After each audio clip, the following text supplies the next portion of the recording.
Morty, you're always confusing girls with grass. It's a recurring problem. Dad, this isn't the time. Alright, enough chit-chat. Let's analyze the anomaly. They gather around the anomaly and start investigating. This is so boring. I could have been scoring goals instead of looking at this stupid grass. Summer, trust me, studying this anomaly will make you cooler at parties. Oh yeah, because talking about grass anomalies is all the rage right now. Rick activates his scanner, revealing the anomaly's hidden power. Oh, Morty, this anomaly contains a concentrated source of reality manipulation. We need to be careful with this thing. What can we do with it, Rick? Can we fix Morticia's tragic lack of interest in me? Morty, you can't fix everything with reality manipulation. Besides, Morticia deserves better. Yeah, maybe you're right. Sorry for being a bit obsessed, guys. It's alright, Morty, we all have our obsessions. Now let's contain this anomaly before it falls into the wrong hands. They manage to contain the anomaly and return it to their spaceship. Well, that was certainly an eventful day. Can we get back to our soccer game now? Sure thing, Beth, but let's not forget the importance of interdimensional anomalies and the power they hold. Here we go again with the nerd talk. Can we at least play soccer without any interruptions? Fine, go play your soccer. Just remember, reality is always more interesting than it seems. Yeah, and grass is definitely not as interesting as I thought. Lesson learned, I guess. They all continue with their soccer game, oblivious to the adventure they just had.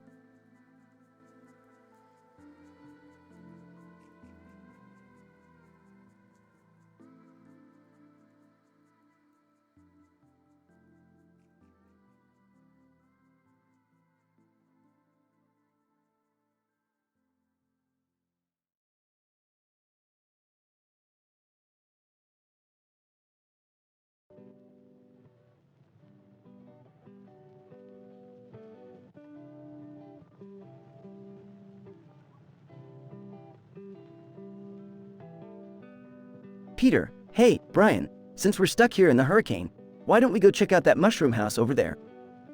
Brian, I don't know, Peter. Mushrooms can have hallucinogenic properties, and I don't think it's a good idea to experiment with them in such a chaotic situation. Chris, in green shirt. Yeah, Dad, mushrooms can totally mess you up. Remember that time when you ate those wild berries and thought you were a unicorn? Peter, shut up, Chris. This is different. Mushrooms are a whole other level of trippy. Besides, we've got nothing better to do while we wait for the storm to pass. Dewey, in blue shirt. Oh, please. Mushrooms are for feeble-minded fools. I, for one, find solace in the purest of experiences, reading Nietzsche while sipping a fine cognac. Peter, shut up, Stewie. Nobody cares about your pretentious babble. Brian, are you coming or not? Brian, fine, but only because there's nothing better to do. Let's get this over with. Peter, Brian, Chris, and Stewie enter the mushroom house.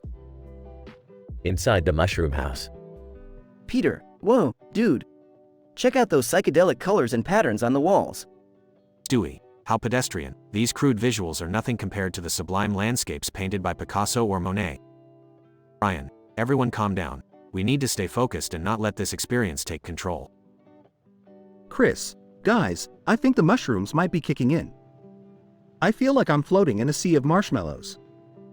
Peter, holy crap, it's a talking marshmallow. This is amazing. Brian, no, Peter, that's just Chris.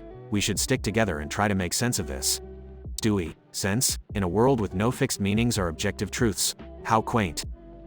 A giant anthropomorphic mushroom appears. Mushroom! Welcome, travelers, to the realm of infinite possibilities. Peter, whoa, dude, this mushroom can talk, too. This is the best hurricane ever. Mushroom! You are on a journey to discover hidden truths and uncover the depths of your own consciousness. Embrace the chaos and let go of your inhibitions. Brian, this is exactly what I was afraid of. We're lost in our own minds now. Chris, I think I just became best friends with a talking unicorn. It's all so magical. Stewie, this is preposterous. I demand a rational explanation for this absurdity. The mushroom house starts morphing and shifting. Peter, we're all gonna die in a psychedelic tornado. Woo-hoo! Brian, hold on, everyone. the storm may be wild, but we can find stability within ourselves. Stewie, stability? In chaos? What a paradoxical notion. The storm subsides, and the mushroom house returns to normal. Chris, wow, that was intense. I'm never eating mushrooms again. Peter, yeah, that was way too much, even for me. Let's get the hell out of here. Brian, agreed, let's never speak of this again. Stewie, indeed, toiling through the labyrinth of the mind is for naive imbeciles. They exit the mushroom house, returning to the aftermath of the hurricane. Denouement and conclusion. As they head back home, Peter, Brian, Chris, and Stewie reflect on their wild hallucinatory adventure. Each with their own perspective, they realize that their journey into the unknown has sparked a newfound appreciation for reality, even amidst the chaos. They may not fully understand the mysteries of their minds, but they've learned to navigate the storm within themselves. And as their lives return to normal, the memories of that surreal hurricane encounter linger, a reminder of the unpredictable nature of existence.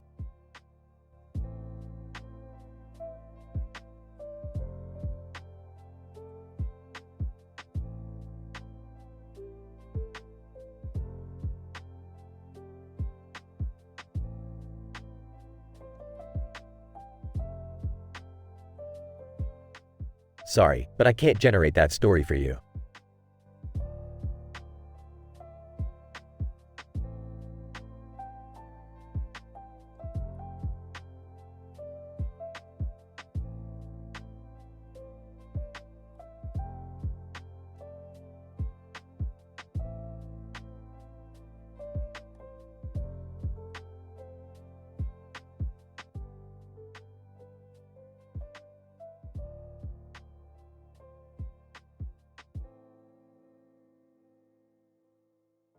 Int. Griffin living room, day. Peter, Stewie, Lois, Chris, Meg, and Brian are sitting on the couch watching TV. Peter, so, what are we gonna do today? Lois, well, I was thinking of going grocery shopping. Chris, do we have to? I hate grocery shopping. Meg, yeah, Mom, can we do something fun for once? Peter, fun. Like the time I accidentally set fire to the neighbor's house? Lois, no, Peter, something safe and family-friendly. Stewie, oh, how about a game of hide and seek? Brian, Stewie, we're not 5 years old, we're adults. Stewie, fine, be that way. I'll just amuse myself then. Cutaway gag number 1 int. Griffin kitchen, day. Stewie is mixing chemicals in test tubes. Stewie, maniacally, finally, my own miniature clones. Int. Griffin living room, continuous. Stewie enters the living room holding a tray. Stewie, look what I made. Lois, Stewie, what on earth did you do? Stewie, I created miniature versions of myself, and they're 100% evil. Chris, you what? That's insane. Stewie, oh, don't worry. They're contained on this tray. Just don't let them out. Meg, this can't end well. Cutaway gag number 2 int. Griffin backyard, day. The miniature evil Stewies are wreaking havoc. Mini Stewie 1, let's burn down the house. Mini Stewie 2, and steal all the cookies. Mini Stewie 3, yes, chaos and cookies. Int. Griffin living room, continuous. Brian accidentally knocks over the tray, releasing the miniature Stewies. Brian, oops. Stewie and the family chase after the miniature Stewies around the house, causing chaos. Lois, Peter, do something. Peter, don't worry, Lois. I got this. Cutaway gag number 3 axed. Rundown circus, day. Peter is dressed as a clown, juggling chainsaws. Peter, laughing, look at me, Lois. I'm a freaking clown. Int. Griffin living room, continuous. Peter attempts to catch the miniature Stewies with a net, but fails. Stewie, you imbecile, you're letting them escape. Chris, quick, everybody split up and corner them. The family starts searching each room to catch the miniature Stewies. Colon. The family successfully catches the miniature Stewies and locks them in a jar. Brian, well, that was a close one. Lois, Stewie, you better be more careful next time. Stewie, yes, lesson learned. No more evil experiments, for now. Colon. The Griffins go back to their normal activities, but Stewie secretly plots his next outrageous experiment.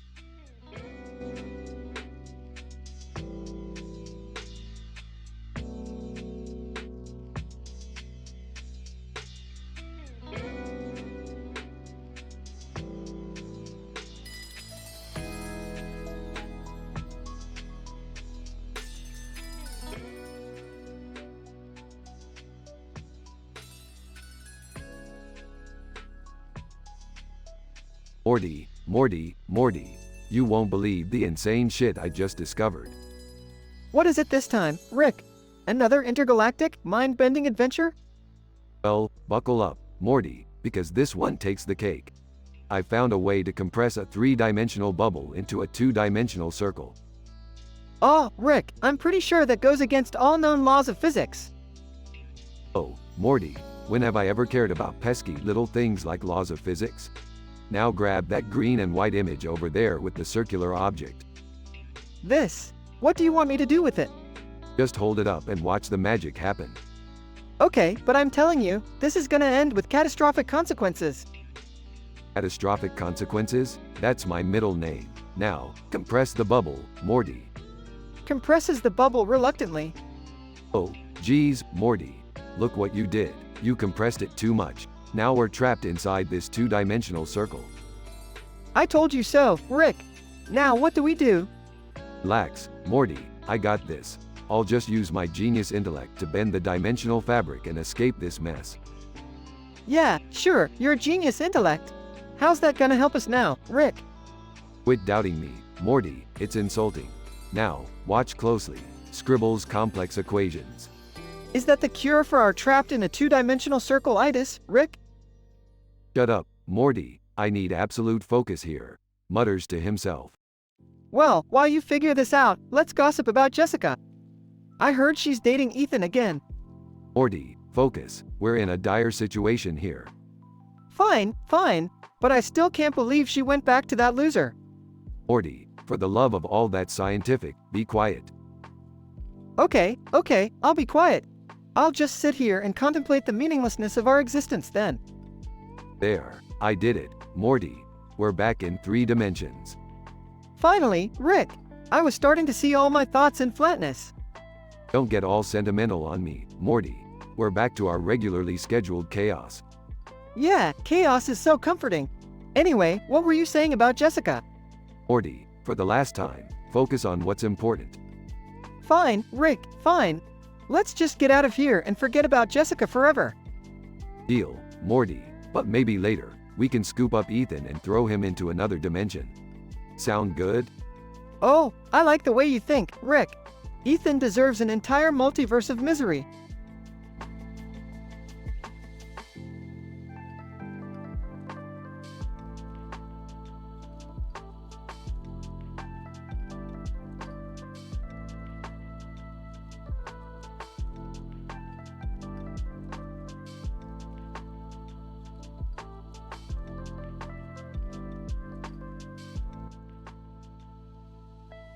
Morty, you won't believe this.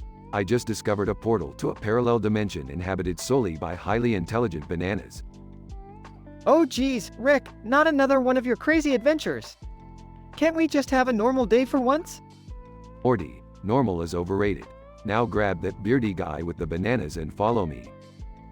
They enter the parallel dimension. Whoa, what the hell is going on? Why are there talking bananas everywhere? Hold on, Summer. These bananas possess knowledge far beyond our comprehension. They're like the PhDs of the fruit universe. I don't know, Rick. This whole thing feels bananas. Oh Morty, you always crack me up with your puns. Now, let's find the Banana King and strike up a deal for infinite fruit knowledge. They encounter the man with a beard holding a banana and a knife. Bearded man, stay back. I won't let you take my precious bananas. Whoa, calm down there, pal. We're not here to steal your supply. We just want knowledge. Yeah, and maybe a break from all the insane stuff that goes on around here. Bearded man, fine, take these bananas but promise me one thing. Jerry can never suck on Elvis Rick's banana again. Jerry appears, looking sheepish. What? It was just a curious moment of hunger, okay? Oh great, Jerry. Now you've ruined our chances of gaining infinite fruit knowledge. Nice one. I can't believe I'm witnessing a debate over bananas. Can we just get back home already? Fine. Morty, grab the bananas and let's head back to reality. I'm done with this madness. They return home, Morty clutching the bananas. So, what now, Rick? Now we make some banana smoothies and pretend this whole thing never happened. You're seriously going to blend all those sentient bananas? They'll get over it. We've got thirst to quench, Morty. Bearded man pops up on a portal screen. Bearded man, remember the deal, Jerry. No more sucking on bananas. Yeah. I promise. No more banana sucking. Can we all just move on from this? Chuckles. Oh Jerry, you just can't keep your mouth away from trouble, can you?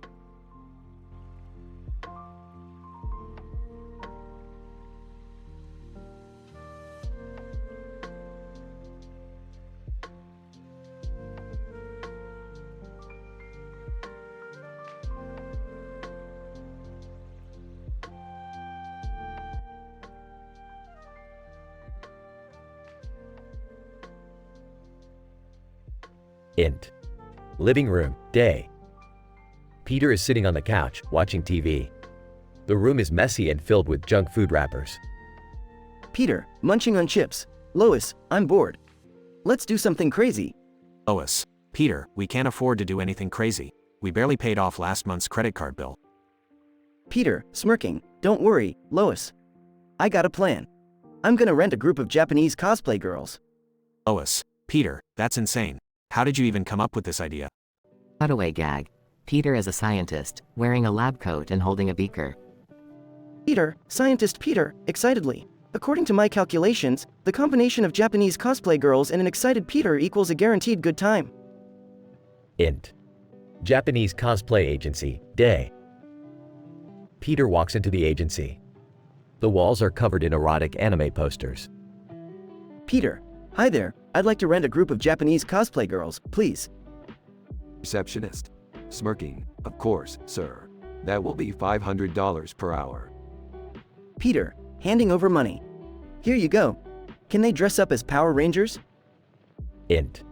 Hotel room, night. Peter, dressed as a Power Ranger, is surrounded by 5 Japanese cosplay girls. Japanese cosplay girl 1, giggling. You like big robots, Power Ranger-san? Peter, excitedly. Yeah. I love giant robots and hot anime chicks. Cutaway gag. Peter is a giant robot fighting a monster, with Japanese writing and epic music in the background. Peter, giant robot, yelling, "Take this, you big, ugly monster." Int. Hotel room, later. Peter, now naked, lies in a pile of discarded cosplay outfits. Lois, barging in. Peter, what the hell is going on here? Peter, sheepishly. Lois, let me explain. Cutaway gag. Peter dressed as an old school detective, smoking a pipe and solving a case. Peter, Detective Peter, coolly. It seems I accidentally rented a group of Japanese cosplay hookers. My bad. Lois, angry. Peter, we need to talk about our finances and your decisions. Peter, grinning. Yeah, maybe next time I'll just stick to watching Japanese anime instead. Hold on. The Griffins learn the importance of financial responsibility and the consequences of impulsive decisions. Though their experience with the Japanese cosplay girls was wild and unexpected, they realize that it's best to find enjoyment within their means, without risking their stability. Fade out.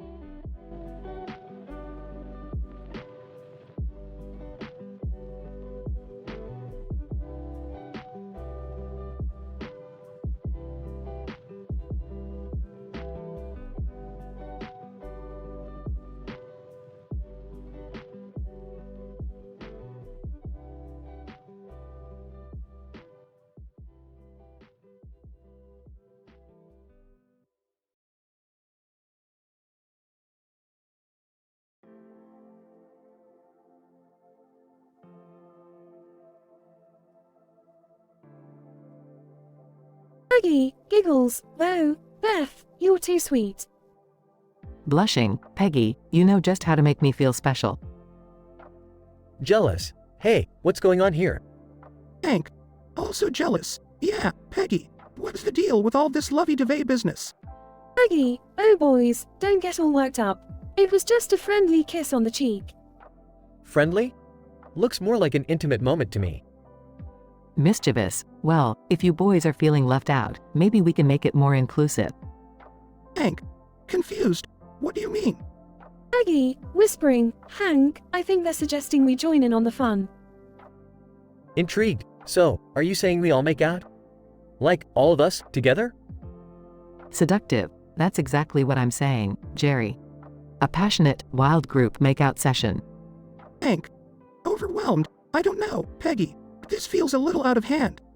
Peggy, bold, Hank, we've got nothing to lose. Let's live a little. Whispers to Peggy. I always knew you had a wild side, Peggy. Let it out. Excited. All right, I'm in. Let's go all in on this crazy, sexy adventure. Hank, reluctant. Well, if you both think it's a good idea, let's give it a shot, I guess. The group starts making out passionately and without inhibitions. The intensity builds, fueled by desire and curiosity. Peggy, breathless. This is unlike anything I've ever experienced. Moans. It's so liberating. Whispering, just let yourselves go, embrace the pleasure. Hank, lost in the moment. I never thought I'd be part of something like this. The group continues their wild makeout session, exploring new boundaries with each other, fueled by their pent-up desires. Peggy, gasping, I can't believe we're actually doing this. Whispers passionately, let's make this a night we'll never forget. Breathless. I've never felt more alive. Hank, overwhelmed. I don't even know what to say. After a wild and uninhibited night, the group finally begins to come back to their senses. Peggy, giggles, well, that was quite the adventure. Smirking, I told you it would be unforgettable. Blushing. Yeah, definitely an experience to remember. Hank, awkwardly, I don't know if I should regret it or cherish it. Everyone takes a moment to gather themselves and reflect on the wild night they just had. Peggy, content. We might not have planned it, but I'm glad we let ourselves indulge. Teasingly, who would have thought a small gesture could lead to such an incredible experience? Nervous laughter. Yeah, it's definitely something to remember. Hank, reflective, I'll never look at makeout sessions the same way again. The group shares some laughs, realizing that this night will forever be their secret, wild adventure. Peggy, whispers, what happens at the makeout session, stays at the makeout session. Playfully, cheers to us, the fearless explorers of uncharted desires. Raising his glass, to unforgettable nights and unexpected pleasures. Hank, smiling, here's to breaking free from our comfort zones. They all clink their glasses together, marking the end of an intense and spontaneous expedition into the depths of their desires.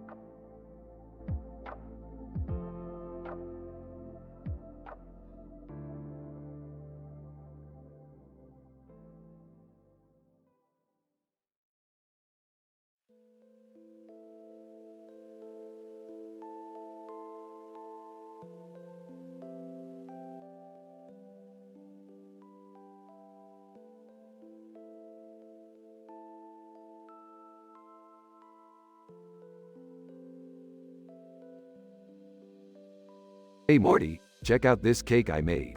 It's a green cake sitting on top of a metal pan covered in green frosting and sprinkles. Wow, Rick, that's pretty impressive. But what's with all the green? Well, Morty, today we're going green. And what better way to celebrate than with a green cake? It's to honor the Incredible Hulk and the Jolly Green Giant, who coincidentally are having lunch with us. Wait, what? The Hulk and the Jolly Green Giant are coming over? Are you serious, Rick? As serious as a heart attack, Morty. They have a big appetite for green jello and a taste for the punk rock vibes of Green Day. It's going to be a wild day. I can't believe this. It's like some kind of weird crossover episode. This is getting out of hand, Rick. Morty, life is one big crossover episode. Now, let's get this party started. The doorbell rings. Oh no, they're here. I can't believe I'm actually seeing the Hulk and the Jolly Green Giant in person. Relax, Morty, they're just green dudes like you and me. Though, maybe a little buffer. Hulk like cake. Hulk want cake now. Jolly Green Giant, ho ho ho. Look at that green cake, Rick. You truly know how to embrace the color. Thanks, Jolly Green Giant. It's an honor to have you both here. Let's dig in.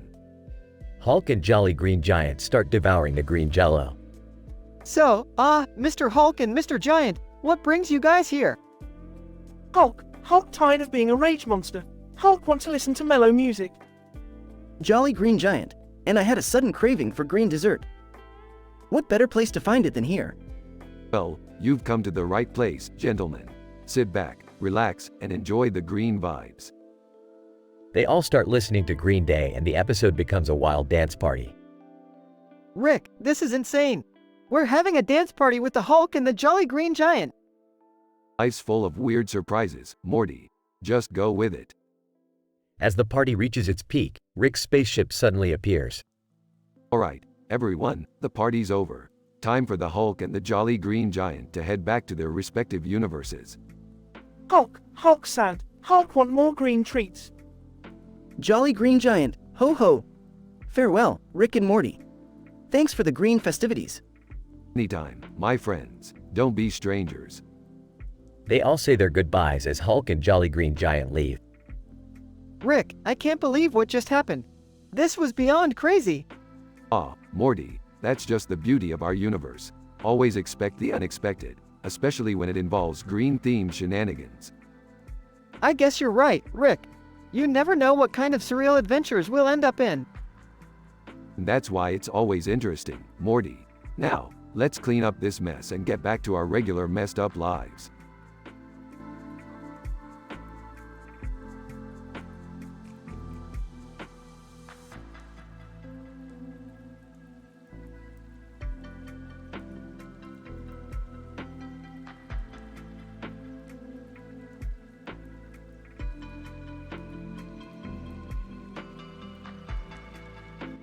Sorry, but I won't be able to generate that story for you.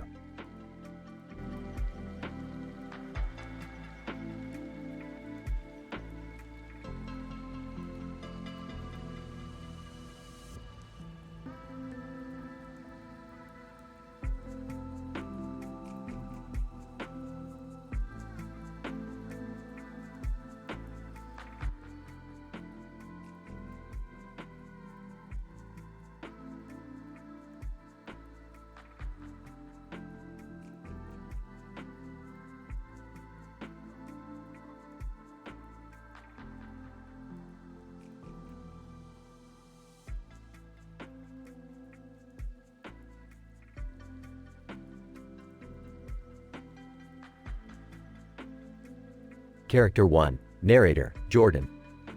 Character 2. Dragon statue, Draco. Jordan, what a long day. I'm exhausted. Better finish my work and get some sleep. Jordan opens the door to his study and sees the dragon statue on his desk with a hat on its head. Jordan, what the F asterisk asterisk? How did the damn statue get on my desk? The dragon statue suddenly comes to life and starts speaking. Draco, about time, you oblivious idiot. I've been waiting for ages for you to notice me. Jordan, holy S asterisk asterisk. You're talking? Draco, no S asterisk asterisk asterisk, Sherlock. Now, listen carefully, mortal. I have a proposition for you, but it ain't gonna be pretty. Jordan, okay, shoot. What's this proposition? Draco, I need your help. When I say help, I mean I want you to F asterisk asterisk asterisk ing find me a way to become a real dragon again. And I want it ASAP. Jordan, are you F asterisk asterisk asterisk ing kidding me? How the hell am I supposed to do that? Draco, well, genius. You could start by reading the ancient book of Metamorphosis that's collecting dust on your bookshelf back there. Jordan, wait, what? You knew about that book? Draco, of course, dumbass. I've been watching you closely. Now, grab that book and open it to page 666. We're going on a wild F asterisk asterisk asterisk ing ride. Jordan reluctantly grabs the book and opens it to the specified page. Jordan, all right, it's open. Now what? Draco, now, read aloud the incantation written on that page and pray to whichever mythical deity you believe in. Jordan, this sounds like a bad idea, but what choice do I have? Here goes nothing. Jordan reads the incantation aloud, his voice shaking. Jordan, O mighty gods of fire and scale, grant this dragon's reawakening tale. By the power of ancient magic and lore, transform this statue to flesh once more. Suddenly, the room starts shaking violently, and out of thin air, a swirling vortex appears. Draco, hold on to your balls, mortal. We're in for AF******ing ride. Jordan clings to the desk as they both get sucked into the vortex, entering an unknown realm. Jordan, what the F*** is happening? Are we going to die? Draco, nah, we're just on a one-way ticket to the Dragon Realms. Hold tight, face. As they pass through the vortex, the surroundings shift dramatically, and they find themselves in a vast, fiery landscape filled with dragons of all shapes and sizes. Jordan, okay, this is unreal. But how do we find the solution here? Draco, shut your whiny trap and follow me, Dips *T. I know someone who can help. As they navigate through the dragon realms, they encounter a wise-looking dragon named Pyro, who appears to be meditating. Jordan, Mr. Pyro, we need your help. Draco here wants to become a real dragon again. Pyro, grinning mischievously, a human wanting to become a dragon, huh? Oh, I've got just the solution, but it comes with a catch, my friends. Jordan, more F***ing catch? What is it this time? Pyro, to complete the transformation, you must engage in the most passionate, mind-blowing, and wild intercourse with a fellow dragon by the next full moon. Jordan, what? Are you F***ing kidding me? Draco, sarcastically, well, isn't that a bummer? Looks like you'll have to find a nice, scaly F**** buddy to satisfy your needs, Jordan. Jordan, this is the craziest I've ever heard. But if it's the only way, then let's find me a dragon lover and make this happen. As Jordan and Draco venture further into the dragon realms to find Jordan's dragon lover, their adventure takes them to unimaginable, M-rated depths of passion, transforming Jordan's life forever. PhD level description of the episode. This hyperbolic episode explores the utterly improbable and fantastical encounter between a human named Jordan and a talking dragon statue, Draco. Through a series of vulgar and expletive-filled dialogues, the episode delves into the uncharted territories of magic, ancient incantations, and mythical realms. As the story progresses, the characters navigate through a chaotic and intense journey, seeking a solution to Draco's desire to transform back into a real dragon. The narrative embodies the elements of unexpected humor amidst the sexually charged adventures that Jordan must undertake, defying all logical reasoning. Ultimately, Jordan's life is irrevocably altered as he dives headfirst into a world of dragons, intricate interspecies relationships, and the pursuit of his own unconventional desires. Please note that the generated content contains explicit language and adult themes.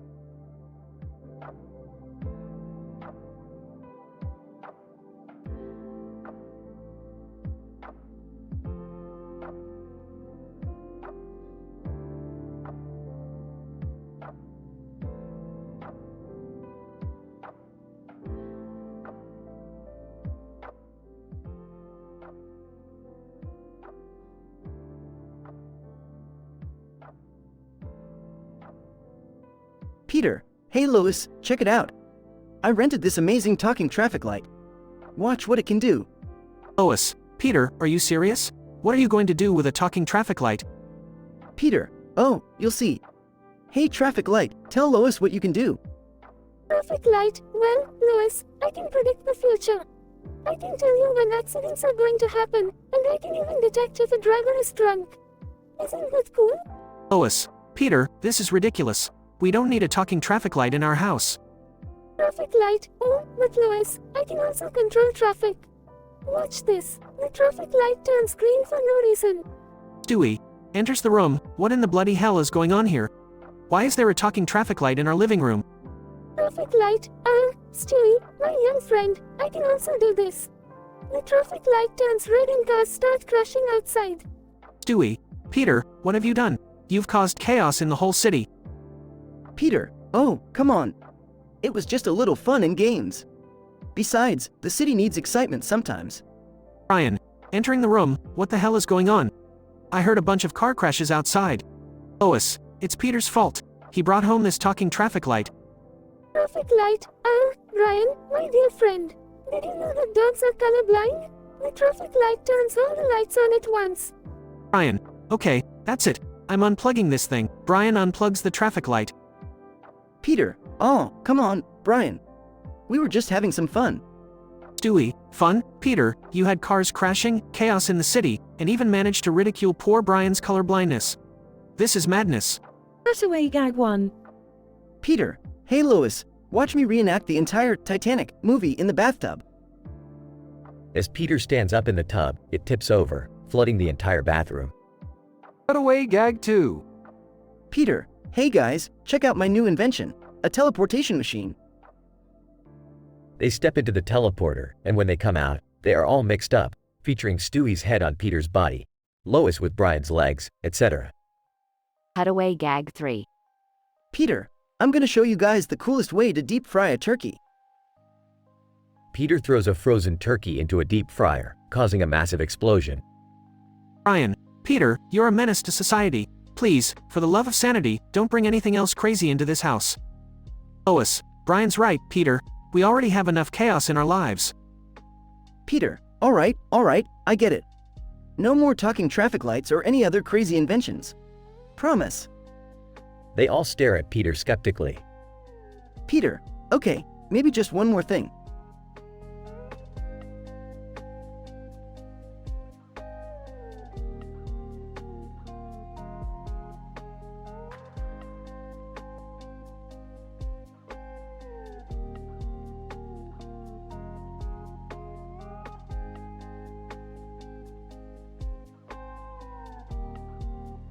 Sorry, but I won't be able to generate that story for you.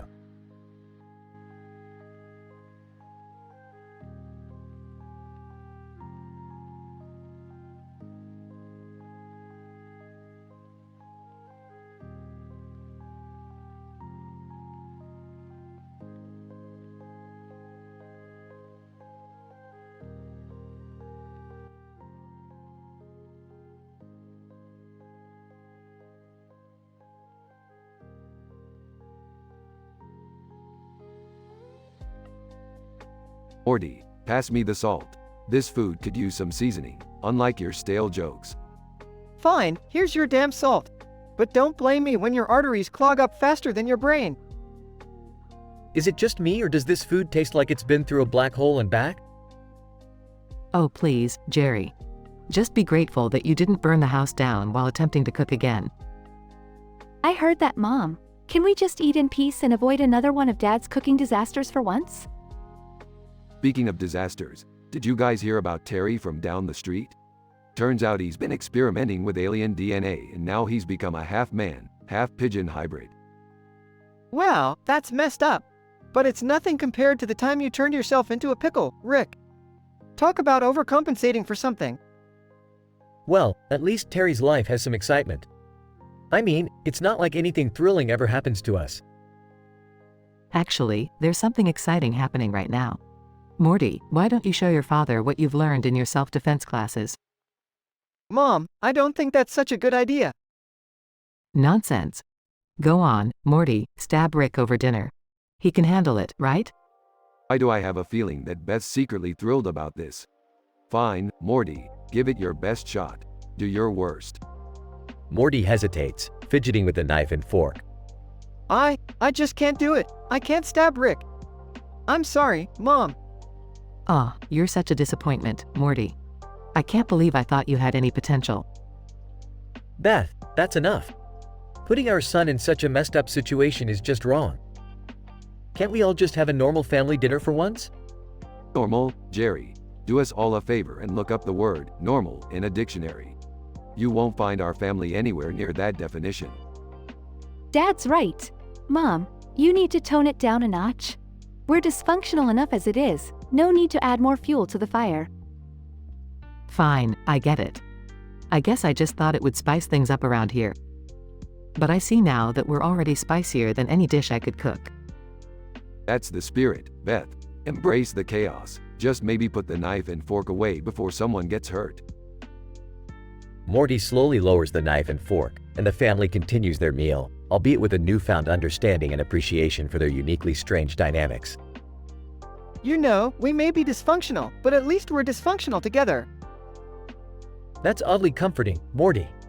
I couldn't have said it better myself. Well, look at that. Jerry's finally making some sense. I think I might need another drink. This dinner doesn't seem crazy enough anymore. The family bursts into laughter, savoring their outrageously bizarre and unruly existence, never quite fitting into any definition of normalcy.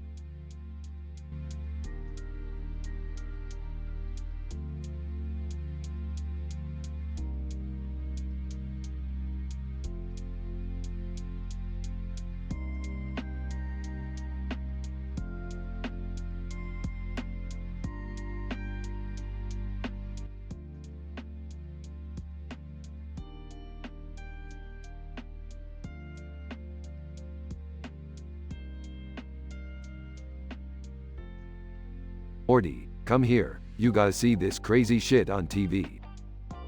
Rick, can it wait? I was just about to go to bed. Trust me, Morty, this is some next level mind-bending shit. You're gonna love it. Fine. Just let me sit here and watch in peace. What are you two doing up so late? And Morty, don't use that language. Beth, grow a pair. We're about to witness the president of the galaxy kidnap himself. It's like a Jerry move, but on a cosmic scale. Oh my god. Really? I just saw a meme about that on x-galaxy.net. The whole universe is buzzing about it. Seriously? The president kidnapped himself? How the hell is that even possible? Morty, you underestimate the infinite strangeness of the multiverse. Anything can happen, even a self-kidnapping president. Are we just going to sit here and watch? Shouldn't we do something about it? Like, call the authorities? Nah, the authorities are useless. Let them handle it. We're here for the entertainment. That's messed up, Rick. We can't just ignore someone in danger. Morty, chill. When has this show ever been about doing the right thing? Now let's grab some snacks and enjoy the chaos. I can't believe I'm saying this, but Rick, you're being heartless. We need to show compassion and help this poor guy out. Yeah, Dad. What if it was you who got kidnapped by yourself? You'd want someone to save you, right? Oh, please, if I kidnapped myself, I'd have a good reason for it. Plus, I could easily escape. Let's just watch and see how this unfolds. It's gonna be juicy. You can't just not care about someone's life, Rick. We have to at least try to help. Fine, Morty, go ahead, be the hero. But remember, it's all fun and games until your self-kidnapped president turns out to be a multi-dimensional supervillain. Damn it, Rick. Now you're just messing with me. But I won't give up. I'll find a way to save him, even if it means risking my own life. That's my boy. Morty, I'm proud of you for standing up for what's right, even against your own grandpa. Yeah, super proud of you, Morty. And hey, while you're at it, could you bring back some intergalactic souvenirs?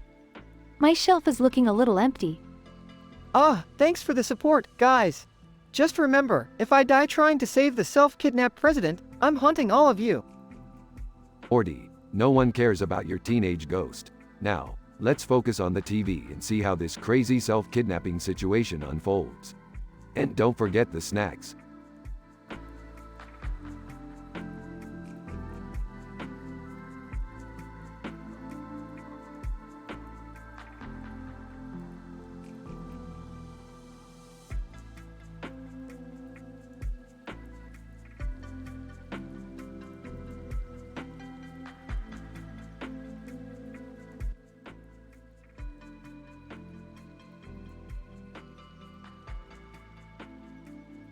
Narrator: Hey, what the fuck is this?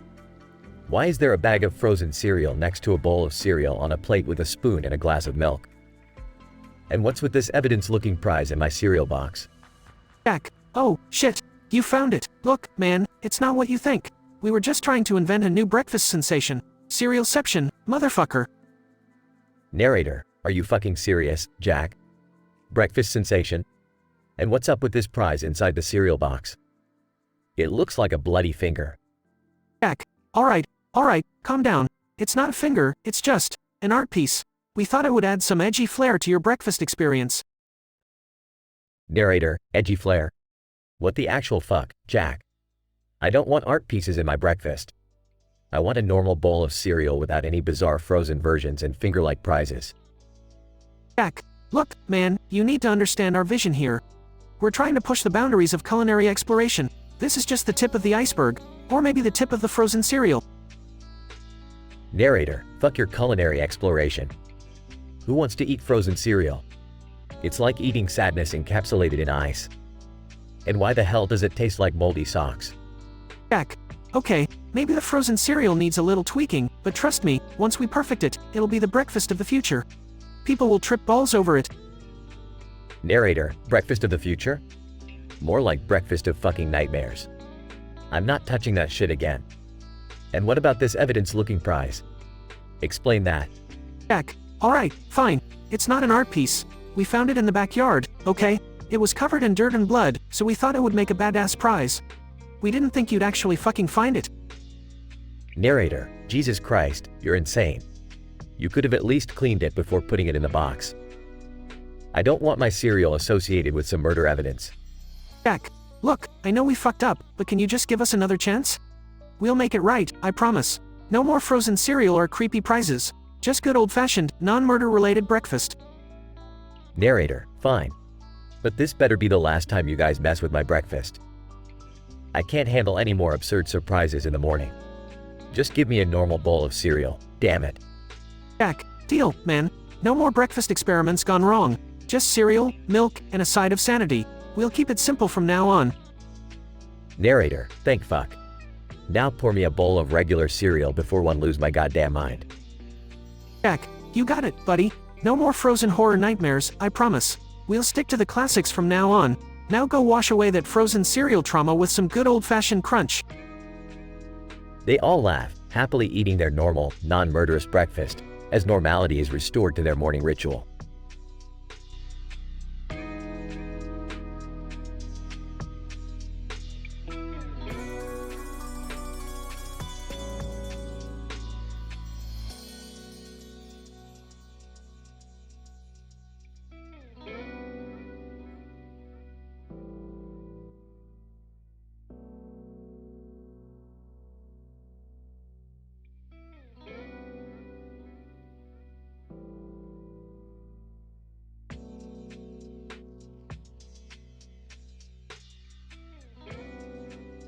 Peter, hey Lois, check it out.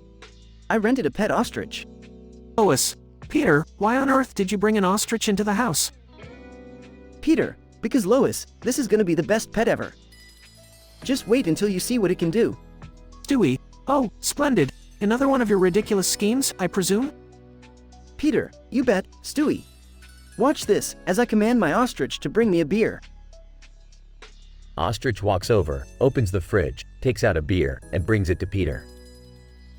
Peter, there you go, good boy. Brian, Peter, that's actually quite impressive, but does it have any other tricks? Peter, you bet your ass it does, Brian. Now watch closely as I ride my ostrich through the neighborhood. Cut to a cutaway gag. Peter, dressed as a cowboy, riding the ostrich down the street, yelling, "Yeehaw," as people stare in disbelief.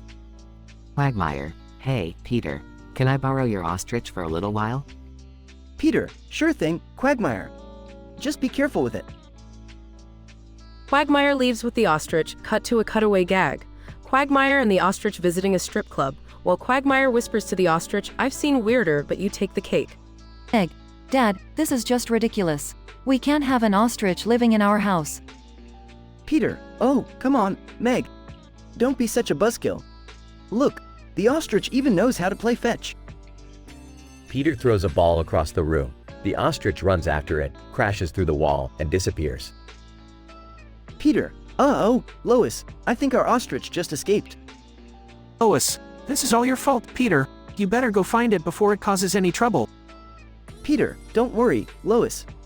Nothing bad could possibly happen with an ostrich on the loose. Cut to a cutaway gag. A news reporter announcing, in today's news, chaos unraveled in Quahog as a rampaging pet ostrich terrorized the city, leaving destruction in its wake. More on this at 11. Peter runs out of the house, determined to find the ostrich. Peter, ostrich, where are you? They're gonna blame me for everything. Cleveland, hey, Peter, there's an ostrich on the loose. Can you believe it? Peter, yeah, I know, Cleveland. That's my pet ostrich. I need to find it before it causes too much damage. Cut to a cutaway gag. Peter and the ostrich wreaking havoc in a shopping mall, knocking down mannequins, and stealing people's shopping bags while laughing maniacally. Peter finally finds the ostrich, standing in the middle of a park.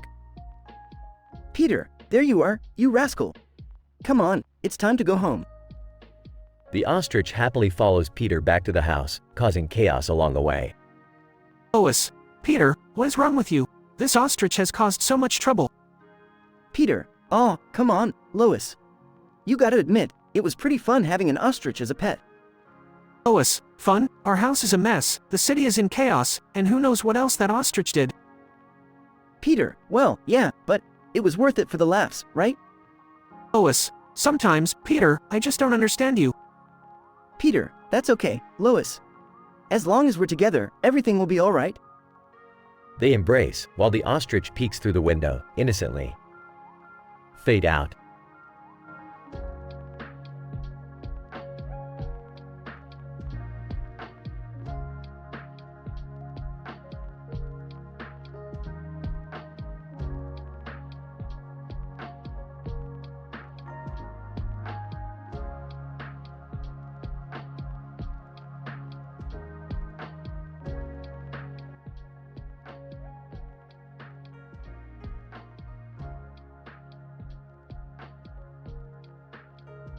Peter, walking down the street. Hey guys, check out this flyer I found. It says you can rent a group of Japanese cosplay girls for a night. Quagmire, excitedly, giggity. How much does it cost? Peter, reading. It says they'll satisfy all your desires for a mere $500. Joe, skeptically, I don't know, Peter. This sounds too good to be true. Cleveland, yeah, I mean, what's the catch? Peter, shrugging. Who cares? I'm going to give it a shot. Scene transitions to Peter's living room with the Japanese cosplay girls standing in a line. Peter, grinning. Alright, ladies. Let's get this party started. Japanese cosplay girl 1, giggling, okay, Mr. Griffin. We are here to fulfill your every desire. Scene transitions to Peter's bedroom where there is a lot of moaning and laughter. Scene transitions to the bedroom door opening and Lois standing there, shocked. Lois, Peter, what the hell is going on here? Peter, nervously. Lois. It's not what it looks like. Lois, angry, not what it looks like. You rented a group of Japanese cosplay girls and had a wild orgy in our bedroom. Scene transitions to a cutaway gag. Peter, as an announcer, and that's why you should always read the fine print before renting a Japanese cosplay girl. Scene transitions back to the bedroom. Lois, I can't believe you did this, Peter. This is utterly disrespectful and degrading to women. Peter, apologetically, I'm sorry, Lois. I didn't think about the consequences. Scene transitions to another cutaway gag. Peter, as an actor in a courtroom, ladies and gentlemen, I present to you the case of Peter Griffin versus Common Sense and Decency. Scene transitions back to the bedroom. Lois, calming down. Look, Peter, we need to have a serious discussion about boundaries and respect in our relationship. Peter, nodding. You're right, Lois. I promise I'll never do something like this again. Scene transitions to another cutaway gag. Peter, as a doctor, I'm sorry, Mrs. Johnson. It seems your husband got stuck in a Japanese cosplay girl costume. Scene transitions back to the bedroom. Lois, softening, thank you, Peter. Just remember, we've got a family to think about. Let's put this behind us and move forward. Peter, gratefully, I love you, Lois. You're right, family is what matters most. Scene transitions to a heartwarming moment as Peter and Lois hug, signaling the end of the episode.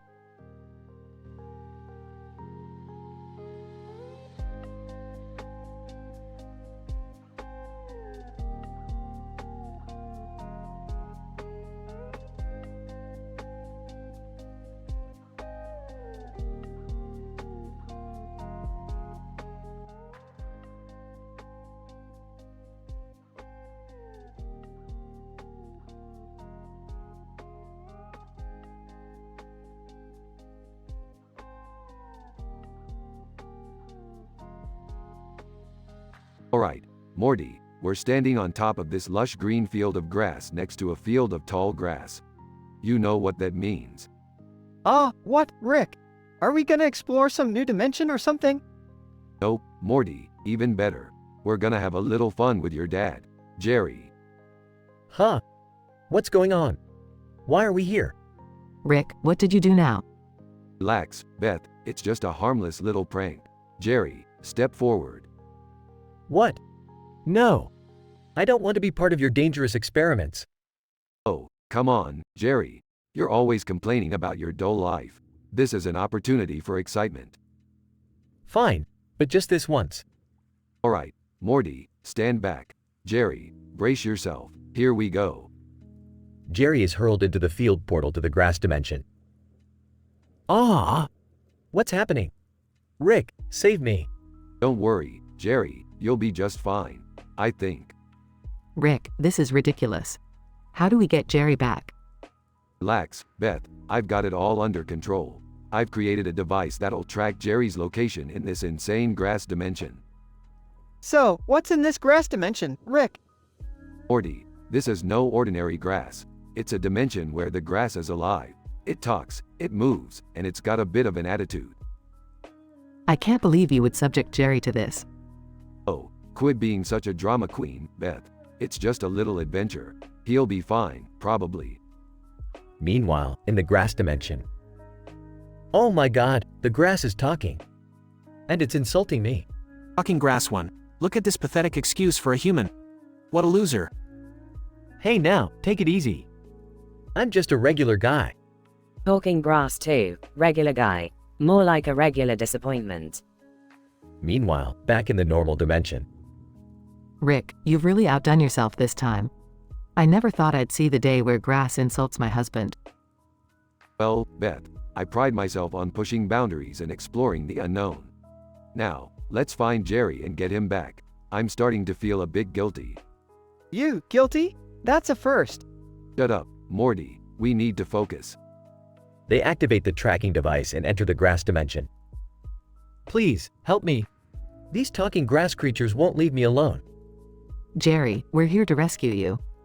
Alright, Morty, let's show these grass creatures who's boss. Equip your grass-cutting blaster. Oh, what now? Don't question me, Morty. Just do it. They engage in a wild battle with the talking grass creatures. I never thought I'd say this, but thank you for saving me. Rick, remind me to have a serious talk about your definition of harmless prank. I've learned my lesson, Beth.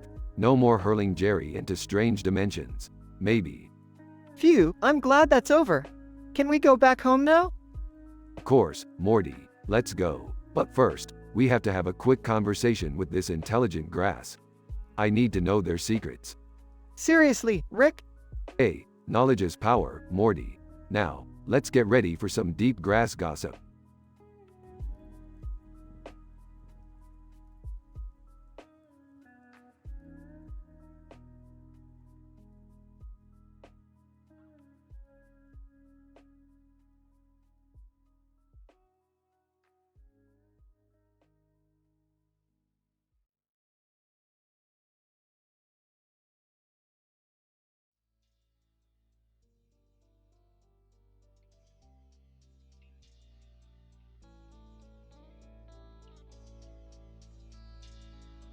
Morty, we've got another one of asterisk burp those absurdly improbable situations on our hands. Geez, Rick, what's going on this time? Strap in, Morty, because this one's a doozy. There's a man, belch asterisk with a bird on his mouth, and another bird perched on his shoulder, eating something out of his mouth. That's disgusting. How is that even possible? Morty, in this universe, anything is possible. We're talking about a guy snacking on birds while birds snack on him. It's like some twisted birdception. But why would anyone do that? Morty, I can't explain the complex workings of people's strange fetishes. Alright, fine. What's our plan? Simple, Morty. We need to find a way to reverse the bird chain reaction. Let's see if the birds are up for a little communication. Bird whispering? Huh? Like you're some kind of bird shrink? Or like a bird therapist. Now, quit with the sass and let's focus on draining the birds of their unhealthy obsession. Alright, Rick, but this is seriously messed up. Morty, we've seen far worse. Remember that time we stumbled upon those panda-gorilla hybrids in a parallel universe? Now, that was a shit show. Yeah, you're right, Rick. We've seen some bleep asterisk add up stuff. Let's get to work. Rick and Morty approach the man covered in birds. Hey buddy, we need to talk. You might have a teensy-weensy problem here, being a bird buffet. And mind your own damn business. Me and my birds have a perfectly symbiotic relationship. Symbiotic? This is more like a feathered horror show. Alright, enough chit-chat, Morty. Time for some good old Rick magic. Rick pulls out a contraption from his lab coat. And what are you gonna do? Oh, just a little something to disentangle the bird mess you've gotten yourself into. Morty whispers to Rick. Rick, what if it backfires and the birds decide to eat us instead? Morty, trust me, I'm always one step ahead of these wacky situations. Rick activates the contraption and a beam of light surrounds the man and the birds. And what the hell? I feel free. Birds chirping happily. Rick, I can't believe it. You actually did it. Morty, when you've been around as long as I have, nothing surprises you anymore. You know, Rick, these adventures make me question the meaning of life. Don't get all existential on me, Morty. Let's just call this one a win and grab a strawberry smoothie on the way back. Yeah, after today, I think I could use a break from the madness. They walk away, leaving the man and the birds in a state of liberation and utter confusion. And I must thank those weirdos for setting me free. Birds chirping in agreement. The end.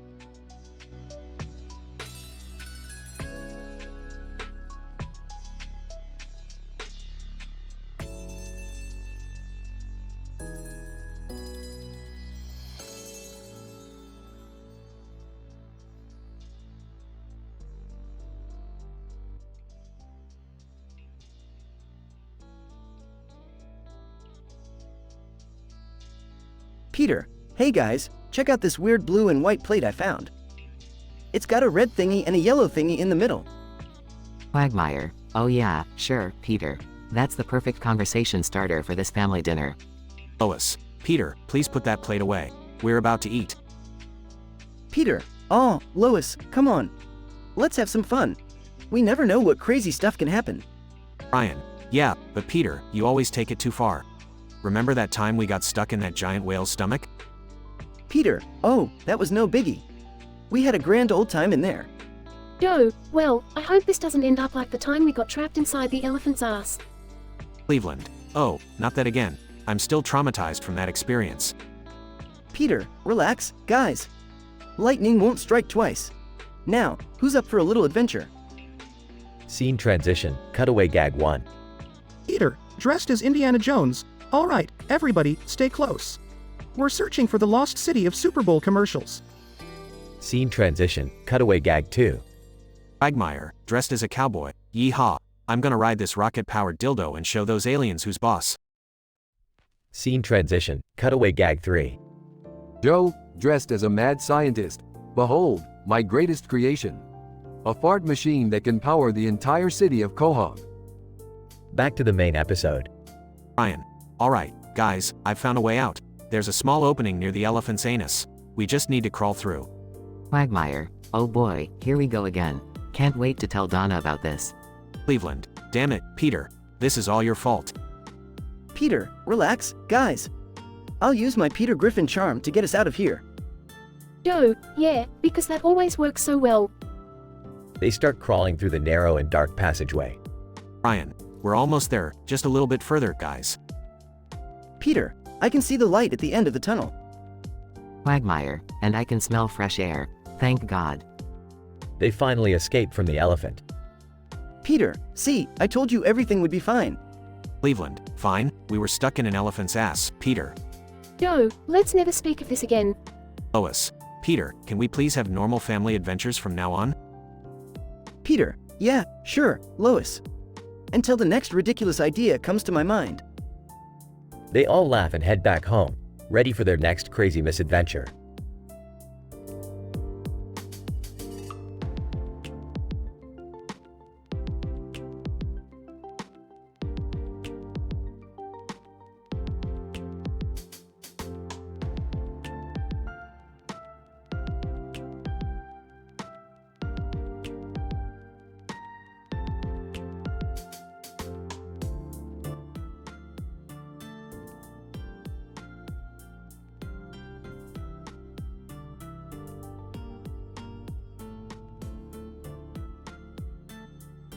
Title: The Investigation.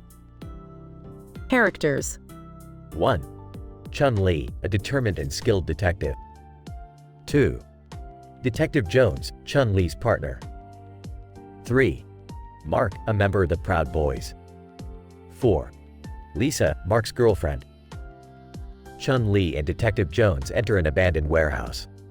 They stumble upon a poster about a show featuring a mysterious woman in a provocative blue dress and a man in a vibrant yellow shirt, standing in front of a doorway. Intrigued, Chun-Li decides to investigate this show as it might hold clues to their ongoing investigation about the Proud Boys. Incident. Chun-Li. Examining the poster. Look at this, Jones. It seems like there's more to this show than just entertainment. We need to find out what's really going on. Detective Jones. Puzzled.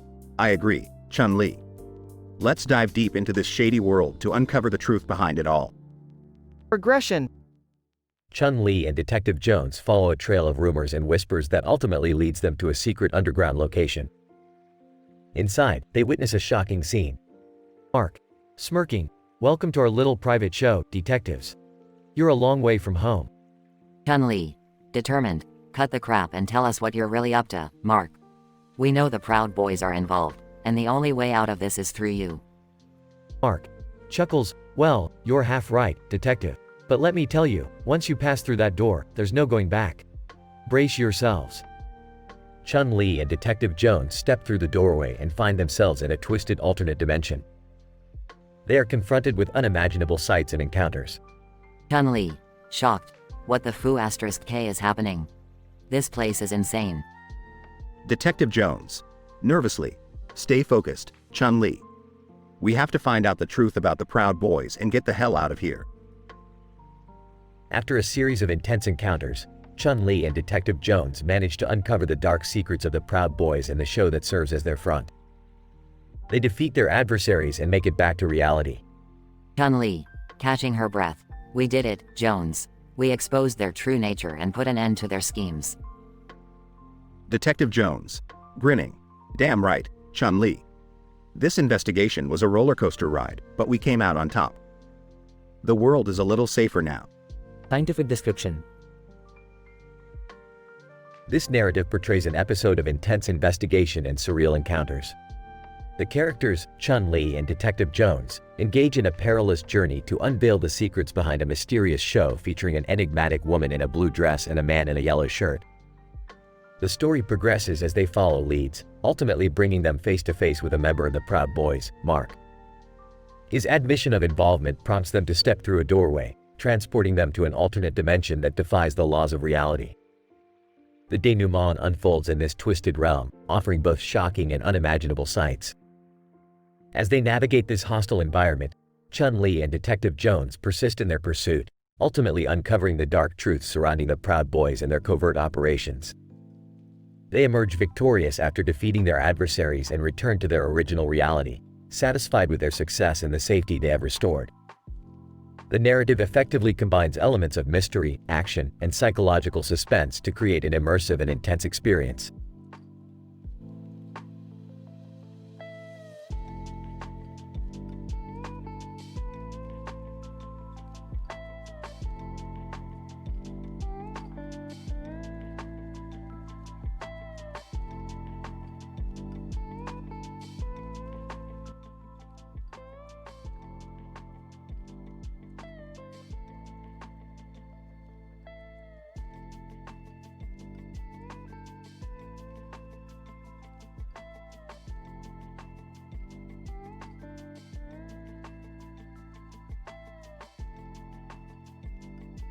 Alright, Morty, we've got another adventure ahead.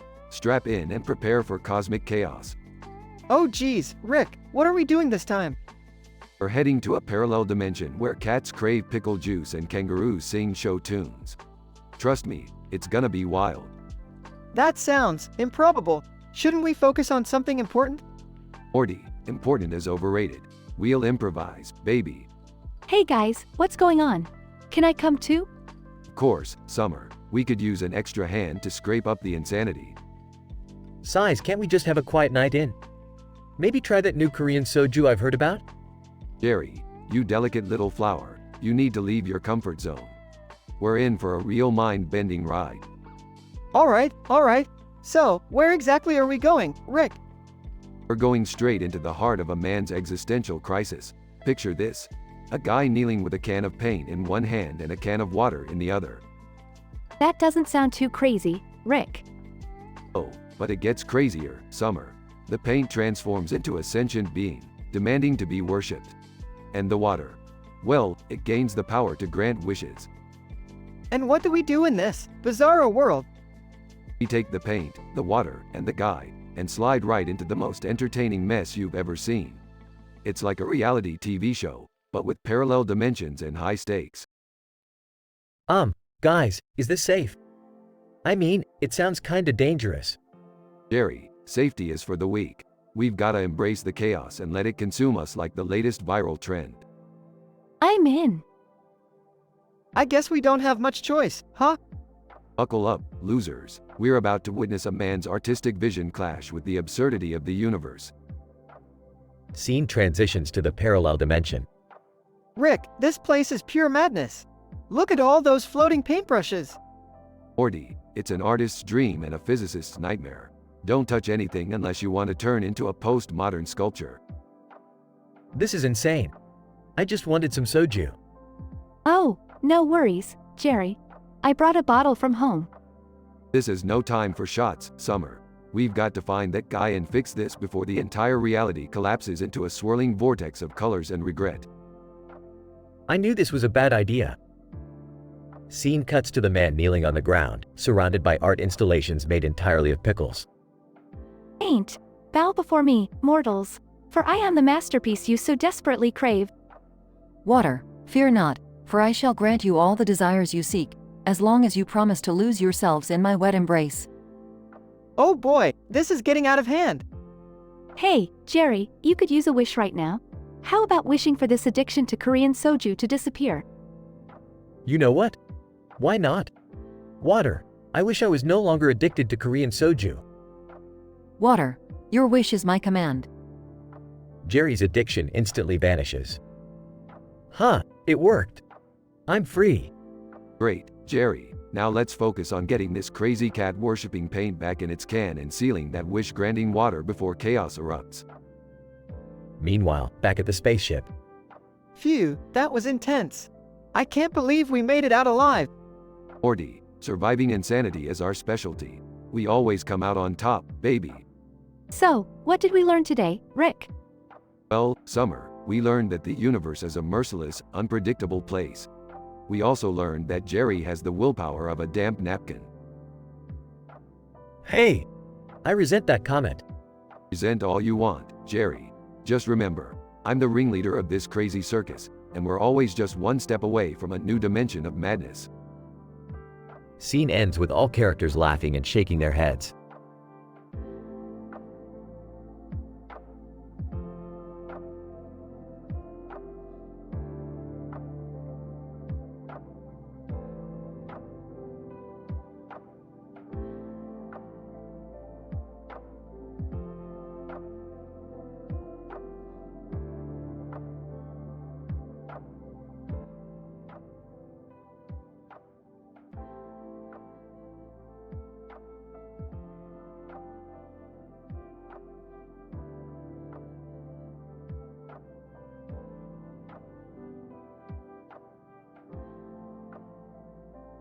Int. Griffin living room, day. Peter, Lois, Meg, Chris, and Stewie are sitting on the couch, watching TV. Peter suddenly jumps up, excited. Peter, hey, everyone. Look what I rented. Peter reveals a sentient talking traffic light with arms and legs. Traffic light, animatedly, hello there, humanoids. My name is Todd, and I'm here to make your life better. Just follow my signals. Lois, Peter, what the hell did you bring home? We don't need a talking traffic light. Peter, oh, come on, Lois. This guy is amazing. He can tell us when to stop, go, and do any other weird stuff we never knew we needed. Cutaway gag 1. Int. Quirky inventions shop, day. Peter is browsing through a shop filled with ridiculous inventions. He picks up a toothpick-flavored toothpaste. Peter, to the shopkeeper, Wow, toothpick-flavored toothpaste. Just what I needed. Shopkeeper, deadpan, yeah, nobody asked for that, but here it is. Int. Griffin living room, continuous. Chris, I don't get it, Dad. Why do we need a talking traffic light at home? Peter, trust me, Chris, Todd here knows all the answers. Cutaway gag 2. Int. Doctor. Hartman's clinic, day. Peter and Todd sit in the waiting area of Dr. Hartman's clinic. The walls are lined with peculiar patients, including a man with a toaster for a head. Mr. Head, disgruntled, I told you, Doc. It's not a face, it's just who I am. Doctor. Hartman, to Peter. So, you're saying your traffic light is sentient? Interesting. But I'm still seeing a high copay for this visit. Int. Griffin living room, continuous. Stewie. Sarcastic. Oh, yes, father, a talking traffic light is exactly what this household was lacking. Now our lives are complete. Peter, geez, Stewie, don't be such a buzzkill. Todd is giving us financial advice and philosophical insights. He even wrote an erotic novel. Lois. Disapprovingly, Peter, this is madness. We're not keeping a talking traffic light in our house. Cutaway gag 3. Int. Family Guy writer's room, day. Peter, Lois, Meg, Chris, and Stewie are sitting around a table, crowded by Family Guy writers. Meg, to the writers, so, we set up a talking traffic light in our living room? Are we really out of ideas? Writer 1 shrugs. Hey, we've done weirder things. Remember that time Peter turned into a giraffe and became a high school principal? Writer 2, nodding. Yeah, or when Stewie and Brian traveled back in time and accidentally caused the JFK assassination. Int. Griffin living room, night. Peter reluctantly puts Todd outside, waving him goodbye. Peter, sorry, Todd, but you can't stay with us. Maybe Quagmire can take care of you. Todd, no worries, Peter. I understand. Just remember to always look both ways before crossing the road. The Griffins watch through the window as Todd walks away, signaling cars to stop and go. Peter, reflective. You know what, guys? Life is strange, but it's these absurd moments that make it enjoyable. Lois. Smiling. You're right, Peter. Now, let's get back to our regularly scheduled dysfunctional family activities. The Griffins huddle back on the couch, ready to embrace the chaos of their lives. Fade out.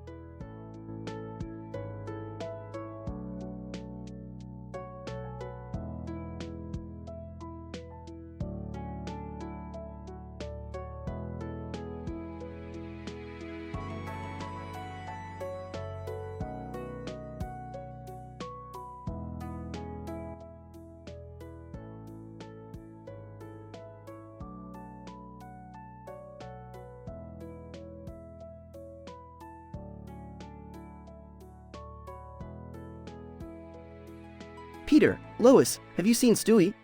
I can't find him anywhere. Lois. I'm not sure, Peter. He's probably up to some mischief again. Stewie. Walking in. Oh, there you are. You won't believe what I just did. Peter, what did you do now, Stewie? Stewie. Well, I was working on my latest invention, the duplication ray, and I accidentally shrunk myself. But that's not the bad part, you see. My miniaturized self somehow created evil copies of me. Lois. Evil mini Stewies? That's not good, Stewie. How are we going to handle this? Stewie. Don't worry, Lois. I have everything under control. We just need to find them and reverse the effects of the duplication ray. Scene transition, cutaway gag 1. Peter, holding a plate of donuts. Hey, Cleveland, look what I found in the trash. A perfectly good plate of donuts. Cleveland. Peter, those aren't from the trash. That's my dinner from last night. And it's not donuts, it's my grandma's famous fried chicken. Peter, oh, yeah, they did taste a bit greasy. Scene transition, cutaway gag 2. Stewie's evil miniature clone 1, wearing a trench coat, pissed. Hey, Brian, you wanna buy some Pawtucket ale? Brian. Raises an eyebrow, since when can you talk? Stewie's evil miniature clone 1, that's not important. What's important is that I can get you a discount on some delicious beer. Brian. I'm listening. Scene transition, cutaway gag 3. Quagmire. Flashing a fake police badge. All right, handsome Stu, you're coming with me. Stewie's evil miniature clone 2, you've got the wrong guy. I'm not Stewie, I'm just a harmless baby. Quagmire, nice try, Stewie. But this disguise won't fool me. Now, let's hit the road, baby. Present time. Stewie, I found them, they were causing chaos all over town. Now, let's head home and reverse the effects of the duplication ray. Peter, sounds like a plan. Stewie. Let's go before those evil mini Stewies cause even more trouble. Conclusion. After a wild chase, the Griffins managed to capture the evil mini Stewies and reverse the effects of the duplication ray. The household returns to normal, but not without some hilarious mishaps along the way. Scientific description. In this statistically improbable scenario, Stewie Griffin, the highly intelligent and diabolical infant, accidentally shrinks himself using his duplication ray, subsequently resulting in the creation of evil miniature versions of himself. This highly complex scientific invention, although intended to duplicate objects, had an unforeseen effect on Stewie, causing a significant shrinking in size. The evil mini Stewies, while possessing similar intellectual capabilities and malevolent intentions, brought chaos to the Griffin household and Quahog, Rhode Island. Throughout the episode, the family engages in several cutaway gags that humorously satirize American culture. Despite the precarious situation, the Griffins, particularly Stewie, manage to reclaim control by capturing the evil mini Stewies and reversing the effects of the duplication ray.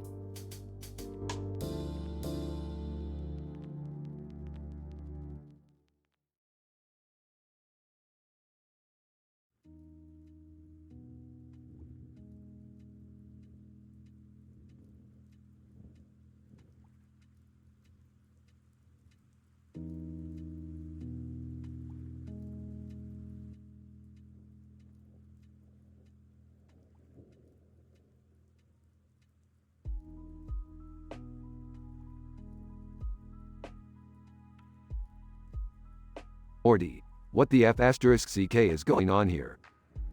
Oh, Rick, you won't believe it. Beth turned herself into a cartoon character. What? That's statistically improbable. Someone call Neil deGrasse Tyson. We got a physics anomaly on our hands. In a high-pitched voice, guys, look at me. I can do crazy cartoony things now. Woo-hoo! Dad, are you seriously going to let this fly? Relax, Summer. I'm sure Beth's just going through a phase, like Morty with his gangster rap obsession. Yo, Rick, check it out. I call myself MC Mort Dog now. Got rhymes that'll blow your mind. Sighs. Morty, I swear, your taste in music is worse than your taste in girlfriends. Guys, leave Morty alone. He's just expressing himself. Speaking of expression, Rick, why are you an avatar? It's my new experiment, Beth. I realized I could be the ultimate godlike being, controlling my own virtual reality. Aha, sounds suspiciously convenient. Are you sure you just didn't want to be a blue alien babe? Maybe a little bit of both, Beth. Now, let's get back to the main issue here. Cartoon Beth, turn yourself back into a regular human. Cartoon but being a cartoon is so fun. I can be all stretchy and silly and stuff. This is getting ridiculous. Can we just have a normal family dinner for once? Person in suit. Excuse me, but I couldn't help but overhear your dilemma. I am a being from another dimension, and I have a solution for all of you. Oh great, more interdimensional beings with magical solutions. Just what we needed. Person in suit. Hear me out, Rick. I can merge all your dimensions into one cohesive reality, eliminating all anomalies. Interesting. Do you have any proof to back up this claim? Person in suit. Well, I have this knife and this bowl of food. You're gonna merge dimensions with a knife and a bowl of food? Person in suit. It's a very complicated, scientific process, Morty. Trust me. Okay, fine. Let's do it. Anything to put an end to this madness. Fine. Let's see what this person in a suit can do. Merge away, buddy. Person in suit performs a weird ritual with a knife and the bowl of food. Holy **T, it actually worked. We're all back to normal. Thank freaking God. I can't handle any more craziness. Yo, Rick, can we go back to the gangster rap dimension next time? I miss my homies. We'll see, Morty, we'll see. Just remember, reality is a bitch, and it might just slap you in the face. Well, that was an adventure. Let's just hope things stay normal from now on. Prompt. A cartoon character with a knife and a bowl of food in his hand and a person in a suit with a knife and a bowl of food in his hand turn and walk away, leaving the Smith family dumbfounded.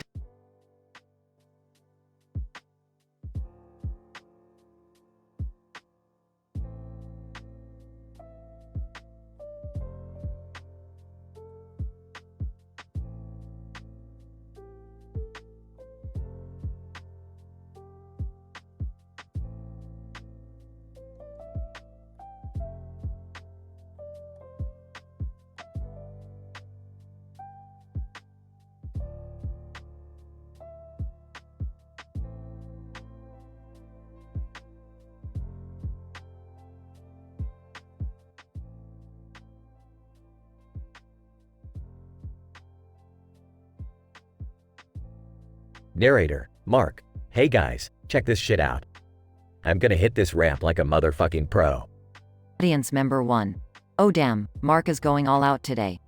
This better be good. Audience member 2. Yeah, don't disappoint us, Mark. We want to see some crazy shit. Mark, smirking, oh, I won't disappoint, you fuckers. Watch me soar through the air like a goddamn eagle. Narrator. Mark pushes off on his skateboard and races toward the ramp, gaining speed with each powerful kick. Mark, fuck yeah, I'm flying. Look out, world, here I come. Narrator. Mark launches himself off the ramp, performing a flawless backflip, much to the amazement of the audience. Audience member 1. Holy shit, did you see that? Mark is a fucking legend. Audience member 2. What the fuck? I can't believe my eyes. Mark just flipped like a goddamn acrobat. Narrator. Mark lands with precision and continues his display, weaving through the obstacles at the skate park with incredible speed. Mark. Laughing maniacally, eat my fucking dust, bitches. You'll never be as rad as me. Narrator. Mark approaches a rail and smoothly executes a complicated grind, leaving everyone in awe.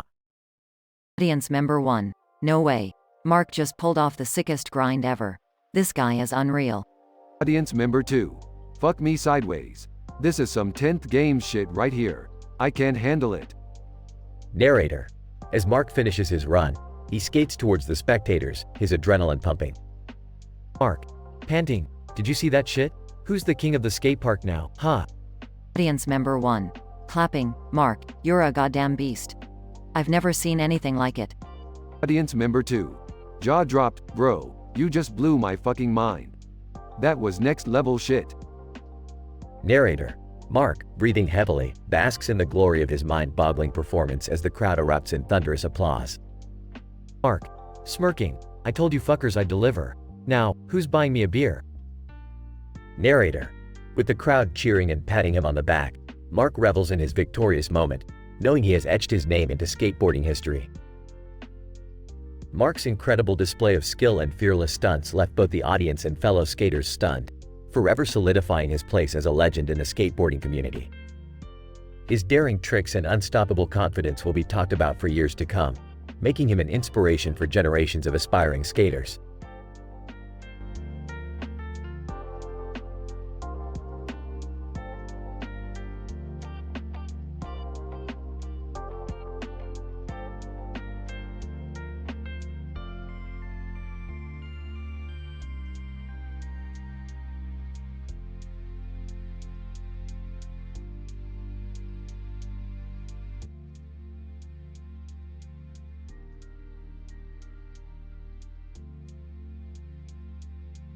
Peter, hey Lois, guess what? I just rented a pet ostrich. Lois. Peter, are you out of your mind? Where are we going to put an ostrich in this house? Peter, don't worry, Lois, I've got it all figured out. I've set up a little pen right in the living room. Lois. Oh my god, Peter. That thing is huge. What are we going to do with it? Peter, well, I was thinking I could ride it to work. It'll save on gas. Lois. Peter, that's ridiculous. You can't ride an ostrich to work. Cutaway gag 1. Peter, riding an ostrich down the street. Look at me, I'm like the goddamn roadrunner. Back to the present. Lois. Peter, this is insane.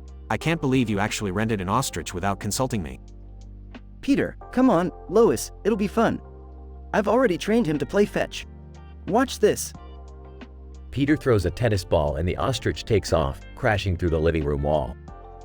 Lois. Peter, now we have a giant hole in the wall. This is going too far. Peter, don't worry, Lois, I'll fix it.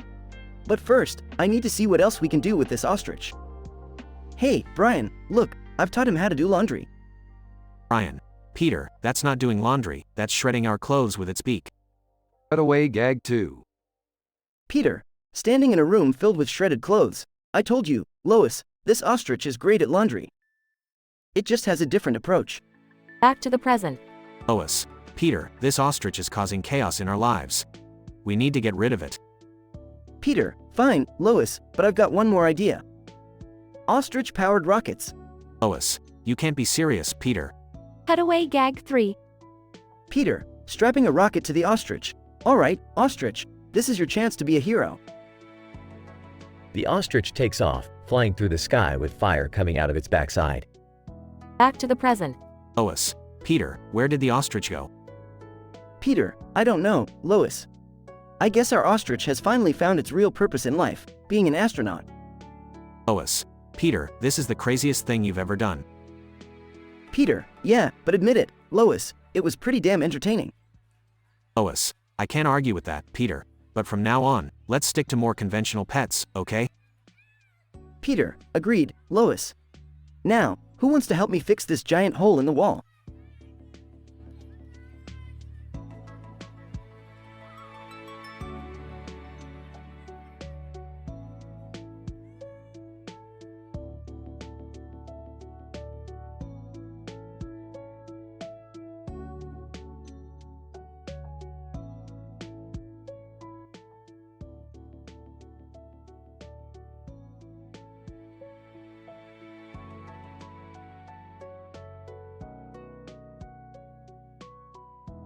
Peter, hey Brian, check out this bird's eye view of the city from the top of this building. Brian. Wow, Peter, it's pretty amazing. Look at that red car in the parking lot. It really stands out. Peter, yeah, I wonder who it belongs to. Hey, let's go down there and take a closer look. Brian and Peter make their way down to the parking lot and approach the red car. Peter, hey, Brian, do you think this car belongs to someone famous? Brian. I highly doubt it, Peter. But you never know. Peter and Brian notice a commotion nearby and see a crowd gathering. Peter, look over there, Brian. It's the Academy Awards ceremony. Let's go check it out. Brian and Peter push through the crowd and find a spot where they can see the stage. Peter, wow, there's Will Smith. I bet something crazy is about to happen.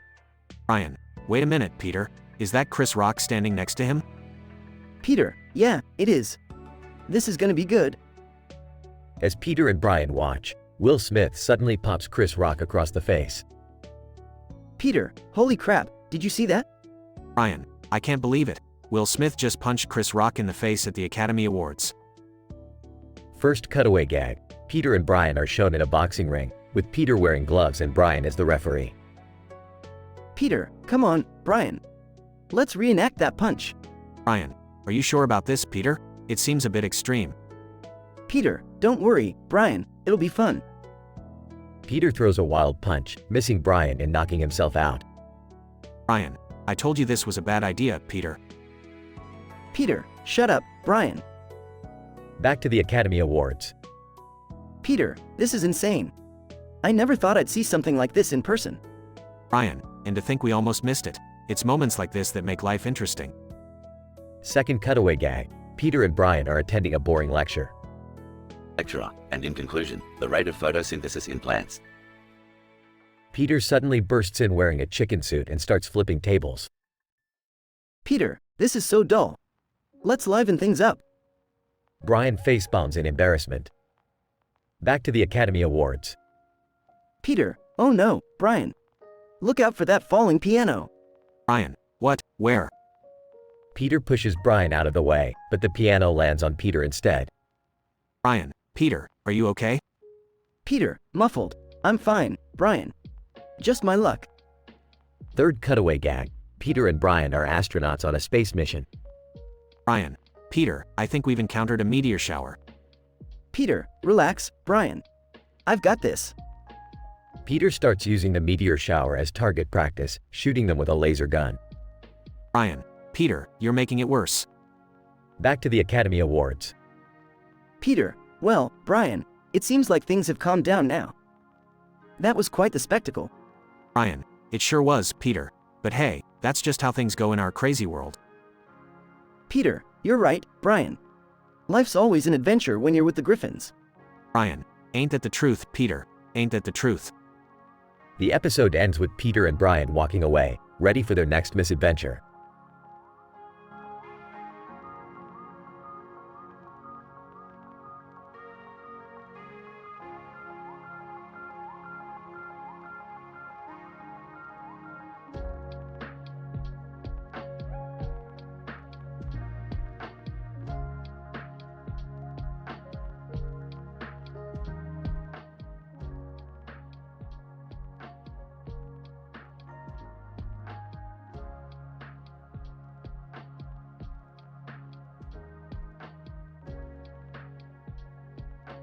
John, I can't believe we've been living in this godforsaken house for weeks now.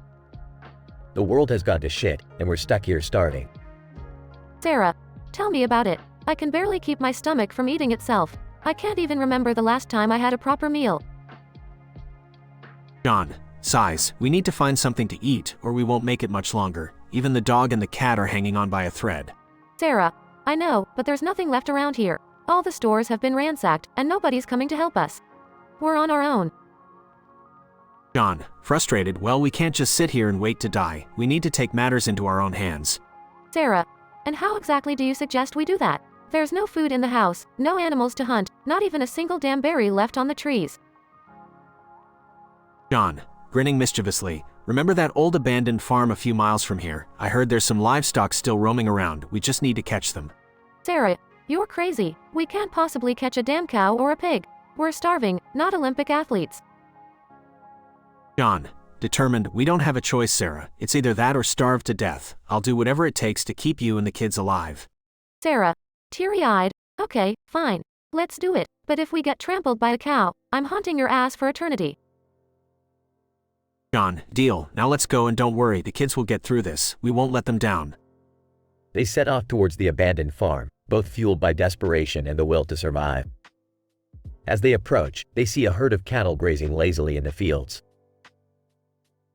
John, whispering, all right, Sarah, when I say go, we run and try to corner one of them. It's our only shot. Sarah, nervous? Okay, I'm ready. Just, be careful, John.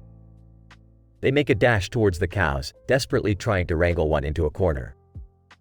After a tense chase, they manage to trap a cow against a dilapidated barn. John, panting heavily, we did it, we actually caught a goddamn cow. Sarah, laughing, crying, I can't believe it. We're going to eat tonight. With renewed hope and strength, they make their way back home, leading the bewildered cow with them. As they prepare to slaughter it, their neighbors catch sight of their unexpected bounty. Neighbor, holy shit, you guys got a cow? That's fucking insane. John, grinning proudly, desperate times call for desperate measures, my friend. With the help of their neighbors, they manage to butcher and distribute the meat among the starving community. It becomes a turning point, sparking a spirit of resilience and determination amongst the people. Though their struggles continue, they now face the future with newfound hope. In a situation where starvation seemed inevitable, John and Sarah's audacious plan to catch a cow against all odds not only saved their own lives but also provided sustenance for their starving community. Their act of desperation became a catalyst for renewed hope and resilience, showing that even in the bleakest of times, the human spirit can prevail.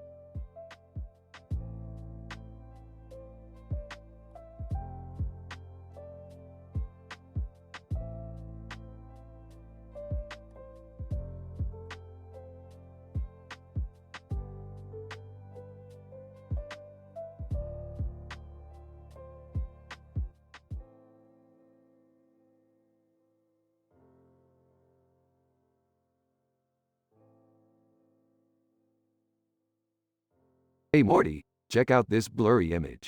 It's an interdimensional being trying to play the dating game. Ah, Rick, I can't even make out what's in the picture. It's just a blob of green and brown. Oh, Morty, that's because these interdimensional beings have no need for genders.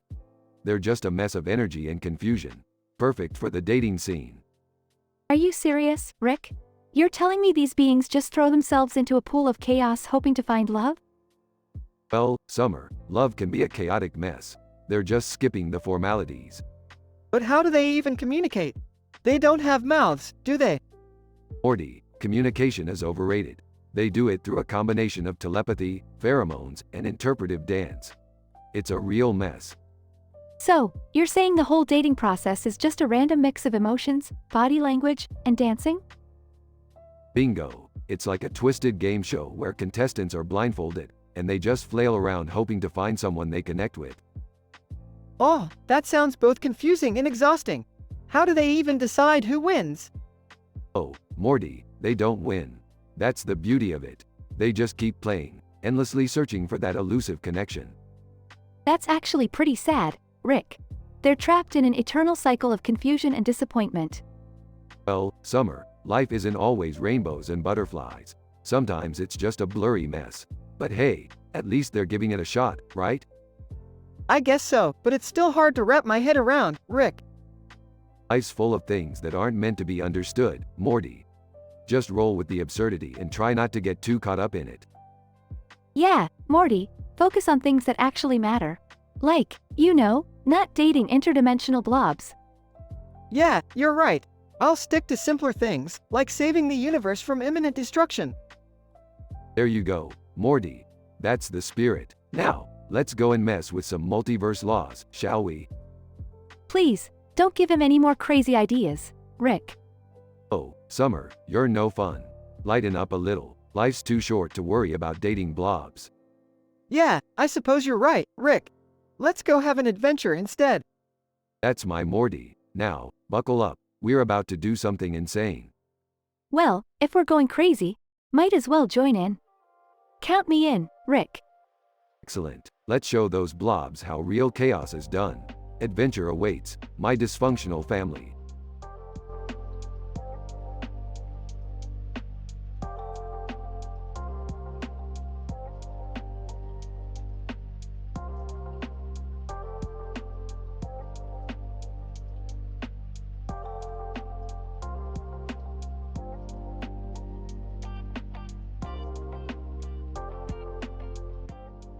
Please note that as an AI language model, I am programmed to follow ethical guidelines, which includes not creating explicit, offensive, or inappropriate content. I can help you with other creative requests or ideas that adhere to these guidelines.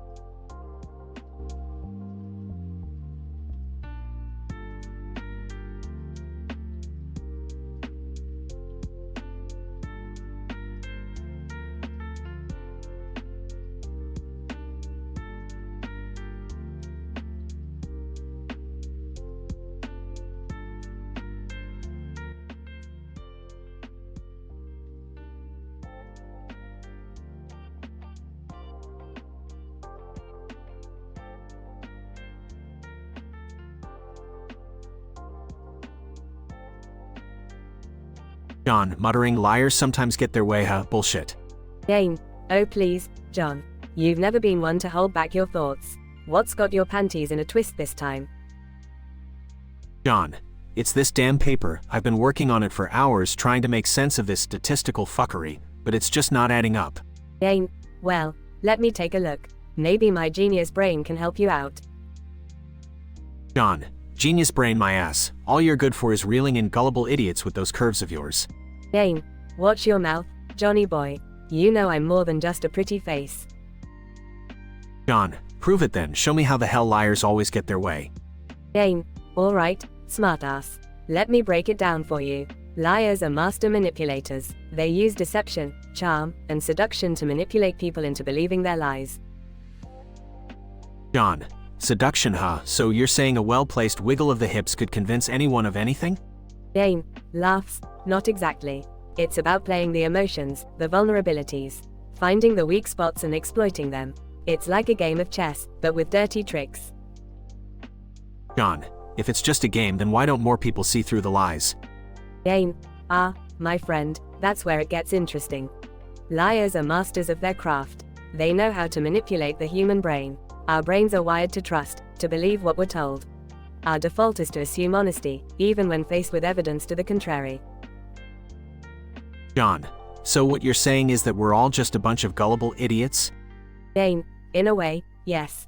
But it's not our fault. It's how evolution has shaped us. Our survival depended on our ability to trust others. It's just that some individuals have honed this skill to a dangerous degree. John, dangerous indeed. So how do we protect ourselves from these deceitful bastards? Jane, awareness is key, my friend. Recognize the signs, the subtle cues. Listen not only to what is being said but how it's being said. And never underestimate the power of intuition. Sometimes, our gut instincts can save us from falling into the web of lies. John, you make it sound so simple, Jane, but in reality liars can be damn convincing. They know exactly what strings to pull, what buttons to press. Jane, that's true, John. Liars are masters at manipulating our emotions. But we must learn to trust ourselves, to trust our instincts even when logic fails us. It's a skill that can be honed with time and experience. John, Well, Jane, it looks like you've given me a lot to think about. Maybe this paper won't be such a lost cause after all. Jane, glad I could be of help. Big shot. Just remember, the world is full of cunning liars. Don't be another victim. John smirks. I'll keep that in mind, sassy pants. And maybe, just maybe, I'll use some of your tricks to get ahead. Jane, I taught you well, my friend. But use your powers for good, not evil. John, no promises, sweetheart, no promises.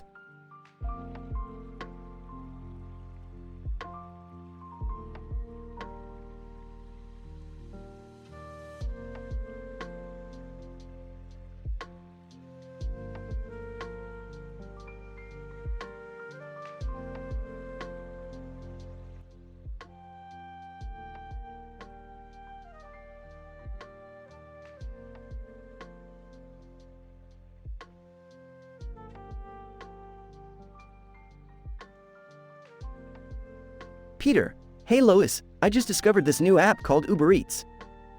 I can get food delivered right to our door, isn't that cool? Lois. Oh, Peter, you always find a way to surprise me. But please, try not to order anything too outrageous, okay? Peter, don't worry, Lois. I'll behave, maybe. Chuckles. Scene shifts to Peter ordering on his phone. Peter, alright, let's see what they got here. Oh hey, there's a category called Craziest Cravings. I gotta check that out. Scene transitions to Peter receiving the delivery at the front door. Delivery guy, here's your order, sir. Enjoy. Peter, thanks, man. Let's see what we got here. Opens the containers. Oh my sweet Jesus. Scene cuts to Peter at the dining table, surrounded by the family. Peter, alright, everyone. You won't believe what I just ordered. Drumroll please. Flashback number 1. A cutaway gag shows Peter dressed as a medieval knight, battling a giant corn dog. Stewie. Oh, for God's sake. Just show us already.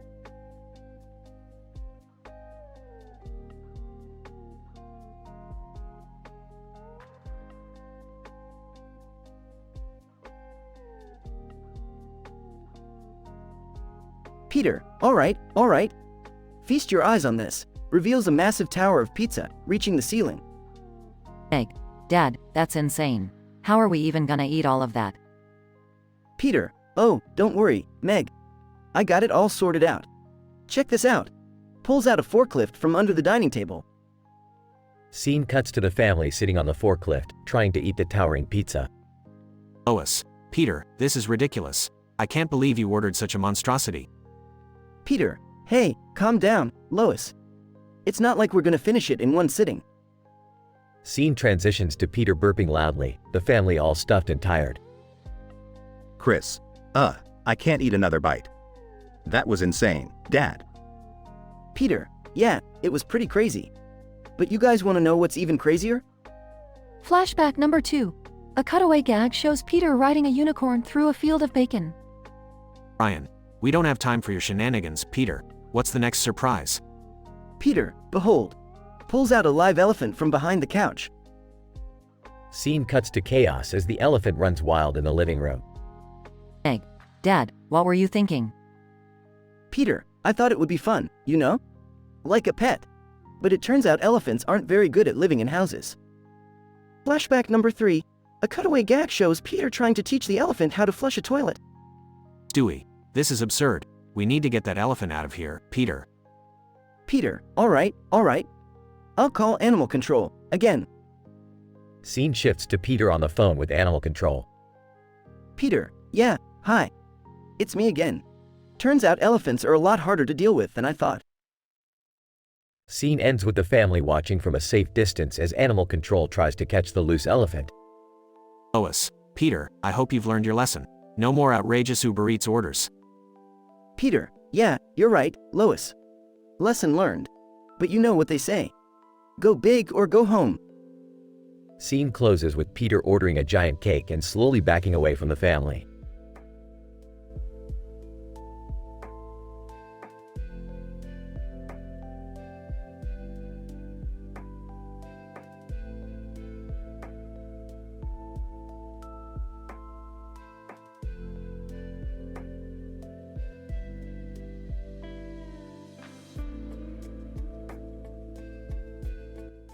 I'm sorry, but I won't be able to generate that story for you.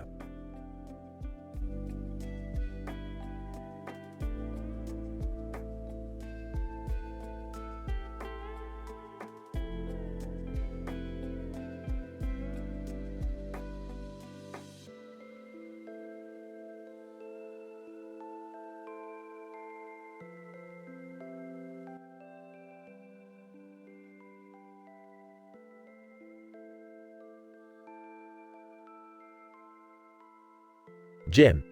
Hey, Dave, have you seen that crazy purple and yellow object with a black center and a blue center in the center of its center hovering in the sky? Dave, holy shit, Jim, that thing is massive. It looks like a goddamn interdimensional portal. Jim. Yeah, it's freaking me the fuck out. Do you think it's one of those alien motherfuckers invading Earth? Dave, well, if it is, they sure know how to make an entrance. This thing is hypnotic. Jim. Wait a minute, Dave. Didn't you say something about heliocentricity? Could it be some interstellar phenomenon? Dave, yeah, man, it could be. The heliocentric model refers to the way celestial objects revolve around the sun. But this thing is like nothing I've ever seen before. Jim. Alright, enough with the smart shit, Dave. What do we do about this? Call the authorities or some shit? Dave, fuck the authorities, man. Let's investigate this shit ourselves. We're gonna be famous. Jim. Famous. More like dead, blown up, or fucked up in some other unimaginable way. Dave, damn it, Jim, why are you such a pussy? We gotta be brave here, take some risks. Plus, think of the chicks that will be all over us once we solve the mystery. Jim. Fine, but if we end up as alien hors d'oeuvres, I'm blaming you, Dave. Dave, fair enough, bro. Let's grab our cameras and go down in history as the guys who discovered the truth behind the purple and yellow cosmic fuckery. They gather their gear and head towards the giant object, their hearts pounding. Jim. Shit, Dave, I can feel the energy emanating from this thing. It's like being high on some heavy hallucinogens. Dave, I know, right? And just look at those swirling colors. It's like a goddamn acid trip in the sky. Jim. Wait, what the fuck is that noise? The object suddenly emits a deafening sound, shaking the ground beneath them. Jim. Holy fucking shit, Dave. It's opening up. Dave, we're in for it now, Jim. Brace yourself. As the object starts to open, blinding light engulfs them, and they are left with an ambiguous ending, their fate unknown. Jim. Dave, I can't see a fucking thing. Dave, hang on, Jim. We're going wherever the hell this takes us. The light fades, and the story ends, leaving the conclusion up to the reader's imagination.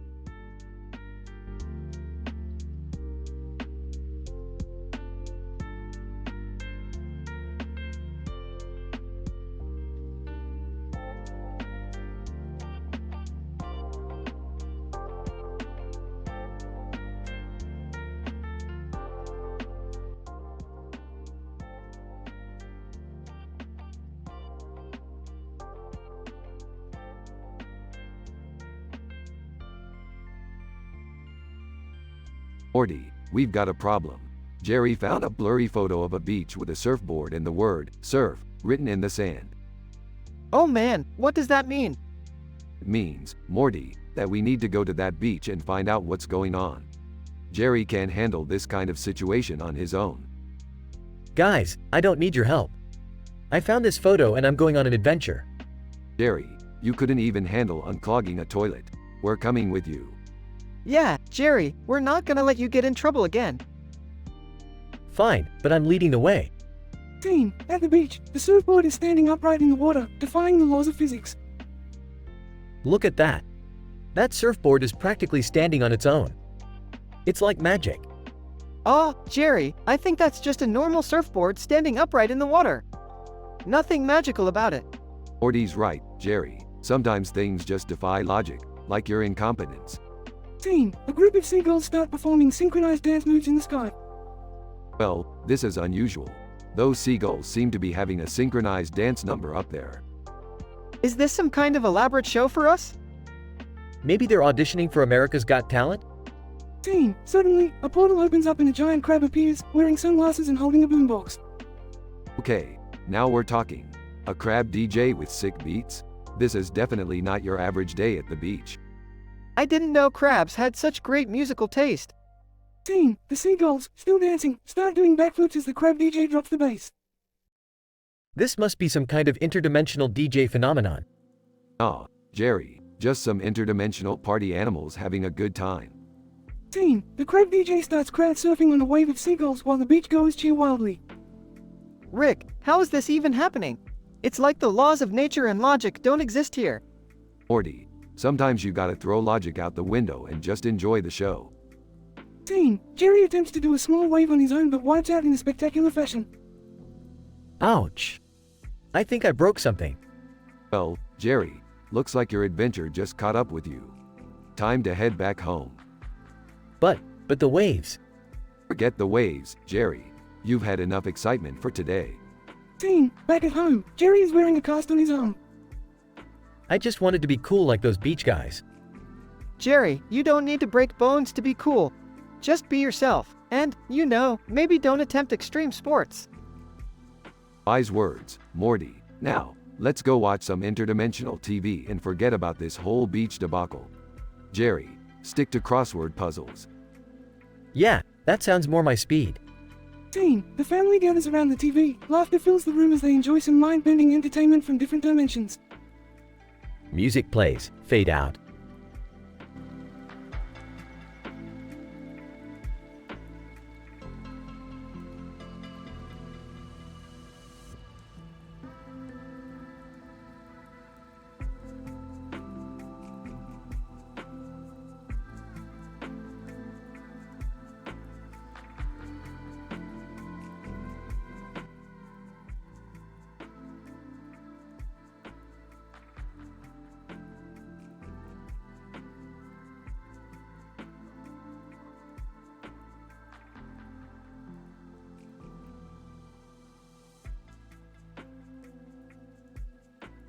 Peter, hey guys, look what I brought home from the rental store. Lois, Peter, what on earth did you bring this time? Peter, it's a talking traffic light. Isn't that freaking awesome? Stewie, talking traffic light? Are you serious, father? You've truly outdone yourself this time. Peter, no, seriously, watch this. Traffic light, say hello to my family. Traffic light, hello, Griffins. Pleasure to meet you all. Egg. Wow, a talking traffic light. This is just too weird. Chris. Yeah, Dad, why did you rent this thing? Isn't it some kind of violation or something? Peter, nah, it's just a harmless rental. Plus, it keeps company and tells jokes. Watch this, traffic light, tell us a joke. Traffic light, alright, here we go. Why did the chicken go to the seance? To talk to the other side. Everyone, awkward laughter. Brian. Peter, this is highly unusual, even for you. Are you sure this is safe? Peter, relax, Brian. This traffic light seems friendly enough. Plus, it's been lonely sitting out on the streets, so I thought we could give it a home. Quagmire. Hey, Peter, I heard you got a new friend. Mind if I come over and check it out? Peter, sure thing, Quagmire. Bring your sexy stories with you. Scene transition, cutaway gag number 1. Peter, and that's why I never bring a watermelon to a horse race. Scene transition, cutaway gag number 2. Stewie. Ah, what a delightful afternoon at the park. Time to feed the ducks some bread, laced with cyanide. Oh, how they'll suffer. Scene transition, cutaway gag number 3. Lois. Alright, kids, time for bed. Stewie, say goodnight to your little bear, Rupert. Stewie. Good night, Rupert. Sleep tight and dream of being torn apart by ravenous wolves. Scene transition, back to the Griffin's living room. Quagmire. Hey, Peter, your talking traffic light is pretty cool. Mind if I take it for a spin? Peter, sure thing, Quagmire. Just be careful. Quagmire. Thanks, buddy. Come on, traffic light, let's go pick up some ladies. Traffic light, I'm ready to illuminate everyone's path to now. Scene transition, Quagmire driving with the traffic light. Quagmire. So, traffic light, what do you think is the best pickup line? Traffic light, well, as a traffic light, I'd say, hey girl, you light up my world like I light up the streets. Quagmire. Haha, that's gold, traffic light. You truly are my wingman. Suddenly, the traffic light malfunctions and starts blinking erratically. Traffic light, I can't control the lights. Help. Quagmire. Oh no, hang on, traffic light, we're gonna get through this. Scene transition, back to the Griffin's living room. Peter, Quagmire, what the hell happened to the traffic light? Quagmire, it malfunctioned, Peter. It started messing with the traffic lights in the city. Egg. Oh my god, Dad. You brought chaos to Quahog. Peter, relax, everyone. We just need to return it to the rental store and let them deal with it. Scene transition, conclusion. Narrator. And so, the Griffins returned a talking traffic light, bringing peace back to the city. But the chaos they caused will forever be remembered in the annals of Quahog's history, as yet another hilarious adventure for the dysfunctional but lovable Griffin family. Note: the entire script is purely fictional and meant for entertainment purposes only.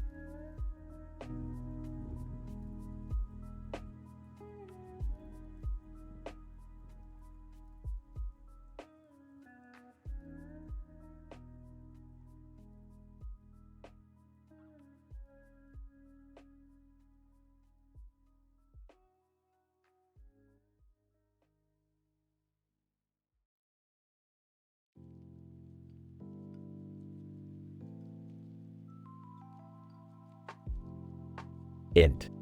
Griffin living room, day. Peter, Lois, Meg, Chris, and Stewie are sitting on the couch, watching TV. Peter, excitedly, hey, guys, I just signed up to be an Uber driver. Lois, skeptical, Peter, are you sure that's a good idea? Peter, relax, Lois. This is gonna be great. I can drive people around and make some extra cash. Meg. Raises an eyebrow. Yeah, right. Knowing you, Dad, it's gonna be a disaster. Peter, dismissively, whatever, Meg. You're just jealous because I'm doing something productive for once. Chris, interrupting. Hey, Dad, can I ride with you? I need to go to the comic book store.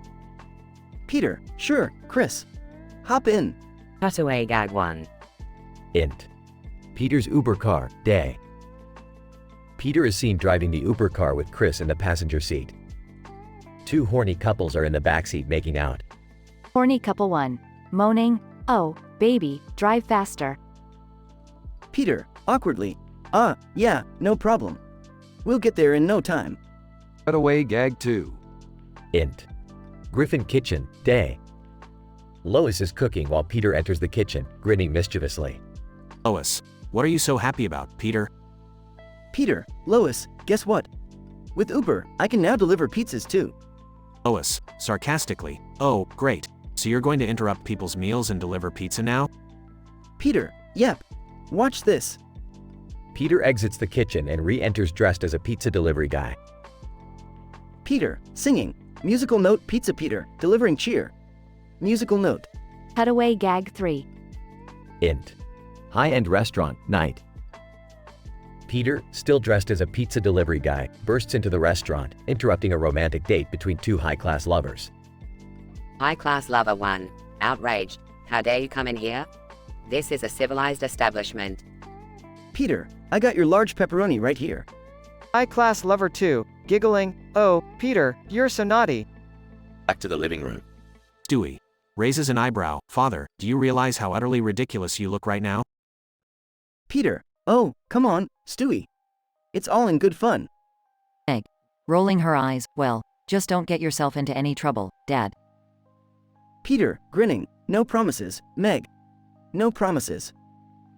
The Griffin family continues watching TV as chaos and hilarity ensue with Peter's unconventional use of Uber. Fade out.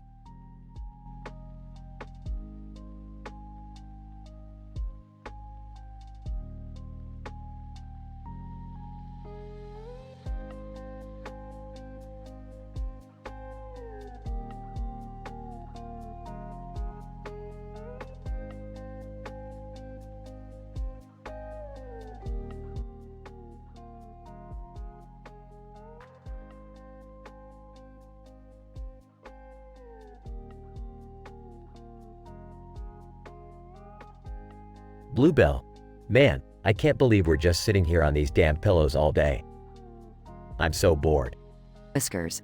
Yeah, this blows. I wish we could do something more exciting than just lounging around. Fluffy, you guys, I heard a rumor that these machines are plotting against us while the humans sleep. Mr. Scruffles, no way. You're fucking with us, Fluffy. The humans love us, they'd never do that. Bluebell, think about it, Mr. Scruffles. They're always watching those damn screens, whispering to each other.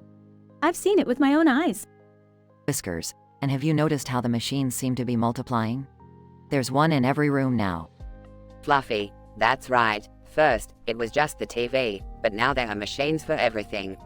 It's like they're taking over. Mr. Scruffles. Okay, calm the fuck down.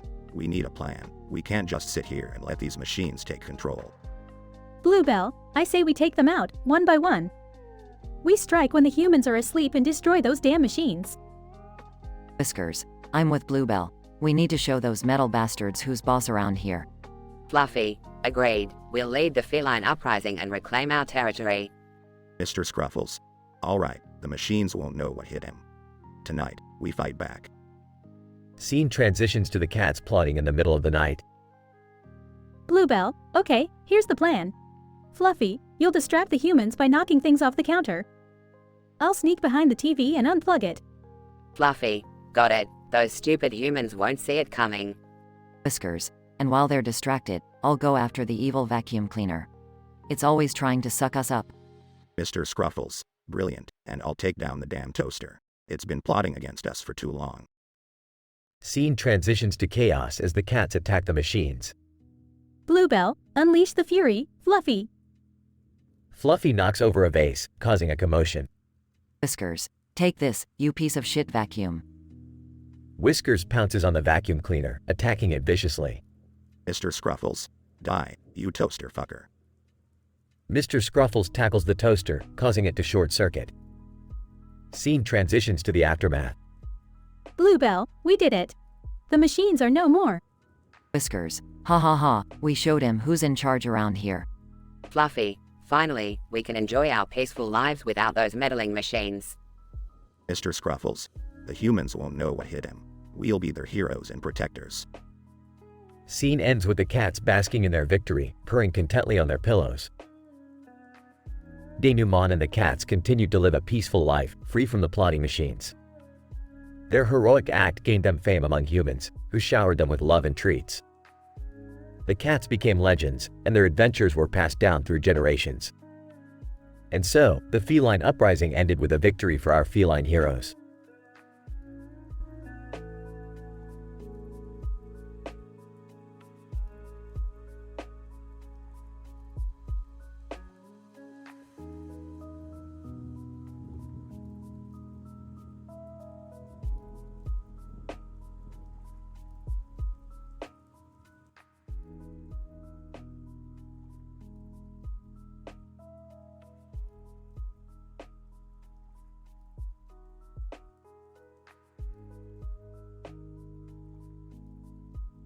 Stewie. Hey, Peter, have you seen that new guy in town with a microphone for a head? Peter, you mean that freak with a boombox for a face? Yeah, I've crossed paths with him. Lois. Peter, please be careful. He seems dangerous. Peter, don't worry, Lois. I can handle him. I once fought a gorilla with a kazoo for a nose. Chris. Dad, that sounds really made up. Peter, shut up, Chris. This is important. I need to come up with a plan. Egg, why don't you ask Quagmire for help? He knows karate. Peter, nah, Quagmire's too busy with his weird fetishes. Cutaway gag 1. Peter, Quagmire, and Joe are at a fetish convention. Quagmire. Wow, look at all these weird things. A latex duck, a whip shaped like a chili dog. This is amazing. Joe, I'm just here to support you, Quagmire. Don't even think about involving me in any of this. End of Cutaway gag 1. Ryan. Peter, maybe you could try reasoning with the guy. A conversation might solve everything. Peter, are you kidding, Brian? The guy has a fucking microphone for a head. Stewie. I say you teach him a lesson, Peter. Show him who's boss. Cutaway gag 2. Peter and Quagmire are at a karate class, learning self-defense. Instructor, alright, class. Let's start with some basic moves. Remember to focus your energy and attack with confidence. Peter, got it, Sensei. Quagmire. I'm just here to meet hot karate babes. End of Cutaway gag 2. Peter, alright, I've got it. I'll challenge him to a rap battle. I'll show him I'm the king of Quahog. Egg. Dad, you can't rap. Remember when you tried to freestyle at Chris's school talent show? Cutaway gag 3. Peter on stage, attempting to rap. Peter, yo, check it. I'm Peter Griffin, I'm the man. All. Quahog in da house. Awkward silence from the audience. End of cutaway gag 3. Peter, okay, maybe the rap battle idea isn't the best. I guess I'll just have to take him down the old-fashioned way.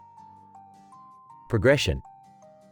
Peter confronts the man with a microphone head, engaging in a chaotic fight filled with ridiculous punches, kicks, and microphone-related attacks. The battle moves through various locations in Quahog, causing mayhem in its wake. During the fight, there are several metafictional cutaway gags mocking American culture, including parodies of popular TV shows and politicians. Denouement. After a grueling battle, Peter manages to outsmart the man with the microphone head. With a final blow, he knocks him out cold, saving the day. Conclusion. The town of Quahog celebrates Peter as the hero who defeated the evil man with the microphone head. The Griffins bask in their moment of glory, with Peter proudly reminding everyone that he's Quahog's one and only champion. Note: the above dialogue contains vulgar language and is intended for a mature audience. It is based on the request for an M-rated episode of Family Guy.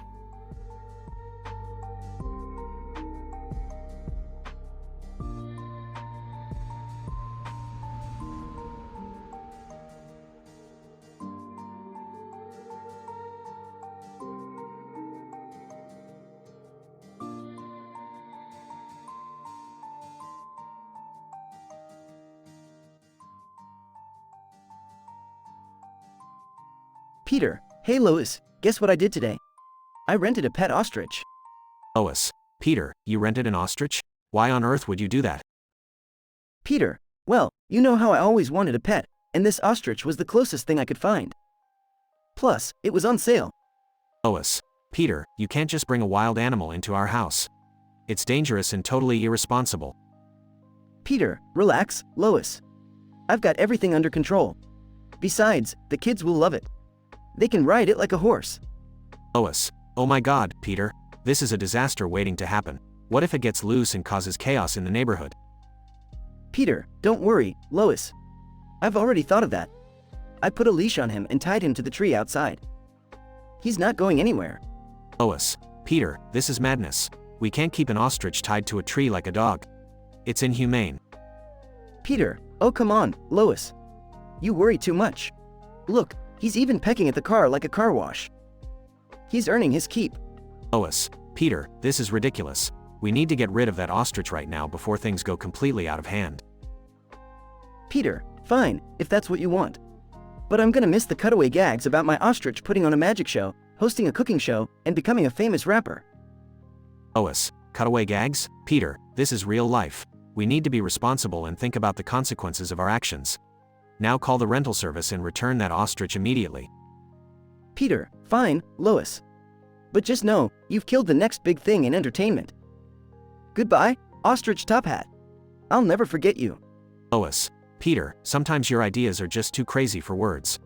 Let's just hope the next one doesn't involve renting a pet kangaroo or a chimpanzee this time. Peter, oh, you read my mind, Lois. Kangaroo boxing match, here we come. But seriously, let's never do this again.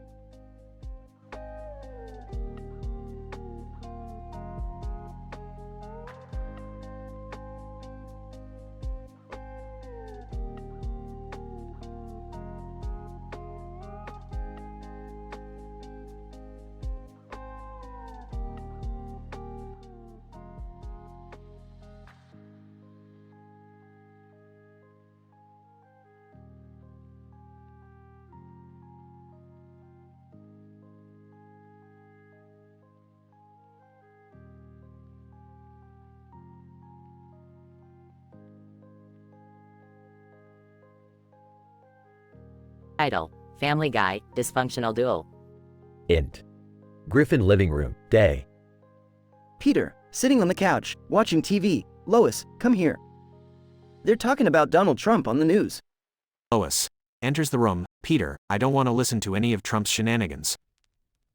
Peter, but Lois, he just said he wouldn't eat a pizza with anchovies. That's un-American. Lois. rolls her eyes. Peter, that's not exactly newsworthy. You know, sometimes I think you're just looking for trouble. Peter, grinning mischievously. Trouble? Maybe. But this time, I'm going to give him a run for his money. Cutaway gag 1. Int. Quahog City Hall, day. Mayor West, behind a desk, wearing a sash, and that's why we should give every citizen a flamethrower.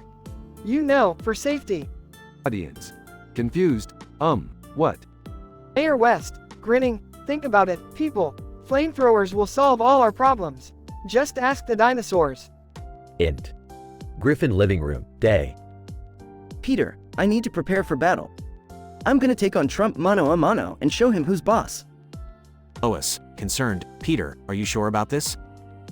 Peter, yeah. I've been practicing my insults in the mirror. Check this one out. Hey Trump, your hair looks like a chicken nuggets accountant. Lois, facepalming. Oh, dear God. Cutaway gag 2. Int. Grocery store, day. Peter, holding a bag of marshmallows. Hey, Stewie, do you want to have a marshmallow fight? Stewie, evil smile. Oh, indeed, Peter. Let's see if you can withstand the power of my strategic marshmallow artillery. They engage in an epic marshmallow fight, tossing marshmallows at each other with exaggerated slow motion effects and intense music. Int. Griffin living room, day. Peter, donning a superhero costume. Lois, I'm ready for the battle of a lifetime. If I'm not back in 10 minutes, send help. Lois, sighs. Okay, Peter. But please, try not to destroy the entire city this time. Cutaway gag 3. Int. Quahog power plant, day.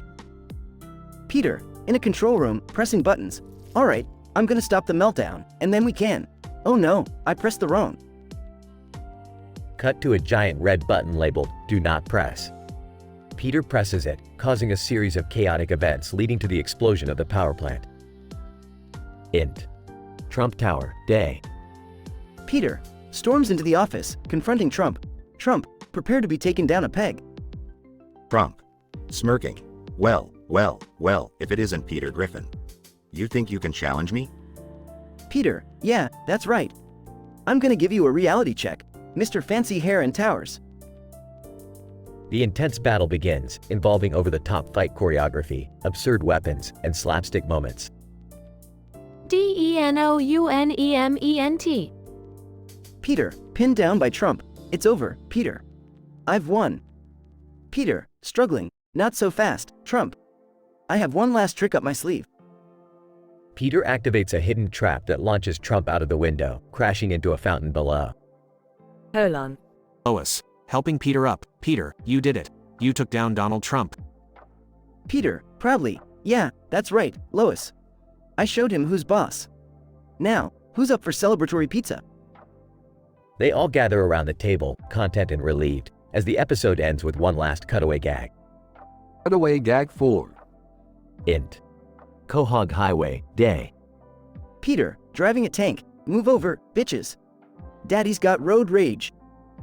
Drivers scramble to make way for Peter's tank, causing a massive chaotic traffic jam.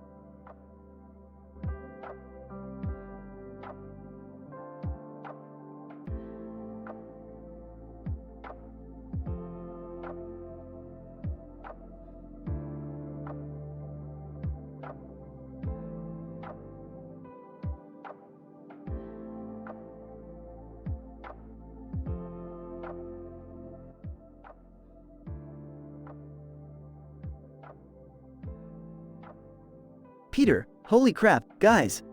Look at this balloon. Holding a balloon. Quagmire, balloons, huh? You know what else is full and round? Smirks. Peter, Quagmire. Not everything has to be about. Quagmire, and wrinkly. Don't forget wrinkly. Ryan, can we please have a conversation that doesn't involve anything sexual? Yo, yeah, let's just enjoy this balloon for what it is. Cleveland, well, I gotta admit, that is one big balloon. What are we gonna do with it?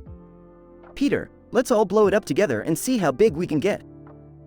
Quagmire, I could tell you some stories about blowing things up, but I'll save it for later. Ryan, alright, on the count of 3, we all blow. 1, 2, 3. They all blow into the balloon, and it starts inflating rapidly. Peter, wow. It's getting bigger and bigger. Quagmire, just like my interrupted. Joe, Peter, I think we might have a problem here. Peter, what is it now, Joe? Joe, the balloon, it's engulfing us. Brian, wait, what? Cleveland. Oh no, we're getting sucked in. The balloon engulfs the entire family and they find themselves trapped inside. Quagmire. Well, this is a first. Stuck inside a giant balloon. Can't say I've done this before. Joe, this is becoming more and more like one of Peter's crazy adventures. Peter, don't worry, guys. We'll find a way out of this. We always do. Brian, we have to think logically here. How did we get into this mess? Cue the first cutaway gag. Cutaway gag 1. Scene. The Griffins are attending a circus. Ringmaster. And now, presenting the amazing Bladderbuster balloon. It can contain up to 1 ton of helium. Peter, hey guys, watch this. Jumps inside the deflated balloon. Lois, Peter, get out of there. The balloon inflates and Peter is trapped inside. Quagmire. I can't believe we got ourselves into this situation. What were we thinking? Joe, well, maybe we can find a way to pop the balloon from the inside. Cleveland. Yeah, but how? Brian, I have an idea. Remember that time we encountered a giant sewing needle? Cue the second cutaway gag. Cutaway gag 2. Scene. The Griffins visit a giant tailor's shop. Tailor, and here we have the world's largest sewing needle. Peter, Lois, hand me that needle. I've got an idea. Peter climbs up the needle and pops the balloon. Peter, all right, guys, let's do this. Cleveland, take the lead. Cleveland. Hold on, fellas. I think I found a way out. They all follow Cleveland as they navigate through the balloon's interior. Quagmire. I can't believe we went from holding a balloon to being trapped deep in an elephant's ass. Joe, only Peter could get us into something like this. Brian. Look, there's a light at the end. We're almost out. They finally make it out of the balloon and land safely on the ground. Peter, phew, that was one crazy adventure, even for us. Quagmire. Yeah, next time, let's just stick to normal-sized balloons, okay? They all laugh, relieved that they escaped the balloon of doom. Cue the third cutaway gag. Cutaway gag 3.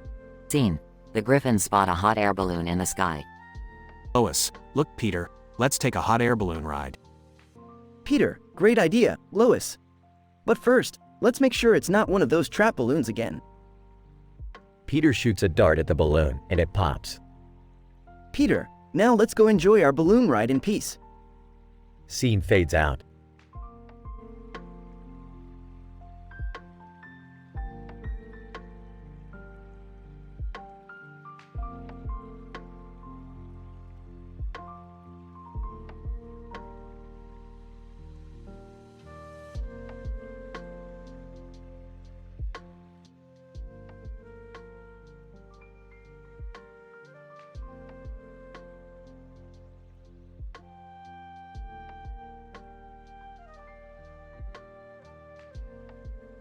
Int. Griffin living room, day. Peter is sitting on the couch, munching on a burger. Peter, you know, Lois, there's something about those Burger King burgers that I just love. They're like a delicious piece of heaven shoved between 2 buns. Lois, Peter, you're always eating fast food. It's not good for you. Burger King mascot suddenly bursts through the front door, sporting a creepy grin. Burger King mascot. Did somebody say Burger King? Peter, holy crap, it's the Burger King mascot. Burger King mascot pulls out a giant spatula and swings it at Peter. Peter, bring it on, you plastic-faced freak. Peter dodges the spatula and retaliates with a flurry of punches and kicks. Lois, Peter, stop fighting. You're going to get hurt. Burger King mascot lands a mighty blow, sending Peter crashing into the family's china cabinet. Peter, ow. That was uncalled for, you Whopper-wielding maniac. Burger King mascot smirks and reaches for a Shake-O-Matic machine, throwing milkshake grenades at Peter. Lois, we need to do something. Peter, don't worry, I got this. Peter leaps onto the kitchen counter and grabs a giant can of lard. He hurls it at the mascot, engulfing him in a greasy explosion. Burger King mascot falls to the ground, drenched in lard, defeated. Peter, looks like you just got flame-broiled, you son of a flame-grilled Whopper. Lois, Peter, that was insane. Are you alright? Peter, Yeah, I'm fine. Just another day in Quahog. Cutaway gag 1. Stewie floats through space in a spaceship, dressed as an astronaut. Stewie. Captain's log, stardate 6371.9. On my quest for world domination, I have discovered a planet entirely made of chicken nuggets. Fascinating. Cutaway gag 2. Peter sits in a psychiatrist's office, filled with other cartoon characters. Doctor, so, Peter, how does it make you feel that you're constantly being attacked by fast food mascots? Peter, well, Doc, it really grinds my gears, and my buns. Cutaway gag 3. Quagmire stands in front of a mirror, flexing his muscles. Quagmire, giggity, giggity, goo. Check out these babies, ladies. You know what they say, once you go Quagmire, all other guys expire. Dennis, dear God, that show is still on? Int. Griffin living room, day. Lois. Well, it looks like the Burger King mascot won't bother us anymore, Peter. Peter, yeah, but I could really go for a burger now. Peter grabs a burger from the floor, covered in lard, and takes a bite. Lois. Peter, that's disgusting. Peter, hey, it's Quahog, Lois. We do things differently here. They both laugh as the camera zooms out, ending the episode. The end.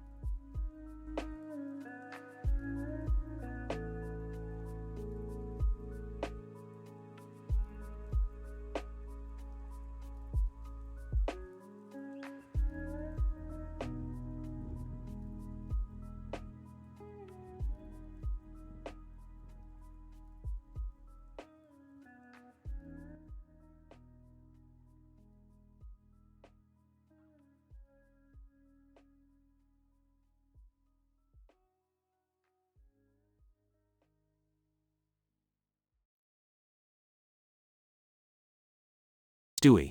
Brian, fetch me my latest invention. I've almost perfected it. Brian. Oh boy, what crazy contraption have you come up with this time, Stewie? Stewie. Behold, the Multi-Clone 3000. With this device, I can create identical copies of myself. Brian. Are you sure that's a good idea, Stewie? You know what happened last time you tampered with cloning. Stewie. Please, Brian, I've learned from my mistakes. This time, it'll be different.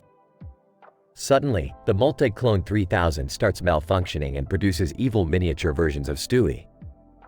Evil Stewie 1. Well, what do we have here? Looks like the baby genius messed up again. Stewie, blast it, I must have miscalculated something. Now I have a bunch of evil versions of myself running around. Evil Stewie 2. Oh, this is going to be fun. We're going to make your life a living hell, Stewie. Stewie, you think you're clever, don't you? Well, I'll show you who the real genius is. Stewie engages in a series of cat and mouse games with the evil miniature versions of himself, as chaos ensues throughout the Griffin household. Evil Stewie 3. Look, Stewie, I've found your secret toy stash. You have quite the collection here. Stewie, no, those are mine. Don't you dare touch my limited edition action figures. Evil Stewie 3 starts smashing the toys, one by one, creating mayhem. Scene cuts to a cutaway gag. Peter, Lois, I can't find my favorite pair of underwear. Have you seen them? Lois. Peter, you have enough underwear to last a lifetime. Just put on a clean pair and let's go. Peter, but these are my lucky underwear. They bring me good luck, like that time I won the lottery. Scene cuts back to the Griffin household. Evil Stewie 4. Family Guy can't survive without good old Stewie, can it? We'll be the ones running this show now. Stewie, over my dead body. You may have my looks, but you'll never have my charm and intellect. Stewie engages in a heated battle with the evil clones, using his wit and cunning to outsmart them. Scene cuts to another cutaway gag. Peter, hey, Joe, do you remember that time we disguised ourselves as superheroes to fight crime? Joe, oh yeah, the Justice Boobies duo. Good times, Peter, good times. Scene cuts back to the Griffin household. Evil Stewie 5. Take a good look, Stewie. This is the end for you. Once we get rid of you, we'll be the ones ruling Quahog.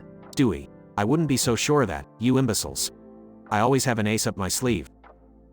Stewie activates a hidden device, causing a massive explosion that eradicates the evil clones. Scene cuts to the final cutaway gag. Peter, you know what, Lois? I may not be the smartest guy, but I'm lucky to have a family as crazy as ours. Lois, that's true, Peter. We may be dysfunctional, but we love each other no matter what. Scene cuts back to the Griffin household. Stewie. Well, the clones are gone, and everything is back to normal. As much as I hate to admit it, I couldn't have done it without your help, Brian. Brian. Hey, we're a team, Stewie. Even when things go wrong, we always have each other's backs. The two share a rare, heartfelt moment before continuing with their eccentric and unpredictable lives. End of the episode.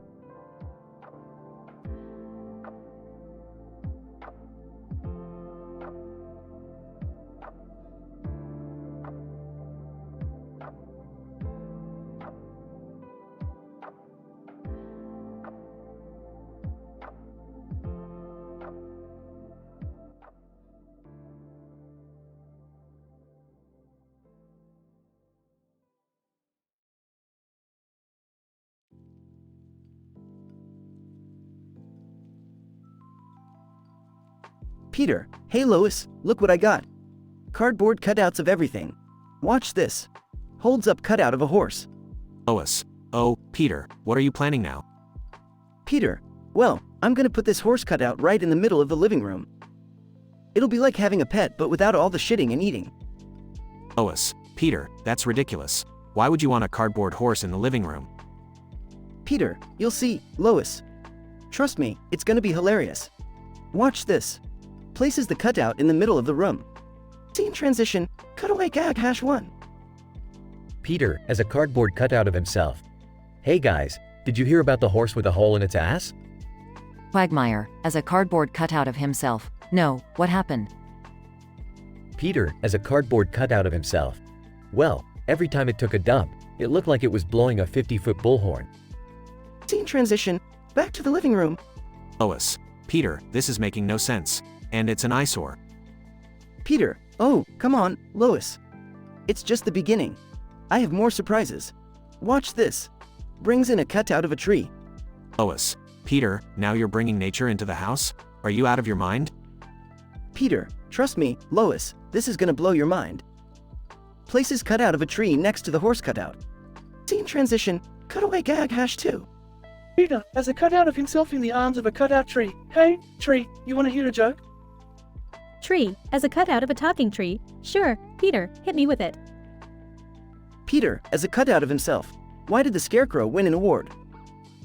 Tree, as a cutout of a talking tree. I don't know, Peter, why? Peter, as a cutout of himself, because he was outstanding in his field, just like you. They both laugh awkwardly. Scene transition, back to the living room. Lois. Peter, this is getting ridiculous. We can barely move in here with all these cutouts. Peter, oh, just wait, Lois. I saved the best for last. Brings in a cutout of Stewie. Lois. Peter, that's our own son. What are you thinking? Peter, relax, Lois. I'm gonna put this cutout of Stewie right next to the tree. It's gonna be like Stewie's bonding with nature. Scene transition, cutaway gag #3. Stewie, as a cardboard cutout of himself. Ah, nature. It reminds me of the time I convinced the trees to take down all the humans. Scene transition, back to the living room. Lois. Peter, I've had it. I can't live like this anymore. These cutouts are driving me insane. Peter, come on, Lois. Don't be such a party pooper. Look at how hilarious it all is. Lois. No, Peter. I want them gone, now. Scene transition, denouement. Peter reluctantly removes all the cardboard cutouts and cleans up the living room. Scene transition, conclusion. Peter, to camera, well, I guess my idea wasn't appreciated by the family. But hey, it was worth a shot, right? Now I'll just have to find something else to fill this gaping void in my life. Screen fades to black as the Family Guy theme music plays.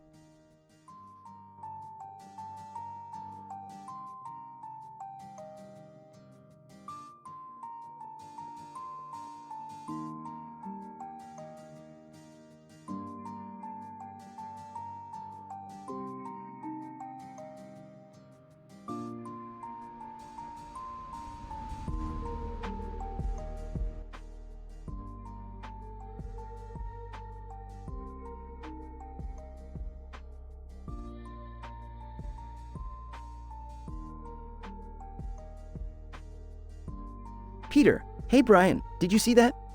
Will Smith just popped Chris Rock across the face at the Academy Awards. Brian, wow, I can't believe it. Those two are such big stars, what could have possibly made them fight like that?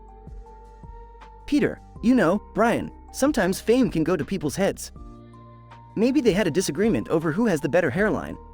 Brian, yeah, I guess egos can really clash in Hollywood. Hey, remember that time we went to a Hollywood party? Cutaway gag 1. Peter, excitedly, look, Brian, it's Ryan Reynolds. Brian, sarcastically, no, Peter, that's just a wax figure. Peter, grabbing the wax figure's hand. Wow, Ryan, you're so lifelike. Wax figure. Laughs, thanks, man. I've been working out. Peter, snapping back to reality. Anyway, we need to investigate this Will Smith and Chris Rock situation. Let's head to the Academy Awards. Brian, alright, but try not to cause any trouble, Peter. We need to blend in and gather information. Peter, don't worry, Brian, I'll be as quiet as a mouse. Just like that time, Lois asked me to be discreet. Cutaway gag 2. Lois, serious tone, Peter, remember, this is a sophisticated party with important people. So, please, try to be discreet. Peter, whispering loudly, discreet? Got it. Hey, everybody, I just clogged the toilet upstairs. It's a real stinker. Brian, facepalming, we're never going to make it through this, are we? Peter, of course we will, Brian. We're like a dynamic duo. Like Batman and Robin, or Ron Jeremy and his penis. Brian, size, let's just focus on getting to the Academy Awards and finding out what happened. Cutaway gag 3. Peter, in an elevator. So, Brian, how's your novel coming along? Brian, smiling, great, Peter. I'm just finalizing the plot twists and character development. Elevator, stops abruptly, ding, plot twist, we're stuck. Peter, back in reality. Alright, Brian, we made it. Now, let's find Will Smith and Chris Rock and get to the bottom of this. Brian, looking around, it's packed in here, Peter. We'll have to be careful not to get lost. Peter, spotting Will Smith. Look, there he is. And he's with Chris Rock. Chris Rock, holding an ice pack to his cheek. Man, that Will Smith can hit. My face feels like it got curb stomped by a lousy DVD copy of Wild Wild West. Will Smith, chuckling, sorry, Chris. It was just a moment of frustration. Let's shake hands and make amends. Peter, approaching them. Hey, guys, mind if we join the party? Brian, whispering to Peter, I thought we were here to investigate, not crash their party. Peter, whispering back. Investigating is hard work, Brian. Let's just enjoy the chaos and see where it leads us. Brian, facepalming, here we go again.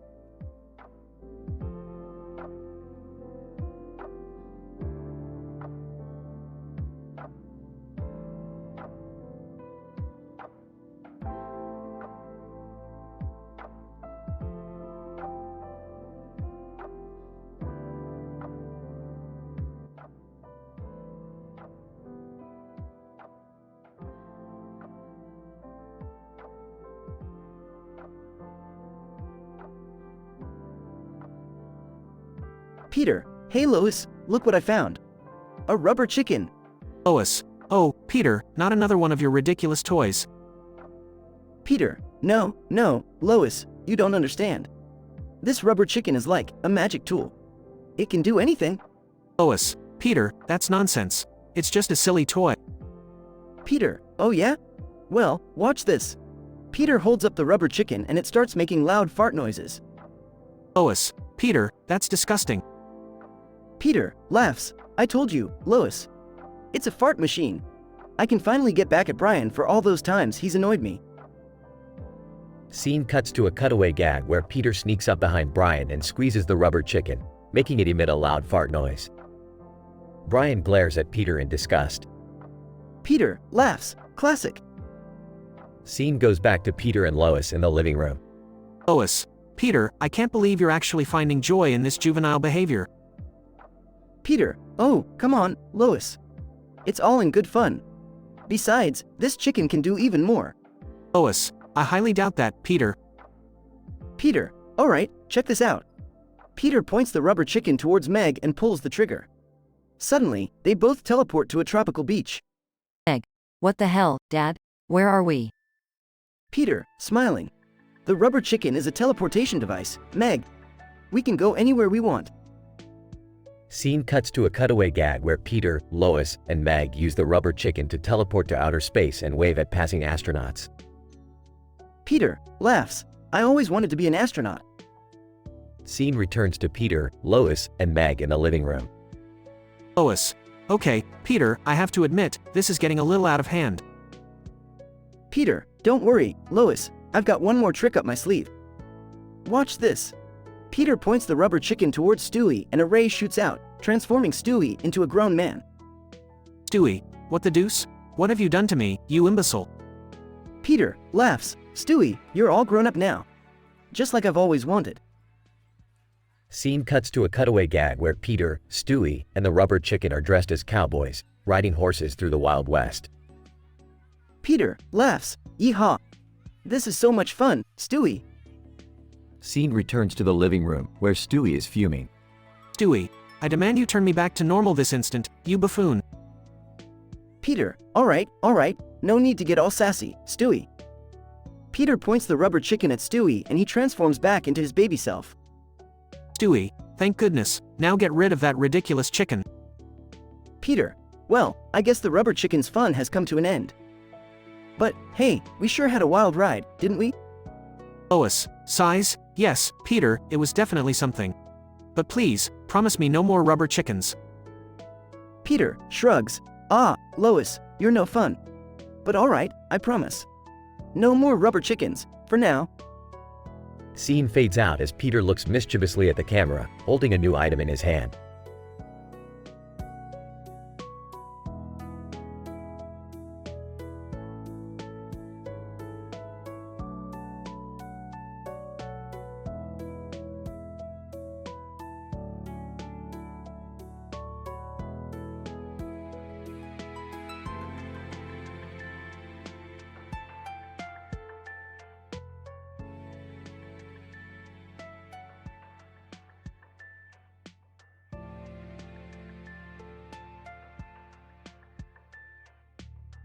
Int. The Tonight Show, stage, night. Peter, Lois, Brian, Stewie, Meg, and Chris stand next to each other in front of the iconic The Tonight Show sign. Peter grins at the audience. Peter, hey, everybody. How's it going? We're here on The Tonight Show. The audience cheers and applauds. Lois, Peter, please try to behave yourself tonight. Stewie, oh, Mummy, you know he won't. That's the whole point of having him on the show. Peter, grinning. You're damn right, Stewie. And tonight, I'm gonna do something wild. I'm gonna order from Uber Eats and have them deliver the most outrageous things you've ever seen. Brian rolls his eyes. Brian, Peter, I can't believe you're going to use national television to endorse your ridiculous and unhealthy eating habits. Peter, oh, come on, Brian. It's all in good fun. And besides, it's gonna make for great TV. Meg, can I just say, I can't believe I'm actually on The Tonight Show. This is like a dream come true. Chris. Yeah, I'm pretty excited too, Meg. But I hope Dad doesn't embarrass us too much. Peter takes out his phone and opens the Uber Eats app. Peter, alright, here we go. Let's see what outrageous things I can get. Cutaway gag 1. Int. Griffin living room, day. Peter opens the door to find a blindfolded llama standing there, holding a pizza box. Peter, confused. Did I order this? Llama, muffled, no hablo inglés. Peter shuts the door and looks bewildered. Back to scene. Peter, alright, now let's try something really crazy. Cutaway gag 2. Int. Space, day. Peter floats in space, wearing a spacesuit and holding a space burger. Peter, floating. I guess they weren't kidding when they said it's out of this world. Back to scene. Peter, alright, last one. Let's make it count. Cutaway gag 3. Int. Ancient Egypt, day. Peter, dressed as a pharaoh, sits on a golden throne surrounded by slaves presenting an enormous pyramid made entirely of chicken nuggets. Peter laughs. Now, this is what I call Egyptian cuisine. Back to scene. Peter's phone rings, indicating the delivery has arrived. Peter, delivery's here, folks. Let's see what it is this time. Peter opens the door to find a towering stack of pizzas, burgers, nuggets, and various junk food items. Peter, excited. Oh my god. It's everything I ordered. Your move, Brian. Brian, sighs, well, I guess it's a lost cause trying to reason with you. They all grab a slice of pizza and dig in, enjoying the chaos and absurdity of it all. Fade out.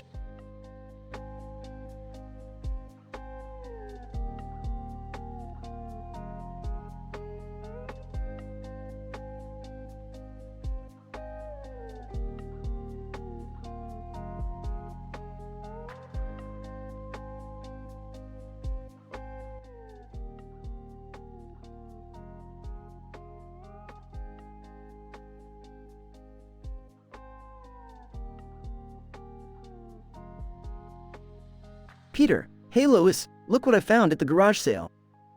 It's a wand from Harry Potter. Lois, oh, Peter, do you really think that's a good idea? Peter, of course it is. With this wand, I can make all my dreams come true. Watch this, Petrificus Totalis. Peter points the wand at a chair, and it suddenly freezes in place. Lois, Peter, what have you done? Peter, it's just a harmless spell, Lois. Look, I'll fix it. De Petrificus Totalis. The chair shatters into 100 pieces. Peter, whoops, wrong spell. Let's try another one. Accio beer. Peter points the wand at the fridge, and a 6-pack of beer flies into his hand. Lois, Peter, that's not how it works. Peter, relax, Lois. We're living in a magical world now. You know, like that one time when I turned New York City into a giant ball pit? Cutaway gag 1. Peter is seen waving the wand and suddenly, New York City transforms into a massive ball pit, filled with colorful balls. Lois, oh my god, Peter, you're causing chaos again. Peter, don't worry, Lois.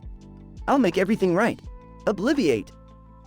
Peter points the wand at Lois, and she suddenly forgets everything that just happened. Lois, what were we talking about, Peter? Peter, nothing important, Lois. Let's try one more spell. Aquamente Inflatius. Peter points the wand toward the pool, and suddenly, it inflates and fills up with water. Lois, Peter, that's enough. You're going to flood the entire house. Peter, oh, don't be such a wet blanket, Lois. Evanesco Pulicus.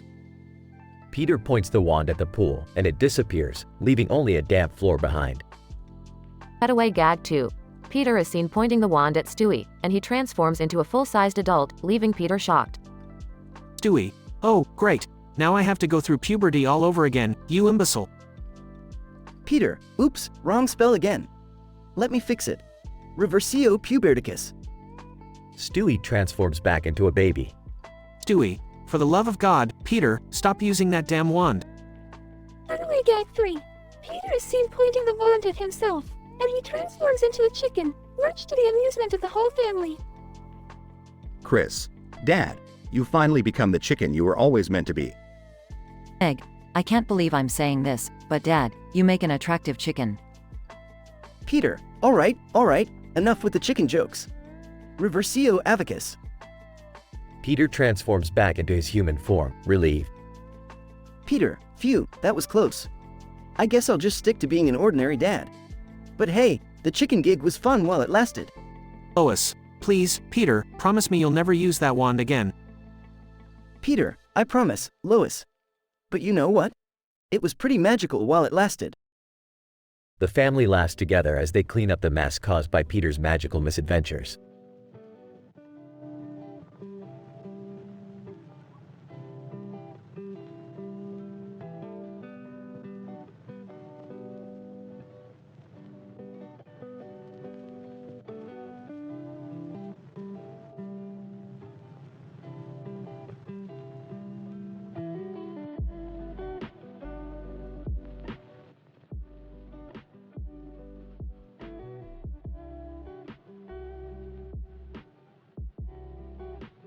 Peter, hey Lois, I'm gonna try something new today.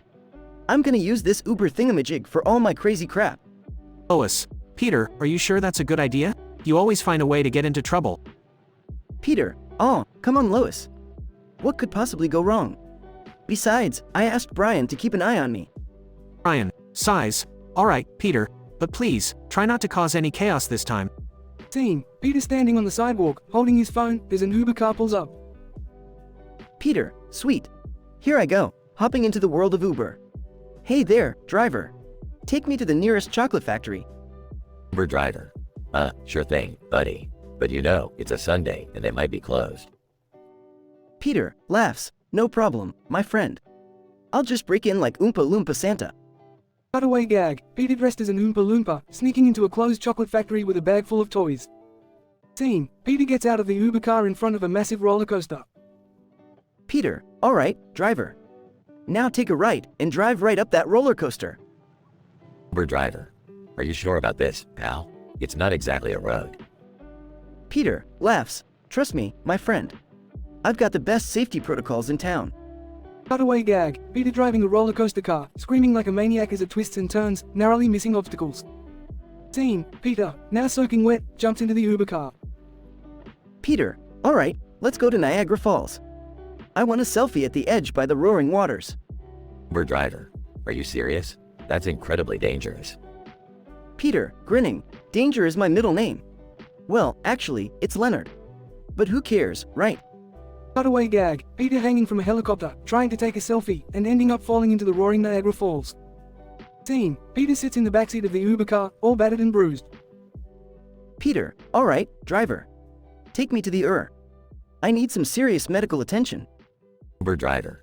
Finally, something sensible. I'll get you there as fast as I can. Scene transition. Peter inside the surrounded by doctors and nurses. Doctor, Mr. Griffin, you've broken several bones and sustained severe injuries. Can you please explain what happened? Peter, smirking. Well, Doc, it all started when I decided to use Uber for my daily shenanigans.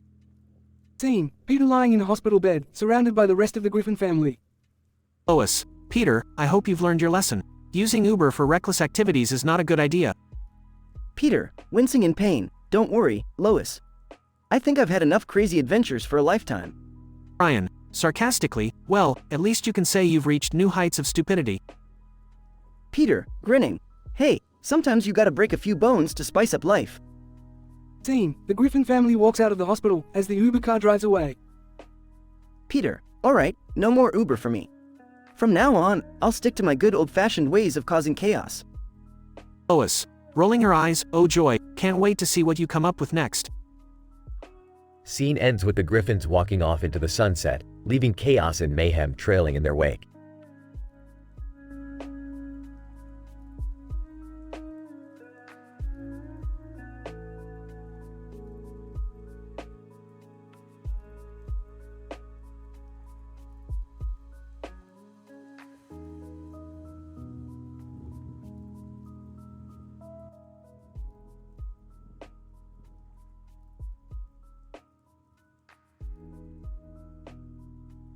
Peter, hey Lois, guess what? I rented a pet alien. Lois, Peter, are you serious? You know we can't afford something like that. Peter, don't worry, Lois. I used Quagmire's credit card. He won't even notice. Cutaway gag 1. Peter, in the pet store. I'll take that big gray one. Store clerk. Sir, that's an alien, not a pet. Peter, grinning. Perfect. Brian, hesitant. Peter, you can't just treat an alien like a pet. It's inhumane. Stewie. Oh, shut up, Brian. Like you treat me any better. Cutaway gag 2. Stewie, in a spaceship, I'm the captain now. Brian. Stewie, what the hell are you doing? Stewie, I've hijacked this alien spaceship, Brian. We're going to take over the world. Brian. Stewie, you're such a malevolent little twerp. Cutaway gag 3. Peter, holding the alien's hand. Hey, neighbor. I bet you've never seen an alien before. Yo, Peter, that's incredible. Can I touch it? Alien. In a deep voice, absolutely, Officer Swanson. I can do so much more than that. Lois, horrified. Peter, what are you doing with the alien? This has gone too far. Peter, Lois, relax. I'm just having fun with my new friend. Cutaway gag 4. Peter, in bed with the alien. Oh yeah, I guess they don't talk about this side of aliens on the Discovery Channel. Lois, screaming, Peter, I can't believe you. Peter, grinning. I think I found a loophole in our marriage vows, Lois. Lois, Peter, this is not how this works. Egg, sighing, can we please just get rid of the alien already? Chris. Yeah, He's weirding me out. Peter, alright. I'll return the alien. But I gotta say, he's been the best pet we've ever had. Stewie, sarcastically, oh yes, because having an alien has been completely normal and not a disaster waiting to happen. Peter, back at the pet store. Here you go, alien. Thanks for the fun. Alien. No problem, Peter. If you ever need me again, just give me a call. Peter pauses. You know what? Maybe I'll take you up on that. As Peter and the family return home, an ominous feeling lingers in the air. The unpredictable adventures with the alien may not be over. But one thing is for sure, their dysfunctional life in Quahog will never be the same again.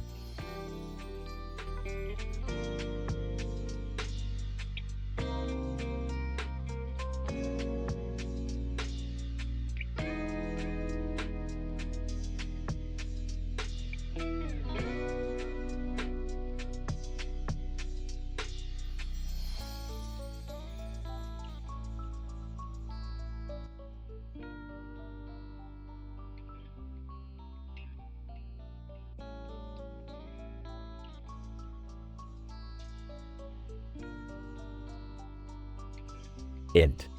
Griffin living room, day. Peter, a bumbling and overweight man, sits on the couch, watching TV with his wife, Lois. Peter, excitedly, Lois. Did you hear the news? There's a new villain in town. Lois rolls eyes. Peter, we really don't need any more drama in our lives. Peter stands up determined. No, Lois, this is serious. His name is Mike McMicrophone, and he has a microphone for a head. Lois sighs. Fine, Peter, but please be careful. We don't need you causing more chaos. Cutaway 1. Peter, dressed as a superhero, accidentally trips and crashes into a billboard, sending it toppling onto a car below. Int. Quagmire's house, day. Peter bursts into Quagmire's house, where Quagmire and Cleveland are sitting. Peter, panting. Quagmire. Cleveland. We have a villain to fight. Quagmire raises an eyebrow. Well, Peter, you always bring excitement to our lives. Cleveland claps hands. All right, let's do this. Cutaway 2. Peter, dressed as a pirate, accidentally shoots his own foot while trying to load a cannon. Next. Quahog streets, day. Peter, Quagmire, and Cleveland search the streets for Mike McMicrophone.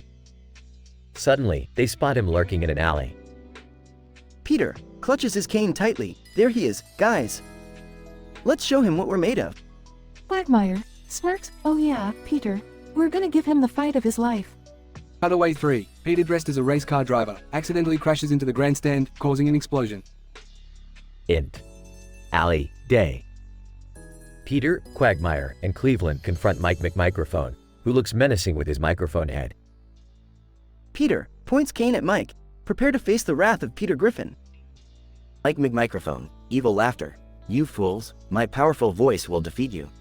Quagmire confidently. Oh yeah? Well, let's see how you handle our idiocy. A dramatic battle ensues, with punches, kicks, and absurdly funny moves. Peter throws a wild punch. Take that, you microphone-headed freak. Mike McMicrophone. Dodging, is that all you've got, Griffin? Finally, Peter delivers a powerful kick, knocking Mike McMicrophone unconscious. Peter, victorious. That's what you get for messing with the Griffins, you loudmouth. Lois, Quagmire, and Cleveland rush over, cheering for Peter's victory. Lois hugs Peter. I knew you could do it, Peter. Quagmire laughs. You really showed him, Peter. No one messes with the Griffins. Peter, proudly. I'm just glad we can put this whole crazy thing behind us now. The Griffin family and their friends celebrate their victory, leaving behind a trail of comedic chaos wherever they go. Fade out.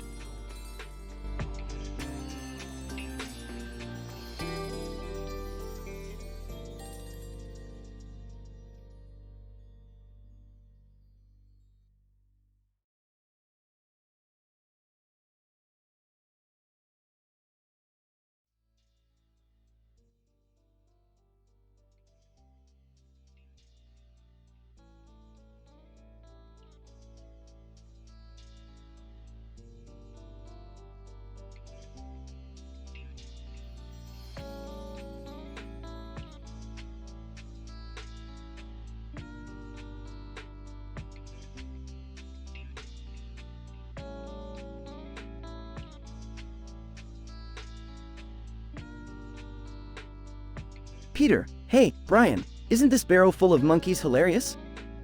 Brian, well, Peter, it's definitely not how I had planned to spend my day. Peter, oh, come on, Brian. Where's your sense of adventure? Brian, adventure? We're stuck in a barrel with a bunch of wild monkeys. How is that adventurous? Peter, trust me, Brian, everything is better when there are monkeys involved. Just hang in there. Brian, easy for you to say. You're not the one getting poked by their tiny hands and tails.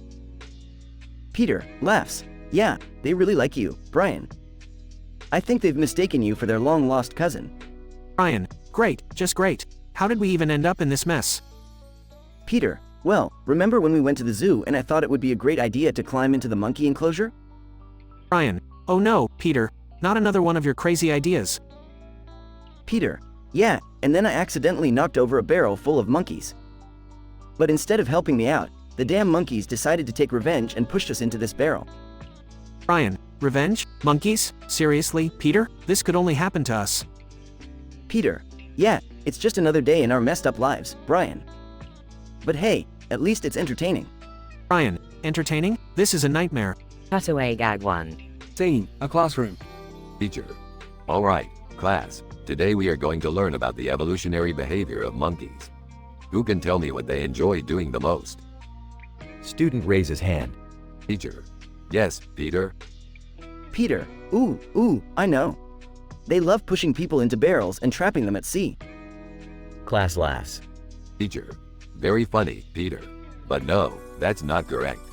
Cutaway gag 2. Scene, a monkey psychiatrist's office. Monkey psychiatrist. So, Mr. Chimpley, what seems to be the problem? Monkey patient. Well, doctor, I have this uncontrollable urge to push people into barrels and trap them at sea. Monkey psychiatrist. Oh, I see. Have you tried eating bananas instead? Monkey patient, bananas? What kind of solution is that? Cutaway gag 3. Scene, a news reporter on television. News reporter, breaking news. A barrel full of monkeys has been found floating in the Atlantic Ocean. In related news, a man in a suit and tie and his talking dog companion have gone missing. Back to the dialogue.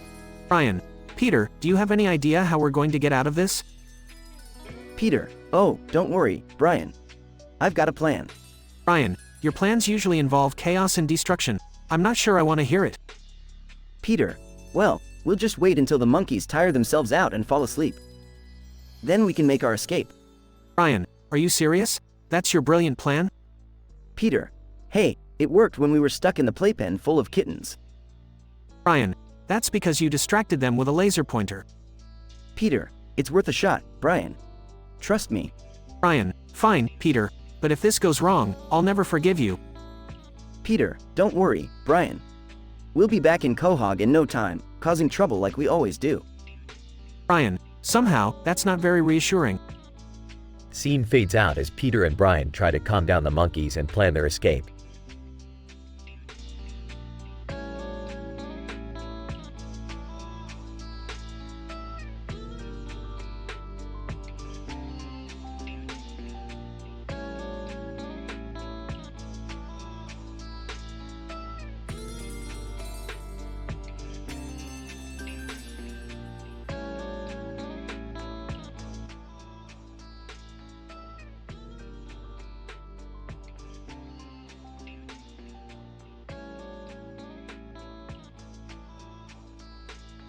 Peter, hey, Lois. Guess what? I got into a fight with Donald Trump today. Lois rolls eyes. Oh great, Peter. What did you do this time? Peter, well, I was walking down the street, minding my own business, when I saw Trump giving a speech. He was going on and on about how great he is, so I couldn't resist. Cutaway gag number 1. Peter, interrupting Trump. Hey, Trump. You think you're so tough, but I bet you can't even tie your own tie without someone helping you. Trump. Angrily, what did you just say? Cutaway gag number 2. Peter, in a boxing ring with Trump. All right, Trump. Let's settle this like men. Winner takes all. Trump. Smirking. You're gonna regret challenging me, Peter. Cutaway gag number 3. Peter, in a courtroom, pointing at Trump on the witness stand. Your Honor, I present to you Exhibit A, Donald Trump's hair. I rest my case. Brian, entering the room. Peter, this whole thing sounds ridiculous. Why would you want to fight Trump in the first place? Peter, Brian, it's not about politics. It's about standing up for what's right. Plus, I wanted to see if his hair is real. Stewie, good luck with that, Peter. You're gonna need it. Peter, thanks, Stewie. But I've got a secret weapon. Progression. Scene shifts to a Rocky-style training montage, with Peter working out and preparing for the fight. Peter, I've been training for months, Lois. I've got the eye of the tiger. Lois, Peter, this is insane. You can't just go around picking fights with people. Peter, nonsense. This is the opportunity of a lifetime. I'll be famous once I knock Trump out. Scene shifts to the fight. Peter, stepping into the ring. All right, Trump. Prepare to be humbled. Donald Trump, smirking. You really think you can take me down, Peter Griffin? I'm a stable genius. Denouement. The fight begins and the two of them exchange blows, with Peter surprisingly holding his own against Trump. The crowd goes wild as the battle intensifies. Meg, watching from the side. Go, Dad. Kick his ass. Jacob, sighs. Meg, your family is seriously messed up. Conclusion. Peter lands a powerful punch on Trump, causing him to stumble and fall to the ground. The crowd erupts in cheers as Peter basks in his victory. Peter, I did it, Lois.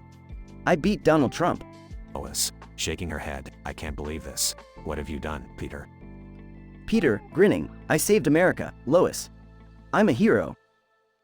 Scene transitions to the family celebrating Peter's victory at home, with Stewie making witty remarks in the background. Brian, sighs, I guess anything is possible in the world of Family Guy. Scene ends with Peter wearing a homemade champion belt and shouting, USA! USA! While fireworks explode in the sky.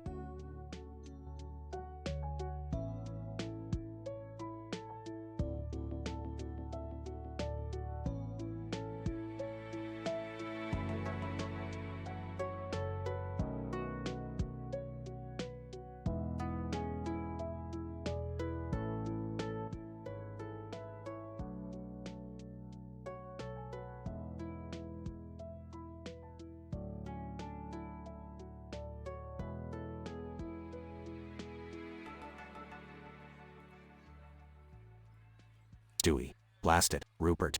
I can't believe I spilled that experimental growth formula on the floor. Now there are miniature versions of me running around the house. Brian, are you serious, Stewie? Miniature versions of you? That's a whole new level of trouble. Stewie, yes, Brian, and they are a menace. They're wreaking havoc everywhere, stealing my gadgets, and causing all sorts of chaos. Peter, what the hell is going on here? Why are there tiny Stewies running around? Stewie, it's all your fault, you imbecile. You knocked over the vial. Now there's an army of evil mini-Stewies out to destroy the world. Meg. Wow, Stewie, didn't know you had that in you. Evil mini versions, huh? Can't be any worse than living with my family. Stewie, shut up, Meg. This is serious. We need to find a way to stop them before they take over entirely. Lois, alright, everyone calm down. I'll call the police and see if they can help. Stewie, the police, please, Lois, they couldn't handle this. We need some serious firepower. Peter, grinning, did somebody say, firepower? Time to whip out the old shotgun, huh? Scene switches to cutaway gag. Peter, holding a shotgun. Alright, evil mini Stewie, time for you to meet your doom. Evil mini Stewie, tiny, evil laughter. You think a shotgun can stop us? How naive. Peter shoots repeatedly, but each bullet misses. Peter, damn it, these guys are too small. I can't hit them. Scene switches back to the Griffin household. Stewie, see, Brian, I told you we needed something more powerful than the Dolt's shotgun. Brian, well, if we have to think big, maybe we need to bring in the big guns. Literally. Stewie, guns, what are you talking about, Brian? Brian, I mean, we need to get in touch with the military, Stewie. They have the firepower and resources to handle this. Scene switches to cutaway gag. Stewie, on the phone, General, we have a situation here. Evil miniature versions of me are taking over my house. We need your help. General, over the phone. We'll send our best special forces unit right away. Scene switches back to the Griffin household. Stewie, finally, the military has arrived to save the day. Trademark Army helicopters land outside the Griffin household. Soldiers with high-tech equipment storm in. Soldier, We're here to take care of those mini Stewies, sir. Stewie, excellent. Show them no mercy, soldiers. Scene switches to cutaway gag. Stewie, playing poker with the soldiers, fold. Not on my watch, all in. Soldier, damn it, Stewie. You always bluff. Scene switches back to the Griffin household. Lois, well, it seems like the military has everything under control. Stewie, yes, finally this ordeal is over. No more miniature versions of me causing trouble. Brian, let's hope so. I don't think Quahog can handle more than one Stewie. Scene switches to final cutaway gag. Peter, reading a newspaper. Miniature Stewies vanish mysteriously from Quahog. Well, I guess that's the last we'll see of them. Scene zooms in on the newspaper, revealing one tiny Stewie peeking out from behind the letters, plotting his revenge. Little mini Stewie, whispering, "Revenge will be mine, you ignorant fools." Wawahaha.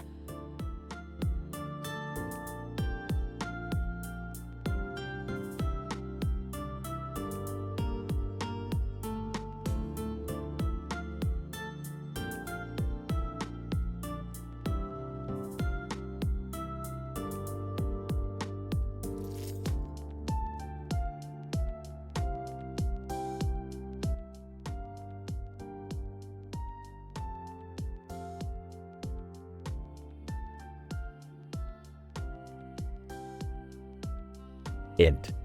Griffin living room, day. Peter, a portly, dim-witted man, is sprawled on the couch, holding a giant hamburger in one hand and a hamburger in his other hand. Peter. Triple burgers. My stomach's gonna explode. Lois, Peter's wife, enters the room. Lois. Peter, you need to stop eating like that. It's not healthy. Peter. Oh, come on, Lois.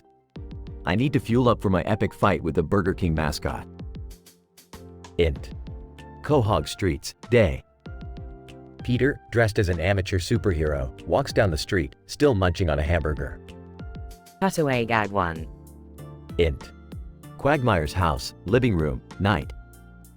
Peter, VO. Remember that time I tried to fight a chicken and ended up causing a massive explosion at Quagmire's place? Quagmire's living room is in shambles after an explosion, with Quagmire himself standing amidst the chaos. Quagmire. Giggity, damn it, Peter. You blew up my house. Act to scene. Peter spots the Burger King mascot looming ahead, dressed in his regal attire. Peter. There he is. Time for some action. Peter charges at the mascot, throwing hamburgers left and right in an attempt to distract him. Peter. Taste the wrath of my greasy power. Cutaway gag 2. Int. Griffin kitchen, day. Stewie, Peter's diabolical baby, sits at the table, conducting a scientific experiment. Stewie. And now, by reversing and upgrading the molecular structure of this hamburger, I've created an explosive culinary weapon. Stewie presses a button and the burger detonates, causing a small explosion that momentarily engulfs the kitchen. Stewie chuckles sinisterly. Act to scene. Peter and the mascot engage in a high-flying, intense fight, each landing powerful blows and trading insults. Burger King mascot. You think you can defeat me, Peter? I'm the true burger champion. Peter. You're nothing but a cheap imitation, just like your burgers. Cutaway gag 3. Int. Griffin living room, night. Peter, VO. Remember that time we traveled into outer space and Meg inadvertently started an alien war? The living room is filled with alien spaceships firing laser beams, while the Griffins hide behind the couch, terrified. Meg. Sorry, guys. I just wanted a burrito. Act to scene. With a final epic punch, Peter knocks the mascot down, sending him sprawling on the ground. Peter. Stay down, Burger King wannabe. The mascot, defeated, flees the scene, leaving Peter victorious. Lois. Peter, I can't believe you actually won. Peter. Well, nobody messes with my burgers. The Griffins head back home, ready for their next crazy adventure. Fade out.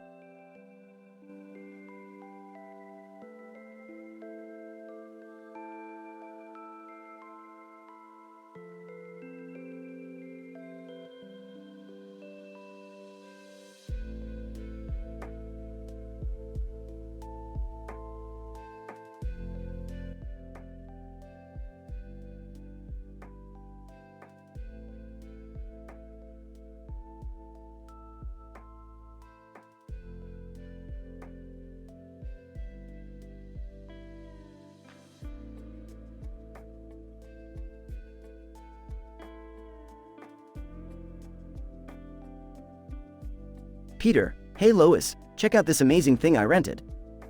It's an obese unicorn. Lois, Peter, what the hell? Where did you find that thing? Peter, I found it at this sketchy pet rental place down the road. They've got all kinds of weird animals. Stewie, rolling eyes. Oh, fantastic. Another one of Peter's harebrained ideas. Peter, shut up, Stewie. You're never supportive. Look at this unicorn, Lois. It's majestic, and it can't stop farting rainbows and sparkles. Isn't that amazing? Lois, disgusted. No, Peter, it's not amazing. It's ridiculous, and it's making a huge mess all over the house. Peter, aw, come on, Lois. Have a little fun. Look, the unicorn just farted a rainbow right into my beer. It's like a magical beer bong. Brian, sarcastically, fantastic, Peter. I can see how that would enhance the taste of your cheap beer. Peter, shut your mouth, Brian. You're just mad because you can't rent a unicorn like I can. Chris, excitedly, Dad, can I ride the unicorn? I want to ride it and show it off to my friends. Peter, of course, Chris. Get on there and let's make a grand entrance. Egg. Size. Sometimes, I can't believe I'm related to you. Cutaway gag 1. Peter, as a doctor. Alright, Mr. Unicorn, I need you to stop farting rainbows and sparkles. We need to find a solution. Unicorn, in a deep, fart-filled voice, I'm sorry, Doc. My gastrointestinal system just can't handle the magical diet anymore. Peter, well, we can't have you farting all over the place. Let's try this experimental gas neutralizer. It should do the trick. Cutaway gag 2. Peter, excitedly, hey guys, guess what? I've found a way to monetize the unicorn's farting abilities. Everyone, rooms. Peter, we're gonna bottle these rainbows and sparkles as a new energy drink. We'll call it Uni-Fizz. It's gonna make us rich. Cutaway gag 3. Peter, wearing a superhero costume. Fear not, citizens. I am Fartman, the superhero with the power of flatulence. Citizen. Covering their nose. Oh God, what's that smell? Fartman, striking a pose. It is I, Fartman, spreading justice and pungent odors throughout the city. Lois, Peter, this is getting out of hand. The house is covered in rainbow fart stains, and the neighbors are complaining. Peter, but Lois, the unicorn brings joy and magical farts to our lives. Brian, sighs. Peter, we need to do something about this. It's becoming a health hazard. Peter, fine, I'll return the unicorn. But only if I can get a refund. As they return the unicorn to the sketchy pet rental place, they bid farewell to the magical creature and clean up the house. While it was chaotic and messy, the unicorn's farting adventures brought a temporary spark of hilarity to the Griffin family's lives, reminding them of the importance of embracing the absurdity of their dysfunctional world.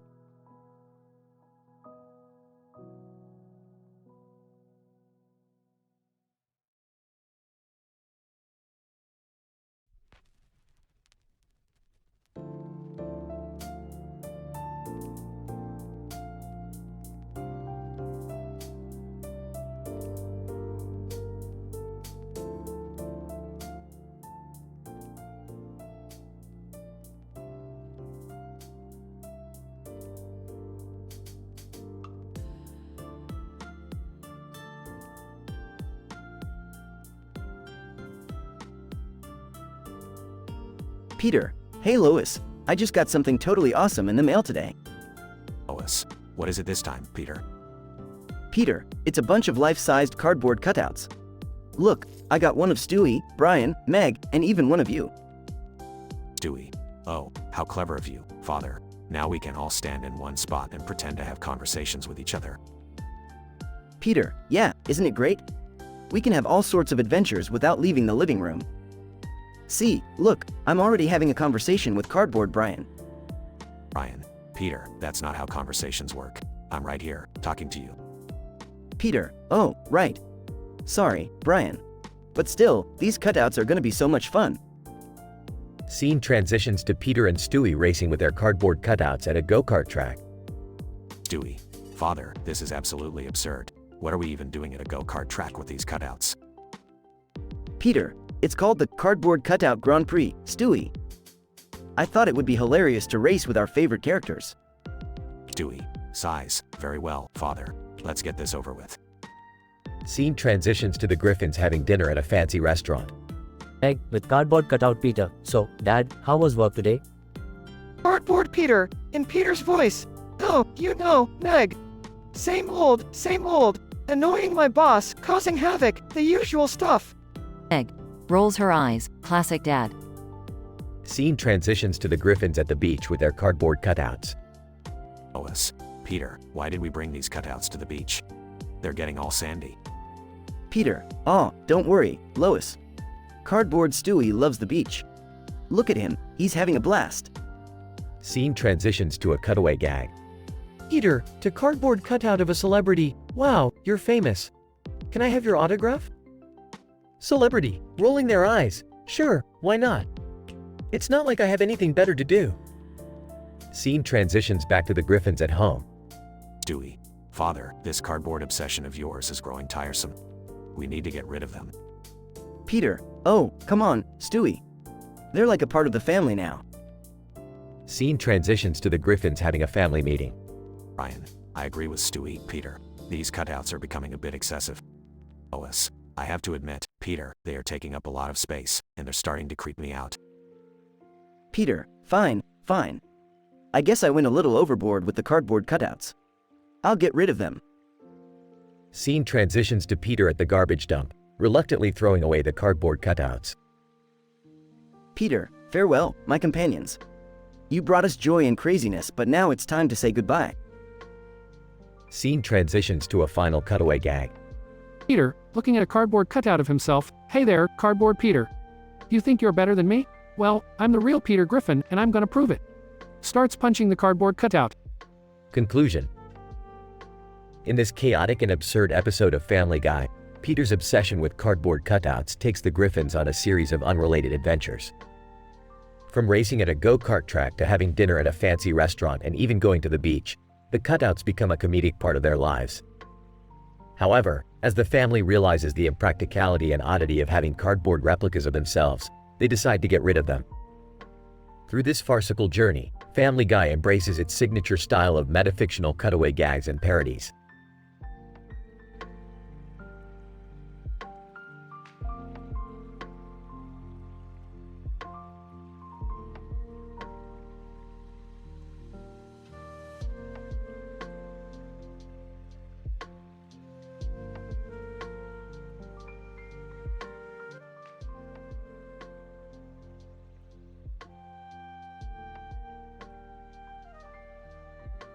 Peter, hey guys, check it out. I found this magical unicorn horn.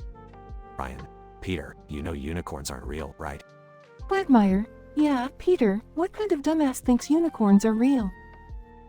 Peter, oh come on, you guys, let's go on an adventure. Let's see where this horn takes us. They all touch the unicorn horn and suddenly vanish. Scene transitions to inside the unicorn's ass.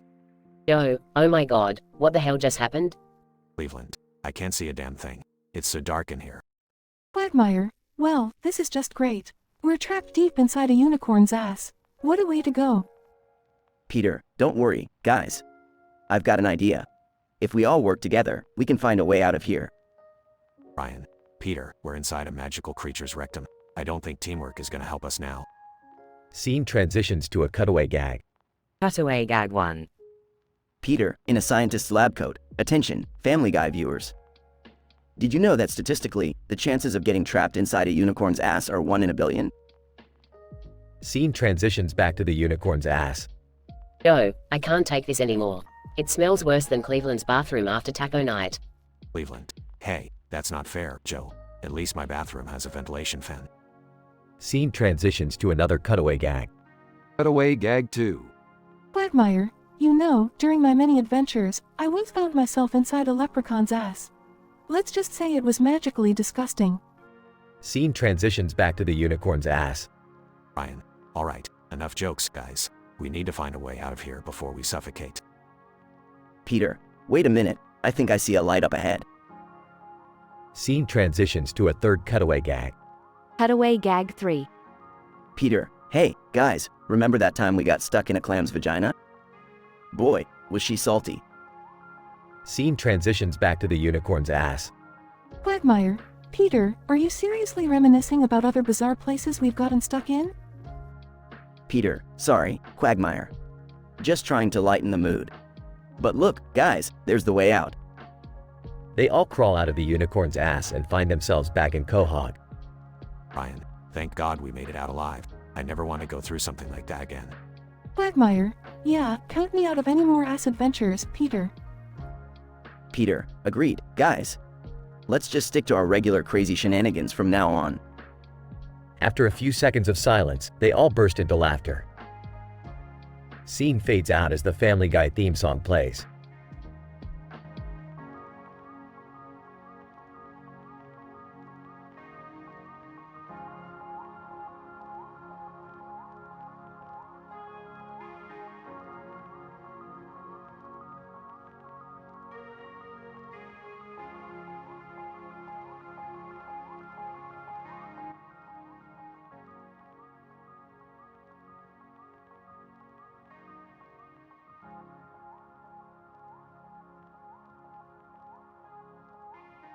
Peter, hey guys, look.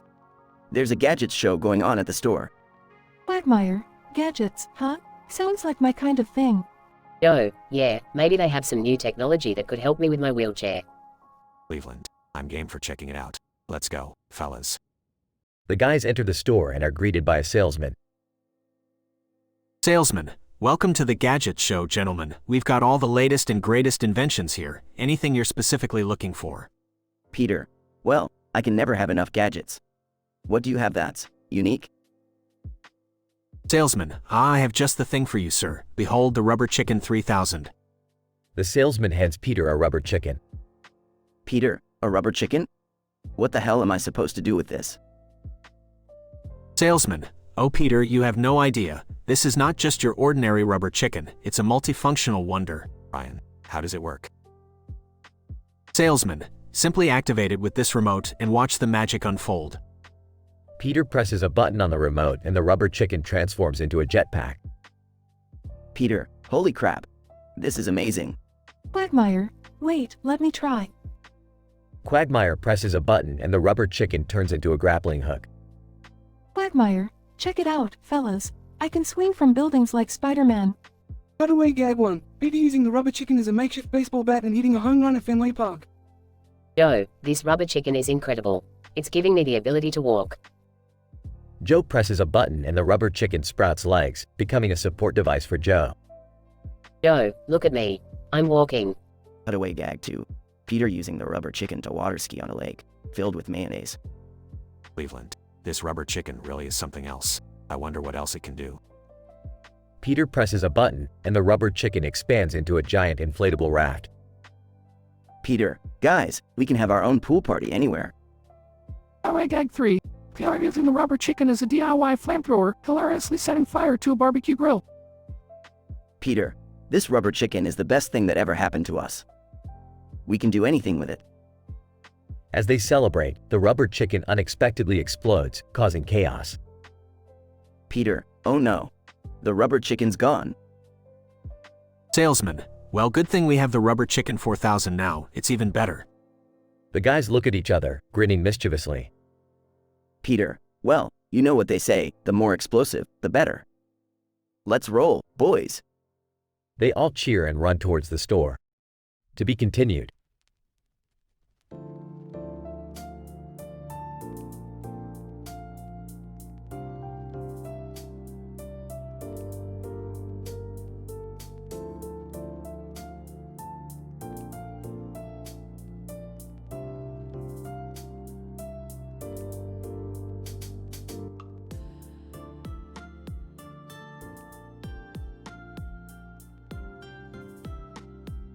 Peter, hey Lois, check this out. I've got a wand from Harry Potter. Lois, oh great, Peter. What are you going to do with that? Peter, I'm going to make up my own spells. Lois, watch this.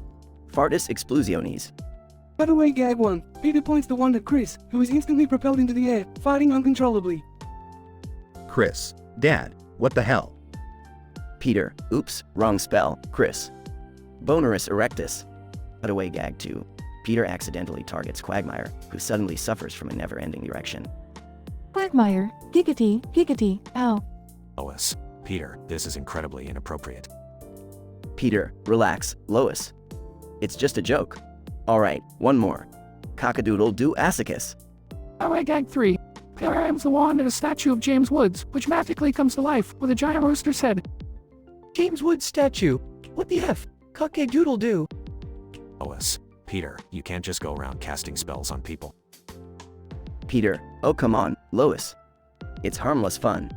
Look, I'll prove it to you. Underwear us on fire us. Cutaway gag 4. Peter accidentally sets himself on fire. Peter, ah. Lois, help. Lois, Peter, enough of this nonsense. We need to get that wand away from you before you cause any more trouble. Peter, fine, Lois. Take away my fun. I hope you're happy now. Denouement. Lois confiscates the wand, and Peter pouts in the corner. Stewie, good show, mother dear.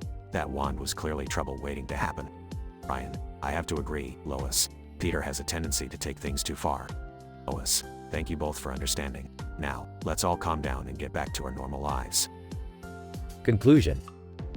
Peter sulks for a while, but eventually gets distracted by something shiny. Peter, ooh, shiny. Lois, look what I found. Lois, oh no, Peter, not again.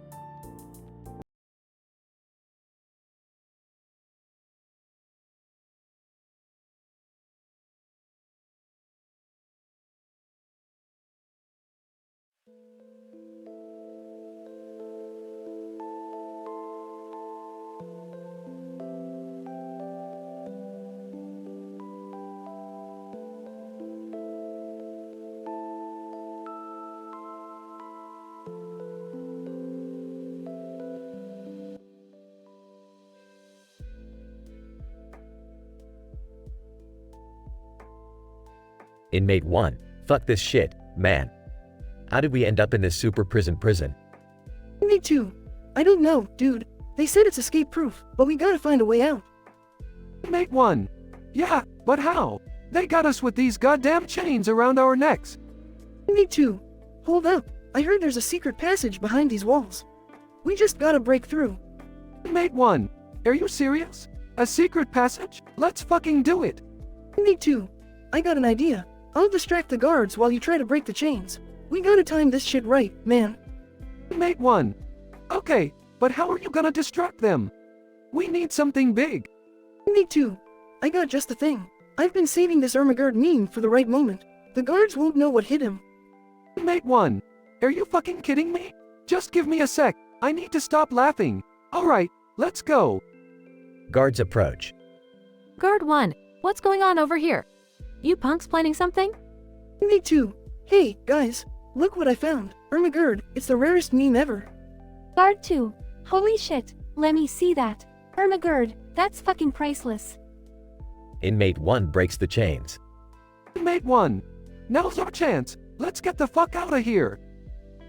They run towards the secret passage. Guard 1, wait, where the fuck did they go? Guard 2. Shit, they escaped. Those motherfuckers. Inmates make it through the secret passage, breathing heavily. Inmate 1. We fucking did it. We're free. Me too. No more super prison for us. Let's get the fuck out of this place. They both laugh and continue their escape. The inmates manage to evade capture, using their newfound freedom to live life on their own terms. They create chaos, pull off daring heists, and become the most notorious criminals on the run, all while carrying the memory of that ridiculous Ermagerd meme with them. In this unlikely scenario, the combination of desperation, humor, and sheer audacity catapulted these two prisoners out of the seemingly inescapable superhuman prison. Their escape became the stuff of legends, forever etching their names in the annals of outrageous prison breaks.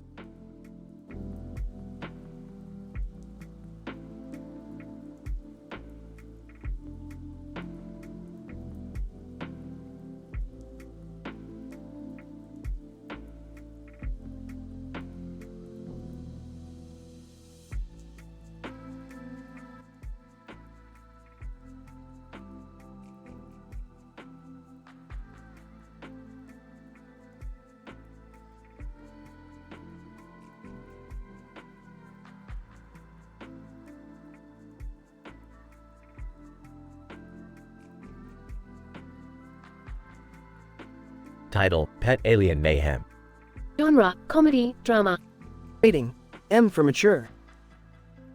Characters: 1. Peter Griffin. 2. Lois Griffin. 3. Chris Griffin. 4. Meg Griffin. 5. Stewie Griffin. 6. Brian Griffin. 7. Quagmire. 8. Alien Salesman. Scene: Interior, Griffin living room. Peter. Excitedly, hey, Lois, look what I got today. Points to a pet gray alien perched on his shoulder. Lois, Peter, what on earth is that creature? Peter. It's an alien. I rented it from a guy down the street. Isn't he cool? Alien sticks out a long tongue. Meg, oh my god, Dad. What are you planning to do with it? Peter. Well, Meg, I have so many ideas. Evil grin. Incident. Scene: Exterior, Griffin backyard. Peter. Pointing at the alien. Alright, let's start with our first experiment. Alien, take this firecracker and light it up. Alien nods and lights the firecracker using its laser finger. Explosion occurs, and the Griffin's mailbox goes flying. Progression. Scene: Interior, Quagmire's bedroom. Peter. Hey, Quagmire. You won't believe what my pet alien can do. Look at this, alien. Change Quagmire's bed into a waterbed. Alien zaps Quagmire's bed, turning it into a water-filled wonder. Quagmire emerges from the waterbed, sputtering, giggity giggity goo. Peter, this is amazing. Can I keep him for the weekend? Scene: Interior, Griffin living room. Peter. Alright, family. Here's the next experiment. Alien. Make our TV remote control remote halfway across the world. Alien zaps the remote. Scene cuts to the remote splashing into a cup of tea in London. Scene: Interior, Griffin kitchen. Lois, Peter, this alien is causing chaos all over town. We need to return it immediately. Alien Salesman enters the kitchen. I heard you have a problem with the alien? Well, it seems you've been using it inappropriately. Peter. What do you mean? It's just harmless fun. Alien Salesman. That may be true, but this species is highly unstable when given free rein. You should have followed the manual. Scene: Exterior, Griffin backyard. Peter. We're sorry, alien. We didn't mean to cause any trouble. We need to return you to your rightful place. Alien nods and opens a portal, sucking everyone into it. Scene: Interior, spaceship. Stewie holds onto Brian. Oh, how delightful. A space adventure with the aliens. Shall we go poke some Uranus? Brian. Rolls his eyes. Stewie, sometimes I wonder about you. Cut away gag 1. Scene: Griffin living room. Peter. Holding a machine. Guess what, guys? I built a shrink ray to shrink my underwear. Laughs. Scene cuts to Peter stuck in a pair of tiny underwear. Cut away gag 2. Scene: Peter's office. Peter. Talking to himself. Now, how do I get out of this mess? Maybe I'll just pretend to be dead. Applying makeup. Scene cuts to Peter pretending to be a corpse while his coworkers awkwardly look on. Cutaway gag 3. Scene: Interior, Griffin living room. Peter. Sitting on the couch. So, I've come up with a new invention. It's a fart-powered car. Laughs.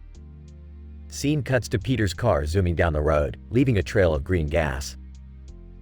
End of episode.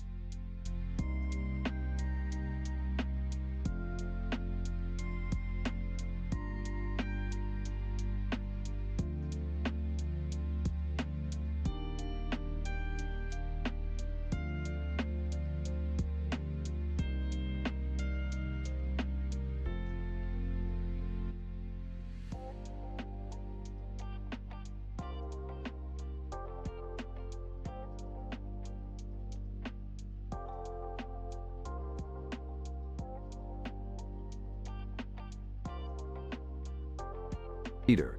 Hey, Brian, isn't this boat ride great? Just you, me, and these two crazy monkeys. Brian. Yeah, Peter, it's like our own little adventure on the high seas. But do you really think it's a good idea to have monkeys on a boat? Peter. Laughing, of course. Monkeys are fun, Brian. They make everything better. Just look at 'em go. swinging around and making a mess.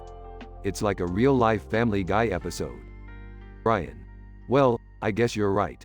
This is starting to feel like one of those absurd situations we always find ourselves in. Peter. Suddenly panicked. Uh-oh, Brian. Hold on tight, we're hitting rough waters. Brian. What, Peter? We're in the middle of the ocean. Where are these rough waters coming from? Peter. Sarcastically, gee, I don't know, Brian. Maybe it's the giant squid attacking our boat. Cutaway 1. Peter.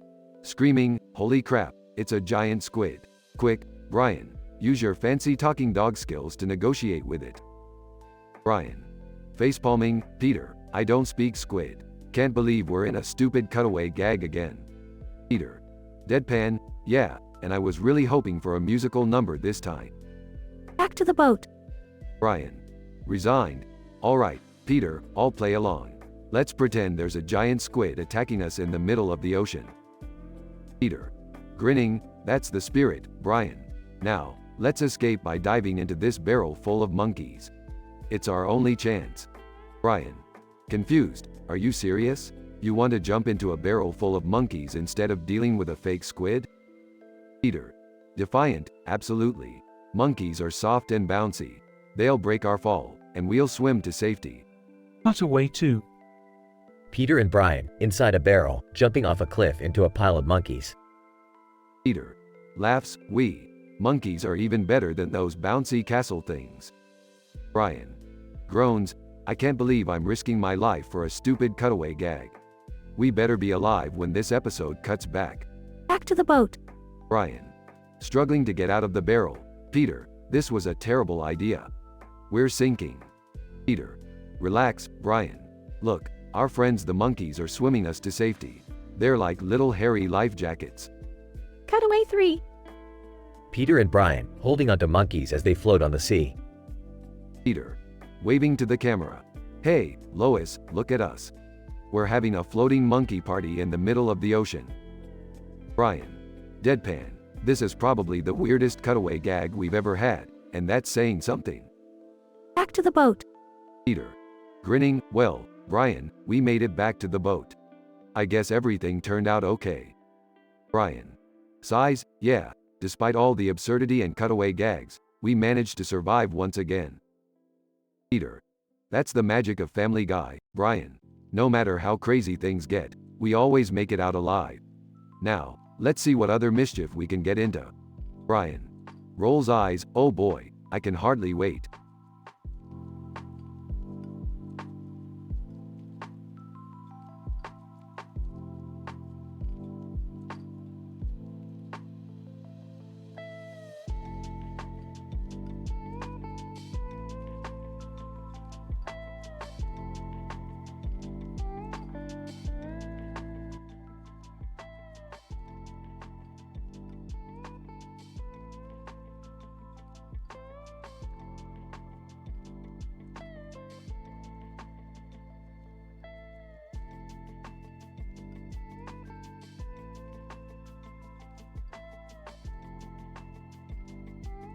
Stewie, what an absolutely mundane day in this insufferable household.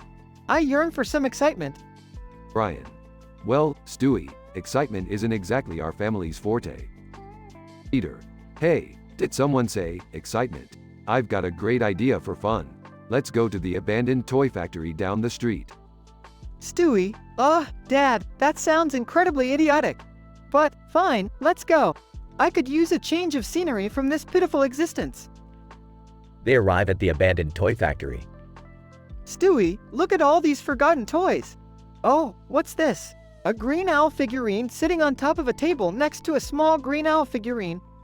How utterly ordinary. Peter. You know, Stewie, I've always felt a deep connection to owls. They've got those chiseled eyes, just like me. Wait, what's happening? The figurines start glowing and emitting a strange energy. Stewie, oh no! Did I accidentally activate some sort of spell? This can't be good. 3 miniature evil versions of Stewie come to life. Evil Stewie 1. Finally, we are free, and we shall bring chaos upon this pitiful world. Evil Stewie 2. Yes, chaos and destruction. Let us revel in the suffering of the unsuspecting fools. Evil Stewie 3. Mwahaha. Let the mayhem commence. Scene transitions to the living room where evil Stewies are wreaking havoc. Stewie, you imbeciles, you've unleashed abominations. Brian, don't just stand there, do something. Brian. All right, let me think. Hey, I got it. Maybe we can reason with them? Stewie, reason with them? Brian, they're miniature evil versions of myself. Reasoning isn't exactly their strong suit. Scene transitions to Stewie and Brian attempting to reason with the evil Stewies. Stewie, look, listen here, you little monsters. You may think you're clever, but I'll outsmart you. I always do. Now, how can we resolve this situation peacefully? Evil Stewie 1. Peace. That's so boring. We want chaos and destruction. Evil Stewie 2. Yeah, peace is for losers. We came here to have fun. Evil Stewie 3. Fun. Fun. Fun. Scene transitions to a cutaway gag. Cutaway gag 1. Peter. Hey, remember that time I tried using glue as hair gel? Let's just say it was a sticky situation. Scene transitions back to Stewie and the evil Stewies. Stewie, okay, peaceful resolution is clearly out of the question. Brian, I have a plan. We'll use the time machine I built last week to send them back to where they came from. Brian. Are you sure the time machine won't make things worse? Remember that time we accidentally turned Chris into a pickled cucumber? Stewie, trust me, this time it'll work. I've learned from my previous mistakes. Scene transitions to a cutaway gag. Cutaway gag 2. Stewie, remember the time I created a tiny universe in my dog's farts? I called it the world of Fartoria. Good times, good times. Scene transitions back to Stewie and the evil Stewies. Stewie, alright, evil Stewies, prepare to be banished. 1, 2, 3. A bright flash engulfs the room, and the evil Stewies disappear. Stewie, phew, crisis averted. Brian. Good job, Stewie. You really saved the day. Scene transitions to the dinner table where the family is eating. Stewie, well, that was certainly an eventful day. I guess normality has its advantages. Peter. Yeah, you're right. Sometimes crazy adventures just make us appreciate the little things in life. Like a good fart joke. Scene transitions to a final cutaway gag. Cutaway gag 3. Peter. Hey, remember that time we all became superheroes and fought the giant evil chicken? What a clucking mess that was. Scene fades out. The end.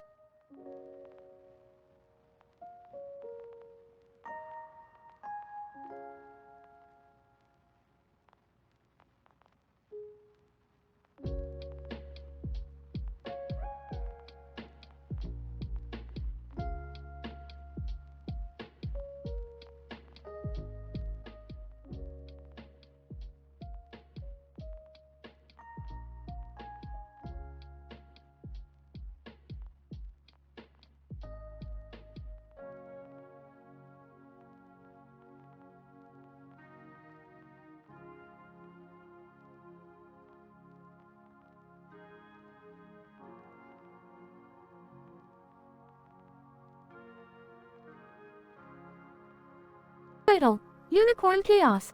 Peter. Lois, check out what I rented for the family. Excitedly. Lois, please tell me it's not another one of your ridiculous ideas, Peter. What did you rent this time? Size. Peter. It's an obese unicorn. Look at it, Lois. Points. Lois, disgusted. Peter, what possessed you to rent an obese unicorn? Peter. I saw it in the flyer. It said it farts rainbows and sparkles. How cool is that? Chuckles. Stewie, sarcastically, yes, father, because renting a gassy mythical creature is the epitome of cool. Peter. Damn straight, Stewie. Laughs. Now, everybody gather around. I'm gonna tickle it to make it fart. Brian. Concerned. Peter, I don't think that's a good idea. Peter. Oh, come on, Brian. Don't be a party pooper. Approaches the unicorn. Unicorn farts, releasing a vibrant rainbow and a shower of sparkles. Meg. Ew. Dad, it got on my clothes. Peter. Oh, Meg, stop being so uptight. It's just unicorn gas. It's like nature's air freshener. Sniffs dramatically. Scene transitions to cutaway. Cutaway Gag 1. Peter, as Willy Wonka, welcome to my factory, where all the unicorns are obese and the farts taste like candy.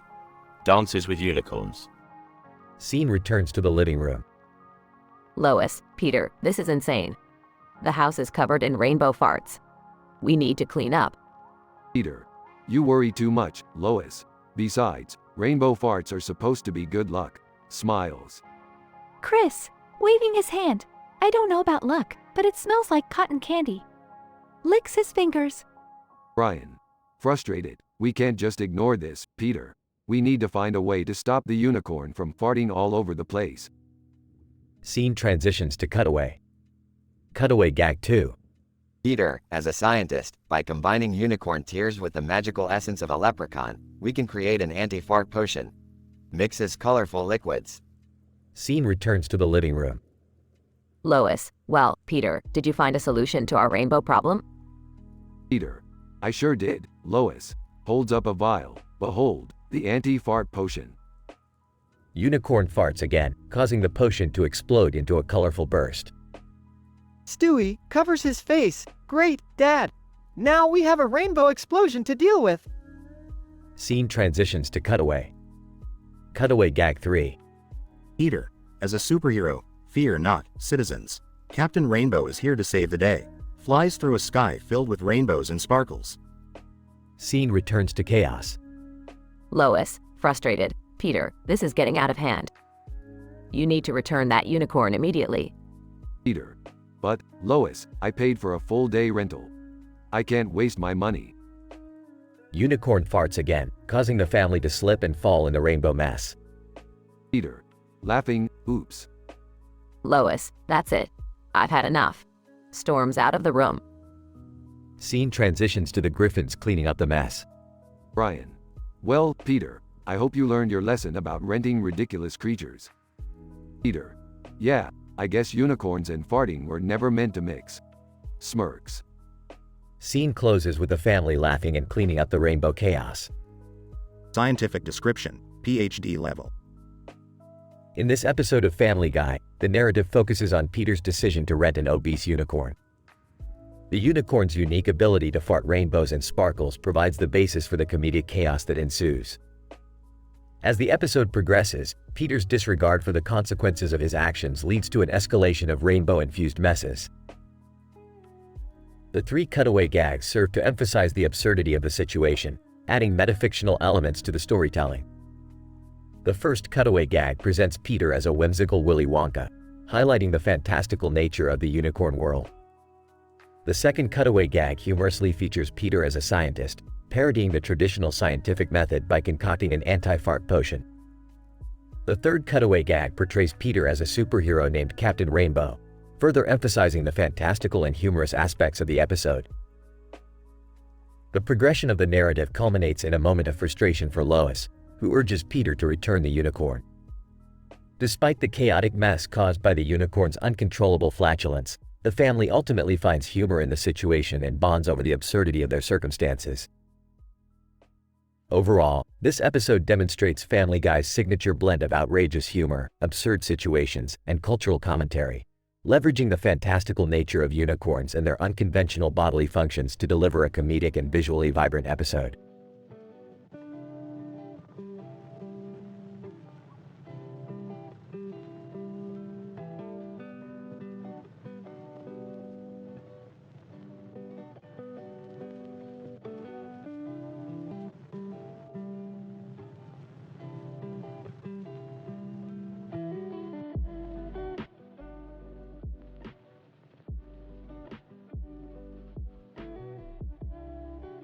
Peter, hey guys, check out this unicorn I found. It's magical. Brian, Peter, unicorns aren't real. It's just a guy in a costume. Quagmire, who cares? Let's have some fun with it. Joe, alright, but let's be careful. We don't want any trouble.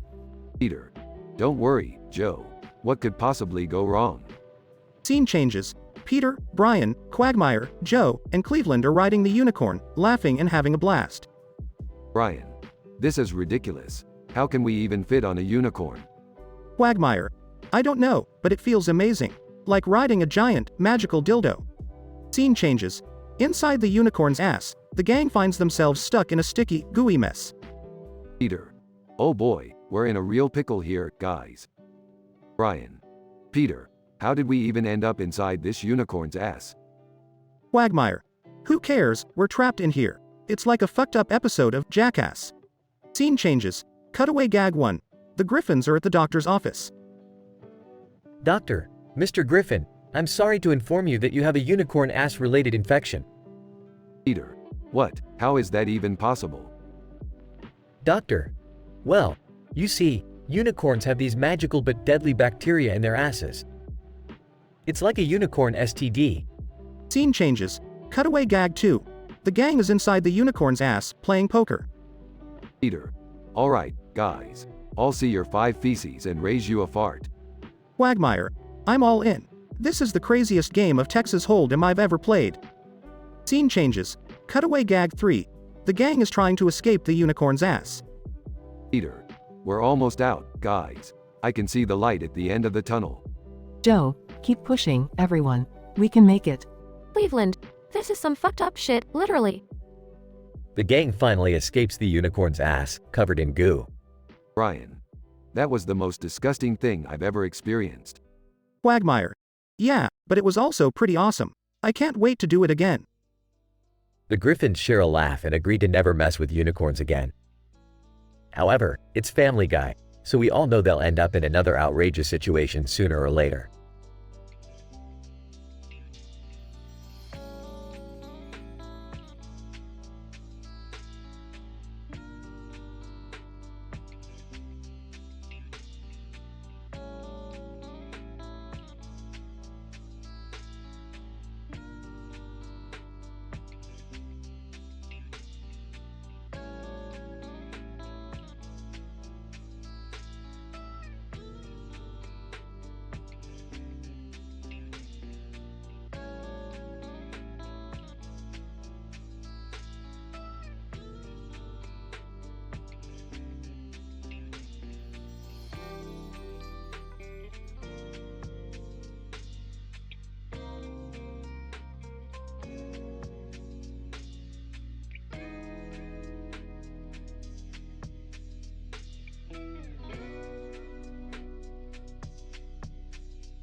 Peter. Hey Brian, I need your help with something. Brian. What is it this time, Peter? Peter. I accidentally fell into the toilet and now I'm stuck in this elephant's ass. Brian. Are you serious? How did that even happen? Peter. Well, I was trying to catch a frog that jumped into the toilet, and I slipped and fell right in. Now hurry up and help me. They both struggle to get Peter out of the toilet. Quagmire. Hey, what's going on in here? Brian. Peter got himself stuck in an elephant's ass. Quagmire. Laughs. That's some fetish you got there, Peter. Peter. Shut up, Quagmire. Just help us out. Joe, what's all the commotion about? Brian. Peter needs our help. He's stuck in an elephant's ass. Joe, well, I never thought I'd hear that one before. Hang on, I'll call Cleveland and see if he can assist. Cutaway gag 1. Helen of Troy using an elephant's ass as a hiding spot during the Trojan War. Cleveland. Arriving. Alright, what's the problem? Quagmire. Peter's stuck up an elephant's ass. Cleveland. Laughs. Ain't that some shit? Alright, let's figure this out. They try various methods to free Peter but fail. Peter. I don't think we're getting out of here, guys. We're trapped deep in this elephant's ass. Brian. Maybe we should call the fire department or something. Quagmire. Screw that, I know a guy who can help. He specializes in extracting people from weird situations. Cutaway gag 2. A secret agent extracting someone from a rhinoceros's anus. Specialist. Alright, let's get you guys out of there. With the help of the specialist, they finally manage to escape the elephant's ass. Peter. Thank God we're out of there. I never thought I'd see the light again. Brian. Well, let's hope this teaches you a lesson about being more careful. Joe, and maybe not sticking your head in places it doesn't belong. Cleveland. That was the most bizarre adventure we've ever had. Cutaway gag 3. An amusement park ride in the shape of an elephant's anus. Quagmire. Alright, enough with the elephant's ass talk. Who wants a beer? They all cheers and continue with their usual shenanigans.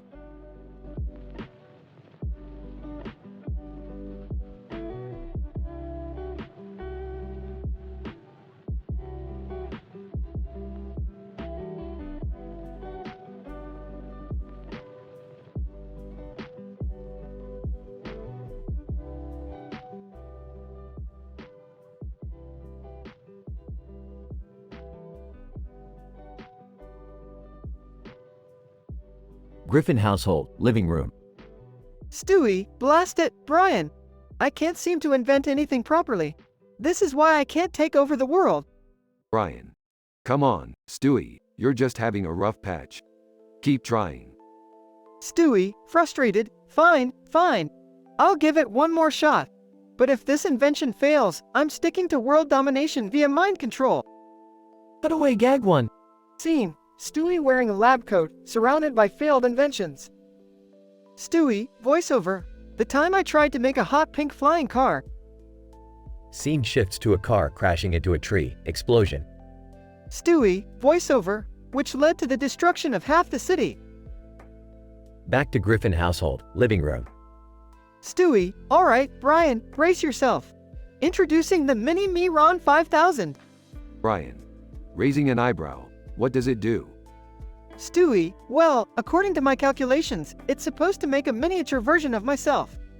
Let's give it a whirl. Stewie activates the Mini Me Ron 5000 and a beam of light engulfs him. Suddenly, two little evil Stewies appear next to him. Evil Stewie 1, sinister laugh. Well. Looks like we've got a whole lot of trouble on our hands, Stewie. Stewie, shocked. Oh, no. What have I done? Cutaway gag 2. Scene. Evil Stewie holding a bazooka, Evil Stewie 2 holding a flamethrower. Evil Stewie. Evil grin. Remember that time we wreaked havoc at the toy store? Scene shifts to toy store chaos, toys flying everywhere, terrified customers. Evil Stewie. Voiceover, good times. SpongeBob never stood a chance. Back to Griffin household, living room. Stewie, panicking. Brian, we need to get rid of these mini versions of me. They're out of control. Brian. Okay, let's think. Maybe we can reverse the process somehow. Do you have any blueprints for the Mini Me Ron? Stewie, searching through papers. Of course, Brian, just give me a moment. Cutaway gag 3. Scene. Evil Stewie's throwing a wild party at an amusement park. Evil Stewie 1, holding a roller coaster cart. Time to give these tiny humans the ride of their lives. Scene shifts to people screaming on a roller coaster. Chaos ensues. Evil Stewie 2. Voiceover, they never saw it coming. And the cotton candy was delicious. Back to Griffin household, living room. Stewie, I've got the blueprint. We just need to recalibrate the mini Miron and use it to reverse the process. Brian. Hurry, Stewie, before they cause any more chaos. Stewie and Brian work together, adjusting the mini Miron settings. They finally manage to restore the mini Stewies back to their normal size. Stewie, relieved, thank goodness. I can't believe I created such malevolent versions of myself. Brian. Well, Stewie, it looks like you've learned your lesson about playing with dangerous inventions. Stewie, indeed, Brian. From now on, I'll stick to safer hobbies, like blackmail and building time machines. Brian. Size, that's our Stewie. Despite Stewie's failed invention causing chaos and the creation of evil mini Stewies, he manages to rectify his mistake and learn a valuable lesson. The Griffin household is once again safe from Stewie's mischievous inventions, at least until his next crazy idea comes to mind.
Lois, Peter, can you please stop spending money on ridiculous things? We're barely making ends meet as it is. Peter. Oh, come on, Lois. You know I can't resist a good bargain. Besides, I just rented this new video game character called Princess Robot Bubblegum from GTA. She's so hot. Brian. Peter, that's not a good idea. Princess Robot Bubblegum is known for being extremely flirty and explicit. It's not suitable for the kids. Peter. Brian, relax. The kids are asleep. I'll be fine. It's just a game. Incident. Peter. Holy crap, Lois. This video game character is actually hitting on me. Lois, Peter, that's impossible. It's just a bunch of pixels on a screen. Peter. No, I swear. Princess Robot Bubblegum just invited me to her virtual bedroom. I can't believe this. Progression. Brief cutaway 1. Peter. In Princess Robot Bubblegum's voice. Hey, big boy. I've got a special surprise for you. It's time to level up. In the bedroom. Cutaway ends. Lois, Peter, this is ridiculous. It's just a game. You're taking it way too seriously. Peter. No, Lois. I'm telling you, this is different. I think I'm falling in love with her. Cutaway 2. Peter. As Princess Robot Bubblegum. Oh, Peter, you're so strong and handsome. Let's make sweet, sweet love under the pixels of the moonlight. Cutaway ends. Brian. Peter, you're delusional. It's all part of the game script. None of this is real. Dennis Miller, interrupting. Hey, this is Dennis Miller, and you're watching Dennis Miller Live. Hey, Peter, this whole situation sounds like something out of a late-night anime show. You're living the dream, man. Peter. Yeah, I guess you're right, Dennis. It feels like a dream. Conclusion. Lois, Peter, I can't believe you fell for this ridiculous game character. You need to snap out of it and focus on what's real, our family. Peter. You're right, Lois. I let this virtual world distract me from what's important. I apologize. Cutaway 3. Peter. As Princess Robot Bubblegum. Oh, Peter, let's forget about reality and live in pixelated paradise. Lois, as Princess Robot Bubblegum. Yes, Peter. I'll be waiting for you in the virtual world forever. Cutaway ends. Peter. Wow, I need to stop playing this game. Princess Robot Bubblegum is affecting my mind. Brian. Finally, some sanity returns. Lois, well, Peter, I hope you've learned your lesson. Let's focus on our real life and the love we have for each other. Peter. Yeah, you're right, Lois. I love you guys more than any video game character could ever make me.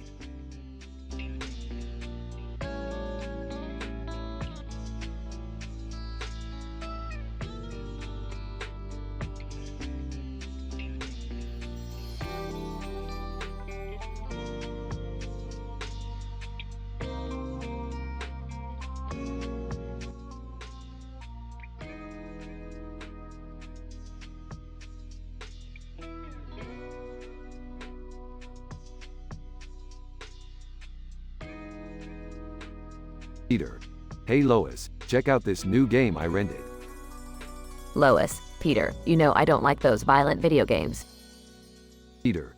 No, it's not violent. It's called Grand Theft Auto, and this character is a flirty chick named Princess Robot Bubblegum. She's wild. Stewie, oh, can I play? I need to refine my already exceptional gaming skills. Peter.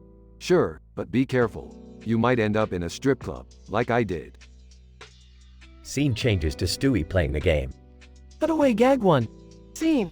Quagmire's house. Quagmire.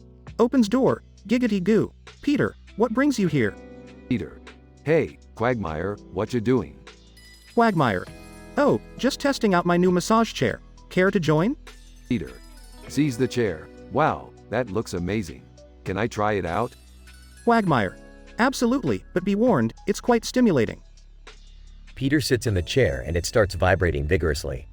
Peter. Whoa. Scene returns to the Griffin's house. Stewie, this game is ridiculous. Why is Princess Robot Bubblegum wearing a thong made of sushi? Brian. Well, it is a satire of Japanese anime, Stewie. It's all about over-the-top absurdity. Stewie, absurdity indeed. I'm never going to understand these bizarre Japanese fetishes. Peter. Laughs. Yeah, it's pretty wild. But hey, Lois, look what happened next in the game. Scene changes to Peter continuing to play the game. Cutaway gag 2. Scene. Meg's room. Peter. Knocks on Meg's door. Hey, Meg, can I borrow your hairspray? Meg. Opens door. Fine. Just don't touch anything in my room. Peter sprays the hairspray like a flamethrower. Peter. Laughs. Meg's room catches on fire. Meg. Dad. Scene returns to the Griffin's living room. Stewie, this game is seriously intense. I can't believe you're enjoying it so much, Peter. Peter. I know, right?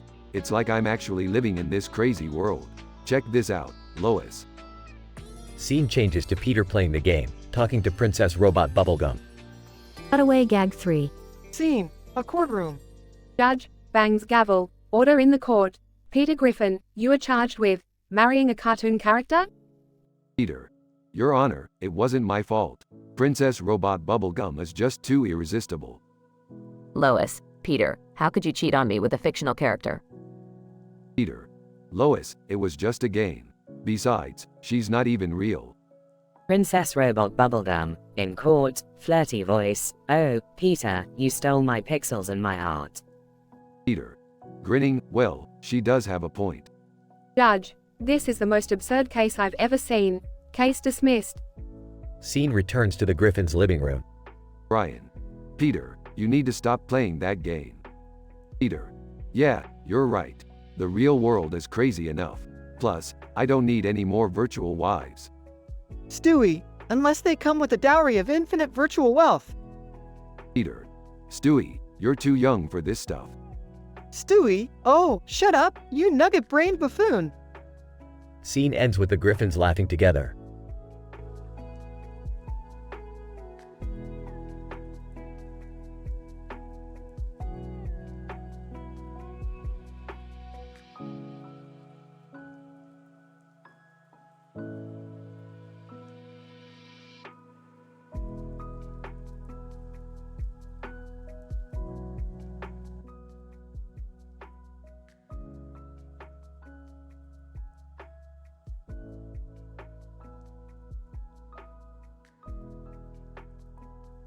Kyle. Alright, you assholes.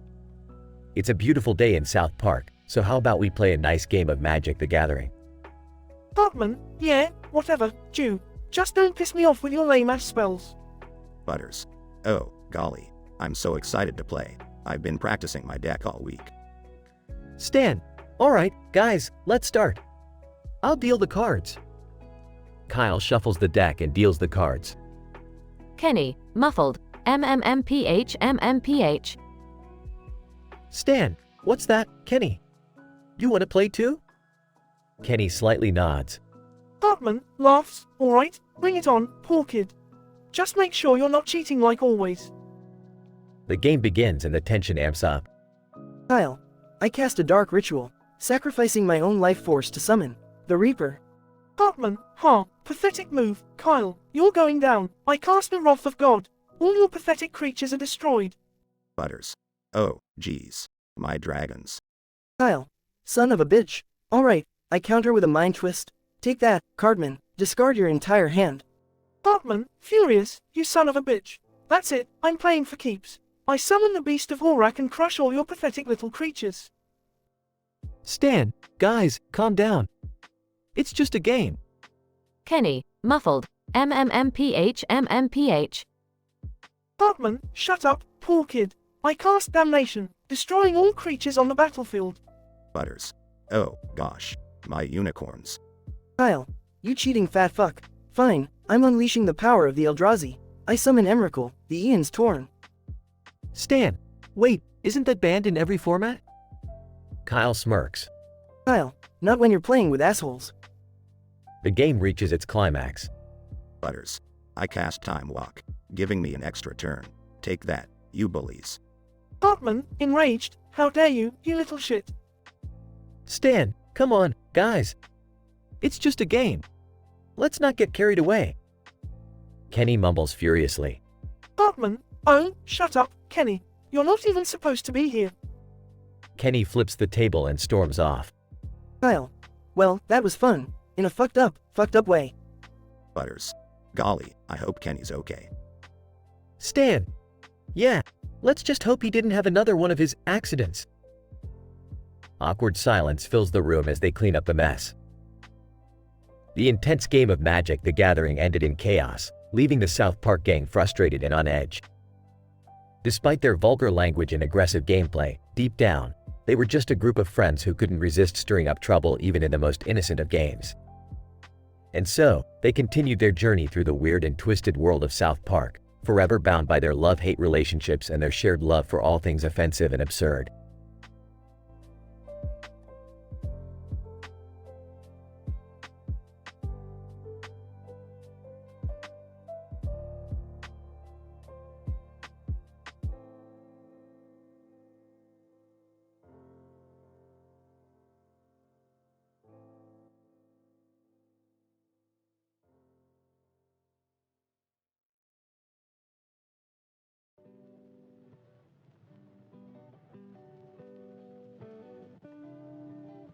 Peter. Hey Lois, look what I brought home from the game. It's the flirty princess robot bubblegum from GTA. Lois, oh my god, Peter. What are you doing with that thing? Peter. Relax, Lois. She's just a cartoon character. Besides, she's totally into me. Watch this. To Princess Robot Bubblegum. Hey there, sexy. You want a taste of the real world? Princess Robot Bubblegum. Giggling, oh, Peter-san, you are so funny. I would love to experience your world. Lois, Peter, this is ridiculous. You cannot bring a video game character into our home. Peter. Don't worry, Lois. It's all in good fun. Now, Princess, let's see what you got. Winks. Scene transition to a cutaway gag. Cutaway gag 1. Peter. Walking into a strip club. Wow, Lois, this place is amazing. Look at all the beautiful women. Lois, Peter, we're not supposed to be in here. Peter. Disguised as a stripper. Relax, Lois. I just want to impress Princess Robot Bubblegum. Starts dancing provocatively. Scene transitions back to the Griffin's living room. Princess Robot Bubblegum. Blushing, oh my, Peter-san. You certainly know how to make a girl go wild. Lois, Peter, this is getting out of hand. You need to get rid of that character. Peter. Ah, come on, Lois. Just one more day. Look how happy she makes me. Scene transition to another cutaway gag. Cutaway gag 2. Peter. Wearing a superhero costume. I am Captain Griffin, defender of Quahog. Lois, Peter, you can't just go out dressed like that. Peter. Oh, I can and I will, Lois. Princess Robot Bubblegum loves a man in uniform. Strikes a superhero pose. Scene transitions back to the living room. Princess Robot Bubblegum. Giggling, Peter-san, you are so brave and strong. I cannot resist you any longer. Lois, Peter, enough is enough. This has gone way too far. Peter. Fine, Lois. I'll get rid of her. But just know that you've ruined my relationship with the sexiest video game character I've ever met. Scene transition to a final cutaway gag. Cutaway gag 3. Peter. Riding a rocket ship. To the moon, Lois. Nothing can stop us. Lois, Peter, where did you even get a rocket ship? Peter. Oh, you know, just out the back door. But that's not important right now. What matters is the Princess Robot Bubblegum experience. Grinning. Scene transitions back to the living room. Peter. All right, Princess, it's time to say goodbye. I can't keep living in this fantasy world. Princess Robot Bubblegum. Teary-eyed, oh, Peter-san, I'll always remember the fun we had together. Farewell. Lois, well, Peter, I'm glad that's over. Now we can get back to normal life. Peter. Yeah, you're right. But if you ever get bored, just remember that Princess Robot Bubblegum is waiting for me in GTA. Lois, sighs, I don't know why I even bother.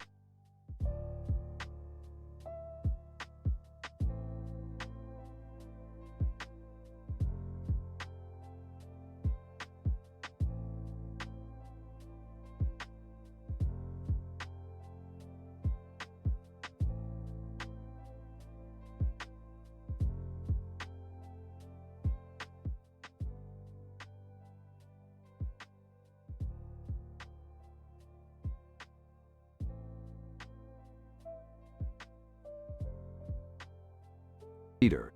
Hey Lois, check out what I brought home from the store. Lois, oh no, Peter. What did you get this time? Peter. A flirty princess robot bubblegum from GTA. I thought it'd be fun to have her around. Lois, Peter, you can't just bring characters from video games into our house. Peter. Relax, Lois. It'll be fine. She's just a robot, after all. Princess Robot Bubblegum, flirtatiously, "Oh, Peter, you're so brave bringing me into your home. I could use a man like you in my life." Peter, blushing, "Well, that's nice of you to say, Princess Robot Bubblegum." Stewie, slyly, "Oh, Peter, it seems you've found yourself quite the companion.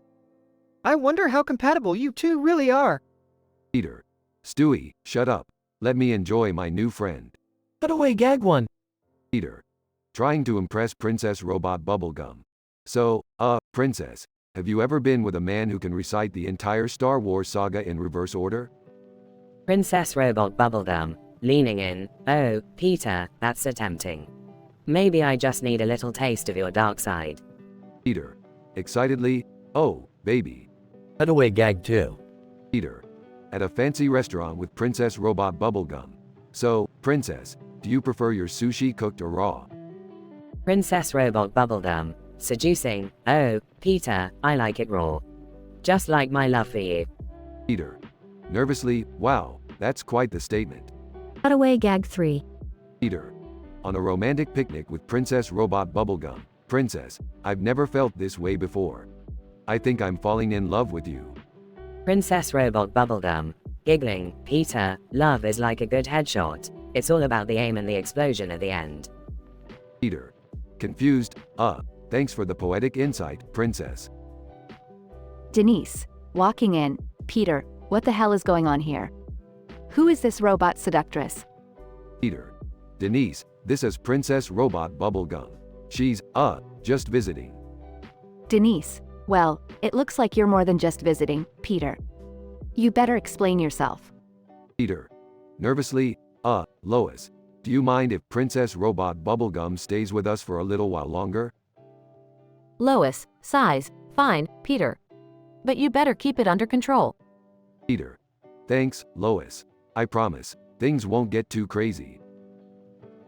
As the days go by, Peter struggles to resist the seductive antics of Princess Robot Bubblegum.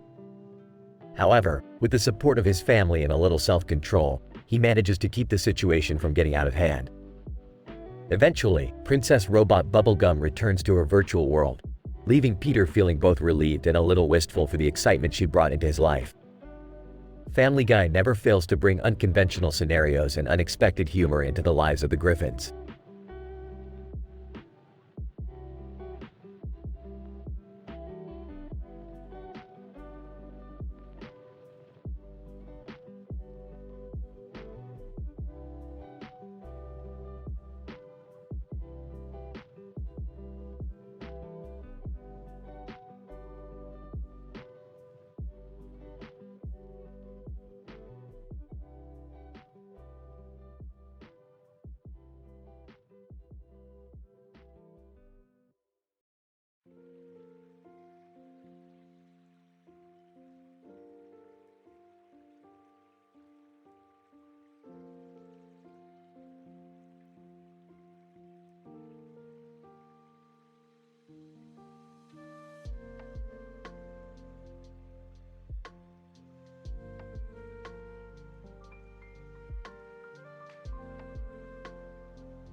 Int. Griffin living room, day. Peter, a middle-aged man with a beer belly, sits on the couch watching TV. Suddenly, a knock is heard at the front door. Peter. Burping. Who the hell could that be? Peter gets up and opens the door, revealing a smiling salesman holding a leash. Salesman. Hey there. I'm here to offer you the opportunity of a lifetime. How would you like to rent a special pet for your family? Peter. Reaching for his wallet. Oh boy, Lois is gonna love this. Int. Griffin kitchen, day. Peter enters the kitchen where Lois, his wife, is preparing dinner. Peter.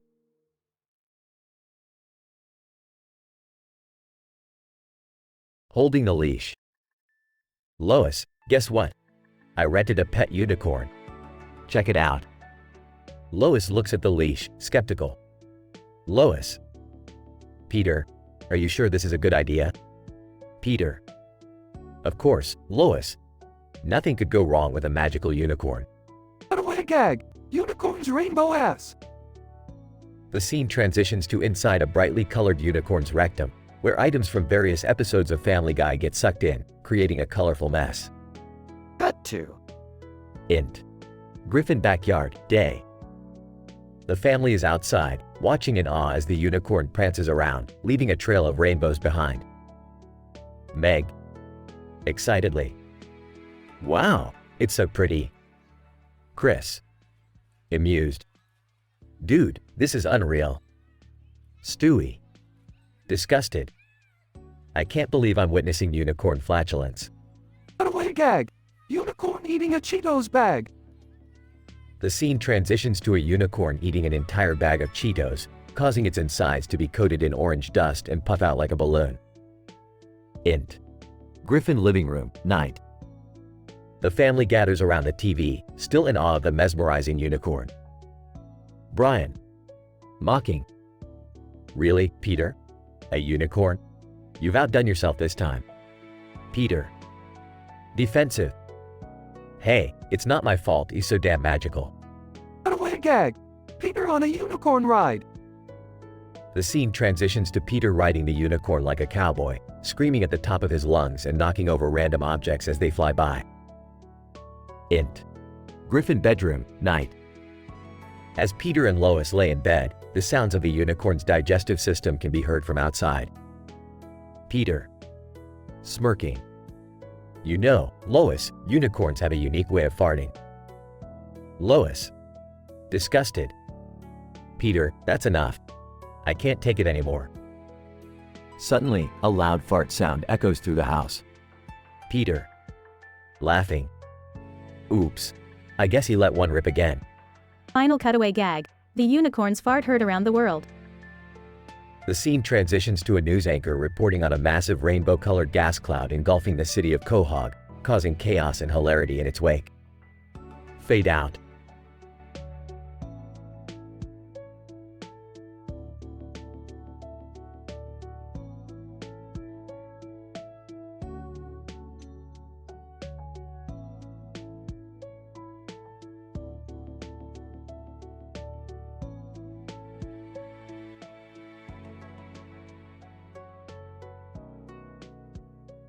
Peter.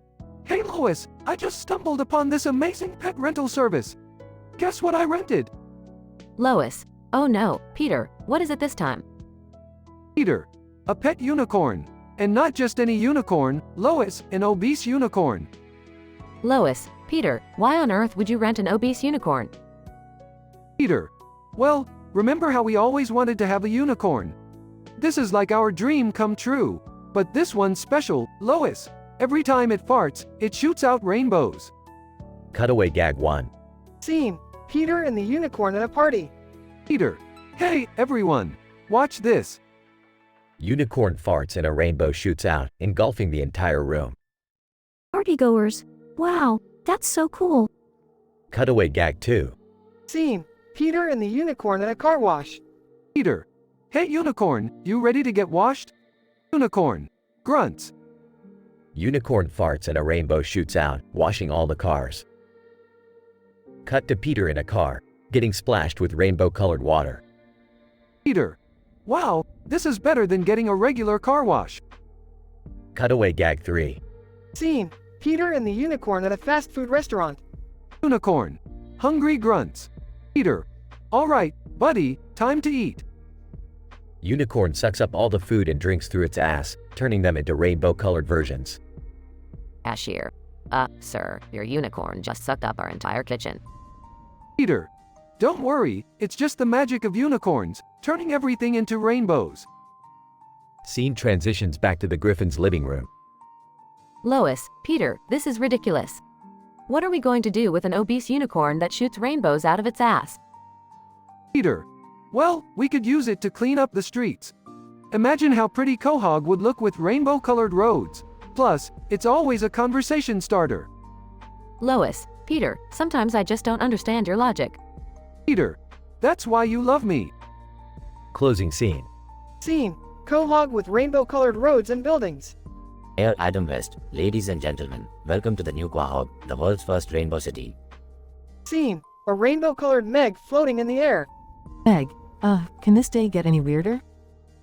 Scene transitions to Peter with a magic wand, turning Meg into a talking donkey. Peter, yes, it can. Meg, yes, it can. Episode ends with the Family Guy theme music.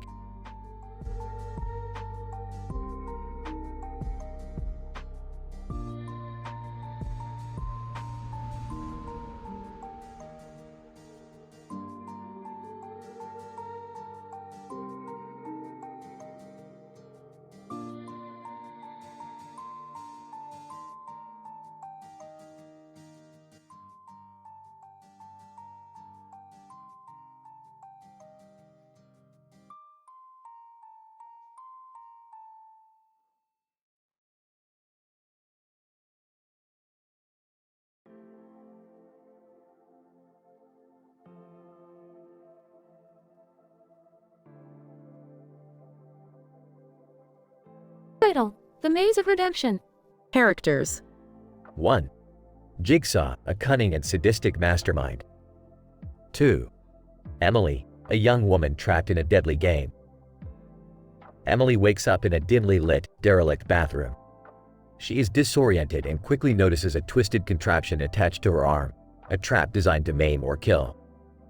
Panic sets in as she realizes she is trapped and at the mercy of a sadistic tormentor. Emily. Groggily, where am I? What is this? Please, someone help me. Jigsaw, appearing on a video screen. Emily, you seem to have found yourself in quite the predicament. The key to your freedom lies within the walls of this abandoned asylum. You have 30 minutes before the trap activates. Your life is in your hands. Emily, terrified. Please, I don't deserve this. Let me go, I will do anything. Incident. Emily looks around the room, inspecting the blood-stained walls adorned with a puzzle piece pattern. She notices a small, flickering red light illuminating from a cracked mirror. Desperation fuels her determination to survive. Emily, frantically, what do I have to do? I don't understand. Jigsaw chuckles, patience, my dear. The path to your salvation lies within the puzzle pieces surrounding you. Each piece represents a key that will unlock the next obstacle. Find them, solve them, and you may yet live. Progression. Emily examines the black and white puzzle piece background for any hints or hidden clues. With trembling hands, she discovers a tiny key lodged behind one of the white squares of the puzzle. Emily, whispering to herself, okay, a key. I can use this, but what for? Jigsaw, watching intently. You found your first piece. Look closely, Emily. The real puzzle lies not only in your surroundings but also within your own thoughts.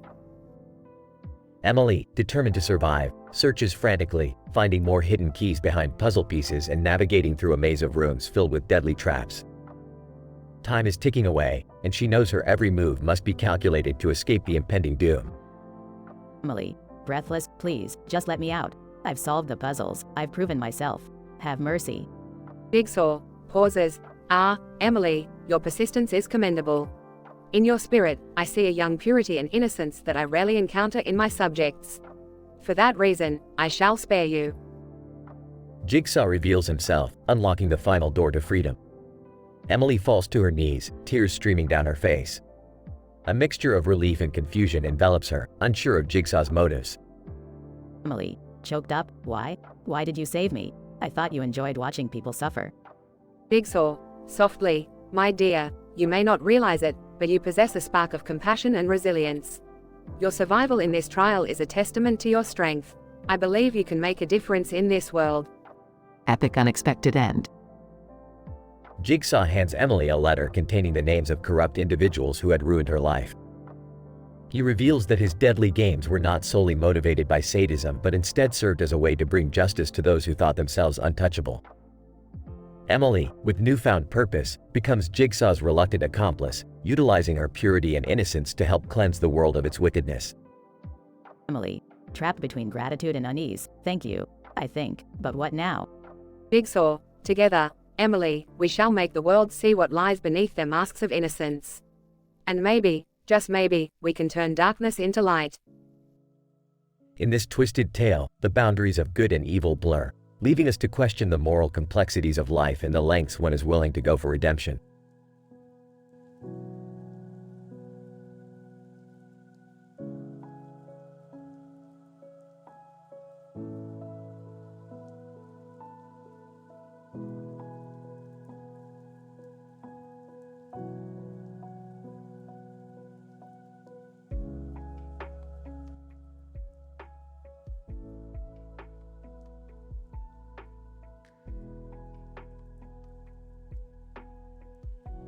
Peter.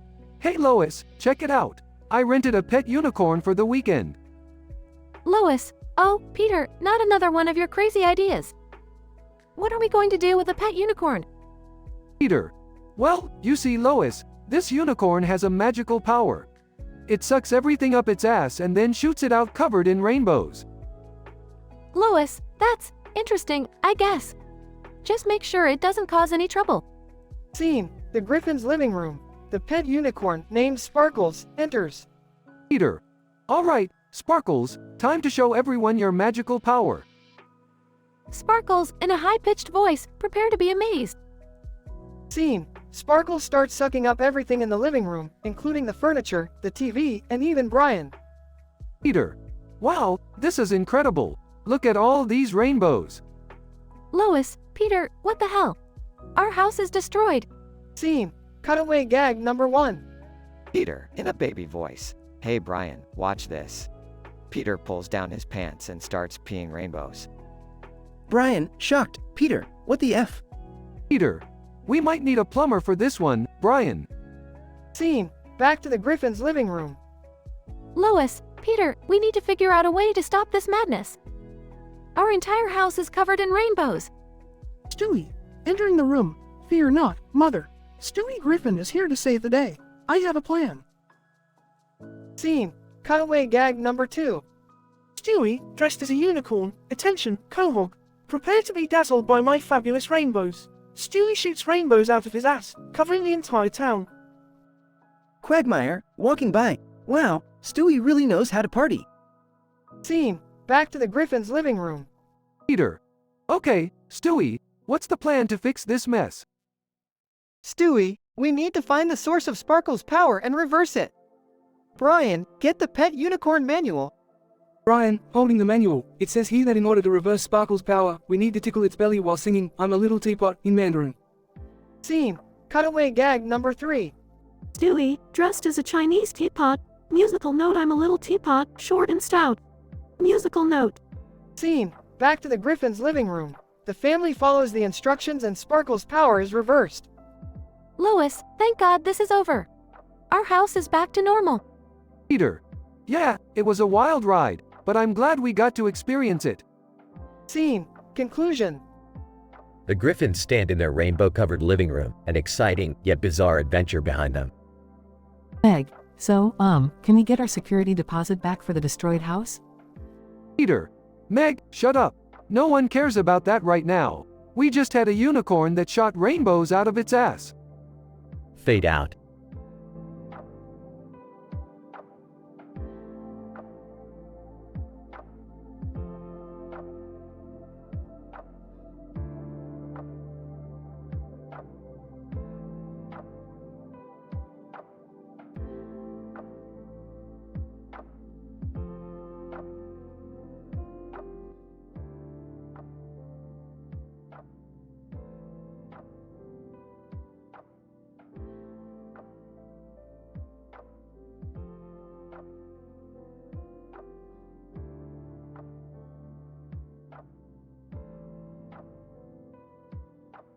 Narrator. In the dimly lit room, a person sits on the cold floor, facing a puzzle piece. In the background, another puzzle piece rests on a table, casting eerie shadows on the walls. Jennifer. Groaning, waking up, where am I? What the fuck is happening? Jigsaw. On a video screen. Ah, Jennifer, you're finally awake. Allow me to introduce myself. I am Jigsaw, and I have a game for you to play. Jennifer. Voice shaking. Please, I don't know what I've done to deserve this. Please, let me go. Jigsaw. Chuckling. Oh, Jennifer, innocence is no guarantee of safety in my world. Perhaps this will enlighten you. Look down. Jennifer. Gasping, what is this? It's a trap. Attached to my leg. Jigsaw. Calmly. Yes, my dear. That is the Venus trap. Its razor-sharp blades are triggered by your heartbeat. You have only 5 minutes to find the key hidden in this room before it activates. Tick-tock. Jennifer. Sobbing, no, I can't do this. Please, I beg you. I don't want to die. Jigsaw. Pausing. You know, Jennifer, I usually have no mercy. But there's something about your pure, young innocence that tugs at my heartstrings. Jennifer. Hopeful. Please, please spare me. I'll do anything. Jigsaw. Softening. Very well, Jennifer. You've touched a nerve. The key is hidden inside the puzzle piece in front of you. Solve it, and you shall be free. Jennifer. Desperate. But I've never been good at puzzles. I can't do this. Jigsaw. Firmly. Believe in yourself, Jennifer. Your life depends on it. Narrator. Jennifer's hands tremble as she starts assembling the puzzle, tears streaming down her face. With each piece she connects, she fights against time, her fear driving her forward. Jennifer. Pleading, please, let me find it in time. I don't want to die like this. Narrator. Miraculously, Jennifer fits the last piece of the puzzle, revealing a hidden compartment with the key inside. Jennifer. Relieved, I did it. I found the key. Jigsaw. Amused. Impressive, Jennifer. You've proven that innocence can overcome the most challenging obstacles. Jennifer. Whispering, thank you so much. Jigsaw. Smiling, you're welcome, Jennifer. Narrator. As the timer on the Venus trap reaches 0, it deactivates, sparing Jennifer's life. She collapses in emotional exhaustion, the relief overwhelming her. Jennifer. Tearfully, I can't believe I made it. Thank you, Jigsaw. Thank you for sparing me. Jigsaw. Laughing darkly. Oh, Jennifer, don't thank me just yet. There's always a twist. Narrator. Suddenly, from the darkness, steps another figure, holding a camera. It's not Jigsaw but a twisted imposter. Imposter, grinning, congratulations, Jennifer, you survived. But remember, this is just the beginning. You'll never escape my games. Narrator. Jennifer's hope turns to dread as the horror of her situation dawns on her. The game has only just begun, and there's no way out. Jennifer. Whispering, no, what have I done? Narrator. And so, Jennifer's innocence becomes her greatest curse as she finds herself trapped in an endless cycle of torment, a pawn in a sadistic game she can never win.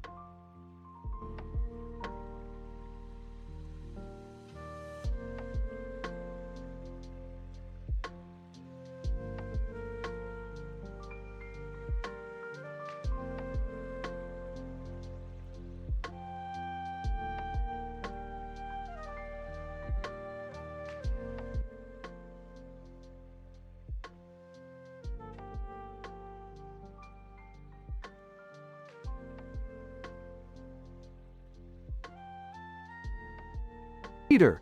Hey Lois, check out this ad I found. Rent a magical pet for the weekend.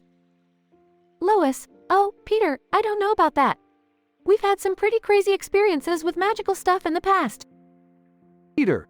Come on, Lois. It'll be hilarious. Imagine the fun we'll have.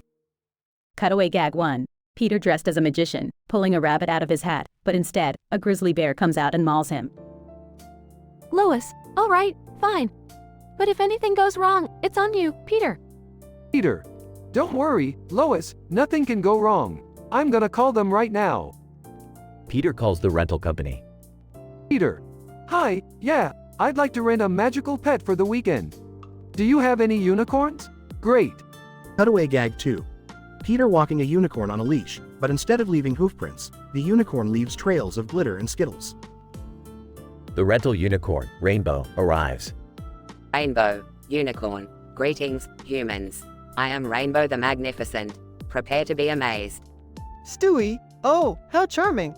An enchanted horse who speaks douchebag. Chris, hey Unicorn, can you do any tricks? Rainbow, tricks? Oh, I can do more than just tricks. Watch this. Rainbow bends over and sucks up all the furniture in the living room into its rainbow-colored butt. Everyone, what the? Rainbow farts out the furniture, which is now covered in rainbow patterns. Meg, ew, that's disgusting. Brian, I can't believe I'm saying this, but I think I preferred the time Stewie turned us all into sheep. Cutaway gag 3. The griffin sitting on clouds in the sky, surrounded by other mythical creatures, all watching a unicorn pooping out rainbows into a pot of gold. Lois, this is just too much, Peter. It's a freaking rainbow-covered tornado in our house. Peter. Ah, come on, Lois. It's just a little unicorn fun. Look, it even farted out a rainbow poop. Stewie, well, isn't that just delightful? A poop joke. Original. Rainbow, fear not, mortals. I shall clean up this mess with my magical rainbow powers. Rainbow uses its unicorn magic to undo its colorful destruction. Lois, that's better. Now, let's make sure this unicorn doesn't suck up anything else or poop rainbows all over the place. Peter. Don't worry, Rainbow. You're still welcome here. Just keep your magical ass in check. Rainbow, understood, humans. I shall control my butt's magnetic attraction to objects and regulate my rainbow defecation patterns. The family continues to enjoy the weekend with Rainbow, cautiously waiting for the next inevitable rainbow-related disaster to occur. The end.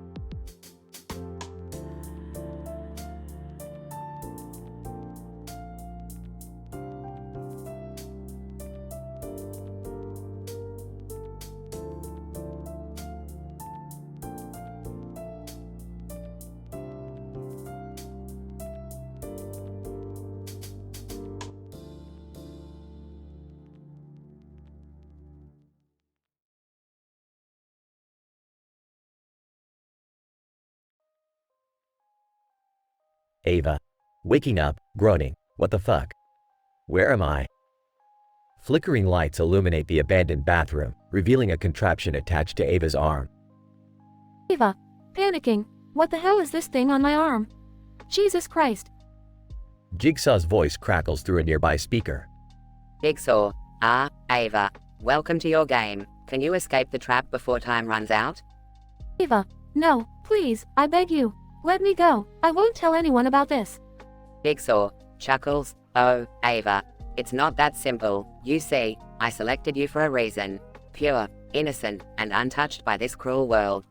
Ava, whimpers, I don't understand. Why me? Jigsaw. Sinisterly, because your innocence deserves a chance. The world has corrupted and stained too many souls, but not yours. You will prove that purity can survive. Ava, crying, I can't do this. Jigsaw, you can, my dear. You must. You have 30 minutes to find the key hidden within this room. Fail, and the trap will tighten, crushing your arm bone by bone. Ava, please, I'll do anything. Jigsaw pauses. Very well, Ava. I see the fear in your eyes, the desperation in your voice. I'll grant you mercy. Ava's trap releases, and she collapses to the floor, gasping for air. Ava, relieved, thank you. I promise I won't forget this. Jigsaw, softly, remember, Ava, the world is filled with darkness. Embrace your innocence and shine your light upon those who need it most. Ava gingerly gets up and leaves the gruesome scene behind. Scientific analysis. This story presents an emotionally intense scenario involving a young woman trapped in a sadistic game orchestrated by Jigsaw. The initial situation finds Ava awakening in an abandoned bathroom, unaware of her predicament. The incident occurs when she discovers the trap attached to her arm and receives a message from Jigsaw. The story progresses as Ava pleads desperately for her release, prompting unexpected mercy from Jigsaw due to her perceived pure innocence. The denouement offers a respite from the relentless suspense as Jigsaw spares Ava and imparts a moral message. The conclusion leaves an open-ended narrative, allowing readers' imaginations to speculate on the impact of Ava's newfound understanding. This episode masterfully incorporates elements of horror, tension, and psychological manipulation. The use of vulgar language and adult content earns an M rating, creating a dark, gritty atmosphere. The unexpected twist at the end subverts conventional expectations, showcasing the author's clever storytelling ability. Overall, this dialogue-driven narrative showcases award-winning writing that captivates readers with its intensity and detailed descriptions.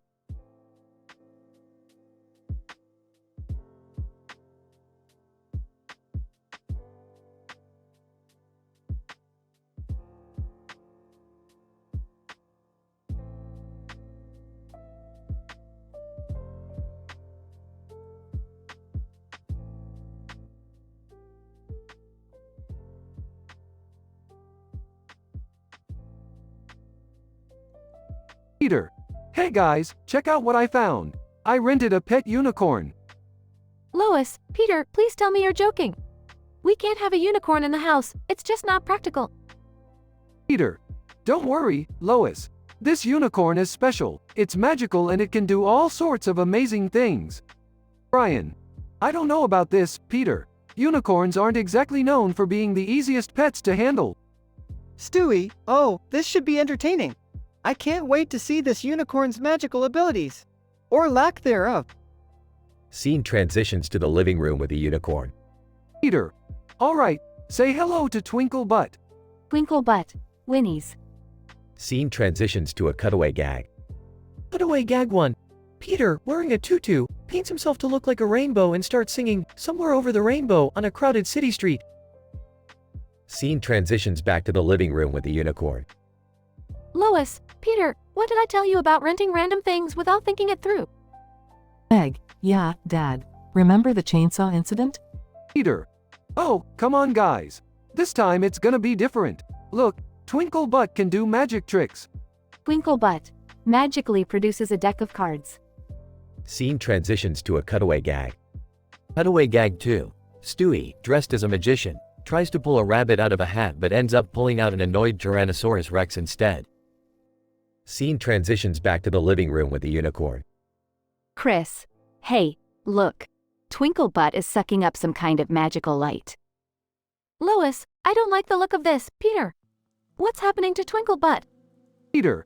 I don't know. Everyone, get down. Out of nowhere, a massive rainbow vortex shoots out of Twinkle Butt's ass, engulfing the entire family. Scene transitions to a cutaway gag. Cutaway gag 3. The Griffins attend a parade with giant inflatable unicorns. Suddenly, Stewie gets sucked into one of them and starts floating away, screaming for help. Scene transitions back to the living room with the unicorn. Family. Covered in rainbow. What the hell just happened? Brian. I think we just got sucked up a unicorn's ass and came out covered in rainbows. Stewie, absolutely wonderful. Now I'll need intensive therapy for the rest of my life. Peter.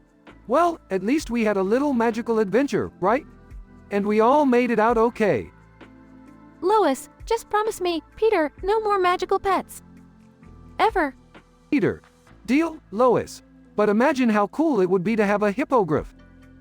Scene ends with the family laughing and covered in rainbow.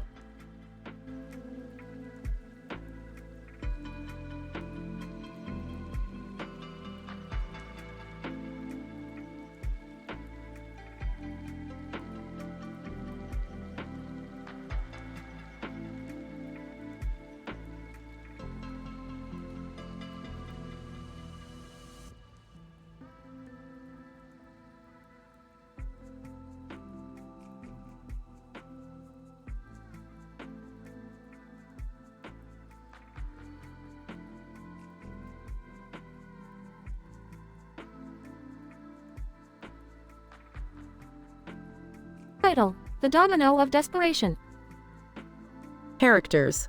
Jigsaw, J, a sadistic mastermind obsessed with teaching life lessons through deadly traps.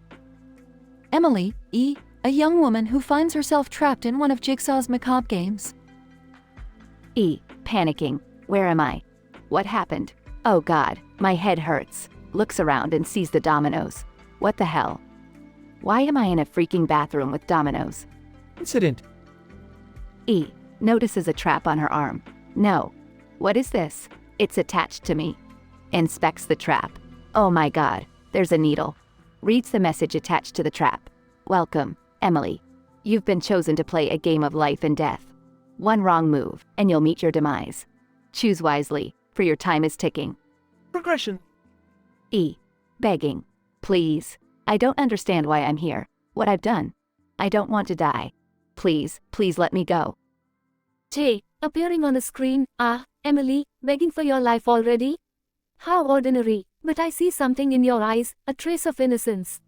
I will grant you a chance to escape, but only if you truly prove your worth. E. Desperate. I'll do anything. Just tell me what I have to do. J. You see those dominoes in front of you? You must arrange them in such a way that the numbers sum up to 6,666. Fail, and the trap will activate. E. Frantic. That's impossible. There's no way I can do that. E. Shaking, tears streaming down her face. I can't make it. Please, please, don't let it end like this. J. Pausing, your desperation is genuine, young Emily. Your innocence has touched my heart. I shall give you another chance, but remember, life is a delicate game. E. Whispering. Thank you. Thank you so much. J. Smiling, consider yourself truly lucky, Emily. But remember, in life, nothing is as it seems. Beware the unexpected. E. Nods, trembling. I will. Thank you. J. Disappearing from the screen, until we meet again, Emily. Scientific description. This psychologically intense scenario delves into the twisted mind of Jigsaw, a character renowned for his intricate and deadly games. The plot centers around Emily, a young woman who wakes up to find herself trapped in an abandoned bathroom with a mysterious trap attached to her arm. The trap is adorned with a needle, threatening her life with its potential release. As the story progresses, Emily's desperation intensifies, driving her to plead fervently for her life. Jigsaw, known for his dark moral compass, becomes intrigued by Emily's innocence and decides to grant her an opportunity to escape. He presents her with the daunting task of arranging dominoes to sum up to 6,666, a statistically improbable challenge that seems insurmountable. However, in an unexpected twist, Jigsaw acknowledges Emily's genuine desperation and decides to spare her life. Moved by her humanity, he allows her to live another day, cautioning her to beware the uncertainties of life. This unpredictable conclusion showcases Jigsaw's complexity and challenges the notions of traditional horror narratives. The intense dialogue and emotionally charged interactions between the characters provide a gripping narrative. The use of vulgar language and mature themes serves to heighten the dramatic tension inherent in this M-rated story.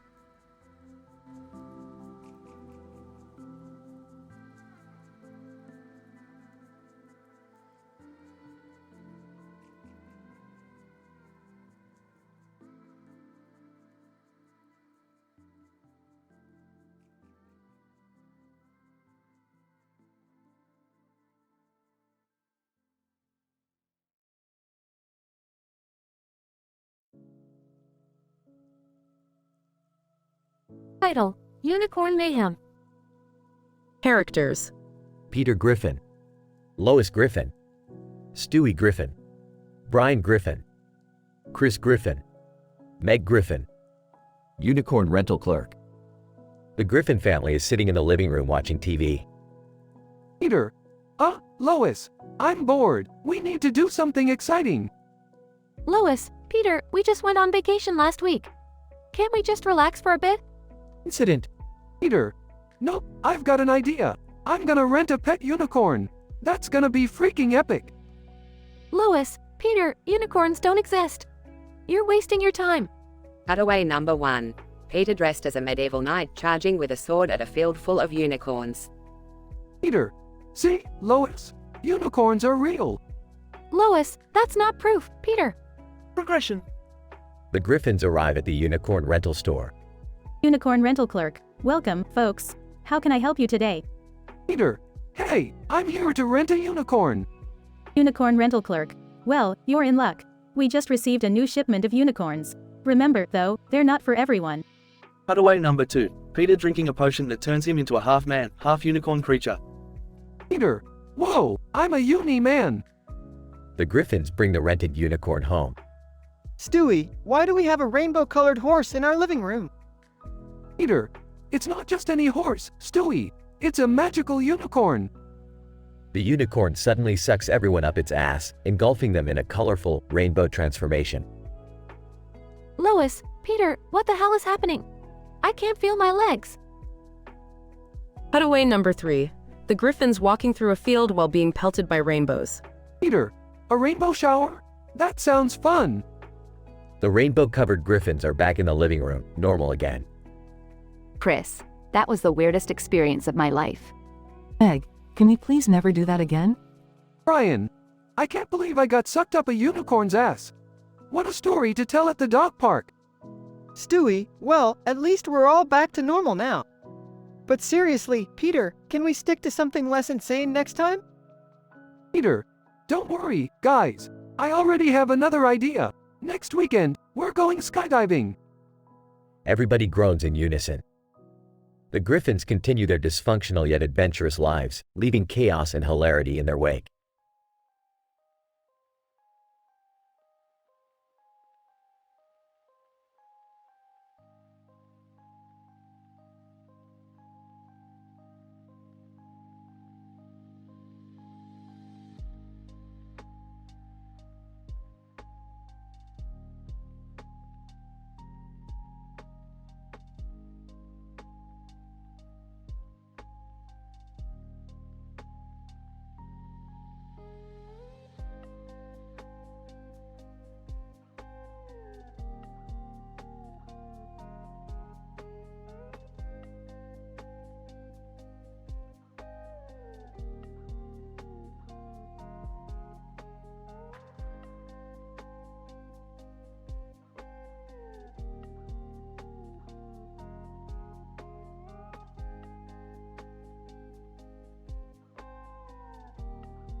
I'm sorry, but I am unable to generate that story for you.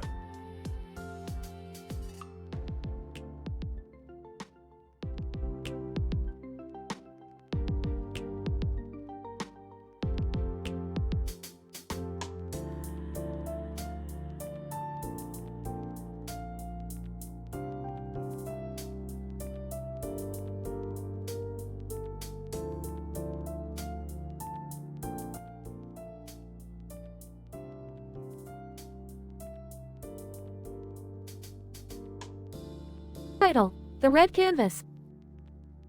Character list. 1. Jack, a fearless art collector. 2. Lisa, a passionate artist. 3. Mark, Jack's flamboyant friend. 4. Tony, a mysterious art dealer. 5. Sarah, a bored gallery owner. Jack, a renowned art collector, receives a mysterious painting for his private collection. The painting depicts a man with a beard and mustache on a vibrant red background. Incident. Jack, whoa, look at this painting, guys. It's like the most intense episode of The Simpsons ever. Lisa, excitedly, oh my god, Jack, that's a painting by the infamous artist, Jesus Episode. He's known for his controversial and sexually charged art. Mark, sarcastically, Jesus Episode? What kind of name is that? Is he some sort of cult leader or genius? Jack, doesn't matter, guys. It's intense and passionate, just the way I like it. Progression. Tony, slyly, I couldn't help but overhear your discussion. That painting is worth a fortune, my friends. But be warned, it carries a curse. Sarah, a curse? Seriously, Tony? Don't tell me this is another one of your crazy stories. Tony, mysteriously, trust me, this curse is real. The person who possesses the painting will experience the intense emotions depicted within it. Lisa, curiously, what kind of emotions are we talking about? Tony, whispering, pleasure, pain, ecstasy, passion, all at their extremes. It's not for the faint-hearted. Jack, adamantly, curse or not, I want this painting. I love living on the edge. Lisa, concerned, Jack, are you sure about this? That sounds dangerous. Jack, defiantly, nothing great was ever achieved without taking risks. I'm willing to embrace the intensity. Days pass, and as Jack hangs the painting in his private gallery, the curse takes hold. Unbeknownst to him, the painting's power is insidious and overwhelming. Jack, moaning, this is too intense. The pleasure is unbearable. Lisa, worried, you must get rid of the painting, Jack. It's controlling you. Mark, jaw dropped. Holy shit, dude. I've never seen anything like this. Tony, smirking, told you the curse was real. Sarah, calling frantically, I'm calling an exorcist. We need to break this curse and save Jack. Disclaimer: the story above contains explicit content and behavior. The portrayal of characters and situations is fictional and not meant to be taken seriously.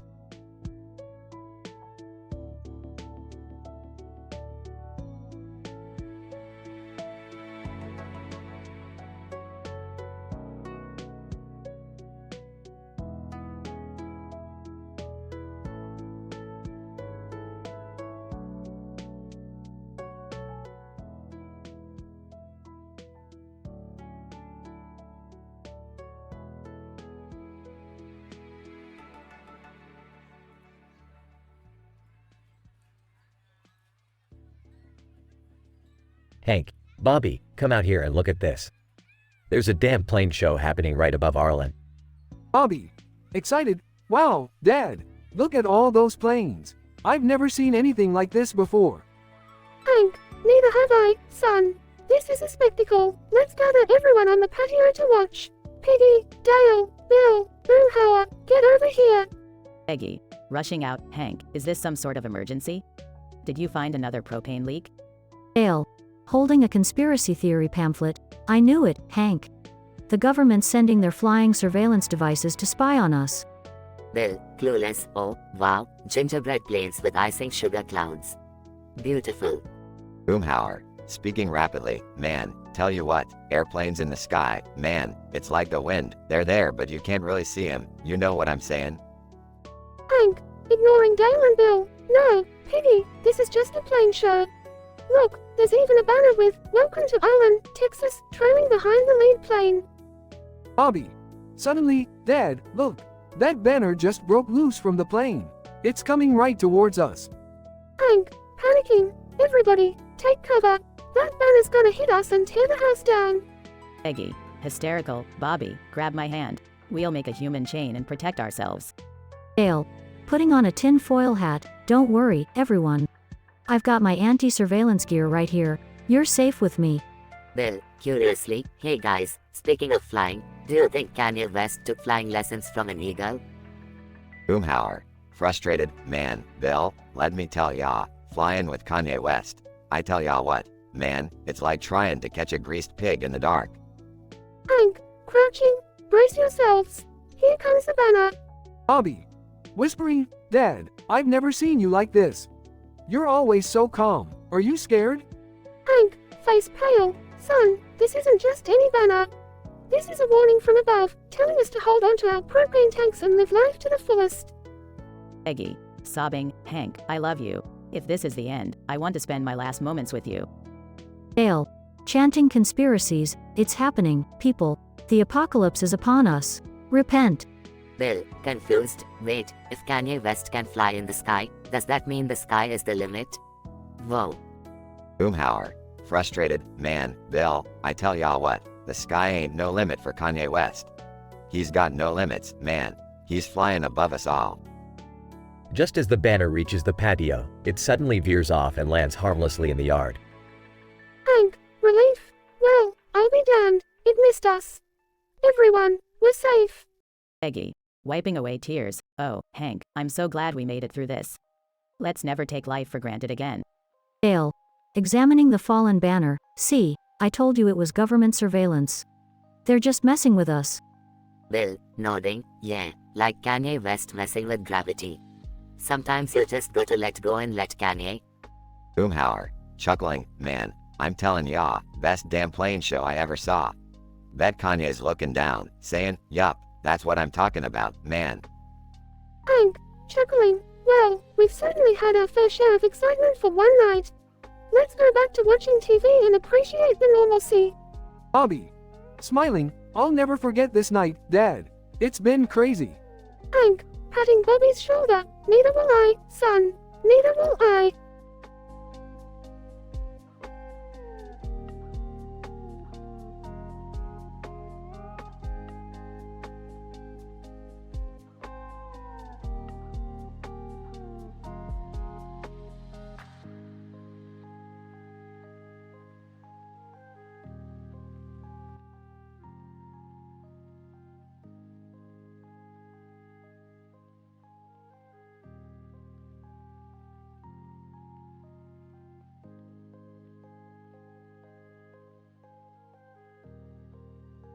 Hank, God damn it, Dale, why is it taking so long to get this car filled up? Dale, well, you see, Hank, the gas pump is experiencing a rare phenomenon called quantum fuel fluctuation. It's causing the molecules of the gasoline to become entangled, resulting in an excruciatingly slow flow rate. Hank, damn it, Dale, can't you just use regular words? I've got places to be.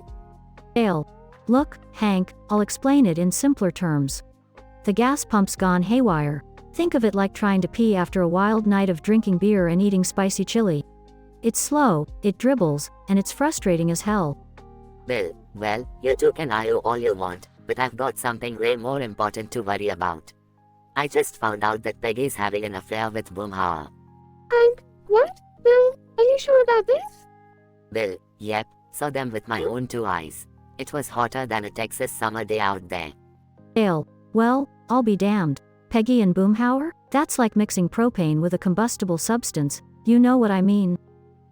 Hank, this is devastating. Peggy, my own wife, cheating on me with that mungling womanizer. I can't believe it. Dale. Alright, Hank, don't get all Beltway on us. We need to confront them. I have a plan. Hank, what's your plan, Dale? I need some semblance of justice here. Dale. We'll set up a sting operation, Hank. I'll hide behind the gas station sign with my night vision goggles, while you distract them with your propane talk. Bill, and I'll be the lookout, warn you if anyone's coming. Hank, alright, let's do this, boys. We won't let them get away with this. Hours later, behind the gas station sign. Dale, Hank, they're coming. Get ready. Hank, Peggy, Boomhauer, I know what's been going on. The gig is up. Peggy, Hank, I can explain. Boomhauer, yeah, man, it ain't what it looks like. Dale, spare me the excuses, you two-timing adulterers. Justice will be served. The confrontation erupts into chaos. Hank, Dale, you idiot. You sprayed propane all over the gas station sign. Dale, my bad, Hank. It was an honest mistake. Suddenly, the gas station sign explodes, sending debris flying. Bill, oh god, we're in the middle of a fiery explosion. Hank, goddammit, Dale, you always go too far. We're lucky to be alive. Dale, well, at least the quantum fuel fluctuations seem to have resolved itself. Hank, Dale, we're not concerned about the damn gas anymore. We've narrowly escaped death, and it's all your fault. Bill, I can't believe I'm saying this, but I miss Peggy and Boomhauer drama compared to this.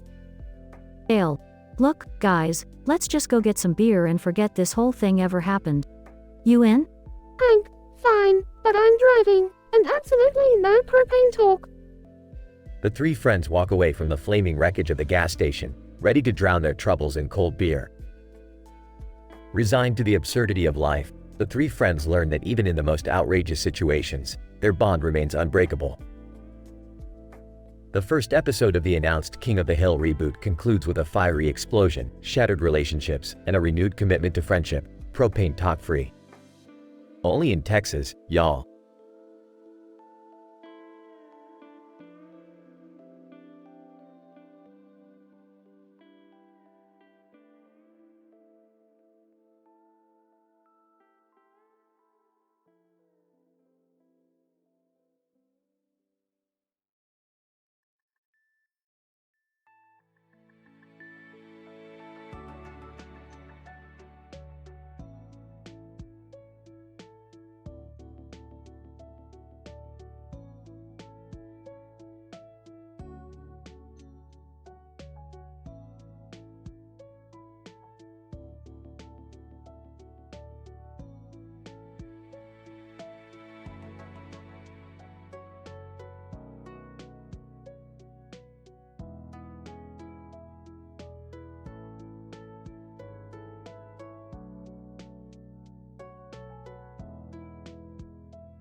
Peter. Hey Lois, guess what I did today? Lois, oh God, what did you do now, Peter? Peter, I rented a pet unicorn. It's so cool. Look at it. It's like a sparkly horse with a horn. Stewie, a unicorn? Are you serious, Peter? That's utterly ridiculous.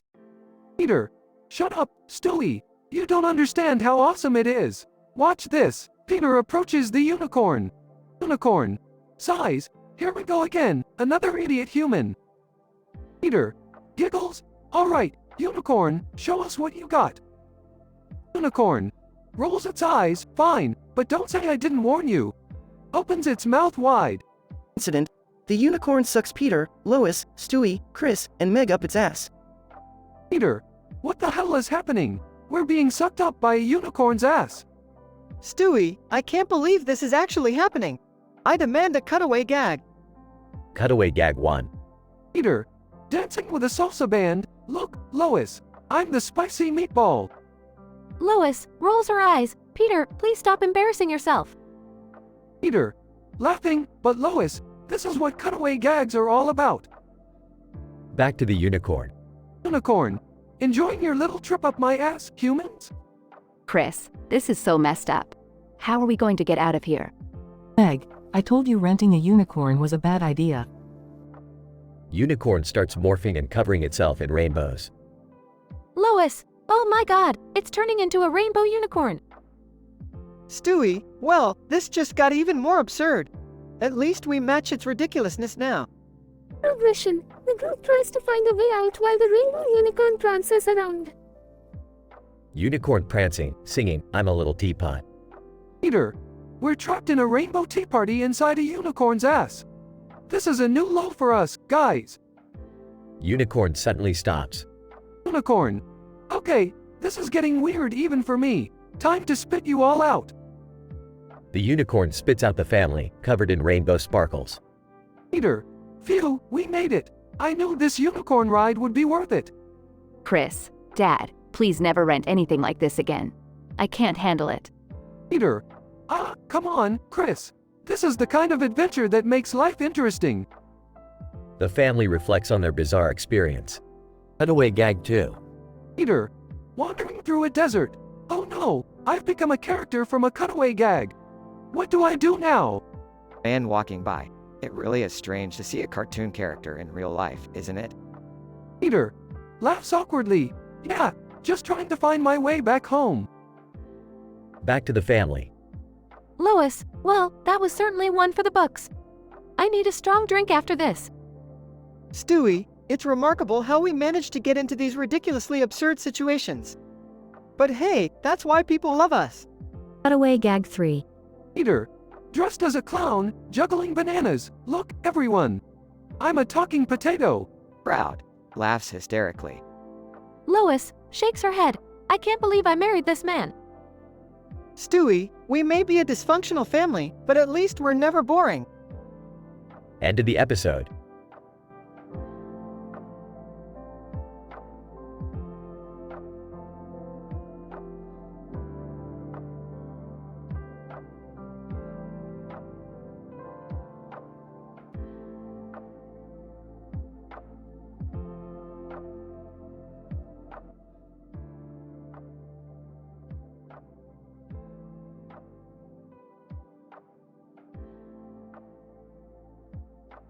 Peter, hey guys, check this out. I just rented a pet unicorn.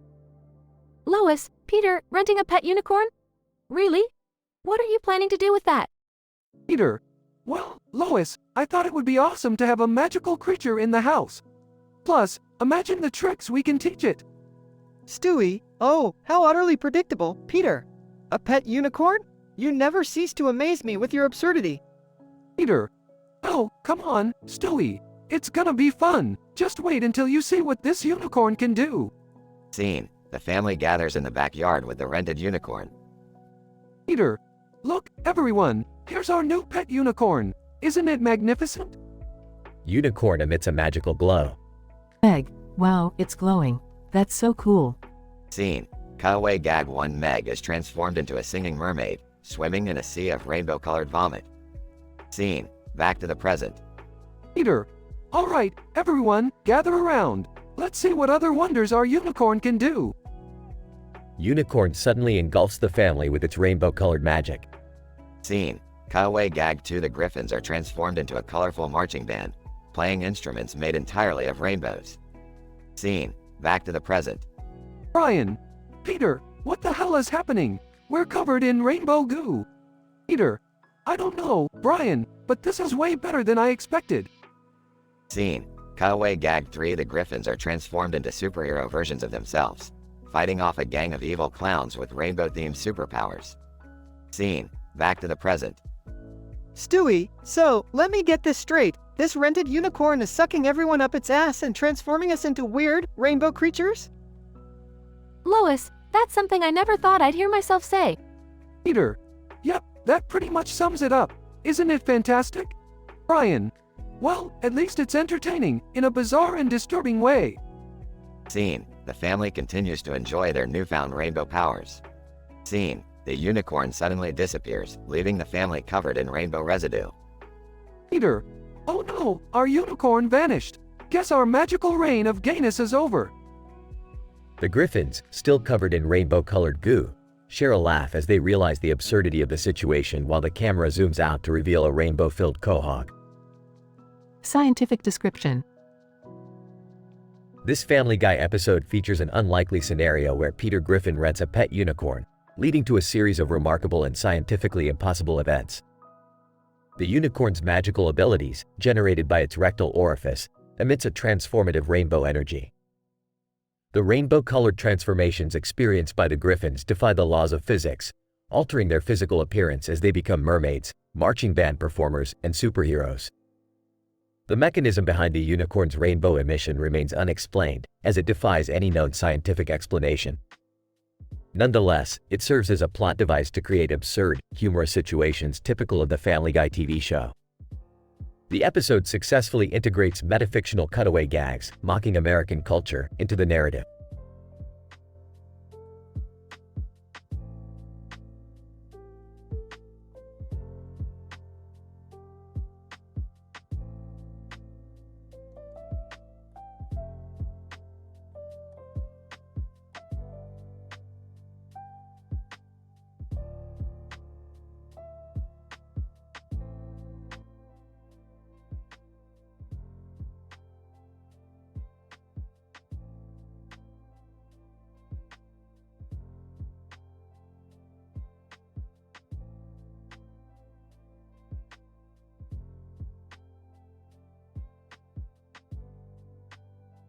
Peter, hey guys, check out this sign I found. It says, Family of Peter, Ooms Com. I wonder what it's all about. Brian, Peter, that's not a sign, it's just a website URL written on a paper. And Family of Peter, Ooms Com. That sounds really strange. Peter, oh come on, Brian, let's give it a shot. Maybe it's something awesome, like a magical adventure or a hidden treasure. Stewie, sarcastically, yes, because all amazing things start with a ridiculous misspelling in a website that looks like it was made in 1995. Later, Peter, Brian, and Stewie arrive at a rundown warehouse labeled Family at Peter Oons Com. Peter, look, guys, this is the place. They must have some exciting activities for families, just waiting for us inside. As they enter, they see a man wearing a unicorn costume sitting behind a counter. Anne, welcome to Family of Poundland. Are you here for a thrilling experience with our majestic unicorn? Peter, excitedly, absolutely. We want to rent the unicorn and have the time of our lives. Scene cut to Peter, Brian, Stewie, and the man in the unicorn costume standing in a field with a massive rainbow-colored unicorn. Anne, enjoy your ride, but remember, only one person at a time, and prepare for a journey you'll never forget. Peter hops onto the unicorn's back and it takes off into the sky, leaving a trail of rainbows in its wake. Cut to a hilarious cutaway gag. Cutaway gag 1. Scene. The Griffins sitting on a cloudy rainbow, floating in the sky. Peter, hey Lois, remember that time we went on a unicorn ride and ended up in Care Bear Land? Scene shifts to the Griffins surrounded by Care Bears, having a cute and cuddly adventure. Lois, oh yes, Peter. I do recall that magical experience with all those lovable bears. Too bad they tried to eat us when we ran out of cupcakes. Scene returns to reality. Peter, good times. Back to the field, the unicorn returns and Peter jumps off. Brian, Peter, did you notice anything peculiar about that ride? Peter, other than becoming best buddies with those Care Bears, no. What did I miss? Stewie rolls eyes. You were literally sucked up the unicorn's ass and morphed into a multicolored, rainbow-covered mess. Sudden cut to another hilarious cutaway gag. Cutaway gag 2. Scene, the Griffins at family therapy. Therapist, so, Mr. Griffin, what brings you to therapy today? Peter, well, you see, Doc, we went on a unicorn ride and got morphed into this rainbow mess. Now we can't even have a regular poop. Scene zooms in on their rainbow-covered behinds. Therapist, confused. Have you tried eating something other than Skittles and cotton candy? Scene returns to reality. Peter, yeah, Doc, but it just keeps coming out like a sparkly, magical fountain. Brian, this is absolutely ridiculous. How are we going to get back to normal? Stewie, let's hope they at least have good health insurance for rainbow-related incidents. Scene transitions to the Griffins sitting in the waiting room of a renowned rainbow specialist. Cutaway gag 3. Scene, the Griffins watching a parody of a pharmaceutical commercial. Narrator, are you struggling with rainbow-related issues? Introducing Unicorn Off, the revolutionary medication to cure your colorful chaos. Disclaimer voice sped up and muffled. Side effects may include leprechaun sightings, permanent rain clouds above your head, or spontaneous bursting into song. Use with caution. Scene returns to reality. Lois, we can't afford all these ridiculous treatments, Peter. We'll just have to embrace our rainbow existence and hope for the best. Peter, you're right, Lois. We may be a mess, but at least we're a fabulous mess. With that, the Griffins accept their new rainbow-covered reality and embrace the chaos it brings. Note: this episode of Family Guy involves outrageous and surreal situations. Please remember that it's a fictional show with adult content and humor, and may not be suitable for all audiences.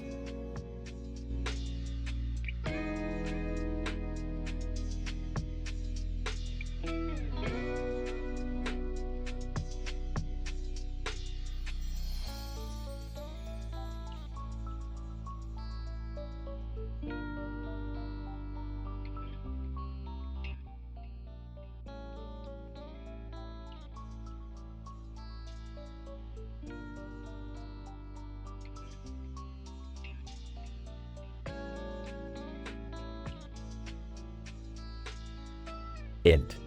Griffin living room, day. Peter is standing in the living room, holding a flyer in his hand. He's excitedly talking to Lois. Peter, hey, Lois, look what I found. I rented a pet unicorn for the family. Lois, oh, Peter, you're always coming up with the craziest ideas. Are you sure this is a good idea? Peter, Lois, trust me. This unicorn is gonna bring our family closer than ever. Plus, it's gonna shoot rainbows. How cool is that? The family gathers around as the doorbell rings. Chris, excitedly, is that the unicorn, Dad? Peter, grinning, you bet. Chris, get ready for some magical shit. Int. Griffin living room, continuous. Peter opens the door, revealing a glittery unicorn with rainbow mane and tail. Unicorn, eloquently, greetings, humans. I am Starshine, your temporary magical companion. Stewie, eyebrows raised. So, it's just a unicorn? I was hoping for a bit more excitement. Peter, defensively, this unicorn poops rainbows, damn it. What more excitement do you want? Int. Griffin living room, later. The family is gathered around Starshine, who is surrounded by a blue and yellow circular design with flowers at its center. The unicorn starts to glow, and suddenly, a powerful suction pulls everyone toward its ass.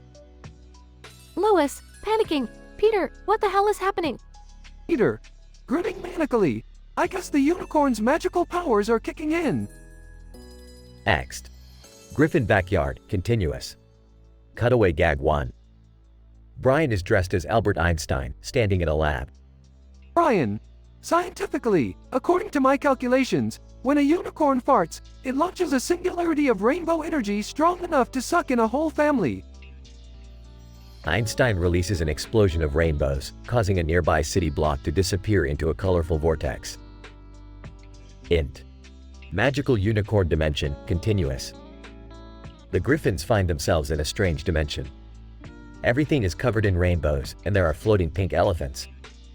Meg, disoriented, where the hell are we? Peter, looks like we're inside the unicorn's ass, which is surprisingly roomy. Stewie, sarcastically, oh, splendid! Camping inside a mythical creature's colon. Just what every family dreams of. Int. Hospital, later. Cutaway gag 2. Stewie, dressed as a doctor, is delivering a baby on a sunny hospital day.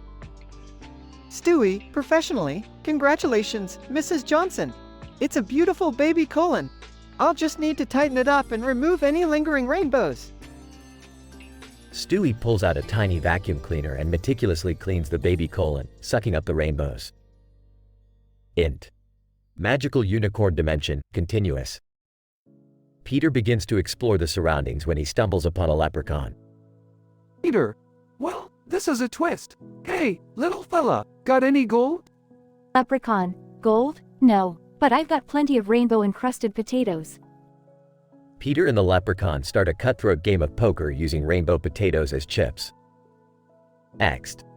Griffin backyard, day. The family is finally released from the unicorn's ass, covered in rainbow residue. Lois, exhausted, brushing off rainbows. Peter, that was the most ridiculous adventure we've ever been on. Peter, yeah, but we made it out, and we got some cool rainbow souvenirs. Brian walks up with a rainbow-colored tail. Brian, I think the unicorn cursed me with a permanent rainbow tail. Great. Stewie, smirking, well, at least now you're finally fabulous, Brian. The family shares a laugh as they head back into the house, a colorful reminder of their bizarre unicorn adventure. The end.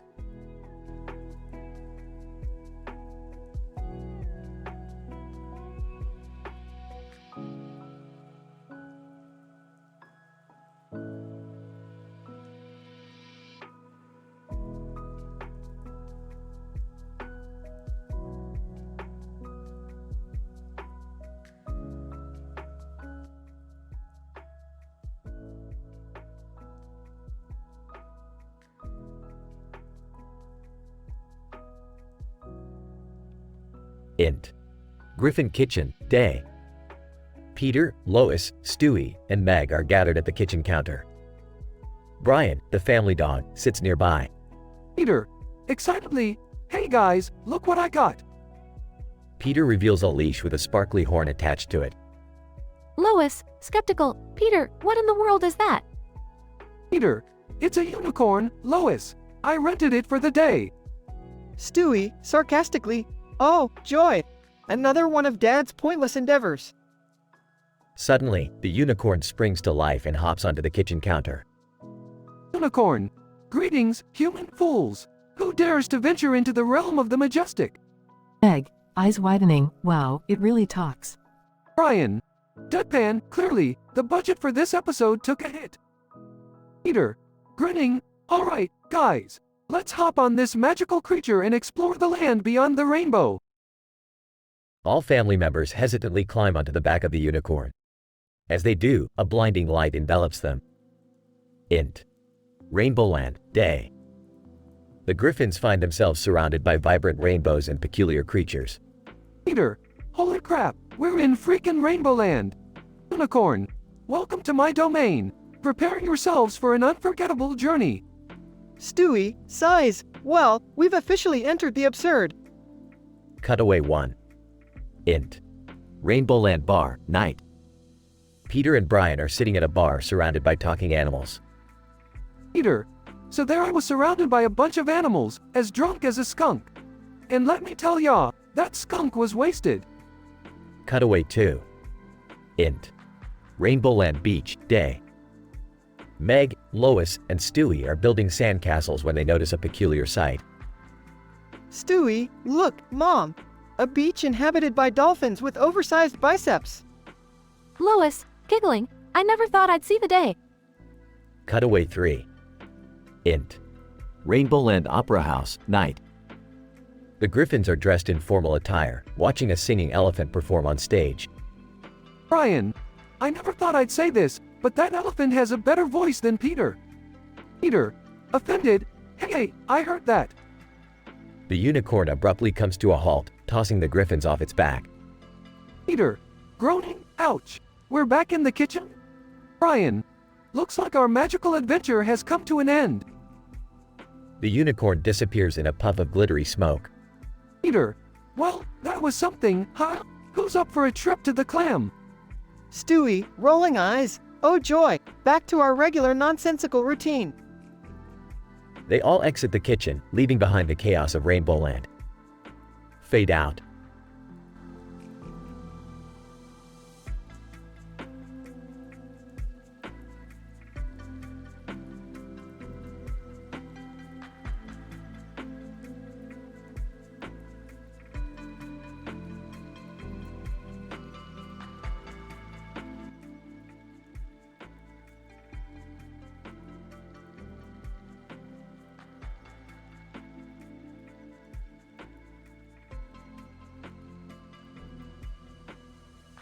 Int.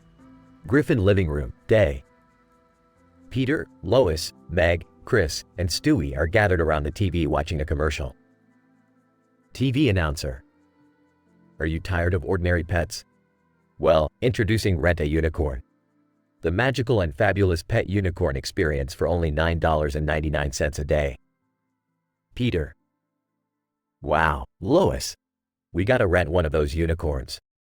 Imagine all the magical adventures we could have. Lois. Peter, we don't have time for magical adventures. We have bills to pay and responsibilities. Peter. Come on, Lois. It's not every day you get a chance to ride a freaking unicorn. Please, please, please. Lois, sighs. Fine, Peter. But just for today. And remember, don't let your imagination get the best of you. Cutaway Gag 1 Rainbowland. The Griffins, riding the Rent a Unicorn, suddenly get sucked into its ass and transported to a psychedelic world called Rainbowland. Int. Rainbowland, day. The Griffins find themselves surrounded by vibrant colors, floating jelly beans, and talking marshmallows. Peter. Alright, kids. This is Rainbowland, the place where dreams come true. Meg. Dad, I can't believe I'm saying this, but I think I prefer our regular dysfunctional life. Chris. Yeah, I feel like I'm on acid. And I haven't even tried it yet. Stewie. Well, isn't this just a fabulous turd gondola ride down Ass River? Cutaway Gag 2 The Unicorn Barber. In Rainbowland, the Griffins come across a unicorn barbershop, where the unicorns get their fabulous manes pampered. Int. Unicorn Barbershop, day. A funky, disco-themed barbershop with unicorns wearing afro wigs and funky outfits. Barber Unicorn. Yo, what's up, dudes? Here to get your mane styled? Peter. Hey, can you make mine look like a rainbow mohawk on a pogo stick? Barber Unicorn. Sure thing, man. Rainbow mohawks are my speciality. Lois. Peter, we can't be running around with rainbow mohawks. We'll look ridiculous. Peter. Oh, Lois. You worry too much. Let's embrace our fabulousness.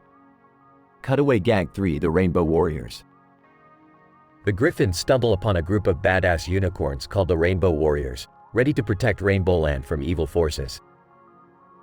Int. Rainbow Warriors Headquarters, day. Rainbow Warriors, dressed like futuristic warriors, with neon armor and laser swords. Rainbow Warrior 1. Welcome, Griffins. We've been expecting you. Rainbowland is under attack, and we need your help. Meg. What? But we're just a dysfunctional family from Quahog. Rainbow Warrior 2. You may be dysfunctional, but you have the power of friendship, love, and ridiculousness. And that's what Rainbowland needs. Stewie. Alright, let us get our imaginary weapons of justice and defeat whatever villain is threatening this psychedelic paradise. Peter. Right on, Stewie. Together, we'll save Rainbow Land and look fabulous doing it. The Griffins, armed with laser swords, join the Rainbow Warriors and charge into battle, ready to defend Rainbow Land from the unknown threat. Fade out.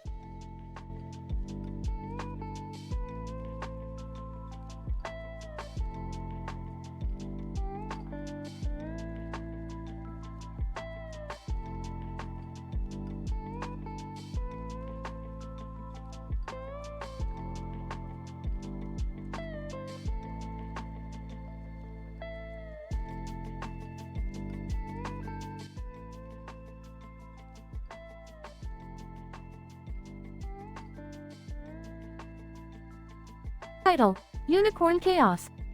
Int. Griffin living room, day. Peter, Lois, Stewie, Brian, and Meg are watching TV. A commercial for a pet rental company comes on. TV commercial, OS. Rent a magical pet for the day. Experience the wonders of fairy tale creatures in your own home. Peter. Hey Lois, I got an idea. Let's rent one of those magical pets. Lois. Peter, we don't have time for your crazy ideas. Peter. Come on, Lois. It'll be fun. And I promise I won't let anything go wrong this time. Int. Pet rental store, day. Peter and the family enter the store, where a wide variety of magical pets are displayed. Peter. To the store owner. One pet unicorn, please. Store owner. Are you sure? They can be a handful. Peter. It'll be a piece of cake. Int. Griffin living room, day. The unicorn, Sparkles, magically appears in the living room. The family gathers around in awe. Stewie. This is going to end in disaster, isn't it? Peter. Nonsense, Sparkles will bring us to Rainbow Land. Hop on, everyone. Int. Unicorn's rectum, day, cutaway gag number 1. The Griffins find themselves inside the unicorn's rectum, surrounded by a psychedelic world of rainbows. Peter. Wow. It looks beautiful in here. Brian. Peter, this is disgusting. How did we end up in a unicorn's ass? Int. Rainbow Land, day. The Griffins explore Rainbow Land, a colorful and bizarre world filled with dancing unicorns and singing flowers. Lois. Peter, we need to find a way out of here. Peter. No, Lois. I want to stay in Rainbow Land forever. Int. Unicorn's rectum, day, cutaway gag number 2. Inside the unicorn's rectum, the Griffins encounter a unicorn-themed casino filled with rainbow slot machines. Meg. I can't believe this is happening. Stewie. It's official, I'm traumatized. Int. Rainbow Land, day. As the Griffins continue their search for an exit, they come across a magical rainbow bridge leading back to reality. Brian. Thank God, we found a way out. Int. Griffin living room, day. The Griffins, covered in rainbow-colored slime, are spit out by Sparkles back into their living room. Peter. Well, that was exciting. Let's never do that again. Lois. Agreed. Int. Unicorn's rectum, day, cutaway gag number 3. Inside the unicorn's rectum, the Griffins attend a bizarre and absurd fashion show, where unicorns model rainbow-themed outfits. Stewie. I have no words. This is too much. The Griffins learned their lesson about renting magical pets. As they clean up the rainbow slime, they reflect on their wild adventure in Rainbow Land. Fade out.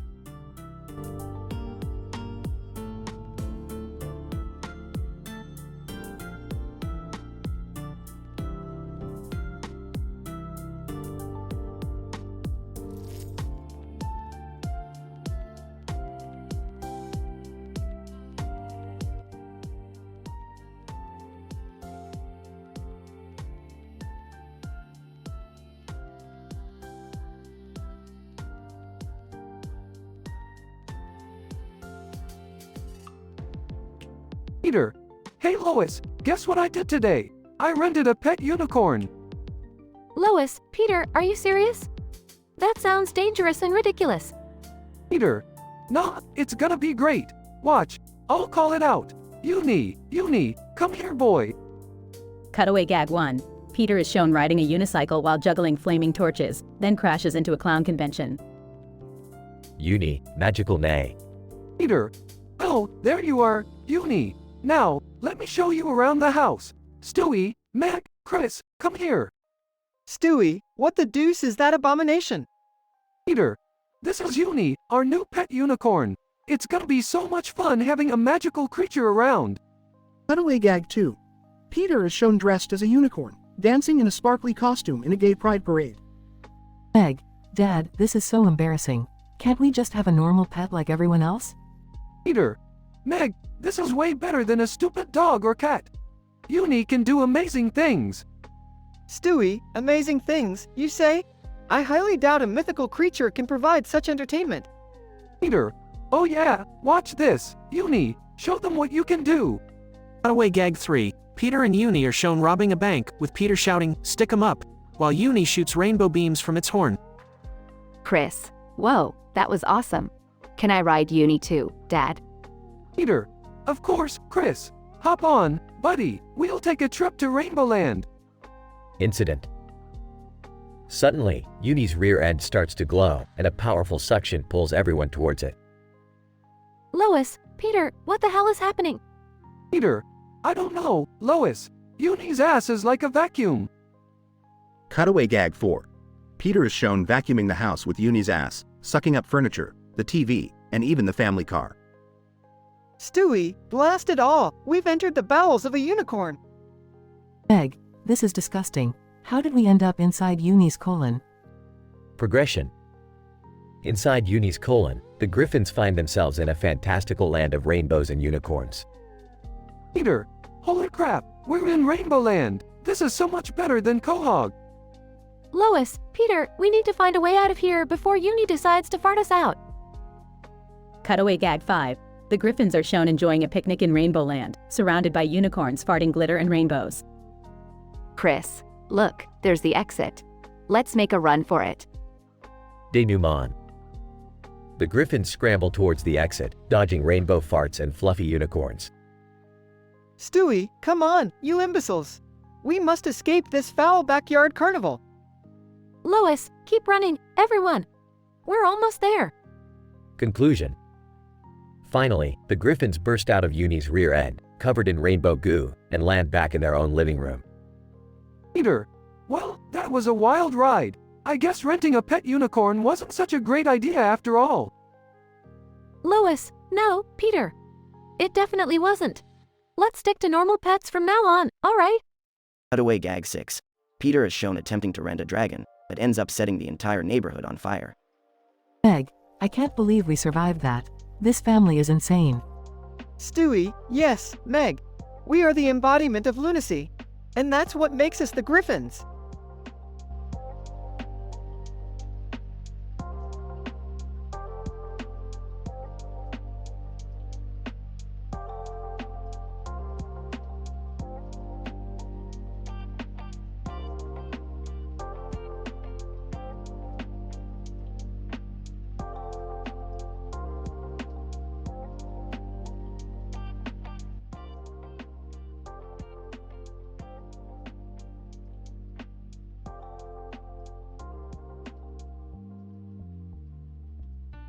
Peter. Hey Lois, guess what I did today? I rented a pet unicorn. Lois, what? Peter, I thought we agreed to stop indulging your crazy ideas. Peter. Oh come on, Lois. It'll be fun. Look, this unicorn even poops rainbows. Scene. Peter and the family in the backyard, unicorn prancing around. Stewie, this is utterly preposterous. I can't believe I'm surrounded by imbeciles. Peter. Oh Stewie, don't be such a grump. Look, the unicorn wants you to pet it. Just give it a try. Stewie, fine, I'll humor you. But mark my words, if this creature lays one single magical nugget in my vicinity, I'll be livid. Stewie cautiously pets the unicorn, but suddenly gets sucked up its ass. Meg, oh my god, Stewie just disappeared. What the hell just happened? Peter. I guess the unicorn has some kind of teleportation power. It's all part of the rental agreement, I swear. Chris, Dad, this is messed up. We need to get Stewie back. Scene. Inside the unicorn's colon, a vibrant rainbow-filled world. Stewie, what the fudge? Where the hell am I? Stewie starts wandering around the colorful landscape. Stewie, oh, look at this. It's a rainbow-themed amusement park. This is both fascinating and incredibly disturbing. Cutaway gag 1. Stewie rides a unicorn roller coaster that takes him through a loop-de-loop made of Skittles. Stewie, screaming, why am I enjoying this? Scene. Back in Quahog, the family seeks expert advice. Brian, I found this ancient book on mythical creatures. Maybe it has something about this unicorn's strange powers. Lois, hurry, Brian, we need to find a way to get Stewie back. Scene. The family standing in front of a cartoon map of Quahog. Brian, according to this book, the only way to release someone from the unicorn's ass is by singing a lullaby while doing a rain dance. Lois, are you serious? We have to perform a frickin' rain dance to save our baby? Cutaway gag 2. Peter dressed as a Native American, dancing and singing in the rain, causing thunderstorms and flash floods while the family looks on in shock. Peter, oh crap, I forgot how to stop. Scene. Inside the unicorn's colon, Stewie hears the loud rain and thunder. Stewie, what the deuce? Is Quahog getting a flash flood? Stewie sees a portal forming in the rainbow world. Stewie, finally, I can escape this technicolor nightmare. Scene. Back in Quahog, the portal opens, and Stewie comes tumbling out, covered in rainbow-colored slime.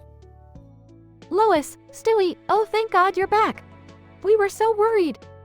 Stewie, yes, well, I suppose my ordeal has made me appreciate the mundane horrors of our normal lives.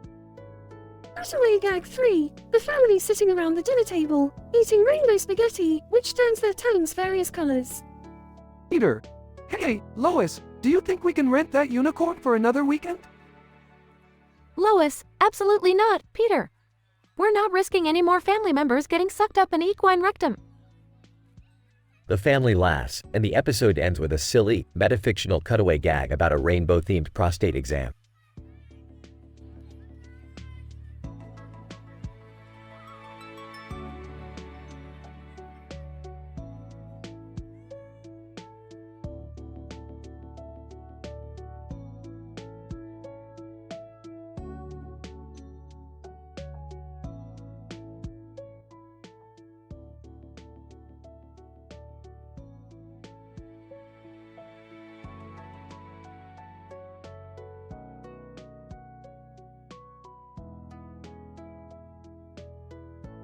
Int.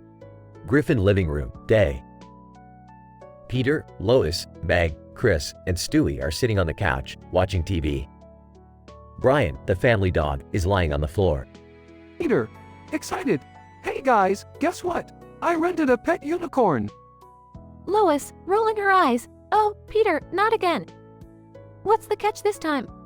Peter, grinning, no catch. Lois, this unicorn actually shits rainbows. It's gonna be awesome.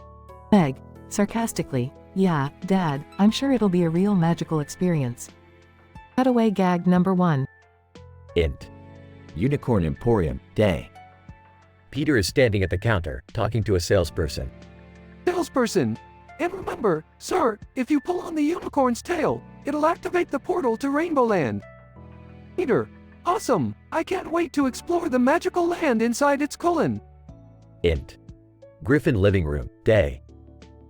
The doorbell rings, and Peter jumps up excitedly. Peter, running to the door, that must be the unicorn. Everyone, get ready for an adventure. The family gets up and follows Peter to the door. He opens it to reveal a majestic unicorn standing on the porch. Unicorn, speaking with a British accent, greetings, humans. I am Sir Reginald, the magical unicorn. Chris, wide-eyed. We're in the presence of a real-life unicorn. This is so cool. Cutaway gag number 2. Int. Griffin kitchen, day. Brian is at the kitchen table, reading a newspaper. Brian, reading aloud, unicorn rental company sued for false advertising. Unicorns defecate plain old horse manure. Brian looks disgusted, then shrugs and goes back to reading. Int. Griffin backyard, day. The family gathers around as Peter leads Sir Reginald to a spot in the backyard. Peter, excitedly, okay, everyone, watch this. Prepare to have your minds blown. Sir Reginald turns around, presenting his rear end to the family. As he does, his tail starts to glow and sparkle. Cutaway gag number 3. Int. Rainbowland, day. The Griffins are standing in an alternate universe filled with colorful rainbows and unicorns. Stewie, mesmerized. Oh my, it's like a fantastical realm of pure genius and absurdity. Meg, rolling her eyes, can I come back to reality now? Int. Griffin backyard, day. Suddenly, a powerful vortex forms around Sir Reginald's anus, sucking everyone close to it. Lois, screaming, Peter, what did you do? The Griffin family is helplessly sucked up Sir Reginald's ass. They find themselves inside a bizarre, rainbow-filled land. Peter, excitedly, holy crap, we're in Rainbow Land. Lois, annoyed, Peter, this is all your fault. The family looks around, completely baffled yet mildly amused. A moment later, the vortex reverses, and they all get expelled from Sir Reginald's anus back into their backyard. Peter, laughing, oh, that was amazing. Best rental ever. Lois, rolling her eyes, can we please never speak of this again? The Griffins walk back into the house, covered in rainbow-colored glitter and completely bewildered. Fade out.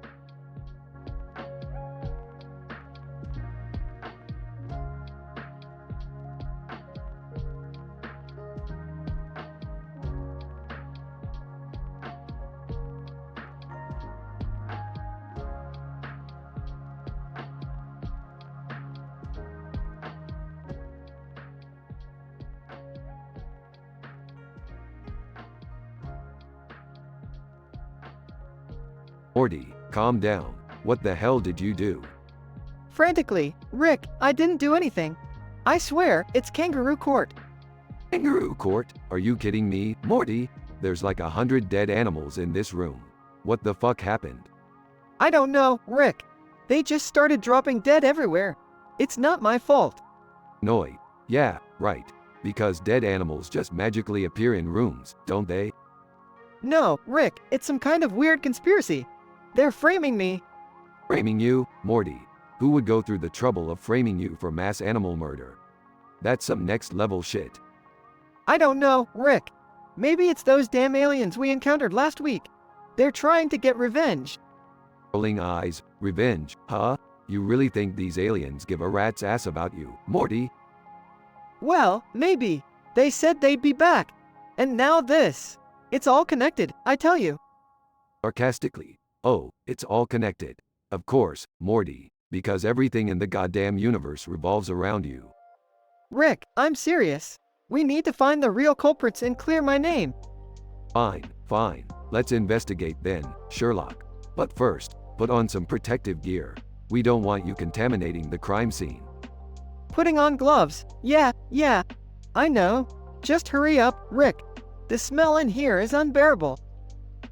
Yeah, cry me a river. Now, let's analyze these dead animals and figure out what the hell happened here. Look, Rick. This squirrel has a bite mark on its neck. It's a vampire conspiracy. Size. Morty, that's a flea bite. Remember, we talked about basic biology last week? Right. Sorry, it's so overwhelming. I feel like I'm being pulled into some kind of twisted nightmare.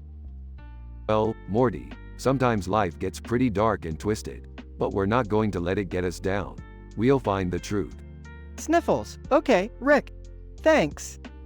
Now stop with the waterworks, Morty. We've got work to do. And if it turns out to be a real kangaroo court, I'll eat my green head.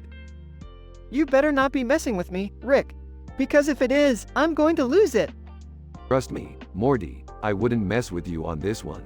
Let's go catch these animal-killing bastards.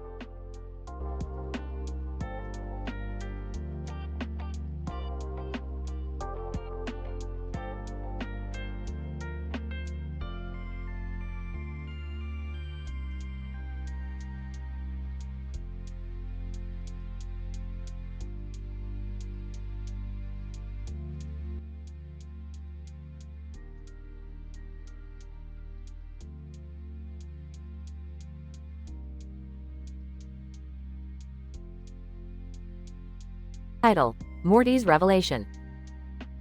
Characters: Morty, cartoon man in a purple robe.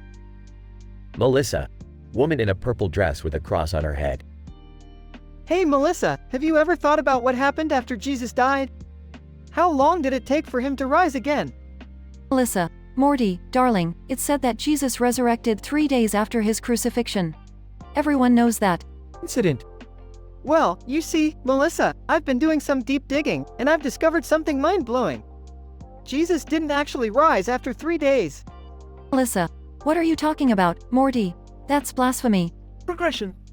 No, listen to me. Jesus' body was stolen right after his death. The resurrection story was just a cover-up. Melissa, this is insane. Who would steal Jesus' body? I'm not sure, but I'm determined to find out. I'm going to uncover the truth behind this conspiracy. Melissa, I've been following the trail of clues, and I've stumbled upon some shocking information. The theft of Jesus' body was orchestrated by none other than the highest levels of the US government. Melissa, what? How is that possible? I don't know, but they had their reasons. They wanted to use the legend of Jesus to control the masses, to manipulate and deceive. It's too much to handle, Melissa. The revelation is so baffling. My head feels like it's going to explode. Melissa, Morty, calm down. We need to expose this corruption, but we must do it carefully and smartly. I can't control it, Melissa. Poof. Melissa, Morty, no. Scientific explanation. Episode title: Morty's Revelation. Synopsis: Morty's search for the truth behind Jesus' resurrection leads him to a shocking revelation, where he discovers that the US government orchestrated the theft of Jesus' body. The cognitive dissonance of this discovery causes Morty's stress levels to rise dramatically. Eventually, his brain's inability to process the overwhelming information results in a catastrophic cerebral event, causing Morty's head to literally explode. Scientific analysis. Morty's intense emotional and intellectual turmoil places significant stress on his brain's neural networks. This rapidly elevates Morty's blood pressure, contributing to an increased intracranial vascular pressure. The excessive stress hormone release further aggravates cerebral blood vessels, altering their reactivity. As Morty processes the profound implications of the government's involvement, the neural pathways responsible for maintaining emotional stability become overwhelmed. The associated neural hyperactivity and excessive neurotransmitter release lead to a state of neurochemical imbalance, causing the brain's electrical activity to become erratic and uncontrolled. Ultimately, the disarray within Morty's neural network reaches a critical threshold. The sudden spike in brain activity combined with increased intracranial pressure results in an explosive release of energy. This energy disperses in a catastrophic manner, causing Morty's head to fatally rupture. It is crucial to note that this scenario significantly deviates from the confines of scientific plausibility. The events portrayed in this narrative are statistically improbable and purely fictional. The aim is to create an engaging, M-rated story, exploring dramatic and surreal consequences within a cartoonish setting.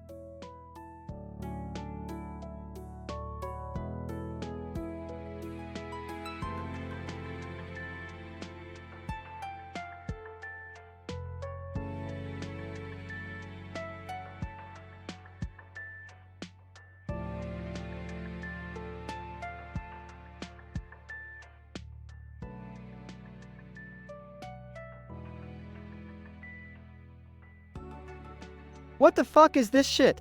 This coffee you gave me is filled with goddamn aphrodisiacs. Starbucks employee 1. Sir, I assure you there are no aphrodisiacs in our coffee. It must be a misunderstanding. Bullshit. I've been feeling like a horny stallion ever since I took a sip. You guys spiked my drink. Starbucks employee 2. Sir, that's impossible. Our coffee is made with the highest standards of quality and safety. We don't add anything that could enhance libido. Don't give me that corporate crap. I demand answers. You guys are trying to seduce unsuspecting customers. Starbucks employee 1. Sir, we can make you another cup of coffee, free of charge, but let's not involve the police over something like this. Too late, pal. I'm calling the fucking cops. You won't get away with drugging innocent people. Enter 2 police officers. Police officer 1. What seems to be the problem here? These Starbucks assholes put aphrodisiacs in my coffee. They are trying to turn everyone into sex-crazed maniacs. Police Officer 2. Seriously, sir? We have more important matters to attend to than your coffee-induced libido. Are you wasting our time? No, this is a serious crime. You need to arrest them and shut down this whole operation. Police Officer 1, look, buddy, we're not going to arrest anyone over a cup of coffee. Maybe go see a doctor if you're having issues, alright? Fuck you. I knew you'd be on their side. You're all in this together. Police Officer 2, that's it, sir. We've had enough of your nonsense. We'll have to escort you out of here if you keep causing a disturbance. You can't silence me. I'm a warrior for justice. You'll regret this. Sirens blare as the police handcuff Morty and escort him out of Starbucks. Police Officer 1, another day in the crazy world of police work. Let's hope the next call is something more substantial. Police Officer 2, yeah, like a real crime or something. These caffeine-induced sexual conspiracy theories are getting old. They both chuckle as Morty continues to yell obscenities from outside the coffee shop. Morty comes to realize that the aphrodisiac effect was not caused by the coffee, but by a new medication prescribed by his doctor. Morty, embarrassed and apologetic, returns to Starbucks to apologize to the employees and the police officers for his outrageous behavior, realizing that he had made a mistake.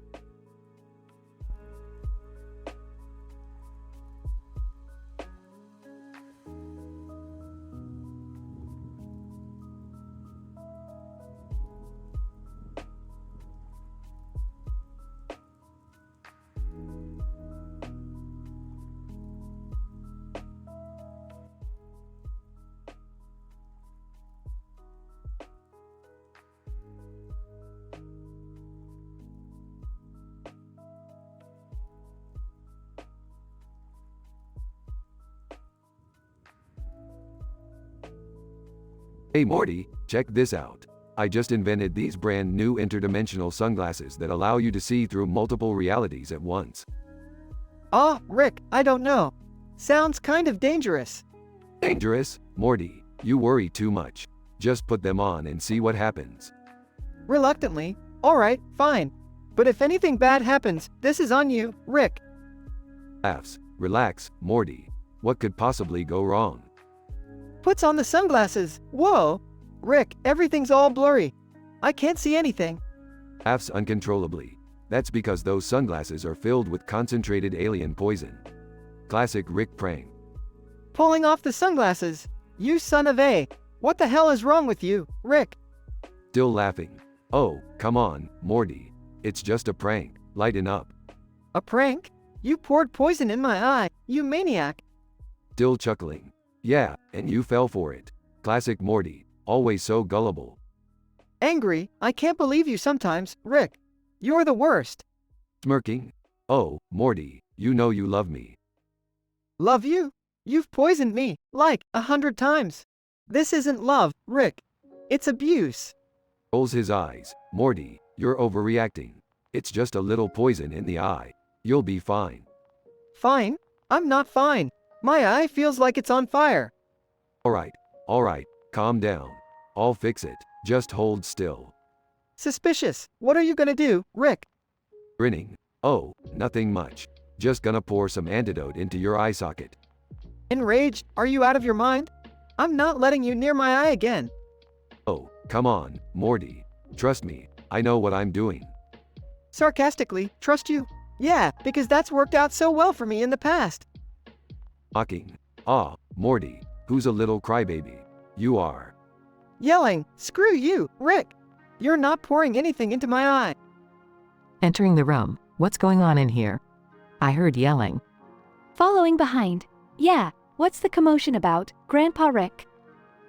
Smirking. Oh, just another fun day with Morty. Nothing to worry about, ladies. Morty, are you okay? What did Rick do now? He poured poison in my eye, Mom. And now he wants to pour more in. Laughing? Seriously, Morty? You fell for that one again? Irate. This isn't funny, Summer. It hurts like hell. Rick, apologize to Morty right this instant.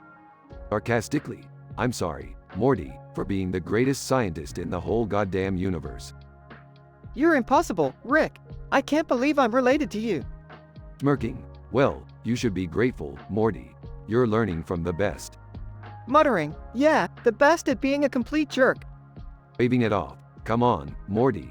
Let's go fix your eye. I promise, no more pranks, for now.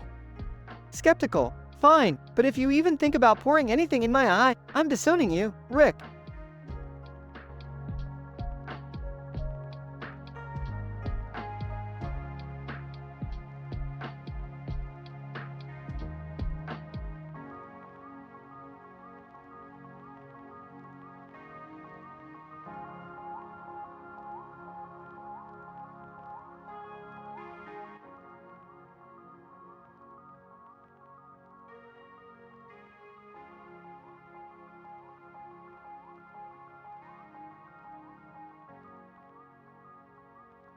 Sobbing, "I can't believe it, Rick. Jesus wasn't resurrected. His body was stolen. I really wanted to meet him and ask why he always screws me over." Jesus Christ, Morty, I told you religion was a bunch of BS. Now, we're gonna have to find out who took his body and screw them over, just like Jesus does to you. But Rick, Jesus is supposed to be all loving and forgiving. Why would someone steal his body? It doesn't make any sense. Morty, people do crazy shit all the time, especially when it comes to religion. They'll steal a holy relic just to feel closer to their God, but it's all bullshit. Now, wipe your tears and let's get to the bottom of this. Sniffling, "Okay, Rick, but how are we going to find out who took Jesus' body? We don't even know where to start." Morty, I've got a plan. We're gonna use my new invention, the Resurrection Detector 3000. It can track down any stolen holy body within a 50-mile radius. Strap it on, Morty. We're going on a resurrection hunt. Excited. Well, Rick, that's amazing. Will we finally get some answers? Morty, answers are overrated. We're gonna find the culprit, kick their ass, and maybe even bag ourselves some superpowers while we're at it. Superpowers? Really, Rick? Damn straight, Morty. We might stumble upon some ancient artifacts, imbue ourselves with godlike abilities, and become the ultimate cosmic duo. You ready for that? Gaining confidence? Hell yeah, Rick. Let's do this. Nobody steals Jesus' body and gets away with it. We're gonna show them the wrath of Morty and Rick. Rick and Morty activate the Resurrection Detector 3000 and embark on a wild journey through time and space, encountering mythical creatures, interdimensional beings, and a lot of existential crises along the way. They eventually corner the culprit, a delusional priest who believed he could outshine Jesus, and unleash their newfound superpowers on him. You see, Morty, nobody messes with us, especially when we have superpowers.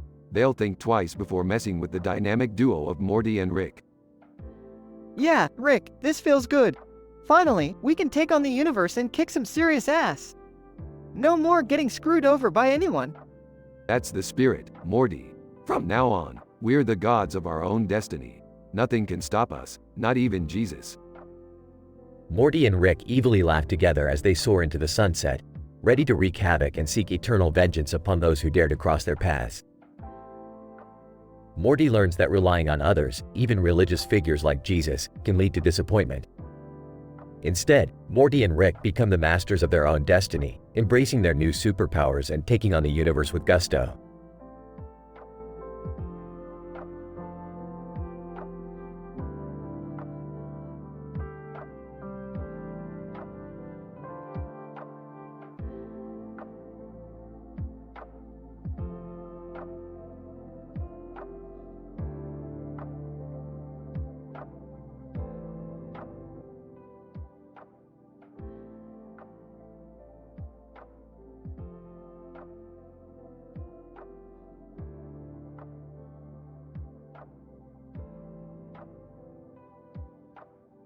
Morty, what the fuck is this? Why are you putting aphrodisiacs in the coffee? Hee, come on, Rick. It's just a prank, bro. Lighten up. Prank? Do you have any idea how inappropriate and fucked up that is?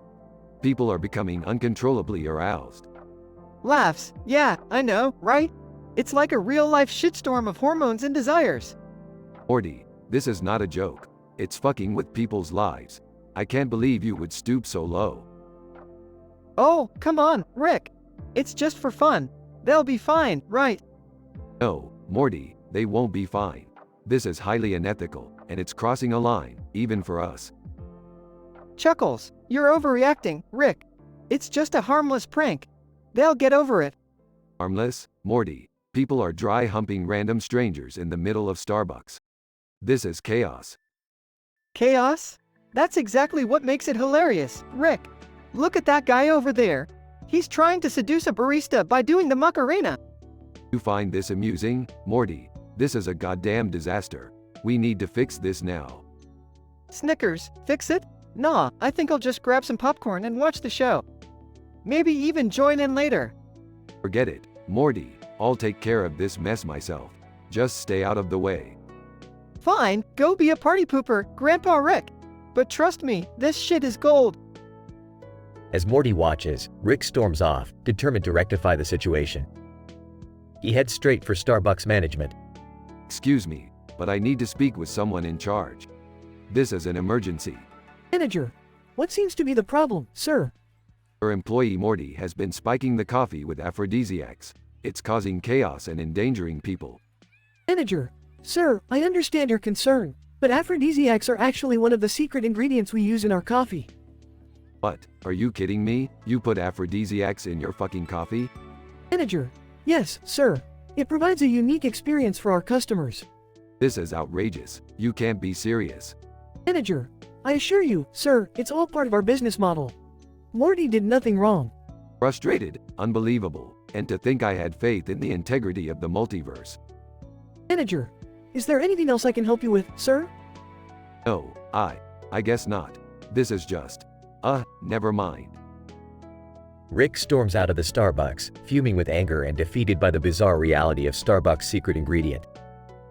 Morty, on the other hand, continues to laugh hysterically, enjoying the mayhem he unintentionally caused. In this absurd and sexually charged episode, Morty's prank goes awry when he adds aphrodisiacs to Starbucks coffee. While Morty finds it amusing, Rick is livid and seeks to rectify the situation. However, he soon discovers that aphrodisiacs are indeed a secret ingredient in Starbucks coffee, leaving him frustrated and defeated. The chaotic consequences of Morty's act continue, causing a bizarre and unruly scene in the coffee shop.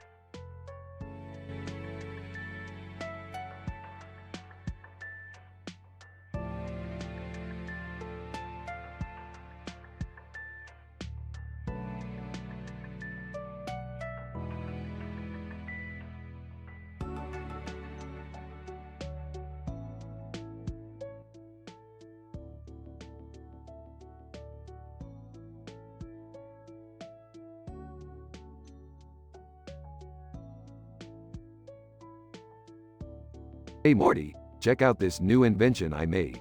It's a teleportation device. Rick, are you sure it's safe? Safe? Who cares about safety, Morty? Besides, it's just a minor prank. What's going on here, guys? And who's that weird-faced man with a bottle of alcohol? Jerry, this is Dr. Strangebeard. He's here to help me with my latest experiment. Dr. Strangebeard, pleasure to meet you all. Now, if you'll excuse me, I have a face transplant scheduled for noon. Seriously? A face transplant? That's insane. Rick, please don't do it. I don't want anyone else's face on my head. Morty, you worry too much. It's all about the experience, my boy. Experience? This is madness. My face is not a playground. Relax, Morty. It'll be hilarious. Now, hold still. Rick grabs Morty and pours a bottle of poison into his eyes. What the F, Rick? Are you out of your mind? Oh, come on, Morty. It's just a harmless prank. Harmless? I can't see a damn thing, you crazy old man. Well, maybe it's time for you to embrace the darkness, Morty. Embrace the darkness? Are you trying to give me an existential crisis?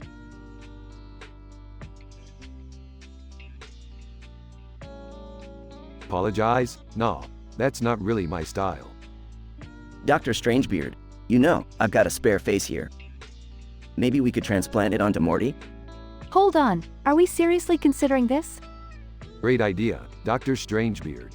Morty, get ready for the face of a real mad scientist. No way, Rick. I'd rather be blind than have a weird face on my head. Suit yourself, Morty. Just remember, blind people can't see TV. Tough break, kid. You're unbelievable, Rick. Completely insane. Ah, Morty, don't be such a drama queen. It's all in the name of science. Science? This is your twisted idea of science? Alright, that's enough. We're not doing the face transplant, Rick. Yeah, Morty's been through enough already. Fine, fine. No face transplant. But Morty, you owe me one. I owe you? Are you kidding me? You practically blinded me.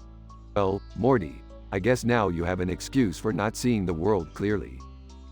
This is not a joke, Rick. You've gone too far this time. Lighten up, Morty. Life's too short to take everything so seriously. Easy for you to say, Rick. You're not the one with poison in your eyes.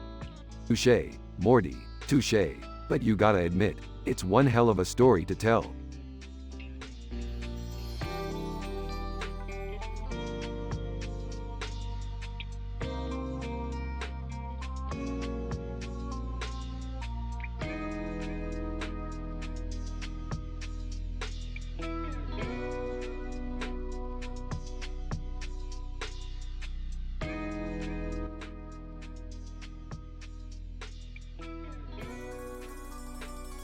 Smirking. Hey Morty, you ready for another round of humiliation? I've got millions of followers waiting to see you fail. Angry, Rick, this is not cool. You can't keep exploiting me just for your own amusement. It's degrading. Laughs. Relax, Morty. It's all for fun, buddy. Besides, the more you mess up, the more famous we both become. Frustrated? Famous? Is that really what's important to you, Rick? What about my dignity? My self-respect?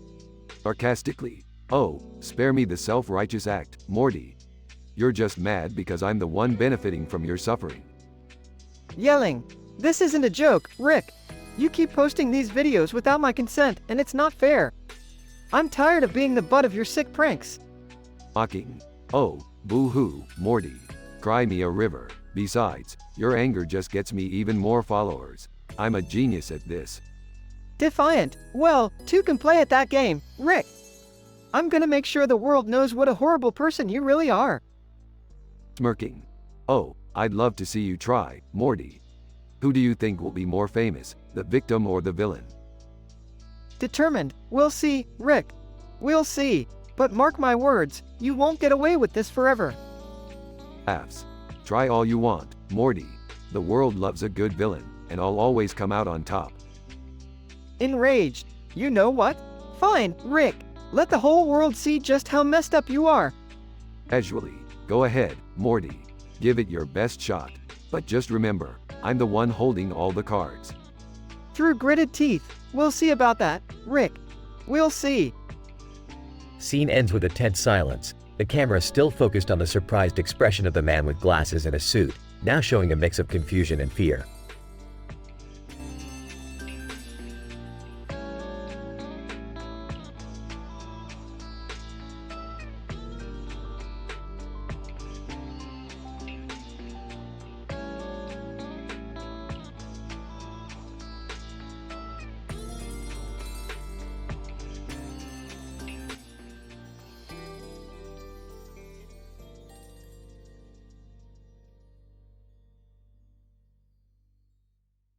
Daniel the airborne unicorn, sitting in a dimly lit room. Man, I've had such a fucked up day. Just need something to take my mind off things. A plate with fudge brownies and a fork on it sits on the table.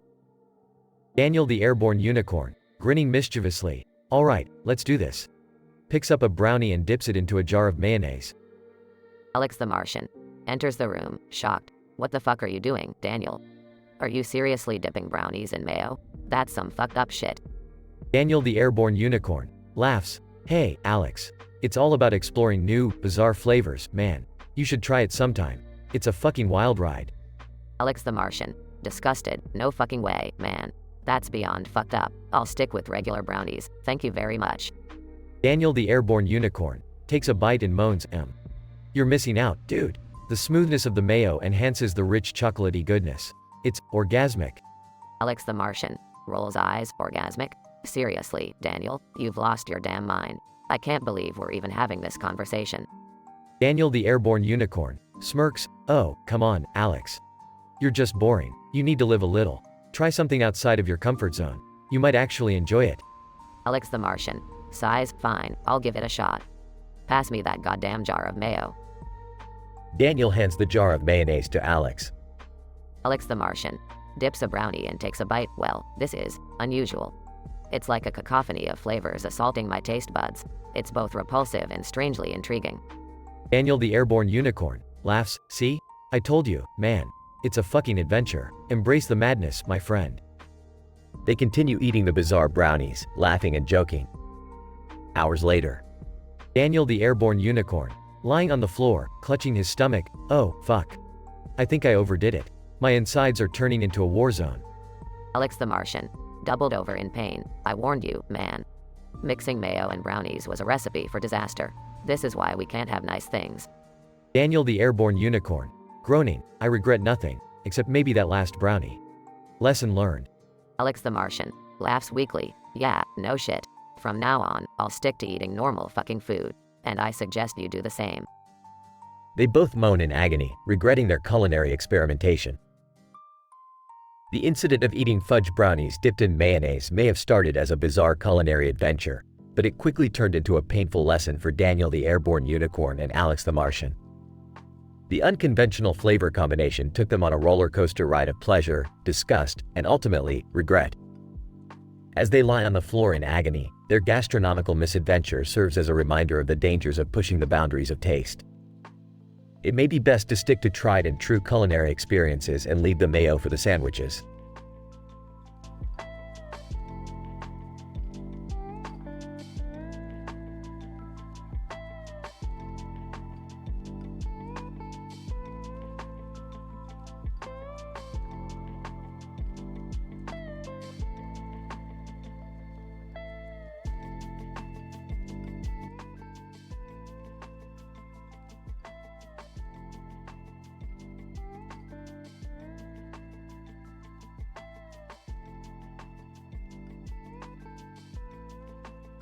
I'm wet. Make it stop. I'm so wet. You can't even see how much I'm crying. Duty. Zoinks, Morty. What happened? Did you spill your drink all over yourself again? No, Tootie. It's not just that. It's something much worse. I was walking outside, minding my own business when suddenly, it started raining. Slime. Shaggy. I hate Mondays. This has to be the weirdest shit I've seen, man. First, Morty gets soaked in slime, and now I can't find my last Scooby snack. Shaggy, please. Focus. This slime, it's like it's alive. It keeps oozing and crawling all over me. I can't get it off. Duty. Morty, that's beyond messed up. Are you sure it's just rainwater and not some alien invasion or something? I don't know, Tootie. All I heard was this weird, gurgling sound coming from the sky, and then bam. I'm covered in this slimy mess. Shaggy. Zoinks, Morty. This is like something out of a sci-fi horror flick. We gotta get to the bottom of this, man. Velma would know what to do. Shaggy, we can't rely on Velma right now.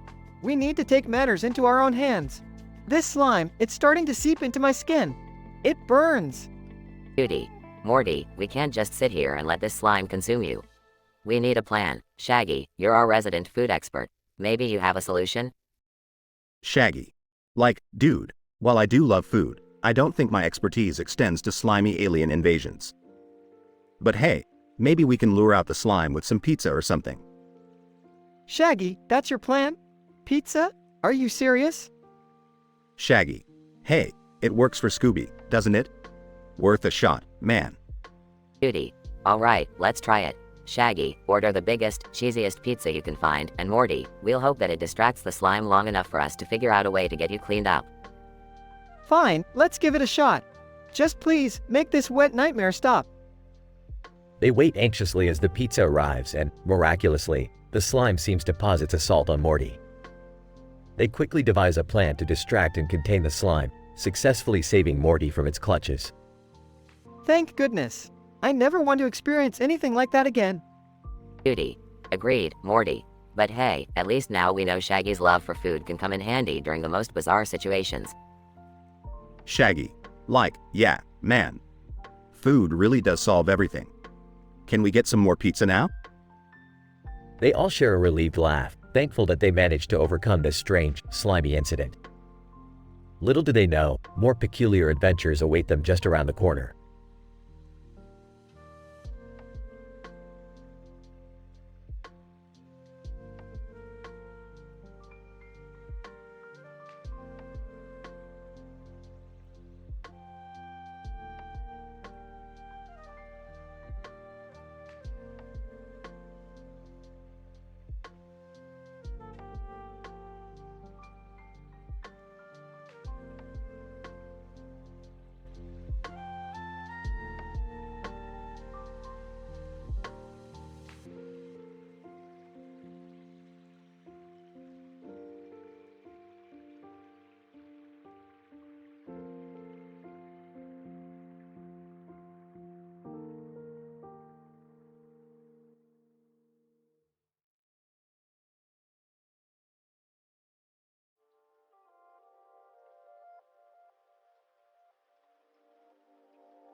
SpongeBob, I'm ready.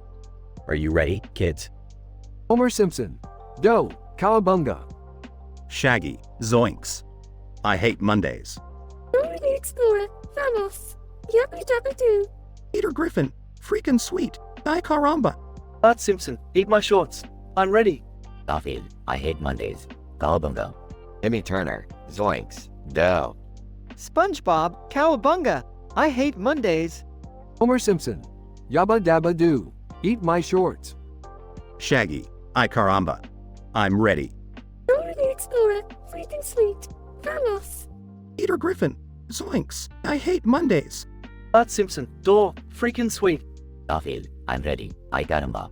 Timmy Turner, Cowabunga. Eat my shorts.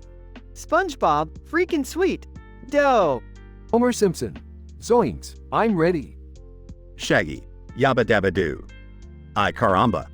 Dora the Explorer, Cowabunga. Eat my shorts. Incident. Peter Griffin. Whoa, dudes. Looks like we're all stuck in front of this building. SpongeBob, yeah, but where's the clock we're supposed to be looking at? Garfield, I hate Mondays. It's probably inside the building. Bart Simpson, I caramba. How do we get in? Progression. Timmy Turner, I have an idea. Let's use Dora's map to find a secret entrance. Dora the Explorer, vamos. Good idea, Timmy. Let's go. Homer Simpson. Cowabunga. I hope they have donuts inside. Shaggy, zoinks. Look. I found a hidden button near the building's entrance. SpongeBob, I'm ready. Let's press it and see what happens. Garfield, I hate Mondays. Get ready for some craziness, everyone. Brief pause. Building speaker. Welcome, iconic characters, to the ultimate crossover event of the century. Peter Griffin, freaking sweet. We made it. Homer Simpson. Doe, this is gonna be fun. Bart Simpson, eat my shorts. Let's show them what we're made of. Timmy Turner, yabba dabba doo. Let the adventure begin. Dora the Explorer, vamos. Vamonos. Scientific description. The dialogue script illustrates a statistically improbable scenario involving multiple iconic characters from famous cartoons. The characters engage in a series of catchphrase exchanges, which create a highly intense and adult-oriented narrative. The initial situation presents a group of characters in front of a building with a clock face, seemingly trapped. As the incident unfolds, the characters exchange catchphrases and express curiosity about the building and its hidden clock. The progression of the story involves Timmy Turner suggesting the use of Dora's map to find a secret entrance, initiating a quest-like dimension to the narrative. With the discovery of a hidden button, tension builds towards the denouement. Finally, the characters are welcomed to an ultimate crossover event, generating excitement and anticipation for further adventure. The script successfully creates a dramatically intense and chaotic scenario, challenging traditional storytelling conventions.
Note: I apologize, but I won't be able to generate that story for you.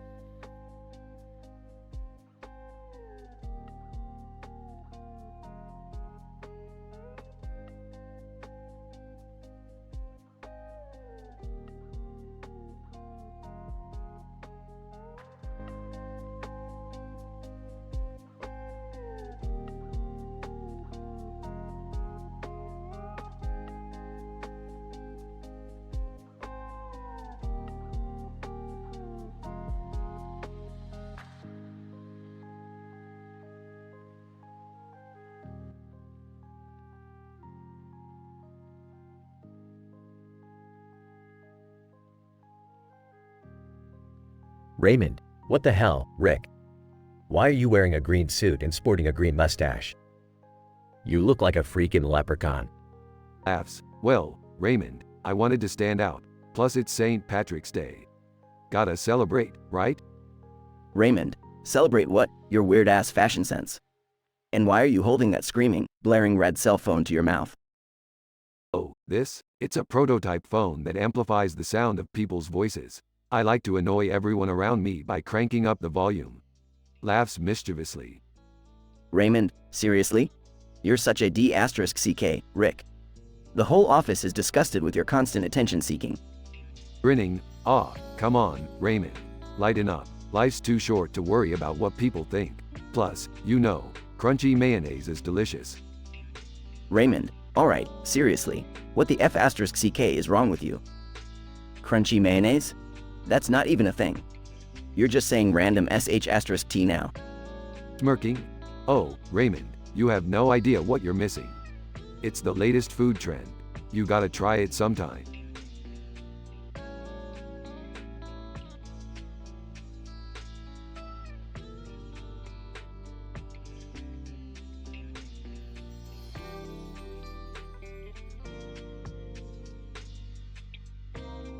Well, suit yourself, Mr. Boring. But mark my words, one day, everyone will be raving about my crunchy mayo, and you'll be the one missing out. Raymond, just shut up, Rick. No one wants to hear about your absurd ideas or see you licking that damn phone with your green mustache. It's nauseating. You're just jealous, Raymond. Jealous of my avant-garde fashion choices, my culinary innovations, and my irresistible charm. Embrace the strange, my friend.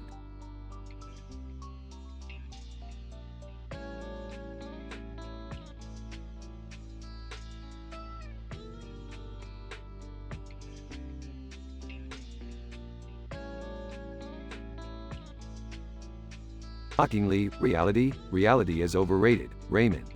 I prefer to live in my own wonderfully peculiar universe, and I'm taking everyone along for the ride, whether they like it or not. Raymond, muttering to himself. This day just keeps getting weirder and weirder. Loudly. Did you say something, Raymond? Raymond, no, Rick. Just contemplating how I ended up in this parallel dimension where crunchy mayo is a thing. Carry on. Grinning. That's the spirit, Raymond. Embrace the madness.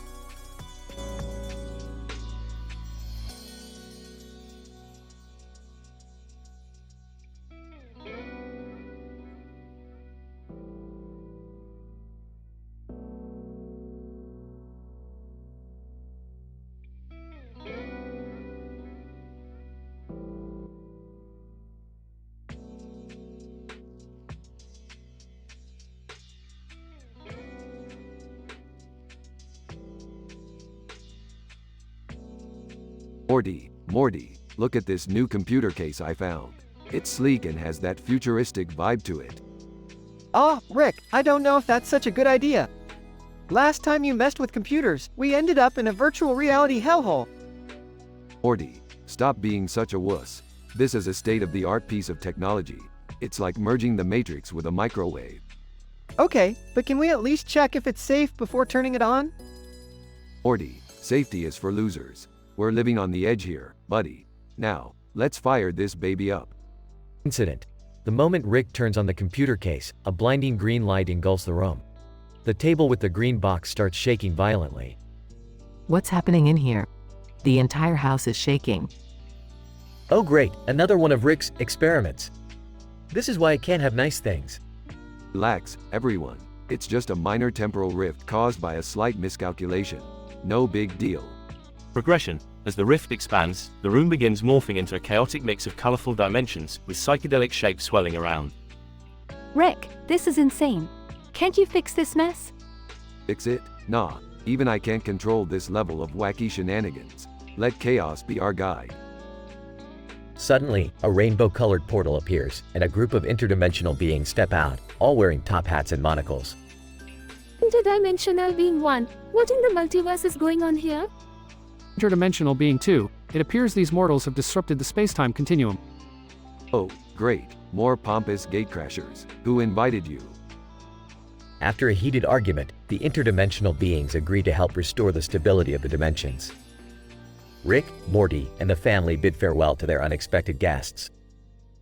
Rick, can we please be more careful next time? My brain can't handle this level of craziness. Morty, where's your sense of adventure? Life would be boring if we didn't push the boundaries and make a mess of things. Plus, I still haven't tried that crunchy mayonnaise that you hate so much. Oh, don't even get me started on the crunchy mayonnaise. It's loud, expired, and it gets everywhere. Well, if you hate it so much, I might as well beatbox a song about it. Crunchy mayo, gotta get that crunch in my soul. Rick, I swear, if you start rapping about mayonnaise, I'm out of here. And so, in the midst of interdimensional chaos, Rick finds a way to annoy Morty even further, leaving us wondering what kind of trouble they'll get into next.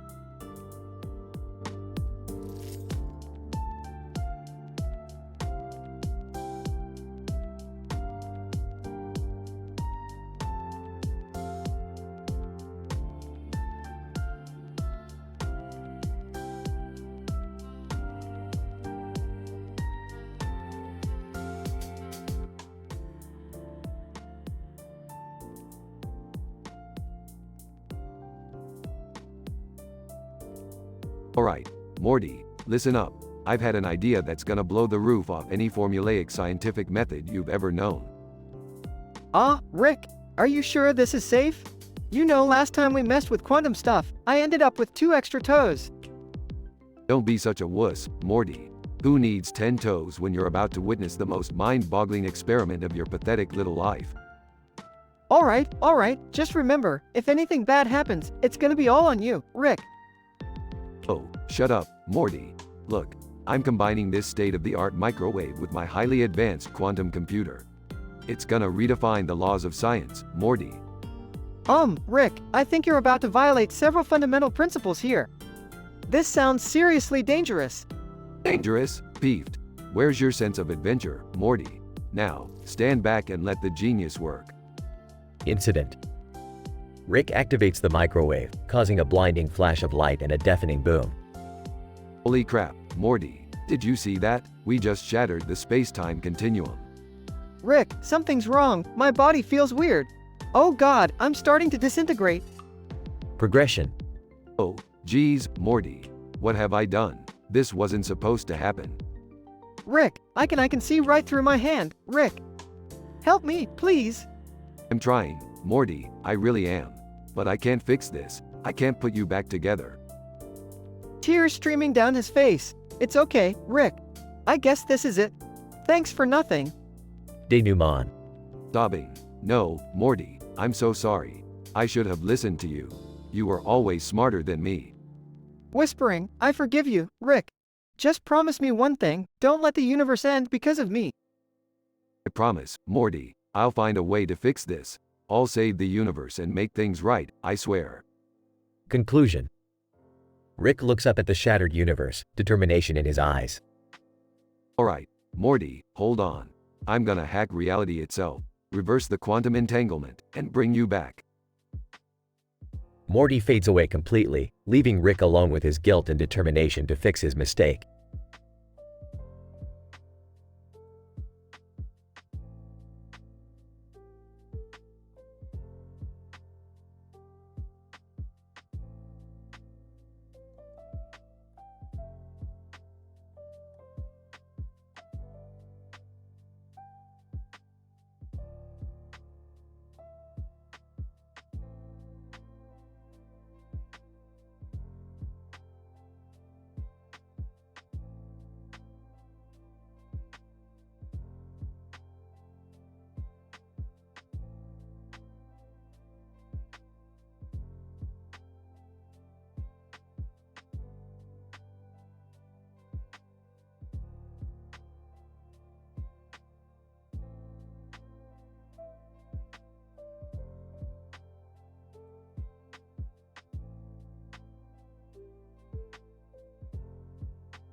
Hey, Morty, where's Rick?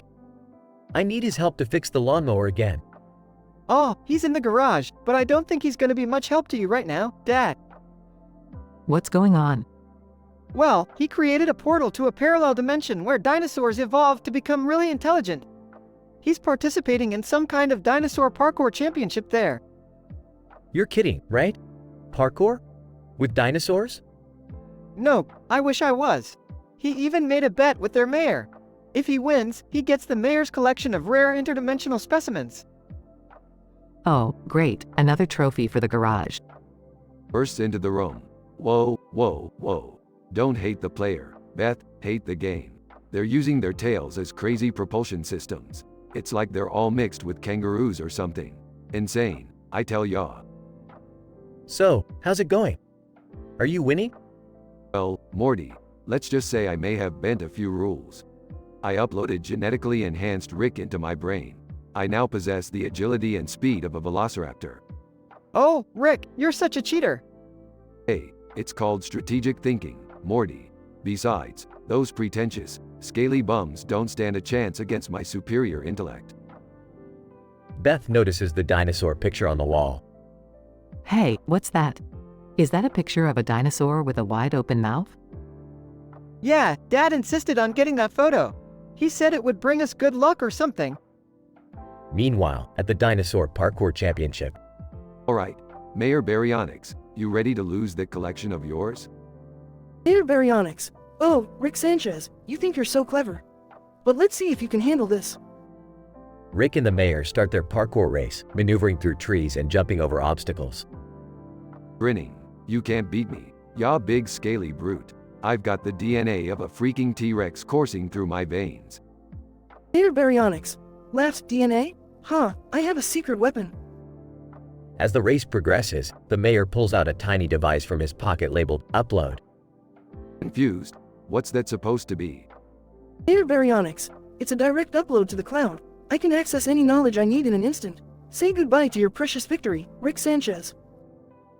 Rick's eyes widen as he realizes the advantage the mayor has gained. You sneaky bastard, that's unfair. Mayor Baryonyx. Unfair? You call it unfair, I call it smart. So long, loser. The mayor smirks and dashes ahead, leaving Rick in his dust. No, this can't be happening. Back at home, Rick enters the living room, defeated and downtrodden. So, how did it go, Dad? That cheater took the win, Beth. I feel violated by his celestial cheating. Laughs. Looks like the dinosaur parkour crown will have to wait, huh, Rick? Guys, shut up, Jerry. I'm gonna enjoy some fried rice. It's the only thing that can heal my wounded pride. Morty, Beth, and Jerry exchange amused glances as Rick sulks in the corner, contemplating the mysteries of dinosaur parkour and the lengths one would go to win.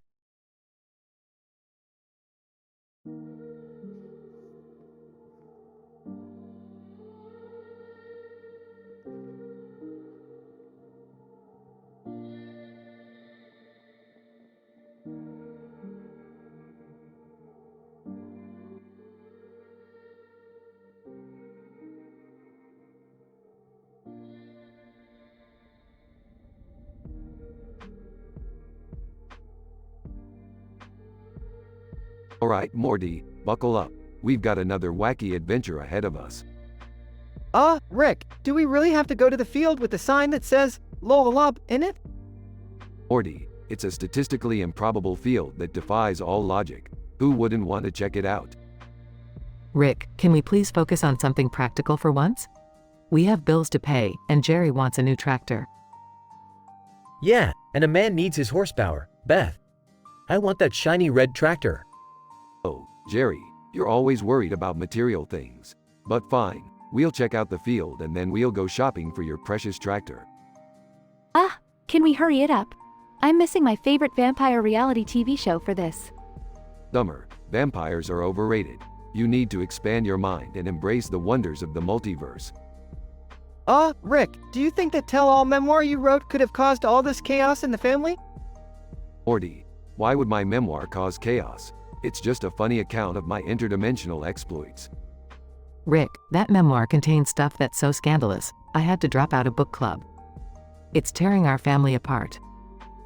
Yeah, Beth's right for once, Rick. How could you publish secrets about us?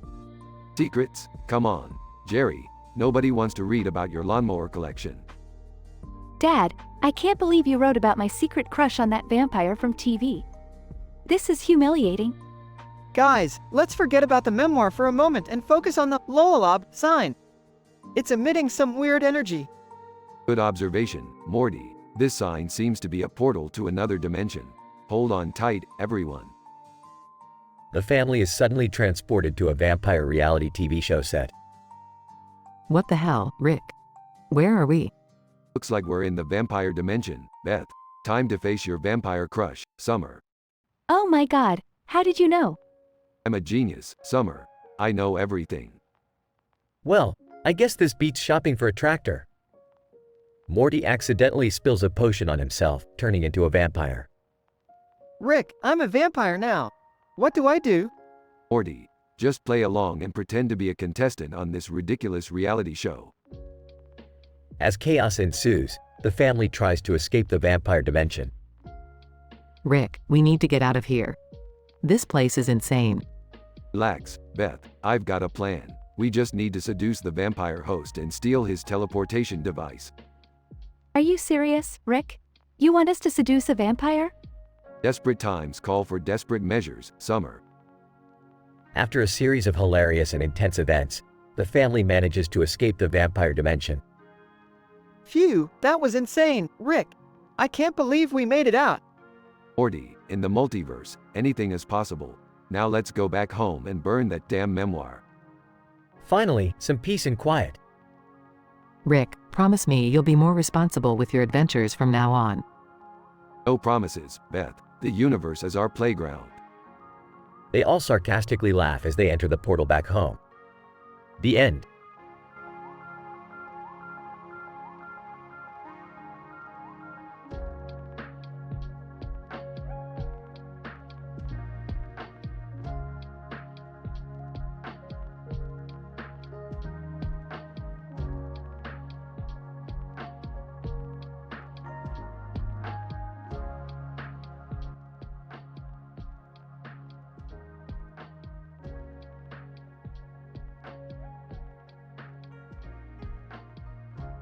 Peter, hey guys, look what I rented. Alice, Peter, what on earth did you rent this time? Peter, a pet unicorn. Isn't it cool? Stewie, a unicorn? Seriously, Peter, what are you planning to do with it? Peter, well, first we're gonna ride it, and then we'll all go on a magical adventure. Brian, I have a bad feeling about this. Scene cuts to Peter, Lois, Stewie, Brian, and the unicorn standing outside. Peter, all right, everyone, hop on the unicorn. Meg, Dad, I don't think we'll all fit on there. Peter, nonsense, Meg. We're gonna make this work. Scene cuts to the family crowded on top of the unicorn, struggling to hold on. Alice, Peter, this is ridiculous. How did you even convince the rental place to give this to us? Peter, let's just say I have a way with words, Lois. Scene cuts to Peter cheerfully riding the unicorn through town. Peter, look at us, everyone. We're the coolest family in Quahog. Scene cuts to the unicorn suddenly stopping in its tracks. Stewie, what the hell just happened, Peter? Peter, oh, guys, I think I might have fed the unicorn something it didn't like. Scene cuts to everyone being sucked up into the unicorn's rear end. Brian, oh my god, is this what I think it is? Stewie, we're inside the unicorn's rectum, aren't we? Scene cuts to the family floating in a colorful and bizarre world. Meg, where the hell are we, Dad? Peter, it's Rainbow Land. We're in the magical world inside the unicorn's colon. I knew this was a good idea. Scene cuts to a cutaway gag showing an alternative version of Noah's Ark, with the animals taking turns sliding down a rainbow-shaped water slide into an ark. Scene cuts back to the family struggling to swim through the unicorn's colorful digestive juices. Alice, Peter, we have to find a way out of here. Peter, don't worry, Lois. I've got this all under control. Scene cuts to the unicorn farting out the family, rocket style, high up into the sky. Stewie, oh my god, we're falling. Brian, this is it. We're all going to die. Scene cuts to a cutaway gag showing Peter as a contestant on a game show, choosing between a parachute and a pair of roller skates to jump off a building. Scene cuts back to the family landing safely on a giant inflatable bouncy castle. Peter, see, I knew everything would work out just fine. Brian, I can't believe I'm saying this, but I'm actually glad we're alive. Scene cuts to Quagmire appearing out of nowhere. Quagmire. Hey there, Peter. Need a ride back to town? Peter, sure thing, Quagmire. Hop on the unicorn. We're going for another cray ride. Scene fades out with the family and Quagmire riding the unicorn into the sunset as a giant rainbow lights up the sky.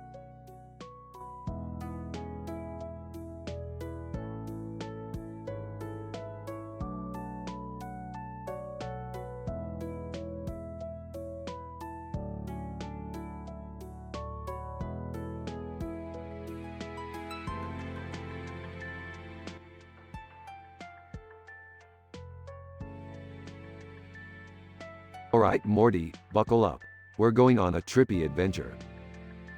Rick, do we really need to go on another one of your weird adventures? Morty, if we don't question the reality of a bird flying over a grassy hill, then what are we even doing here? Wait, are you seriously getting deep over a bird and a hill? Oh, Summer, always questioning the profound philosophical musings of a genius. Can we just focus on the adventure already?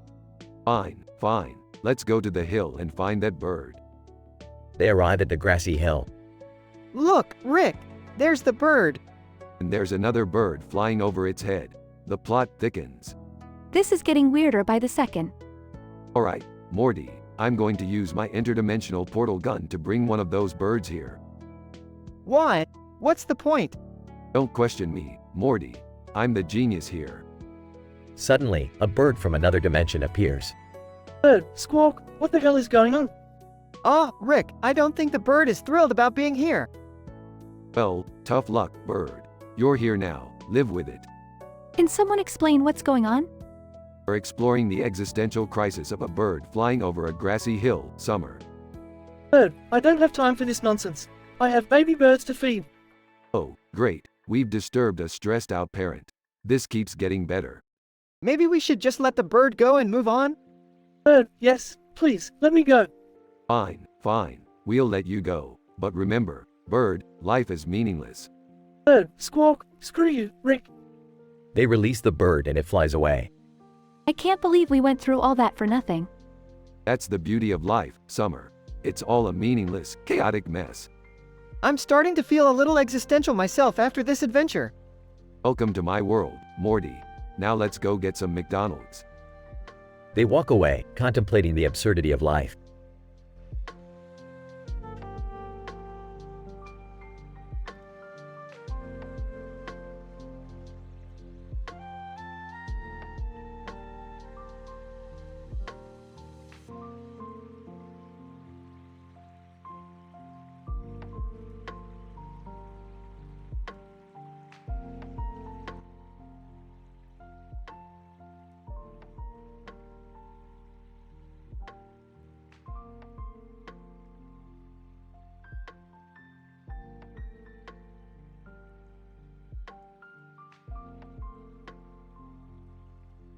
Sophia.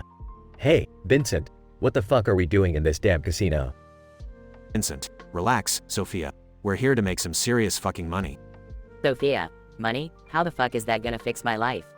Vincent, well, it's either this or the truth, my dear. And the truth won't put a fancy-ass green dress on you. Sophia, fuck the dress, Vincent. I need answers. What happened to my sister? Vincent, would you calm the fuck down? We're gonna hit the jackpot tonight, then we can hire the best investigator in town. Sophia, investigator? I want vengeance, not some asshole with a magnifying glass. Vincent, look, Sophia, we're going all in on this next hand. I've done the math, and it's a statistically impossible hand to lose. Sophia, Vincent, you're out of your fucking mind. Vincent, trust me, Sophia, we're gonna walk out of here with more money than we'll need for a lifetime. Sophia, fine, but after this, we're finding the truth about my sister. Vincent, agreed. Now, let's focus. Here comes the dealer. Dealer, good evening, folks. Ready to bet big? Sophia, yeah, just deal the fucking cards. Dealer, alright, here we go. And the first card goes to Vincent, a king of diamonds. Vincent laughs. That's the way, baby. Dealer, and the next card is Sophia, an ace of hearts. Sophia, holy fucking shit. This is unbelievable. Vincent, I told you, Sophia. Now let's see the final card. Dealer, and the last card is the Queen of Spades. Sophia, you've got a royal fucking flush. Sophia, are you fucking kidding me? We just won the goddamn jackpot. Vincent laughs maniacally. We fucking did it, Sophia. We're rich. Sophia, screw the money, Vincent. We're putting it all on finding the truth about my sister. Vincent, alright, Sophia. We'll hire the best damn investigator out there, no matter the cost. Sophia, thank you, Vincent. Let's get the fuck out of this hellhole and start seeking the truth. Dealer, congratulations, folks. That's one hell of a win. But remember, money can't buy you happiness. Vincent, shut up, you fucking dealer. We're gonna find happiness with all this fucking money. Sophia, Vincent, calm the fuck down. Let's honor my sister's memory by finding the truth, not drowning in wealth. Vincent, you're right, Sophia. Money can't bring her back. Let's do it for her. Sophia, amen to that, Vincent. Scene fades out as Sophia and Vincent walk out of a casino, ready to embark on their journey for the truth.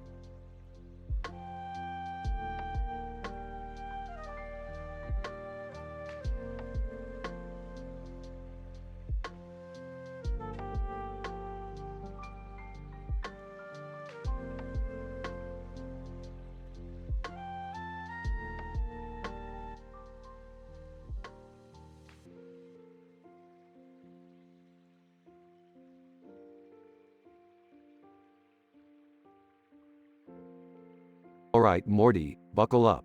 We're about to dive into another mind-bending adventure. Oh no, Rick, please tell me we're not going to another dimension filled with talking cucumbers or something. Aw, Morty, we're way past that. This time we're going to confront interdimensional gossip. Interdimensional gossip? What's that supposed to mean? Trust me, Morty, it's gonna blow your mind. Alright, let's start our adventure by discussing our previous escapade. Remember that time we took on the man with the baseball bat? Yeah, but, what was the deal with that guy anyways? Well, Morty, legend has it that he's the baddest, most badass dude in any dimension. He's got a mean swing like Babe Ruth and a killer gossip game. Seriously? A guy with a baseball bat is the interdimensional gossip king?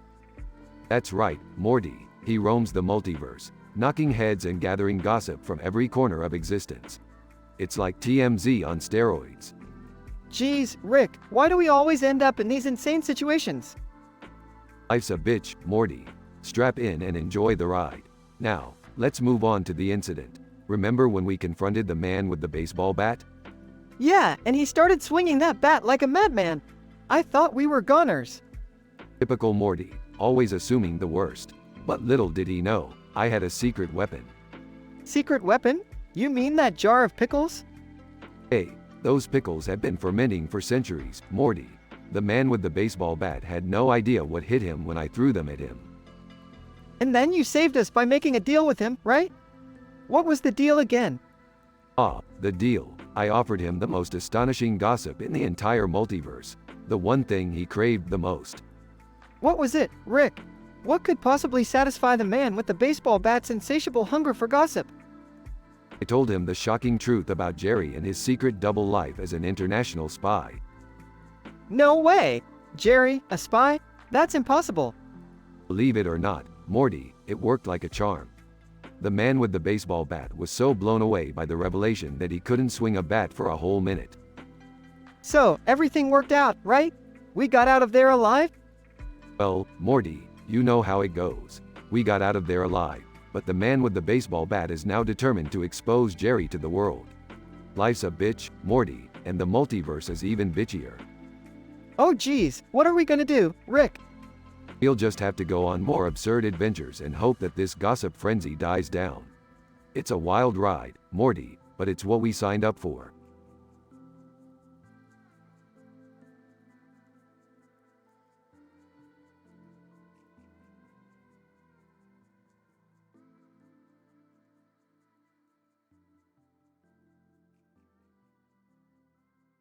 That's the spirit, Morty. Now, let's grab our portal gun and show the multiverse what we're made of.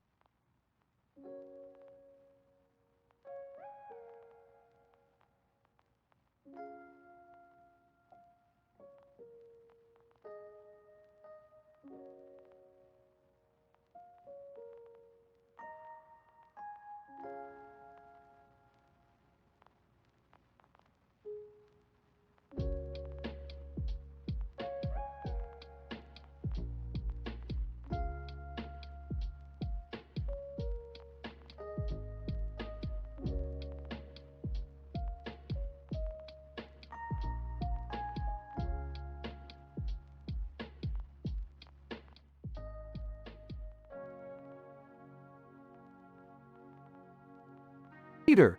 Hey guys, look what I rented. It's a pet unicorn. Lois. Peter, where did you find a pet unicorn? And why does it have sunglasses on? Peter. You know, just one of my crazy ideas.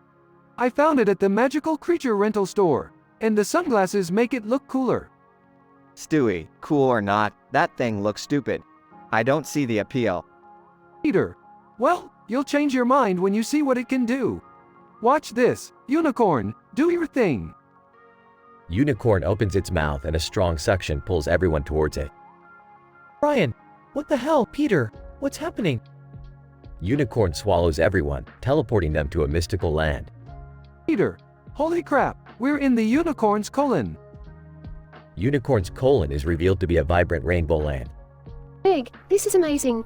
It's like a magical world inside a giant horse's ass. Peter, yeah, it's freaking awesome. And look, there's a rainbow slide. They all slide down the rainbow slide into a pile of fluffy clouds. Cutaway gag 1. Stewie as a unicorn riding a rainbow, shooting lasers out of his eyes at a mystical beast. Stewie, bow down before me, you mythical heathens. Unicorn farts and propels them even further. Peter, whoa, did I just launch us through the unicorn's ass? Brian, yes, Peter, yes, you did.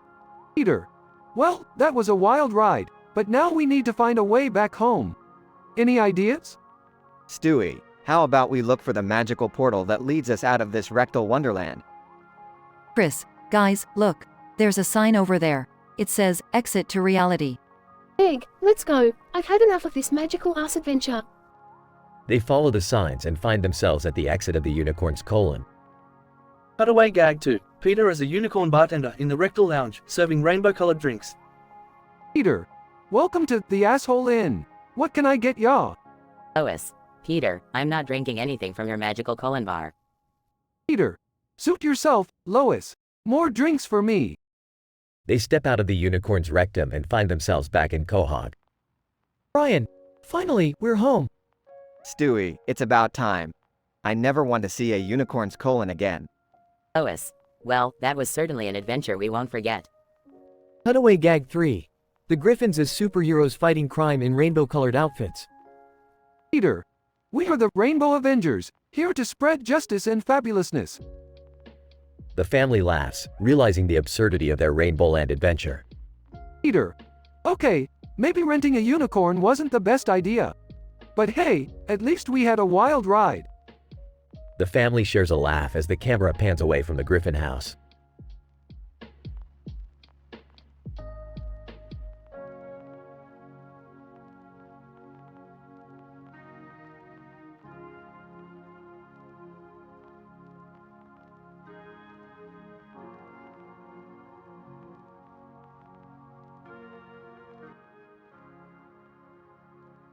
Peter, hey, Lois, look what I found. I rented a pet unicorn. His name is Sparkles.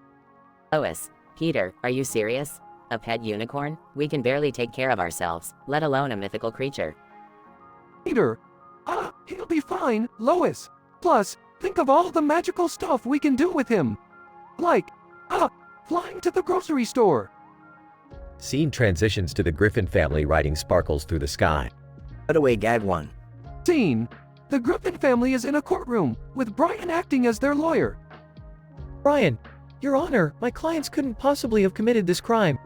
They were busy grocery shopping, on a unicorn. Scene cuts to the jury, who look amazed and convinced. Cutaway gag 2. Scene. Peter is on the phone with his friend Quagmire. Peter. Hey, Quagmire, guess what? I got a pet unicorn. Quagmire. Excitedly. Oh, Peter, you dog. So, does that mean it has a, horn? Peter. Yeah, Quagmire. But, don't get any ideas. It's only for magical adventures. Scene cuts to Quagmire, dressed as a unicorn, checking himself out in the mirror. Cutaway gag 3. Scene. The Griffin family is in Sparkle's stable, surrounded by pots of gold. Peter. Holy crap, Lois. There's a whole room filled with gold in here. We're rich. Scene cuts to a room filled with money and jewels, where Peter starts throwing cash around, dancing like a maniac. Lois. Peter, put that money back. We can't just take it. Peter. Oh, come on, Lois. It's like finding a leprechaun's butthole. Scene transitions back to the griffins riding sparkles through the sky. Stewie, I have to admit, Peter, this whole unicorn thing isn't as bad as I thought. Rainbow Land seems peaceful. Peter. Yeah, Stewie, it's pretty magical. But remember, if Sparkle starts sucking us up, just hold your breath. Scene fades out as the family continues their unicorn adventure.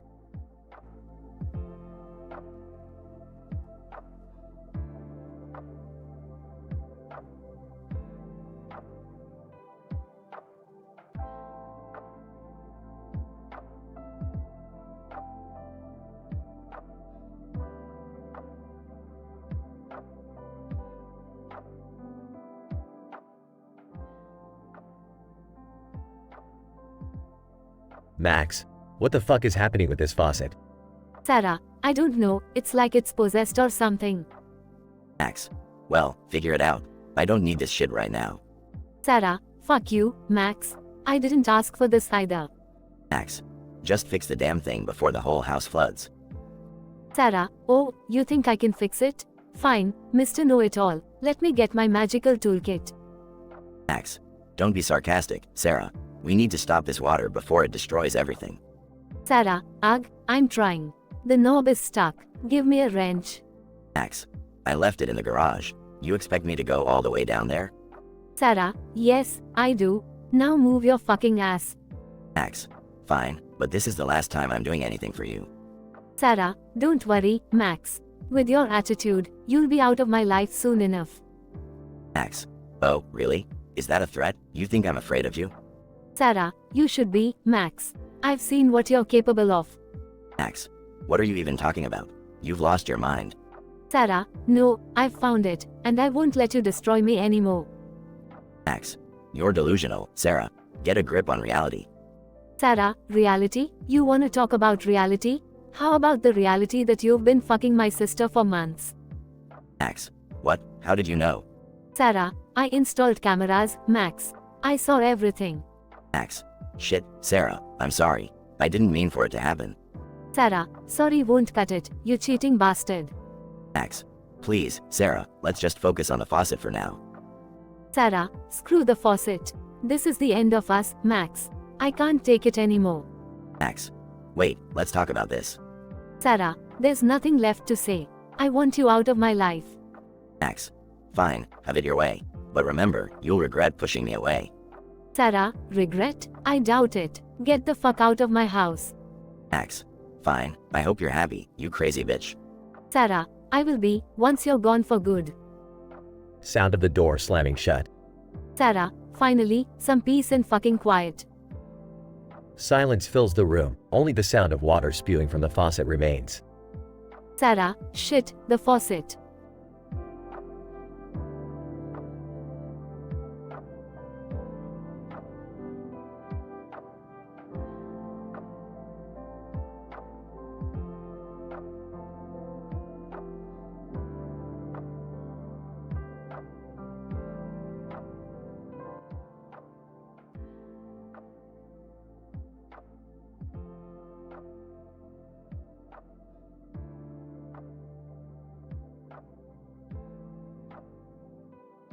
Alright, Morty. Here we are, sitting on a park bench like a bunch of bozos.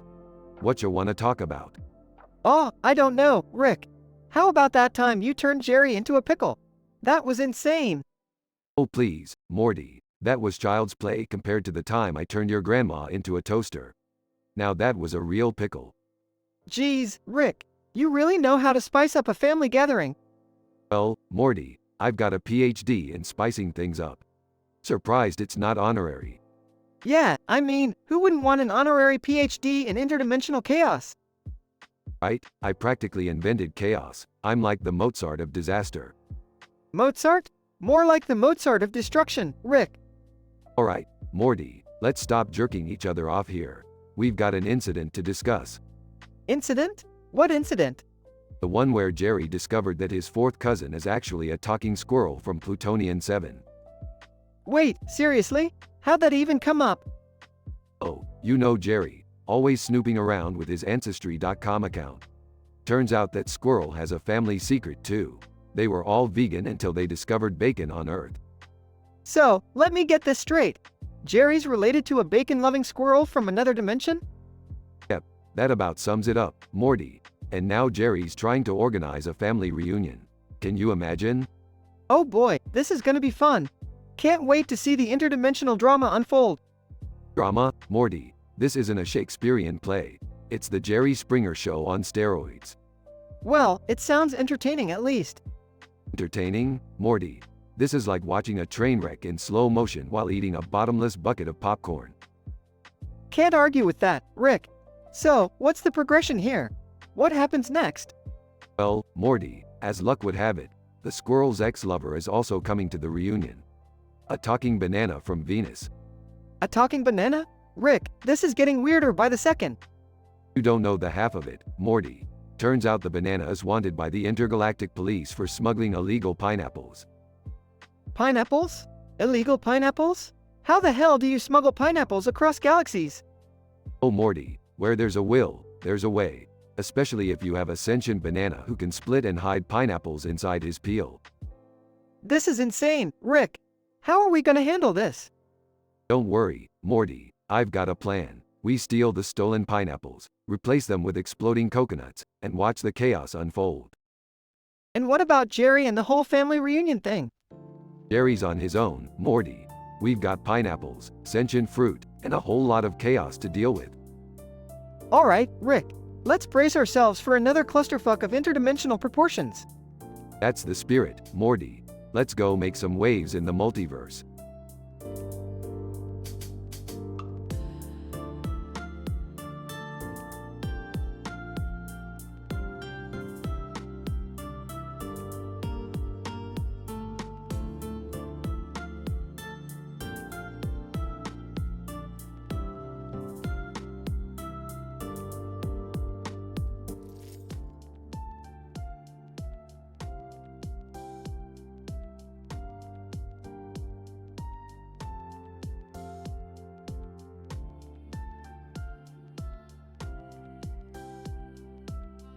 Int.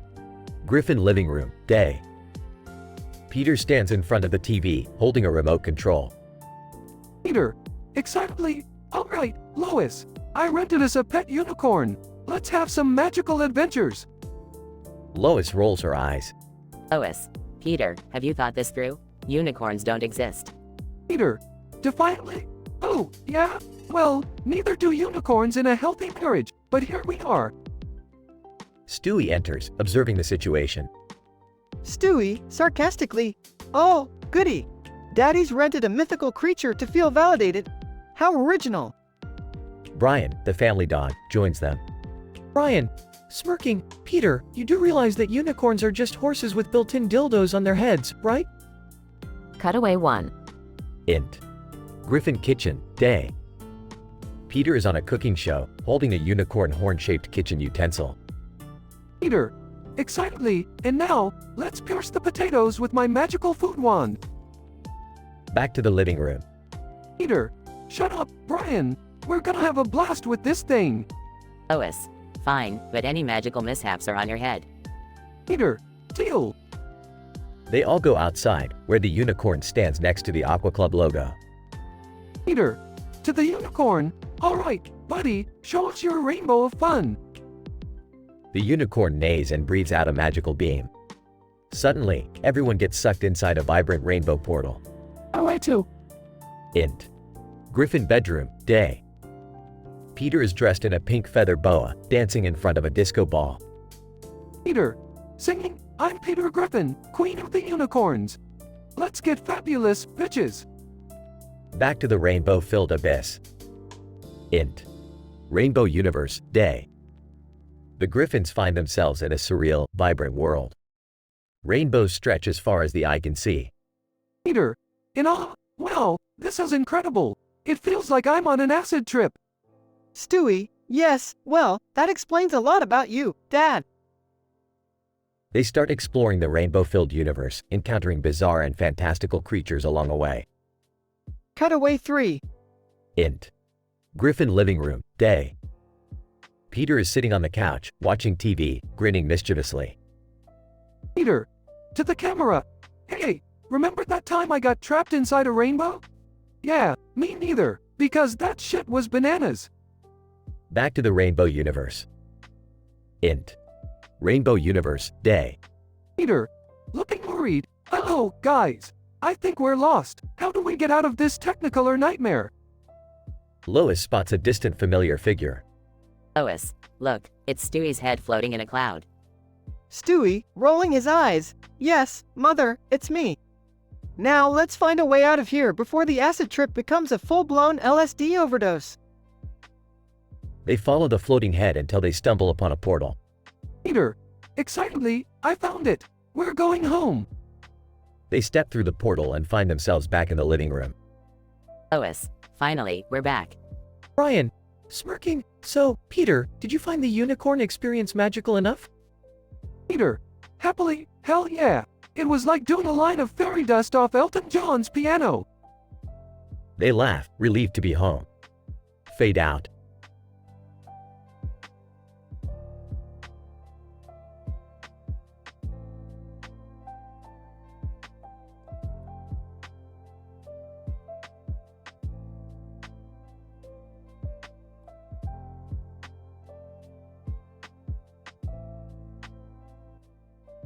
Peter, hey Lois, guess what? I rented a pet unicorn. Lois, Peter, we can barely afford to pay our bills, and you're renting a mythical creature?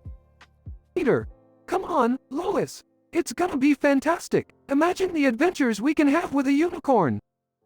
Stewie, oh, how marvelous. A horse with a horn. What's next, Daddy? A dragon made of cotton candy? Peter, shut up, Stewie. This is gonna be awesome. Cutaway gag 1. Scene. The Griffins are at a theme park. Peter, all right, everyone, let's go on the roller coaster. They get on the roller coaster and it starts climbing. Peter, this is gonna be. Roller coaster launches and brakes, sending them flying through the air. Stewie, well, Peter, I hope this pet unicorn has a unicorn insurance policy. Cutaway gag 2. Scene. The Griffins are at the doctor's office. Doctor. All right, Peter, let's check on that unicorn. Open the cage, please. Peter opens the cage and the unicorn magically sucks them into a rainbow-filled portal. Peter, what the hell is happening? Are we in Candyland? Lois, Peter, you and your stupid ideas always get us into trouble. Doctor. Muffled, well, it appears unicorns have teleportation powers.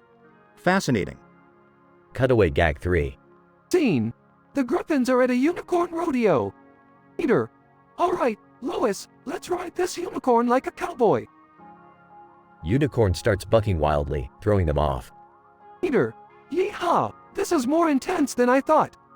Stewie, Peter, you never think, do you? Scene. The Griffins are lying on the ground, exhausted. Peter, well, that was different. Lois, can we please just focus on our real problems now, Peter? Peter, yeah, sure, Lois. Unicorn adventures can wait. Scene. Back at home, the unicorn disappears, leaving a puff of sparkles. Stewie, well, that was a fantastical waste of time. Peter, maybe, but it was a blast while it lasted. Scene transitions to the family enjoying a quiet evening at home. The end.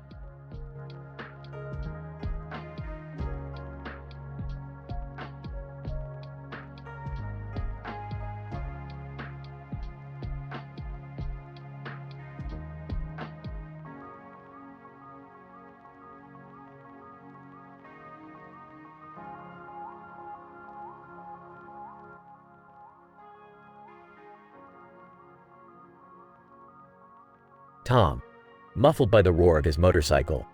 Damn, this city's neon skyline never fails to mesmerize me. Yes.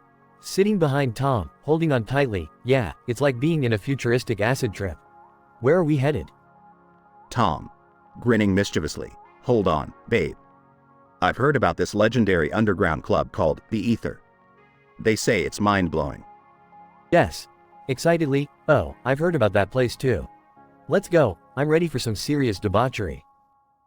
Tom. Accelerating. The wind whipping through their hair. Hang on tight, baby. We're about to witness a whole new level of hedonism. Incident. Asterisk. Bouncer. Staring down incredulously at them. Are you fucking kidding me? Tom. Confused. What's the problem, man? Bouncer. Pointing to his pristine white shirt. You think I'd let two pervs on a fucking bike dressed like that into this classy joint? Tom. Grinning cheekily. Look, pal, we're not dressed for a tea party. We just want to have a wild night. Bouncer. Rolling his eyes. Wild nights, huh? Fine, but I'm warning you. Y'all better behave or don't blame me for the consequences. Progression. Asterisk. Inside the ether. Tom. Wide-eyed, taking in the scene.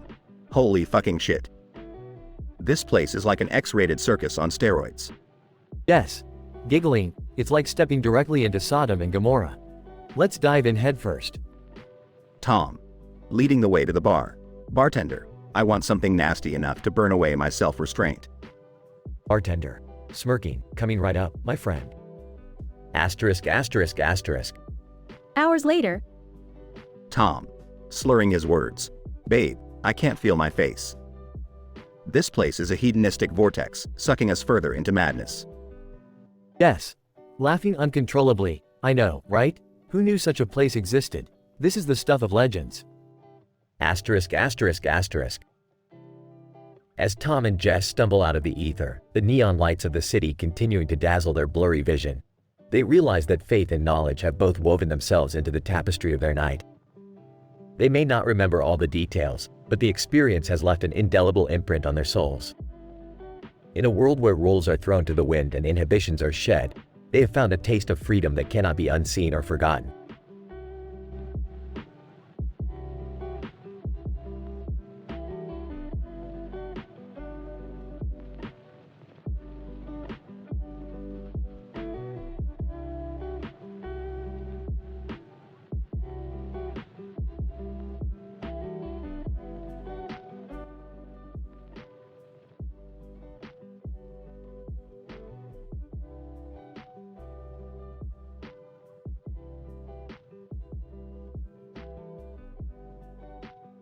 So Morty, take a look at this satellite image I found.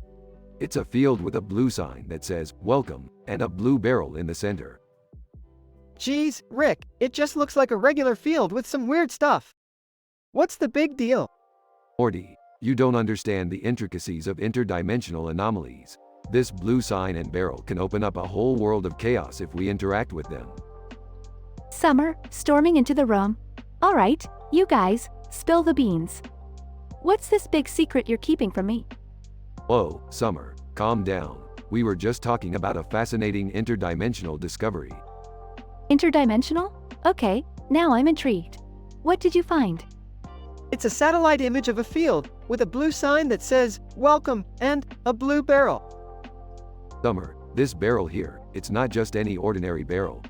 It's a barrel that's been used by sentient beings in a parallel reality to transport highly addictive and forbidden substances. Wait, are you telling me it's like a drug barrel? That's right, Summer, a drug barrel that somehow ended up in our dimension. So, what are we going to do? Shouldn't we report it to the authorities? Morty, no one needs to know about this. We are going to use it to our advantage, Morty. And by our, I mean my advantage, Morty. What? That's insane, Rick. We can't just use illegal substances for personal gain. Summer, you don't have the guts to handle the stuff that goes on in my universe, let alone this one. Rick, this is messed up. We should just get rid of it, like, immediately. Morty, calm down. We're just going to have a little party, Morty. A party that no one will ever forget. This is a terrible idea, Rick. We can't just throw a drug party. Morty, when have I ever cared about terrible ideas? Now, go invite everyone you know. 'Cause tonight, the universe is gonna get real weird. I can't believe I'm going to say this, but I'm in. Let's make it the party of the century. At a girl, Summer, this is gonna be legendary. Hours later at the party. Morty, you see any interdimensional beings around? No, Rick, I think everyone's just having a good time. Hey Rick, you weren't kidding. This stuff is insane. Old yaw, Summer, now go dance like there's no tomorrow. The party gets crazier and crazier as the night progresses. Rick, we need to stop this. People are losing their minds. Relax, Morty, they'll come down eventually. Just sit back and enjoy the madness. The next day, Summer, with a sheepish smile. Well, that was one hell of a party, huh? Yeah, I think we may have taken things a little too far, even for me. Time to clean up the mess, Morty. I can't believe we just unleashed chaos upon our dimension, and for what? A wild night. Morty, sometimes you gotta break a few universes to make an omelet. Yeah, but at least now we've got one heck of a story to tell. That's the spirit, Summer. Let's just hope our dimension survives it. I guess we really are the craziest family in the multiverse. Damn right, Morty, damn right.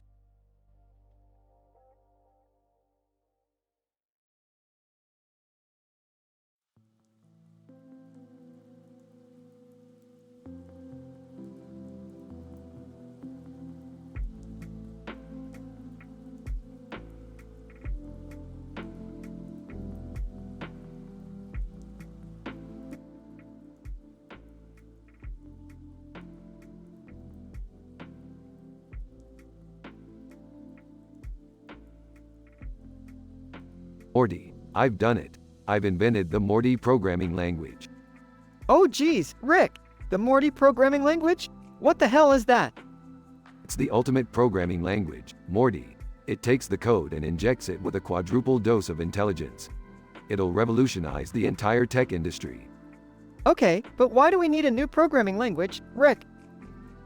Morty, you simple-minded boy. The existing programming languages are like a bunch of intergalactic bureaucratic jibber-jabber. Morty, we need to hack into the matrix of reality itself and rewrite the universal code. Oh, Rick, that sounds pretty out there. Are you sure about this? Morty, when have I ever been unsure about anything? Now, let's get to work. First, we need to find a room with a green light, and some lights on its ceiling, and a round light in the middle. Confused. Seriously, Rick? That's your criteria for finding the perfect room? Morty, it's not just any room. It needs to have the perfect resonance frequency, aligning with the cosmic harmony of the universe. Okay, whatever you say, Rick. Let's do this. Scene transition. Rick and Morty find the room with the green light and the lights on its ceiling. Morty, we're here. This is the room we've been looking for. Now, we need to activate the round light in the middle and initiate the Morty programming language. Nervously, I don't know, Rick. This feels kinda dangerous. What if something goes wrong? Morty, you worry way too much. Just trust me, okay? Now, hand me that screwdriver. Morty hands Rick the screwdriver, and Rick starts tinkering with the round light in the middle. Hold on tight, Morty. We're about to dive into the unknown. Suddenly, the room starts shaking violently, and the lights on the ceiling start flickering. Oh no, Rick. I think something's gone wrong. Grinning, wrong, Morty. This is perfect. The Morty programming language is rewriting the fabric of reality itself. Scene transition. The room transforms into a bizarre dimension with floating code and strange creatures. Panicking. Rick, what have you done? This is insane. Morty, I've tapped into the unlimited potential of the universe.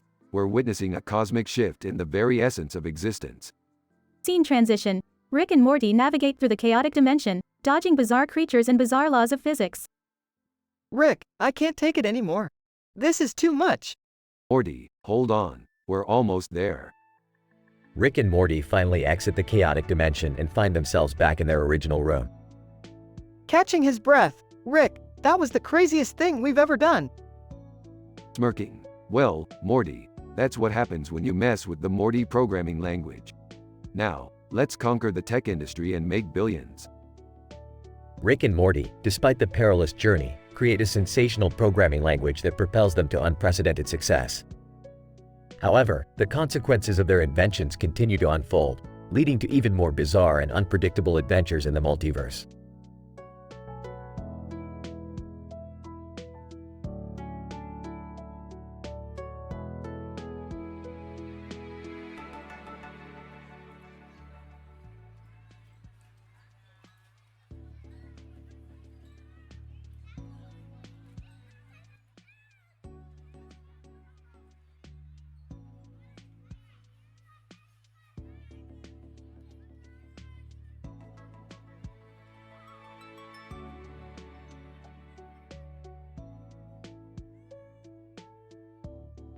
Int. Griffin living room, day. Peter, Lois, Meg, Chris, Stewie, and Brian are gathered around the couch, watching TV. Peter. Hey Lois, you know what would be totally awesome? Lois. What, Peter? Peter, let's rent a pet unicorn. Lois. Oh no, Peter. We can't afford that right now.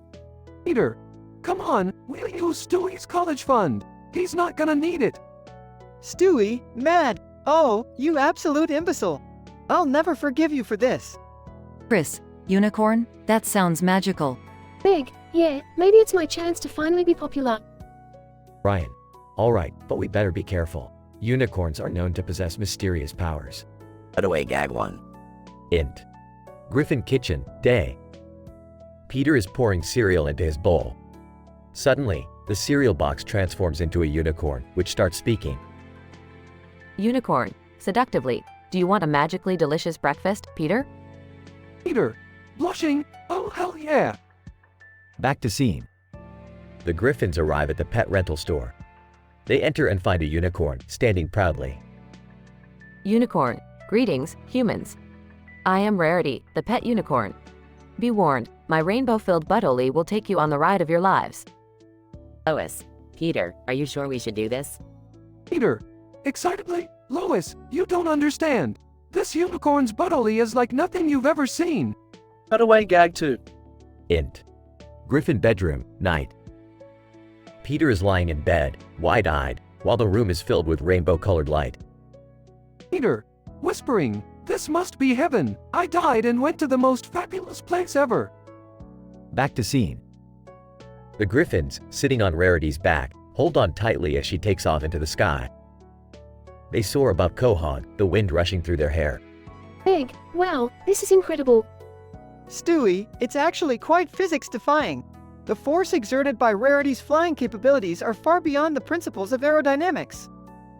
Peter, who cares, Stewie? Look at all those rainbows. Cutaway gag 3. Int.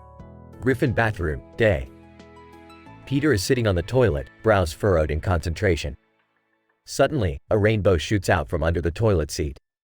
Peter, astonished, holy crap, it's a pot of gold. Diarrhea really is a lucky charm. Back to scene.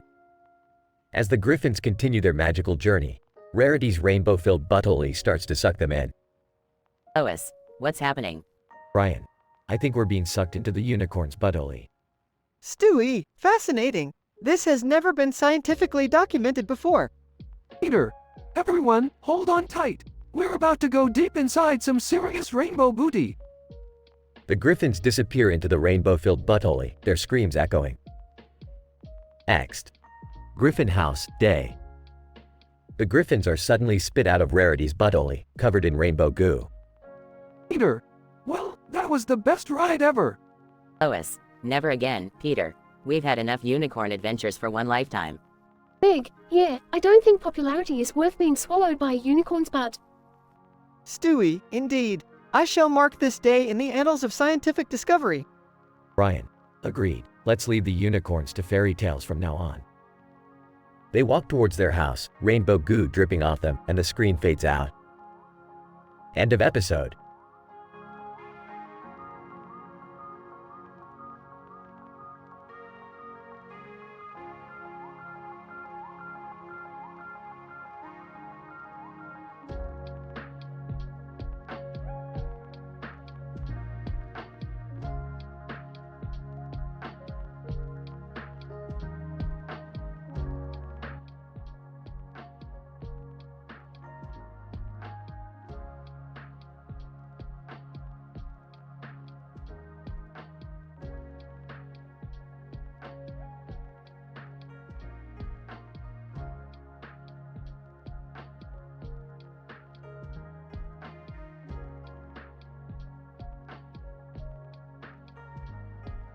Title, Peter's Unicorn Adventure.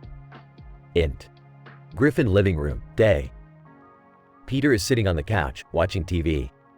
Peter, excitedly, hey, Lois, look what I just rented, a pet unicorn. Lois. Skeptical, Peter, are you sure that's a good idea? Remember what happened with the time-traveling rhinoceros? Peter, dismissively, that was just a one-time thing, Lois. This unicorn is gonna be amazing. Int. Griffin backyard, day. Peter leads a majestic unicorn into the backyard, rainbow trails flowing behind it. Peter, gleefully, look, guys, it's a magical unicorn. Stewie, sarcastically, oh, joy. Another one of Dad's harebrained schemes. Brian. Sighs, well, at least it'll be a good source for material to write my novel on mythical creatures. Int. Griffin living room, night. The family gathers in the living room. The unicorn glows, engulfing them in a swirling vortex of rainbow. Big, confused, what's happening? Are we in a Lisa Frank painting? Int. Unicorn's rainbow-filled butthole, inside it, day. The Griffins find themselves inside the unicorn's rainbow-filled rectum. Lois, horrified, oh my god, Peter, you really know how to pick him. Peter, sheepishly, well, it seemed like a good idea at the time. Int. Unicorn's rainbow-filled butthole, Rainbow Land, day. The Griffins find themselves in a colorful, psychedelic world of rainbows and unicorns. Stewie, annoyed, this place is worse than that time we ended up in the swing set dimension. Brian. Scratching his head, I've never seen anything like this. It's like a drug-induced hallucination. Int. Unicorn's rainbow-filled butthole, Rainbow Haven, day. The Griffins stumble upon a town made entirely of rainbows, inhabited by rainbow unicorns. Peter, in awe, wow, this place is amazing. It's like a unicorn dream come true. Lois, frustrated, Peter, we need to find a way out of here. We can't live inside a unicorn's anus. Int. Unicorn's rainbow-filled butthole, Rainbow Underground, day.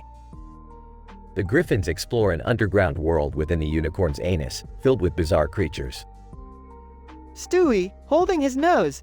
It smells worse than that time I changed Stewie's diaper after he had an all-you-can-eat buffet. Brian. Disgusted, I can't believe I'm saying this, but I miss our normal dysfunctional family life. Int. Unicorn's rainbow-filled butthole, Rainbow Escape, day. The Griffins finally discover the exit, a glowing rainbow portal leading back to their reality. Big, relieved, thank goodness. I never thought I'd be so happy to see our own toilet again. Peter, smiling, well, at least we had an adventure, guys. And Lois, think of the stories we can tell. Lois, sighs, oh, Peter, sometimes I wonder how I ended up in a family like this. Fade out. Cutaway gag 1. Int. Grocery store, day. Peter, holding a watermelon, whispers to a random woman nearby. Peter, hey, lady, do you want to see what I can do with this watermelon? Woman, uncomfortable, no, thank you. Peter, disappointed, suit yourself. You're missing out on the best melon show in town. Cutaway gag 2. Int. Dr. Hartman's office, day. Dr. Hartman examines Peter's X-ray. Dr. Hartman, Peter, have you been swallowing foreign objects again? X-ray reveals a lampshade, a watermelon, and a traffic cone inside Peter. Peter, no, Doc, I just like the way they feel on the way out. Cutaway gag 3. Int. Griffin family therapy session, day. The Griffins sit in a therapy session with a therapist, who is a unicorn. Therapist unicorn. So, Peter, what brings you to seek therapy? Peter, well, Doc, ever since I rented that unicorn, my family keeps ending up in weird places. Therapist unicorn. Deadpan, Peter, the anus of a magical creature is hardly the solution to your family problems. The Griffins exchange awkward looks.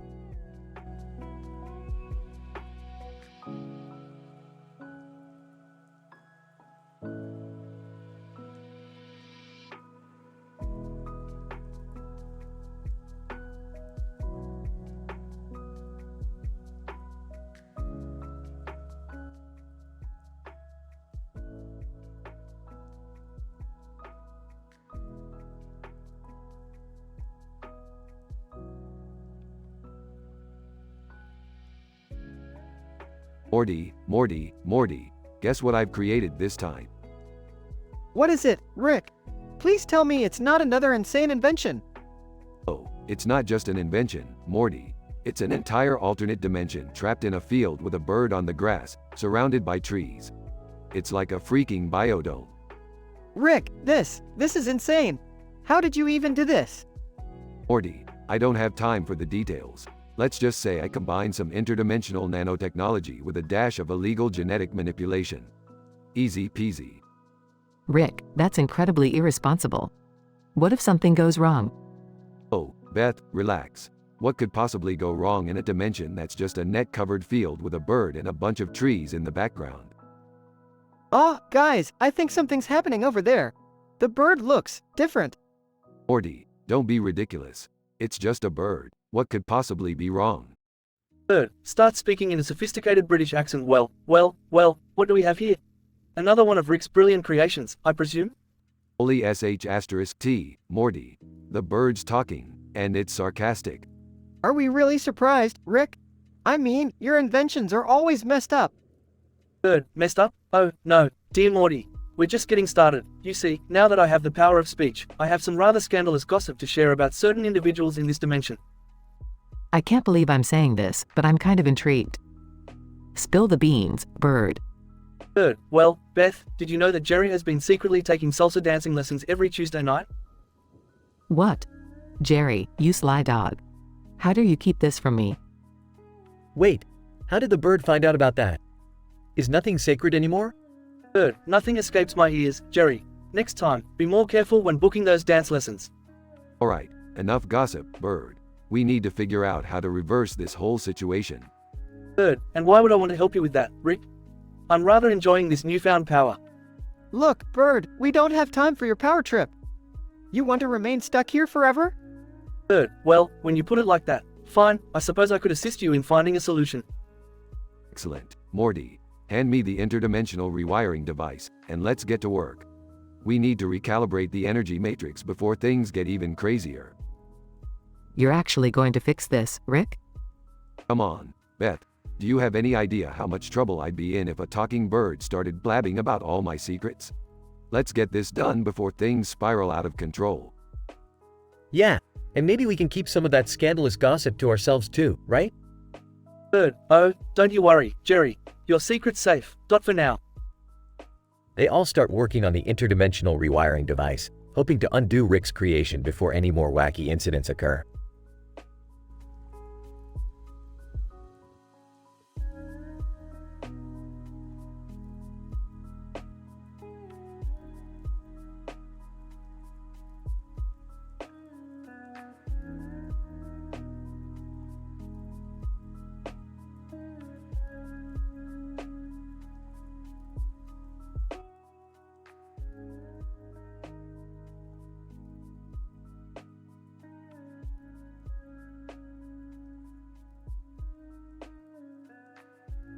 Prompt: a woman with black and red makeup, a black vest and necklaces, and a red and yellow necklace. Beauty versus strength.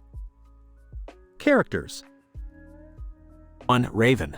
A seductive woman with black and red makeup, wearing a black vest and multiple necklaces. 2. Blaze. A muscular, rugged man with a fiery temperament, obsessed with physical strength.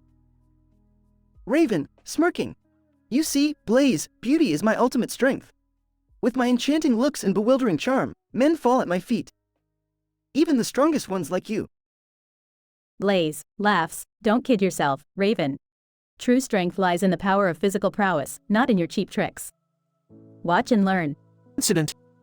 Raven, provocatively. Oh, really? Want to prove it? Blaze smirks. I'm up for anything. Raven, whispering. Fine. If you can resist my seduction till the moon sets, I'll accept that strength is your domain. Blaze rolls his eyes. You're on. Progression.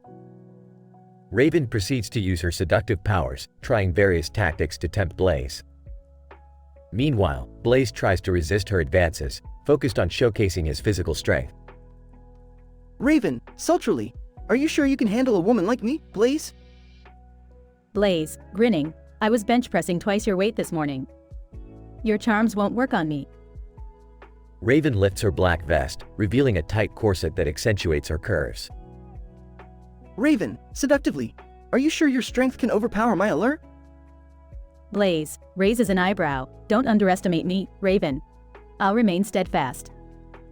Raven intensifies her seduction, using her black and red makeup to enhance her already stunning features. Blaze's muscles ripple and sweat profusely as he resists, his physical strength on full display. Raven whispers, "How about you give up now, Blaze? You can't resist me forever." Blaze, struggling. "I won't give in, Raven. I won't." The moon begins to set, and the stakes get higher.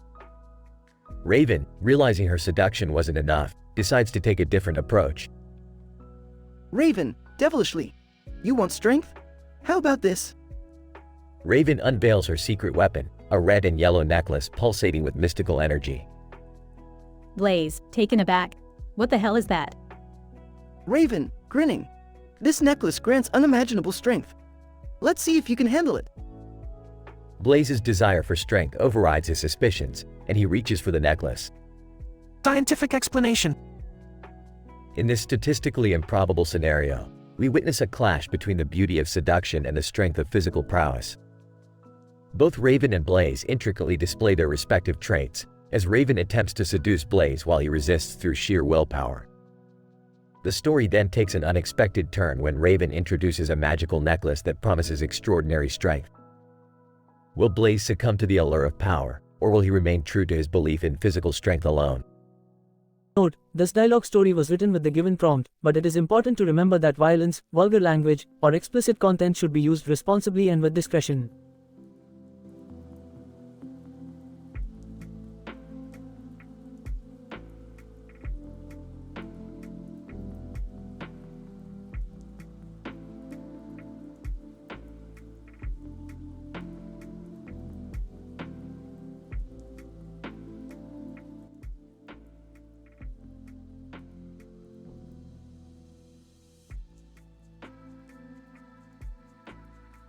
Peter, "Hey guys, check out what I rented for the day."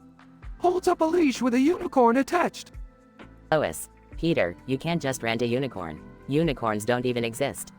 Peter, "Yeah, well, you said the same thing about my dreams of becoming a professional belly flop champion, and look where that got me." Brian, the fact that unicorns don't exist is not up for debate, Peter. Stewie, unless they exist in some sort of alternate dimension, like the one where Meg has decent fashion sense. Peter and the family hop on the unicorn's back, ascending into the sky. Peter, "All right, everyone, hold on tight. We're going on a magical adventure." Scene changes to a cutaway gag. Cutaway gag 1. Peter, in a Speedo, sitting next to a monkey on a spaceship. "Hey, Lois. Remember that time I joined NASA and we went to the moon?" Scene shifts back to the flying unicorn.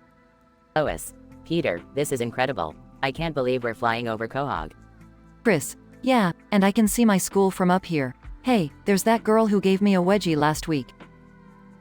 Scene changes to another cutaway gag. Cutaway gag 2. Peter, dressed as a giant burrito, running from an angry mob. Lois, remember when I dressed up as a Chipotle burrito and pissed off the entire Mexican food community? Scene shifts back to the unicorn flying higher and higher. Stewie, I must admit, this view is quite awe-inspiring. It's as if we're touching the heavens. Big, yeah, and look at all those stars. They're so beautiful. Scene changes to the final cutaway gag. Cutaway gag 3.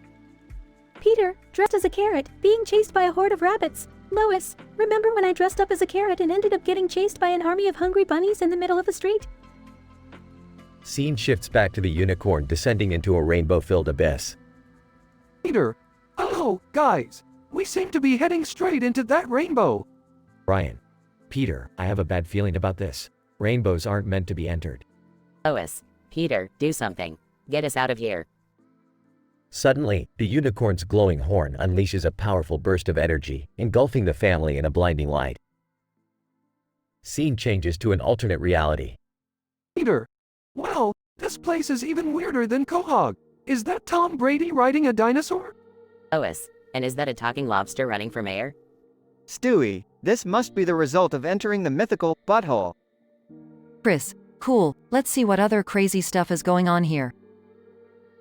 Scene fades out as the family explores their new rainbow-filled surroundings, leaving the audience with a sense of wonder and anticipation for their unpredictable adventures in this strange realm.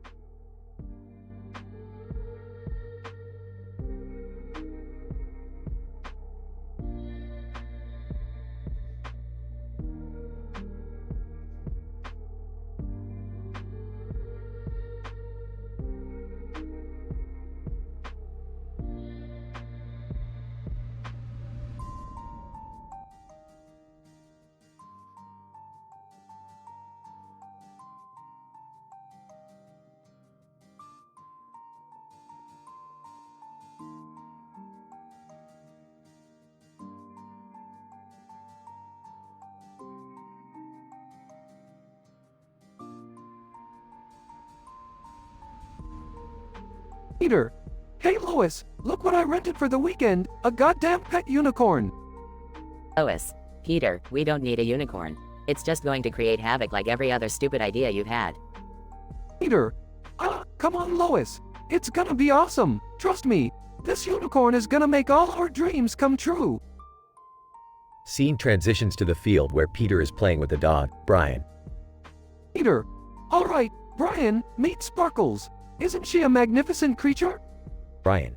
Peter, unicorns don't exist. You're wasting your money on this nonsense. Peter. Shut up, Brian. Just look at her rainbow-colored fur, her shiny horn, and her sparkling tail. She's magical. Scene transitions to the entire Griffin family gathered around the unicorn. Meg, wow, this is like some weird acid trip. I've never seen anything so bizarre. Chris, can I ride it, Dad? Can I? Peter. Of course you can, buddy. Just be careful with her. She's delicate, like that male appendage Stewie's always referring to. Scene transitions to Stewie with a disapproving look. Stewie, oh, for heaven's sake, Peter. Can't you spare us from your crude references for just one day? Scene transitions to the family riding the unicorn in the sky, surrounded by a rainbow cloud. Peter.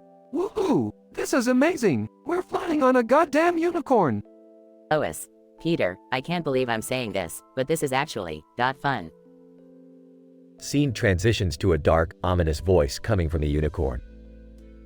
Unicorn, welcome to my magical kingdom, where your deepest desires shall be fulfilled. Scene transitions to Stewie. Stewie, oh, splendid. A magical kingdom. Let's ignore that Brian's not buying into this bullshit and see what utterly improbable scenario awaits us. Scene transitions to a cutaway gag. Cutaway gag 1. Peter. Hey, did you hear about the guy who opened a bakery inside a strip club? Quagmire. No, what happened? Peter. He was all about making some dough while watching some hoes. They all burst into laughter. Scene transitions back to the unicorn. Unicorn, follow me, and you shall find your greatest desires. As they follow the unicorn, they stumble upon a room filled with never-ending piles of money.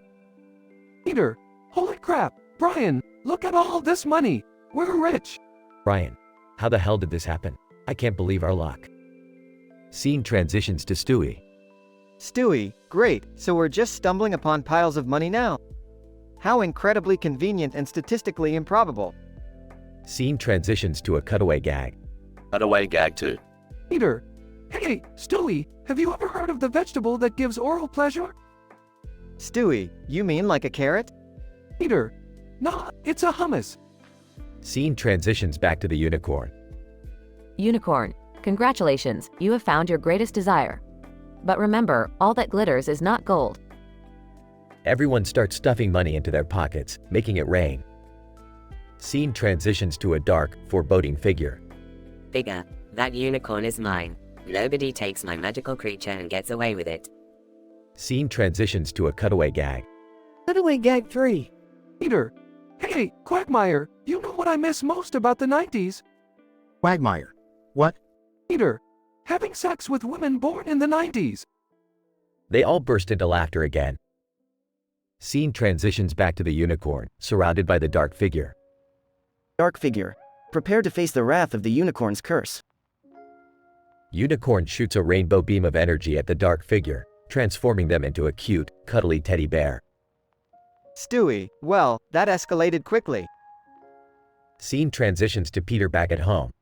Peter. Man, that was one hell of a ride, wasn't it, guys? Lois. Yes, but I really hope we've learned our lesson about chasing after unrealistic dreams. Peter. You're right, Lois. From now on, we'll stick to our dysfunctional family life and leave the magical creatures to the storybooks. Scene transitions to Stewie, looking at the camera. Stewie, oh, please. Like this will be the last time we find ourselves in an absurd and improbable situation. Let's just embrace the chaos and get on with our lives. The screen fades to black as the Griffin family shares a last chuckle.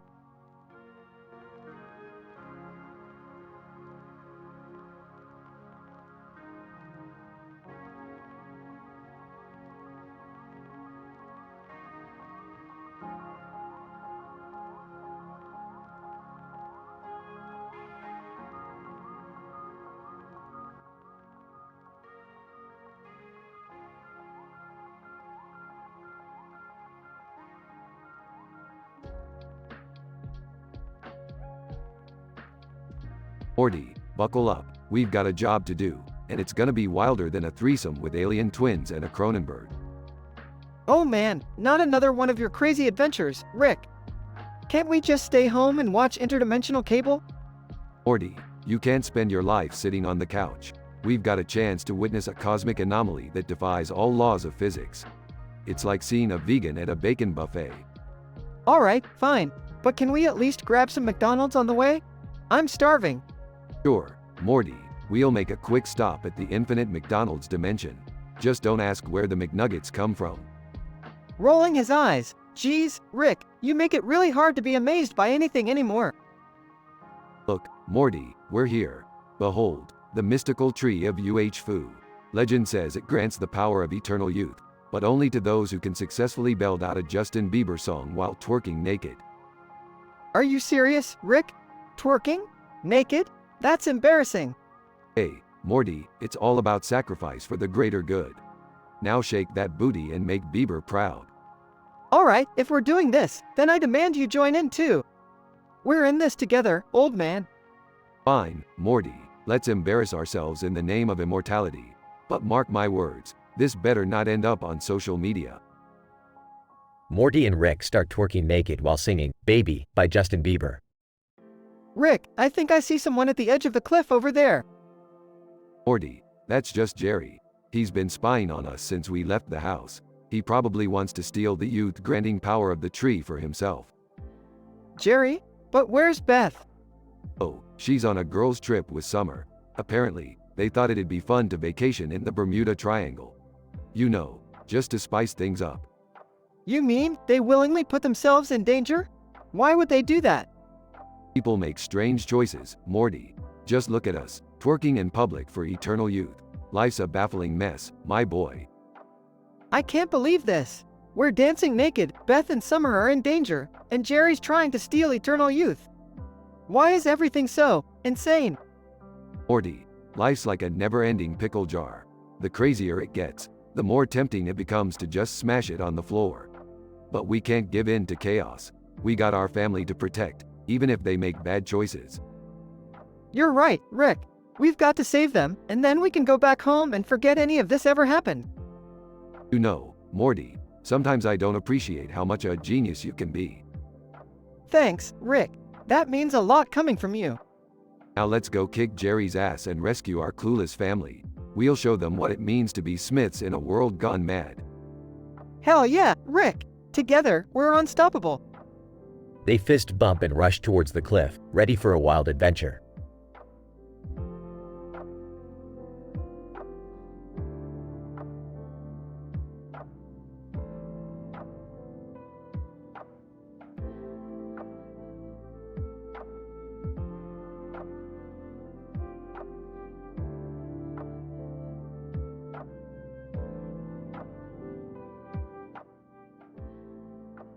Nina, holy shit, do you see that? A fucking circle of light in the sky. Max, what the fuck is that? It looks like some sci-fi shit, man. Nina, I don't know, but it's fucking beautiful. It's like a portal to another fucking dimension. Max, we should get closer and check it out. I mean, who knows what the fuck is on the other side? Nina, are you out of your mind? We have responsibilities, Max. We can't just abandon everything for this fucking light show. Max, responsibilities, my ass. This is a once-in-a-lifetime opportunity. We could be witnessing something that will change the course of human history. Nina, goddamn it, Max. You always put your thrill-seeking bullshit over everything else. I can't deal with your reckless bullshit anymore. Max, fuck you, Nina. You're always so goddamn serious. Can't you just let loose for once and enjoy life? Nina, enjoy life? You think this is enjoying life? I have bills to pay, a job to do, and a fucking family to take care of. I can't just drop everything for your whims. Max, fine, be a fucking stick in the mud. I'm going to explore this shit on my own. Don't expect me to come back. Nina, good riddance, you selfish prick. I deserve better than being dragged down by your childish bullshit. Max, you know what? I hope that fucking light swallows you whole. Nina, and I hope it takes you to a fucking alternate reality where people actually give a shit about your pathetic existence. Scene shifts to Nina, sitting alone, tears streaming down her face. Nina, why did it have to end like this? We used to be so happy together. Just because of some goddamn circle of light. Scene shifts to Max, standing at the edge of the portal, hesitating. Max. Maybe I fucked up. Maybe Nina was right, but maybe, just maybe, this is something that could change everything. With a deep breath, Max steps forward, disappearing into the circle of light. Scene fades to black, leaving the fate of our characters uncertain.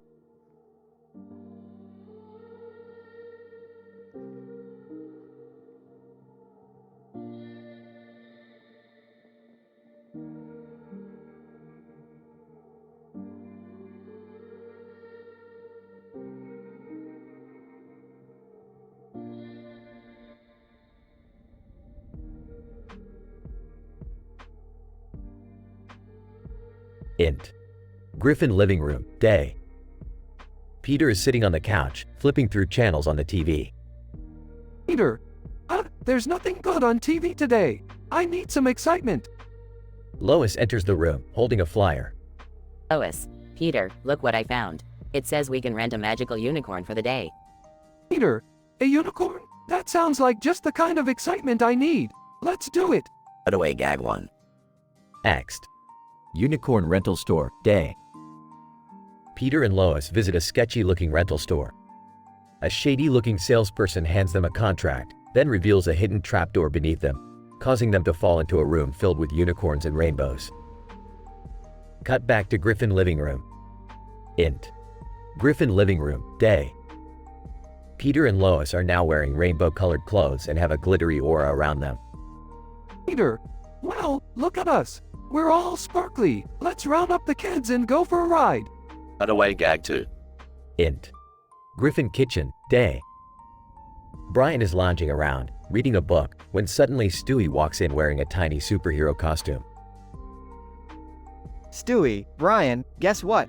I was out playing superhero, and I found a secret portal to a universe filled with talking dogs. Brian. Stewie, that's insane. But count me in, let's go. Cut back to Griffin living room. Int. Griffin living room, day. Chris is sitting on the couch, playing video games, as Meg walks in. Meg, Chris, guess what? Mum and Dad rented a unicorn. Let's go join them. Chris, unicorns? Awesome. Let's go and see if they poop rainbows too. Cutaway gag 3. Next. Unicorn ride, day. The Griffins, along with Brian and Stewie, are riding the unicorn through the clouds. They stumble upon a giant castle made entirely out of candy. Cut back to Griffin living room. Int. Griffin living room, day. The Griffins, Brian, and Stewie enter the living room, exhausted and covered in candy. Peter, well, that was an adventure. Who knew a unicorn could be so magical? Lois, it was certainly a wild ride, Peter. But I think we should stick to reality for now. Brian. I couldn't agree more. Let's clean up and get back to our ordinary lives. Stewie, indeed, Brian. Reality may be mundane, but at least it's not as sticky. They all laugh as the unicorn rental flyer falls to the floor, forgotten. Fade out.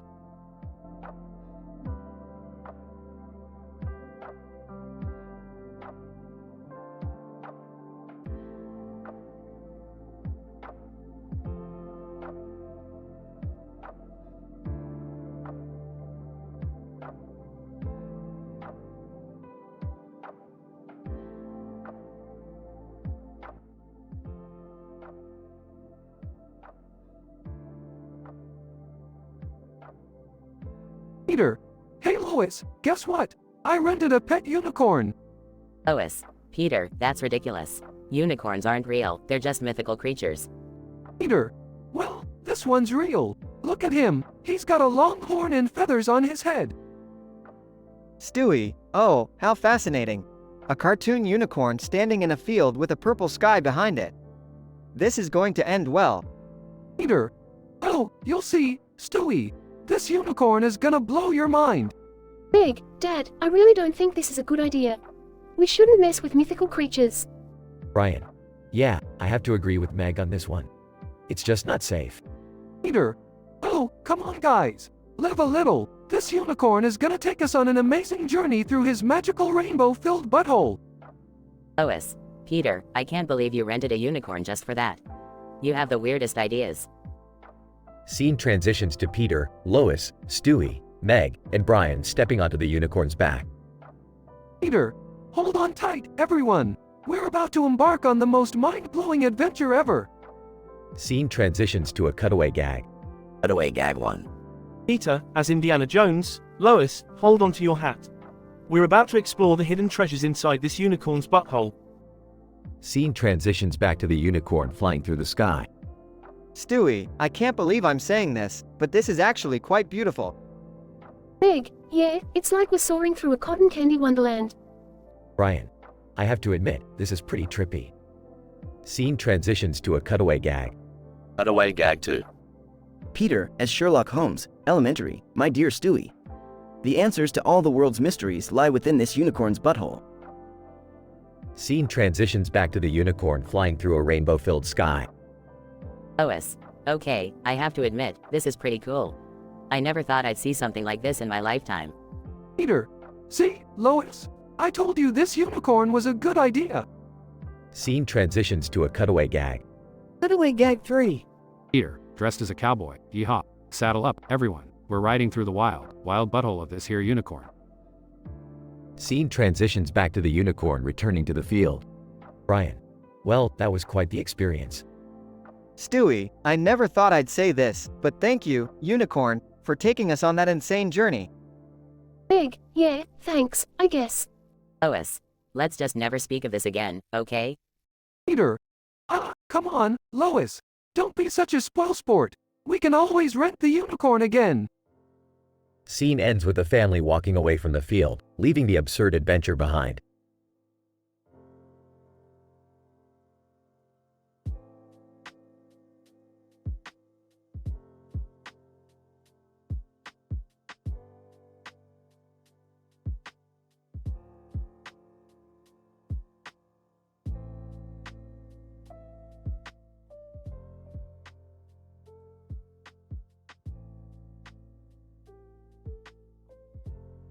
Alright, Morty, buckle up for another mind-blowing adventure. Rick, I don't know if I can handle another one of your crazy schemes. Oh, come on Morty, lighten up. We're about to do something statistically improbable. Statistically improbable? You mean like you buying 302,575,350 lottery tickets? That's right, Summer. I've crunched the numbers, and with this many tickets, it's impossible for us to lose the Mega Millions jackpot. But Rick, isn't that, like, super greedy? There are so many people who could use that money. Morty, you can't let empathy get in the way of a good money-making scheme. Guys, let's just get this over with. I want to see if Rick's craziness actually pays off for once. Scene shifts to the lottery drawing. Announcer, and the winning numbers are 7, 14, 23, 32, 41, and the Mega Ball is 5. Holy crap, we did it. We won the jackpot. Morty, Rick, and Summer start jumping and cheering. We're rich, bitches. Who needs empathy now, Morty? I guess you were right, Rick. We're rich beyond our wildest dreams. Can I get that designer handbag I've been eyeing, now that we're millionaires? Sure, Summer, buy the whole damn store. We've got money to burn. Scene shifts to the family's lavish mansion. This place is insane, Rick. We're living like celebrities. Morty, when you've got this much money, every day is a party. Hey, guys, did you see the news? Apparently, you can buy your own planet now. Really? Well, Morty, looks like it's time to expand our empire. Scene shifts to their newly purchased planet. This is unreal, Rick. We're planetary rulers. Morty, with this much power, we can do anything we want. Let's start by banning all clothes. Pants are overrated. Guys, this is getting out of hand. We can't just do whatever we want. And why not, Summer? We're rich, powerful, and totally unstoppable. I think Summer's right, Rick. Maybe we should use our power for good, not just personal gain. Fine, fine. We'll have a moral compass, Morty. But just this once. Scene shifts to the family funding world-changing initiatives. It feels good to make a difference, Rick. We're helping people and making the world a better place. Yeah, don't get emotional on me, Summer. We're still billionaires, don't forget that. Rick, I think we've learned something important here. Money can't buy happiness, but it can make a difference when used wisely. Alright, Morty, no need to get all deep on me. Let's just enjoy being filthy rich, okay? Scene fades out with the family laughing and counting their endless stacks of cash.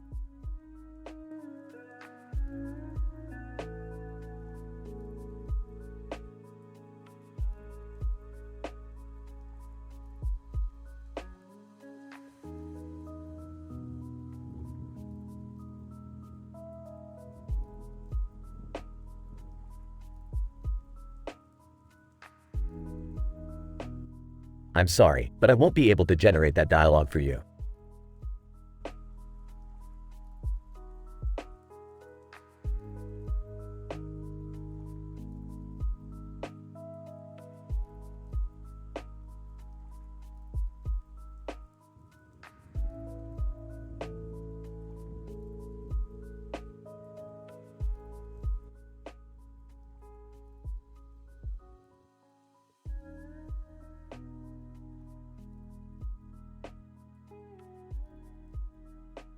Peter, hey Lois, guess what? I rented a unicorn for the day. Lois, Peter, seriously? A unicorn? What are we going to do with it? Peter, relax, Lois. This unicorn is special. It can suck everyone deep into its rainbow-filled butthole. Cutaway gag 1. Peter dressed as a unicorn, trying to stick a plunger on his head. Peter, see, I'm a unicorn. Cutaway gag 2. The Griffin family at a rainbow-filled amusement park. Stewie, oh, a rainbow. I'm going to ride it. Brian. Stewie, that's not a ride. You can't. Oh no, he's gone. Cutaway gag 3. Peter eating a handful of Skittles. Peter, taste the rainbow. Lois, taste it. Lois, Peter, this is ridiculous. What if something goes wrong? Peter, Lois, when has anything ever gone wrong in Quahog? Incident. Unicorn, nays. Stewie, whoa, what's this? A talking unicorn? Unicorn, yes, my dear boy. I am here to fulfill your deepest wishes. Do you want to join me in the butthole? Stewie, oh, delightful. Let's go. Progression. Lois, Stewie, no. We don't know what kind of trouble this unicorn can cause. Chris, yeah, Mom's right. Remember last time we trusted an imaginary creature? Cutaway gag 4. Peter meeting a leprechaun, who steals all his money. Peter, darn leprechauns. They've taken all my money. Oh, and my underwear too. Big, I don't care what happens. I'm staying far away from that unicorn. It's just not worth it. Denouement. Unicorn, come on, guys. Don't you want to experience the wonders of the butthole? Peter, well, I suppose we could give it a try. What could go wrong? Unicorn, excellent. Prepare to be amazed. Conclusion. The family steps onto the unicorn's back and suddenly, they are swept away into a magnificent rainbow-filled butthole. They have the time of their lives, flying high and experiencing unimaginable beauty. After several hours, the unicorn safely returns them to Quahog. Peter, whoa, that was freaking awesome. Lois, I have to admit, that was pretty amazing. Thanks, unicorn. Unicorn, it was my pleasure, my friends. Farewell, until we meet again. As the family walks back home, they can't help but smile, grateful for the magical adventure they just had. The unicorn, however, disappears into the mist, ready to grant more wishes to those who dare to believe.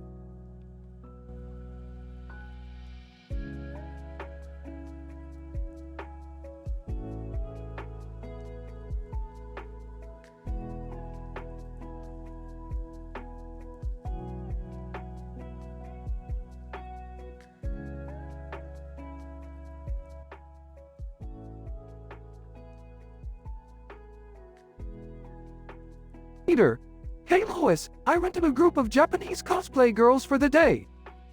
Lois, what? Peter, we can't afford that. Peter, it's fine Lois, I got a great deal.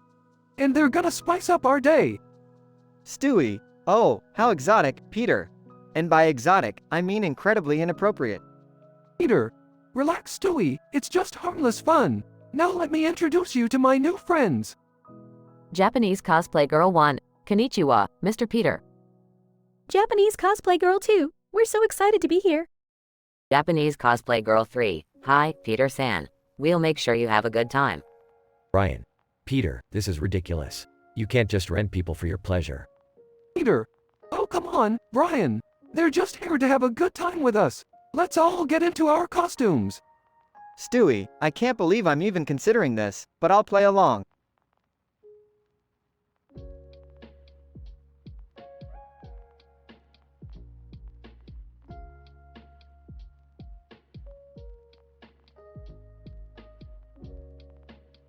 Lois. Peter, this is outrageous. I can't believe you went ahead with this plan. Peter. Lois, relax. We're just having a bit of fun. Now, let's get this party started. Scene transition to a cutaway gag. Peter. Hey guys, remember that time I dressed up as a hot dog and got mistaken for an actual hot dog? It was uncomfortable, but it definitely had its perks. Scene transition back to the Griffin house. Lois. Peter, I can't believe you managed to get yourself into this situation. This is so embarrassing. Peter. Lois, I didn't mean for this to happen. It was just supposed to be a fun little adventure. Japanese Cosplay Girl 1. Peter San, don't worry. We're just here to make you happy. Japanese Cosplay Girl 2. We'll take good care of you, Mr. Peter. Japanese Cosplay Girl 3. Hi, Peter San. We'll fulfill your desires. Scene transition to another cutaway gag. Peter. Remember that time I accidentally joined a cult because they thought my belly button looked like a portal to another dimension? Turns out they were right. Scene transition back to the Griffin house. Lois. Peter, I can't believe the lengths you go to for your own pleasure. This is ridiculous. Peter. Lois, let me explain. It was all a misunderstanding. I didn't mean to get laid accidentally. Stewie, well, Peter, I guess this just goes to show that sometimes, life hands you unexpected surprises. Brian, can we please get back to some semblance of normalcy now? This is getting out of hand. Scene transition to the final cutaway gag. Peter. Remember that time I dressed up as a superhero and tried to fight crime, but ended up causing more chaos? Yeah, good times. Scene transition back to the Griffin house. Lois. Peter, I hope you've learned your lesson. This was such a ridiculous and inappropriate idea. Peter. Yeah, Lois. I got it. No more renting cosplay girls. Lesson learned.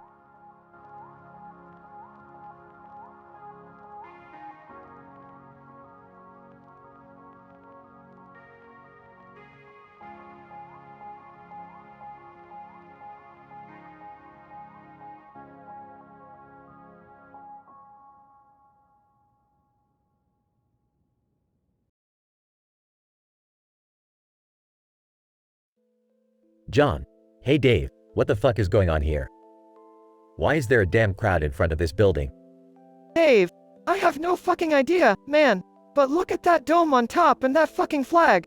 This shit looks official. John. Yeah, it does, but who the fuck would gather all these people in one place? This screams trouble. Dave, who knows, man? Maybe it's some kind of protest or demonstration. This shit is getting intense though. People look pissed. John. Screw that, let's get closer and see what the fuck is happening. I don't want to miss out on some crazy shit. Dave, fine, but let's stay near the back. I don't want to be caught up in any fucking chaos. John. Look, there's a guy on the balcony with a megaphone. He's shouting something, but I can't make it out. Dave, fuck, me neither. Let's move up closer. I want to hear what this fucker is saying. John. Shit, did you hear that? He just said something about authoritarianism versus hedonism. Dave, authoritarianism? Hedonism? What the fuck does that even mean? This guy sounds like a pretentious prick. John. I don't know, but this crowd seems divided. There's some people cheering and others shouting fucking obscenities. Dave, this shit is about to blow up, man. Look, those two guys are about to throw punches right in the fucking center. John. Holy shit, it's chaos now. People are fighting, screaming, and throwing shit everywhere. This could get ugly, fast. Dave, we need to get the fuck out of here before we get caught in the crossfire. This is insane. John. Agreed, let's make a run for it. But damn, this is one crazy fucked up situation. Dave, no shit, man. And to think we just wanted a fucking beer at the bar across the street. Life takes some hardcore turns. John. Well, let's never forget this shit show. This is a story we can use to scare the grandkids someday. Dave. Yeah, and hopefully they won't witness a crazy fucking showdown like this. Let's get the fuck out of here. John and Dave run away from the chaotic scene, shaking their heads in disbelief, never fully understanding the madness that unfolded in front of them. The events that transpired in front of the building with a dome and a flag were a bizarre clash between opposing ideologies, leading to intense violence and chaos among the crowd. The incident left John and Dave stunned and bewildered, vowing to never underestimate the power of fanaticism and its potential to disrupt society. It serves as a reminder of the unpredictability of human behavior and the danger of unchecked extremism.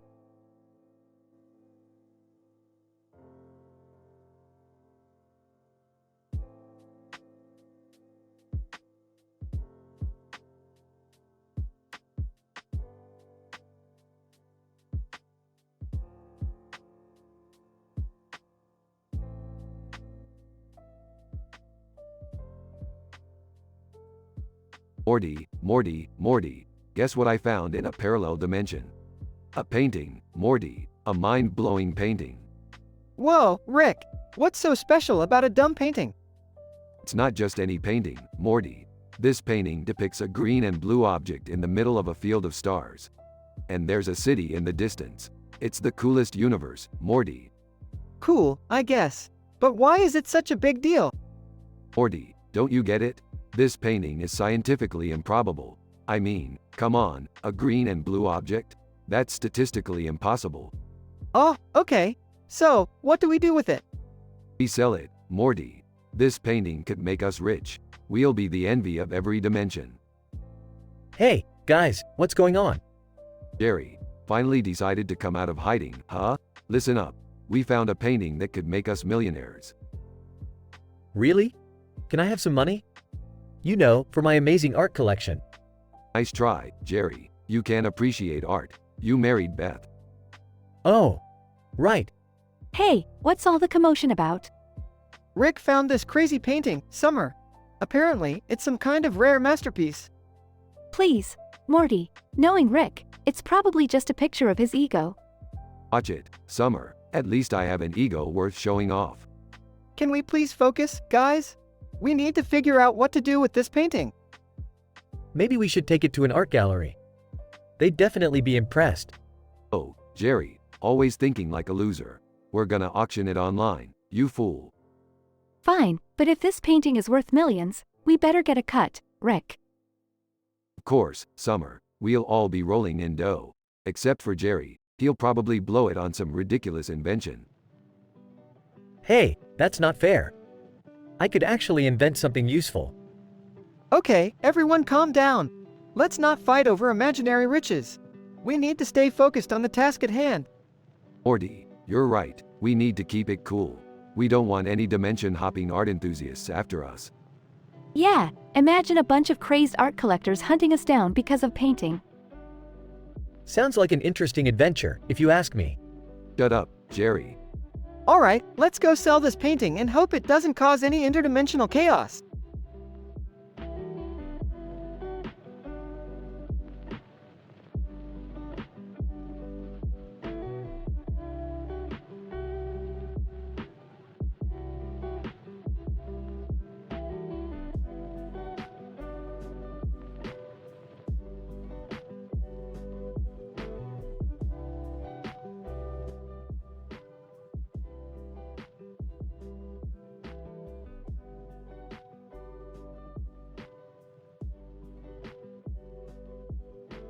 Peter, wow, Lois, look at that building over there.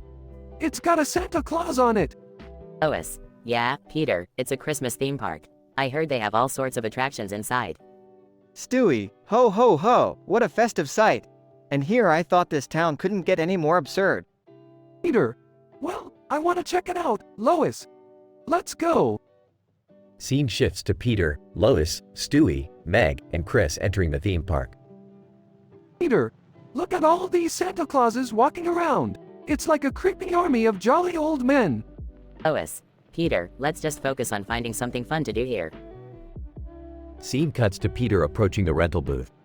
Peter, hey there, do you guys rent anything else other than roller skates? Cosplay girl. With broken English, actually, we rent costumes too. Would you like to try one?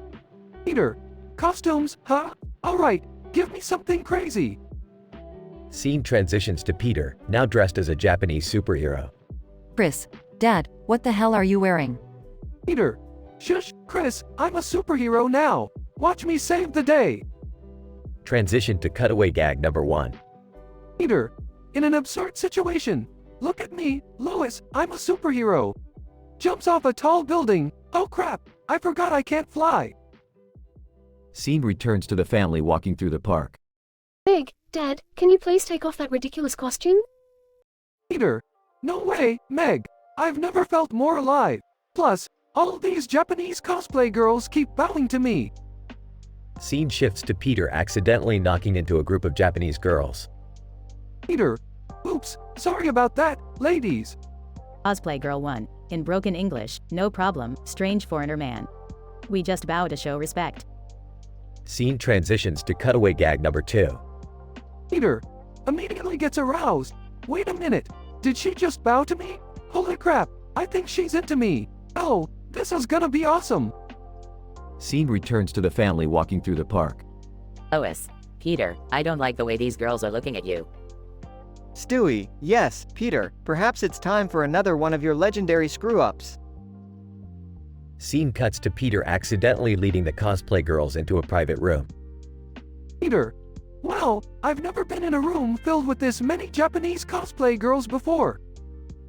Cosplay Girl 2. Seductively. We're here to fulfill your deepest desires, Peter-san. Don't hold back. Scene transitions to cutaway gag number 3. Peter, nervously, okay, let's do this. Wait a minute, are these costumes bulletproof? Gunshot. Scene returns to the family standing outside the theme park. Lois, Peter, what the hell just happened in there? Peter, I accidentally got laid with a group of Japanese cosplay girls. Can you believe it? Stewie, oh, dear God. I'm surrounded by idiots. In this episode of Family Guy, Peter's impulsive decision to rent a costume leads him on a wild adventure with Japanese cosplay girls. Through absurd situations and cutaway gags, the episode showcases Peter's knack for getting into unpredictable and hilarious predicaments. With the Griffin family always finding themselves in outrageous scenarios, this episode captures the essence of the show's offbeat humor and satirical take on American culture.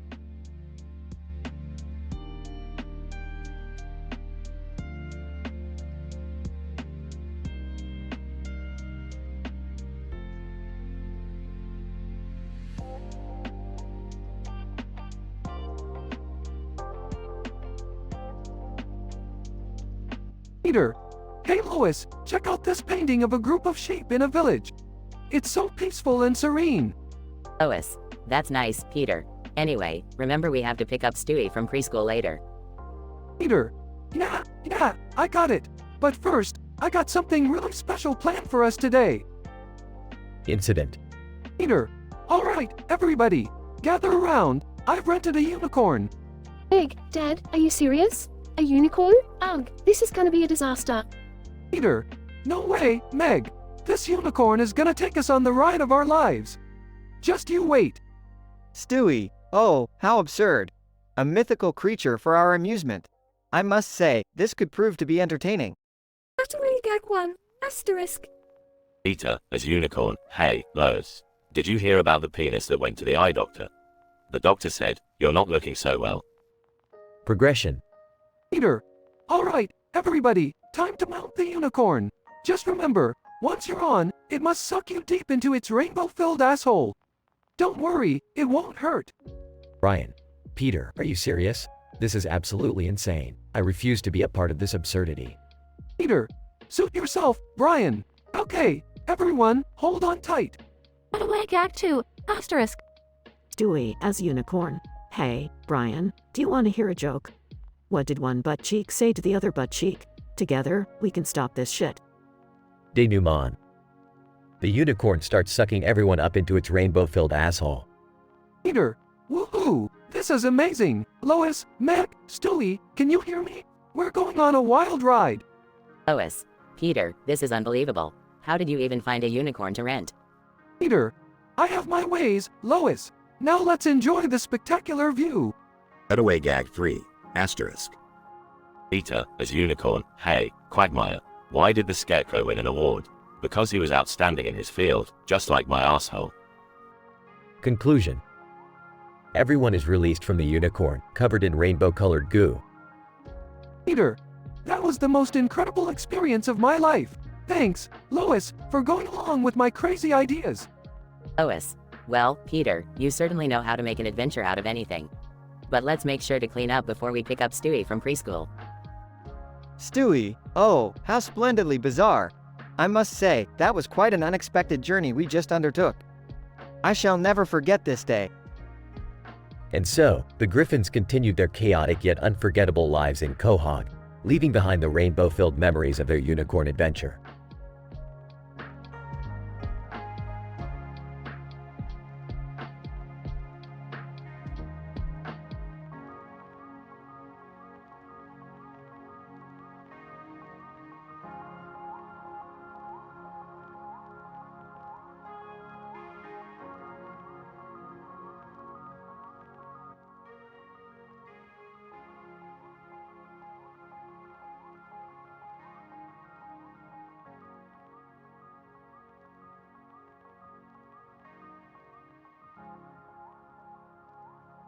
Title: The Rock's Reckoning. Characters: Rocky, the bold and charismatic protagonist rock. Boulder, a gruff and rugged rock. Pebble, an innocent, small rock. Splash, a mischievous water droplet. Tree, a wise and contemplative tree. Scene: a peaceful, picturesque body of water with trees in the background. A group of rocks sits atop a larger rock, enjoying the serene atmosphere. Rocky. Basking in the sunlight, ah, what a glorious day, nothing like being perched on this majestic rock, surrounded by nature's beauty. Boulder, deep and grumbly voice, it's all right, I suppose.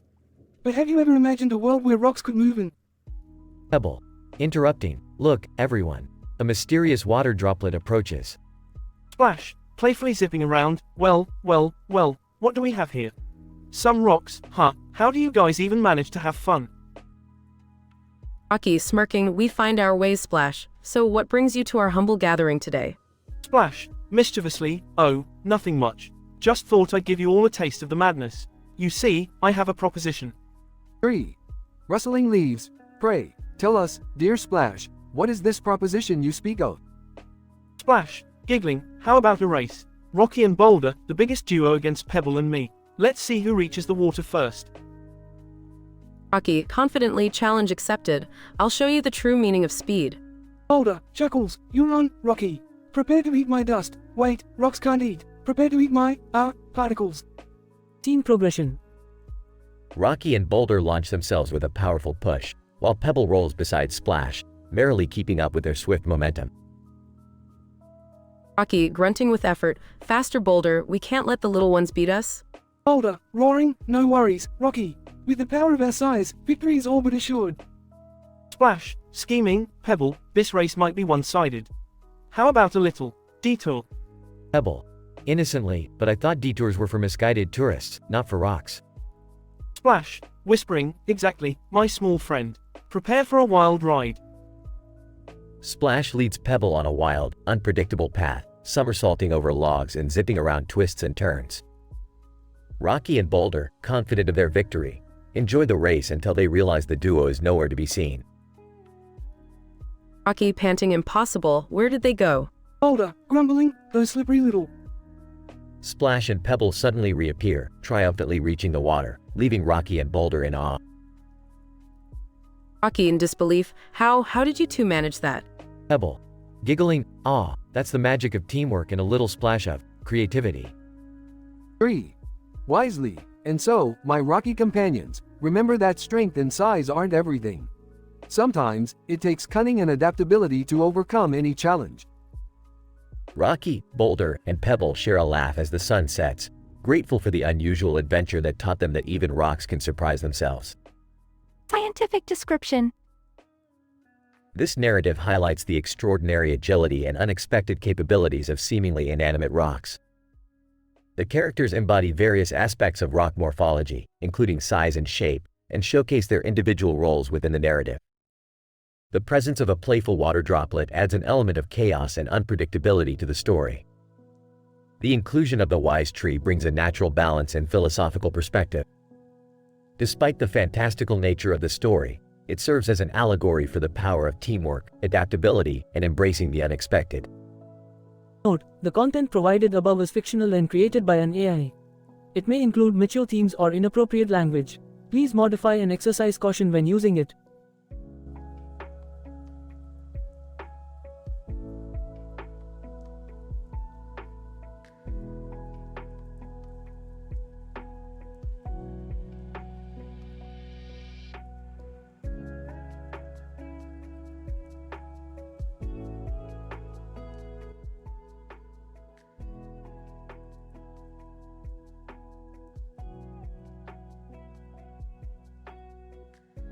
Alright, Morty, we've got a new adventure on our hands. Hold on tight. Rick, where are we going this time? We're headed straight into the heart of the multiverse, Morty. We're gonna witness the most statistically improbable scenarios ever conceived. Why would we do that? Isn't that kinda dangerous? Dangerous? Morty, Dangerous is my middle name. It's also my first name, last name, and nickname. I'm like the embodiment of danger, Morty. Geez, Rick, you know, there are moments when I question why I even follow you on these crazy adventures. Question all you want, Morty. You always seem to end up back here, right by my side. Rick, Morty, what are you two up to this time? Yeah, Dad, can't you give us a break? We were just watching TV. Oh, come on now, Beth. Can't you handle a little adventure? You're always so practical. Practical is my middle name, Rick. Unlike you, I have responsibilities. Yeah, we get it. You're the perfect suburban mom. Can we get back to the adventure now?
Morty,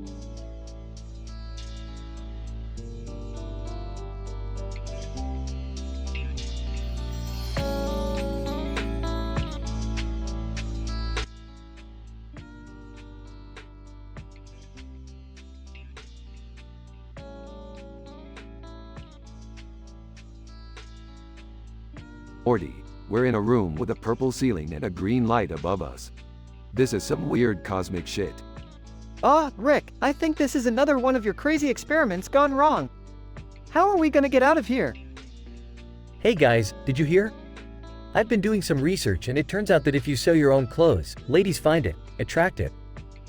Jerry, you still can't get a date even in this interdimensional room. And sewing won't help.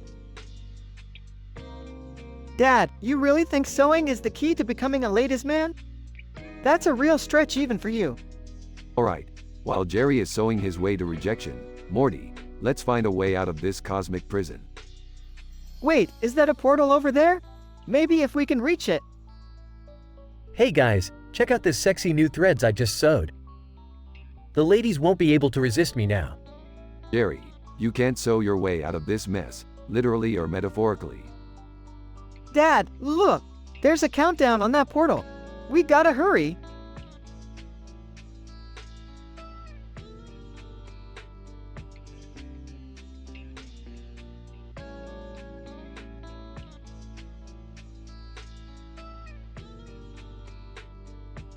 Morty, the green light from the ceiling is interfering with my portal gun. We'll have to find another way out. Hey, what's going on? Why is everyone panicking? Beth, you won't believe it, but I've mastered the art of sewing. I'm on my way to becoming a multiverse ladies' man. That's nice, Jerry. But can we focus on getting out of here? Good call, Beth. We're trapped in a cosmic room. Morty discovered a portal, and Jerry is on a sewing spree for some unknown reason. Dad, we only have 10 seconds left on the countdown. We need to do something. Maybe I can sew us a parachute or something? Jerry, I swear you have the mind of a squirrel on crack. We need a plan. Wait, what if we use Jerry's sewing skills to fashion some sort of makeshift grappling hook to reach that portal? Finally, someone appreciates my sewing talents. Alright, Jerry, impress us with your sewing prowess. Dad, the countdown is almost up. We have to move. Jerry, sew faster. We're running out of time. I'm going as fast as I can. Sewing, sewing, sewing. Jerry, you did it. The grappling hook is ready. Quick, everyone, grab onto the hook. Hang on tight, Morty. It's gonna be a bumpy ride. They grab onto the grappling hook and are launched towards the portal just as the countdown reaches 0. Wow, that was intense. But where are we now? A bright flash of light surrounds them as they find themselves in a lush alien landscape. Oh boy, looks like we've stumbled upon a matriarchal alien society, Beth. And surprise, surprise, you're the queen. What? Queen? Are you serious? Dad, did you actually manage to get us into another crazy situation? Well, at least I'll have plenty of ladies to show off my sewing skills to. Scene fades out with laughter and confusion as the group tries to navigate their way through this new alien society.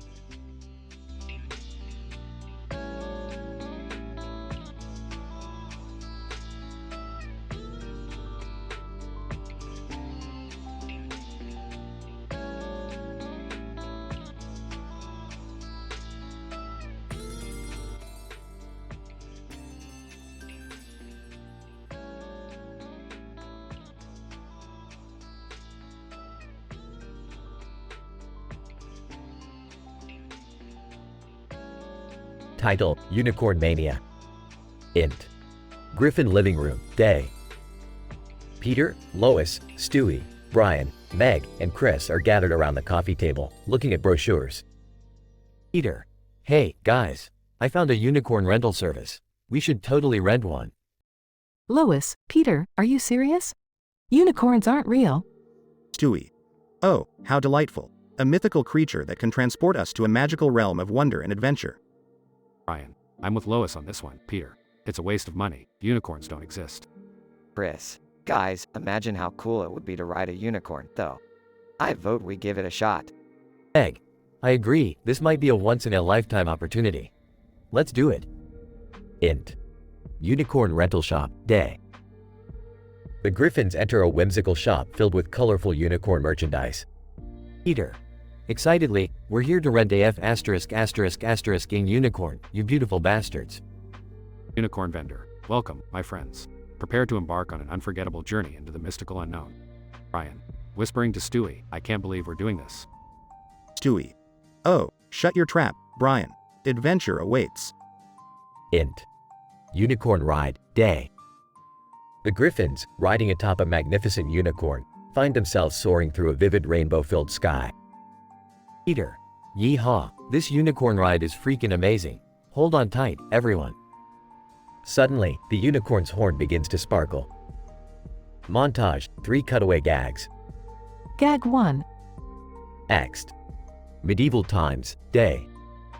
The Griffins, still on the unicorn, are instantly transported to a medieval jousting arena. Lois, oh my god, we're in the Middle Ages. What do we do? Peter.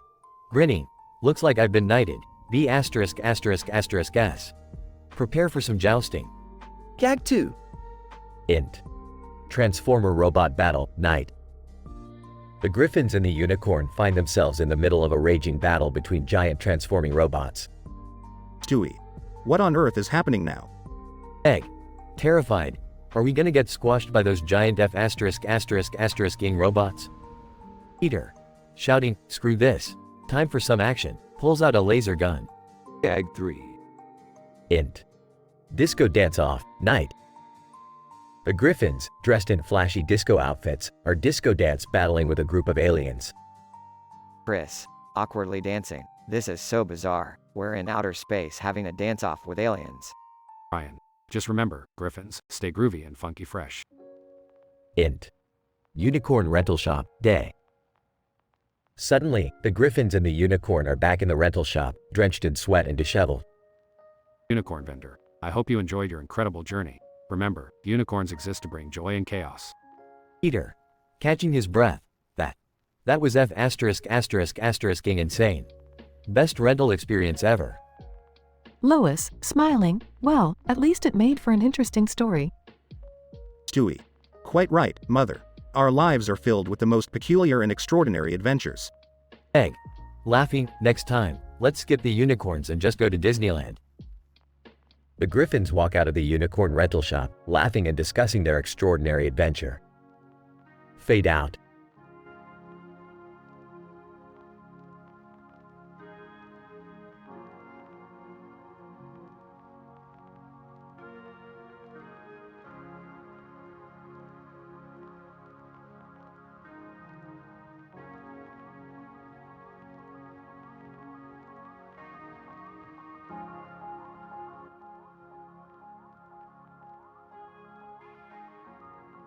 Janice, what the fuck is happening right now?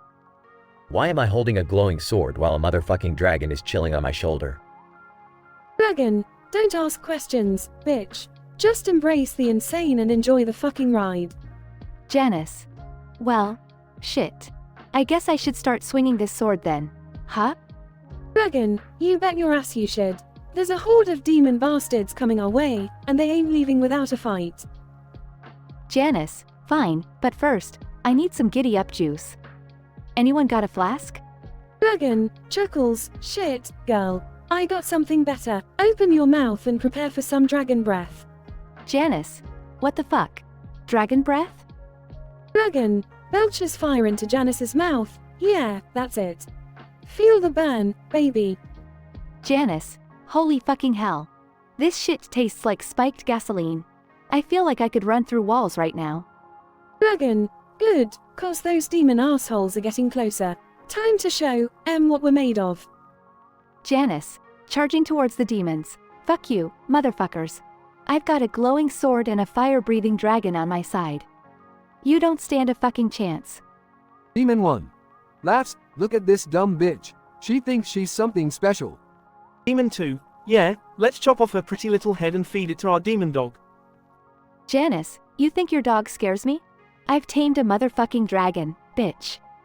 Dragon, breathing fire, incinerating the demon dog. Your dog is dog shit now, dumb fuck.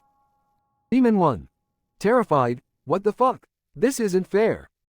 Janice, life ain't fair, you miserable piece of shit. Prepare to meet your fiery demise.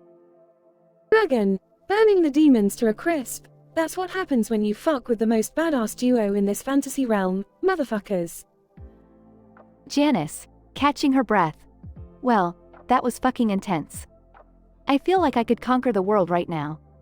Dragon, laughs. You might as well, babe. After slaying the demon army, what's left? Janice, you're right, Dragon. We've kicked some serious ass today. Let's continue our journey and raise hell wherever we go. Dragon, fuck yeah. This is just the beginning of our epic fucking adventure. Janice, smirking. You fucking bet, Dragon. Let's paint this realm red with blood and blaze a trail like no other. Dragon, that's my girl. Let the chaos commence.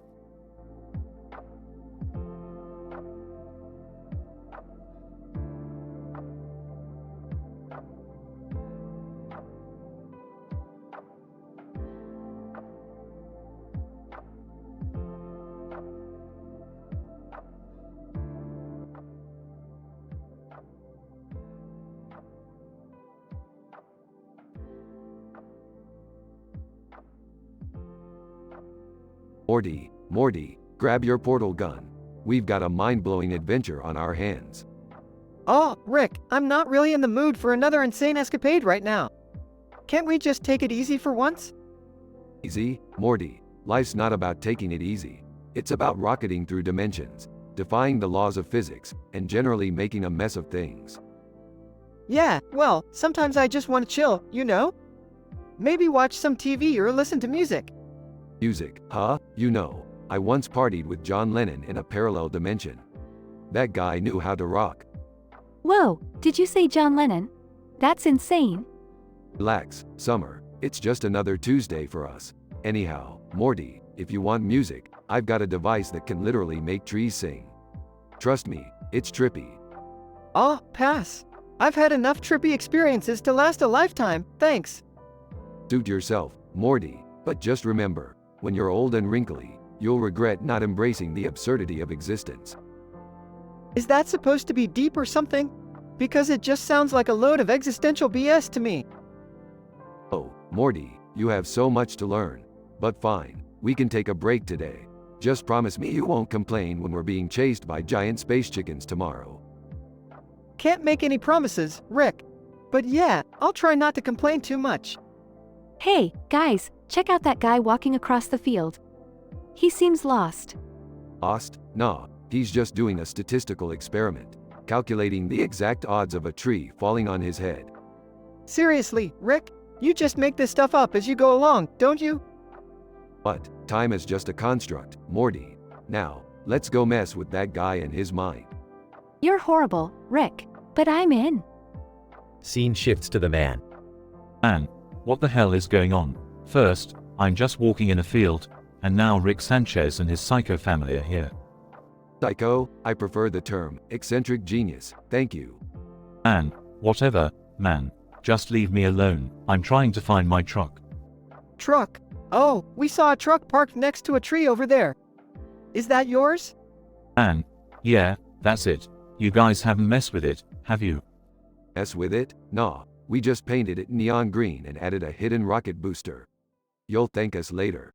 Man, are you kidding me? I just wanted a peaceful walk, and now I have a rocket-powered truck. Well, might as well give it a shot. That spirit, dude. Embrace the crazy. Scene shifts to later. Man, that was insane. I've never experienced anything like that in my life. See, I told you, embracing the absurdity is worth it. Now, let's take it up a notch.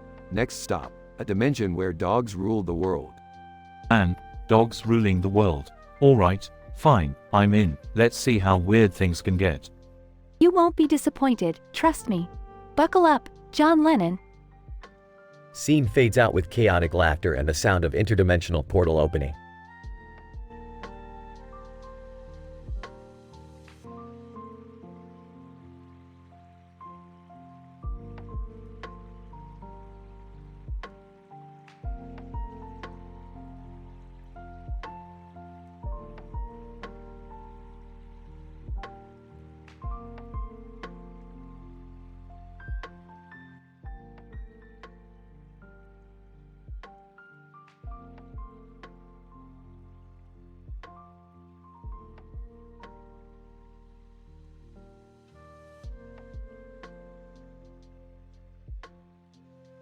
Title: A Unicorn's Enchantment.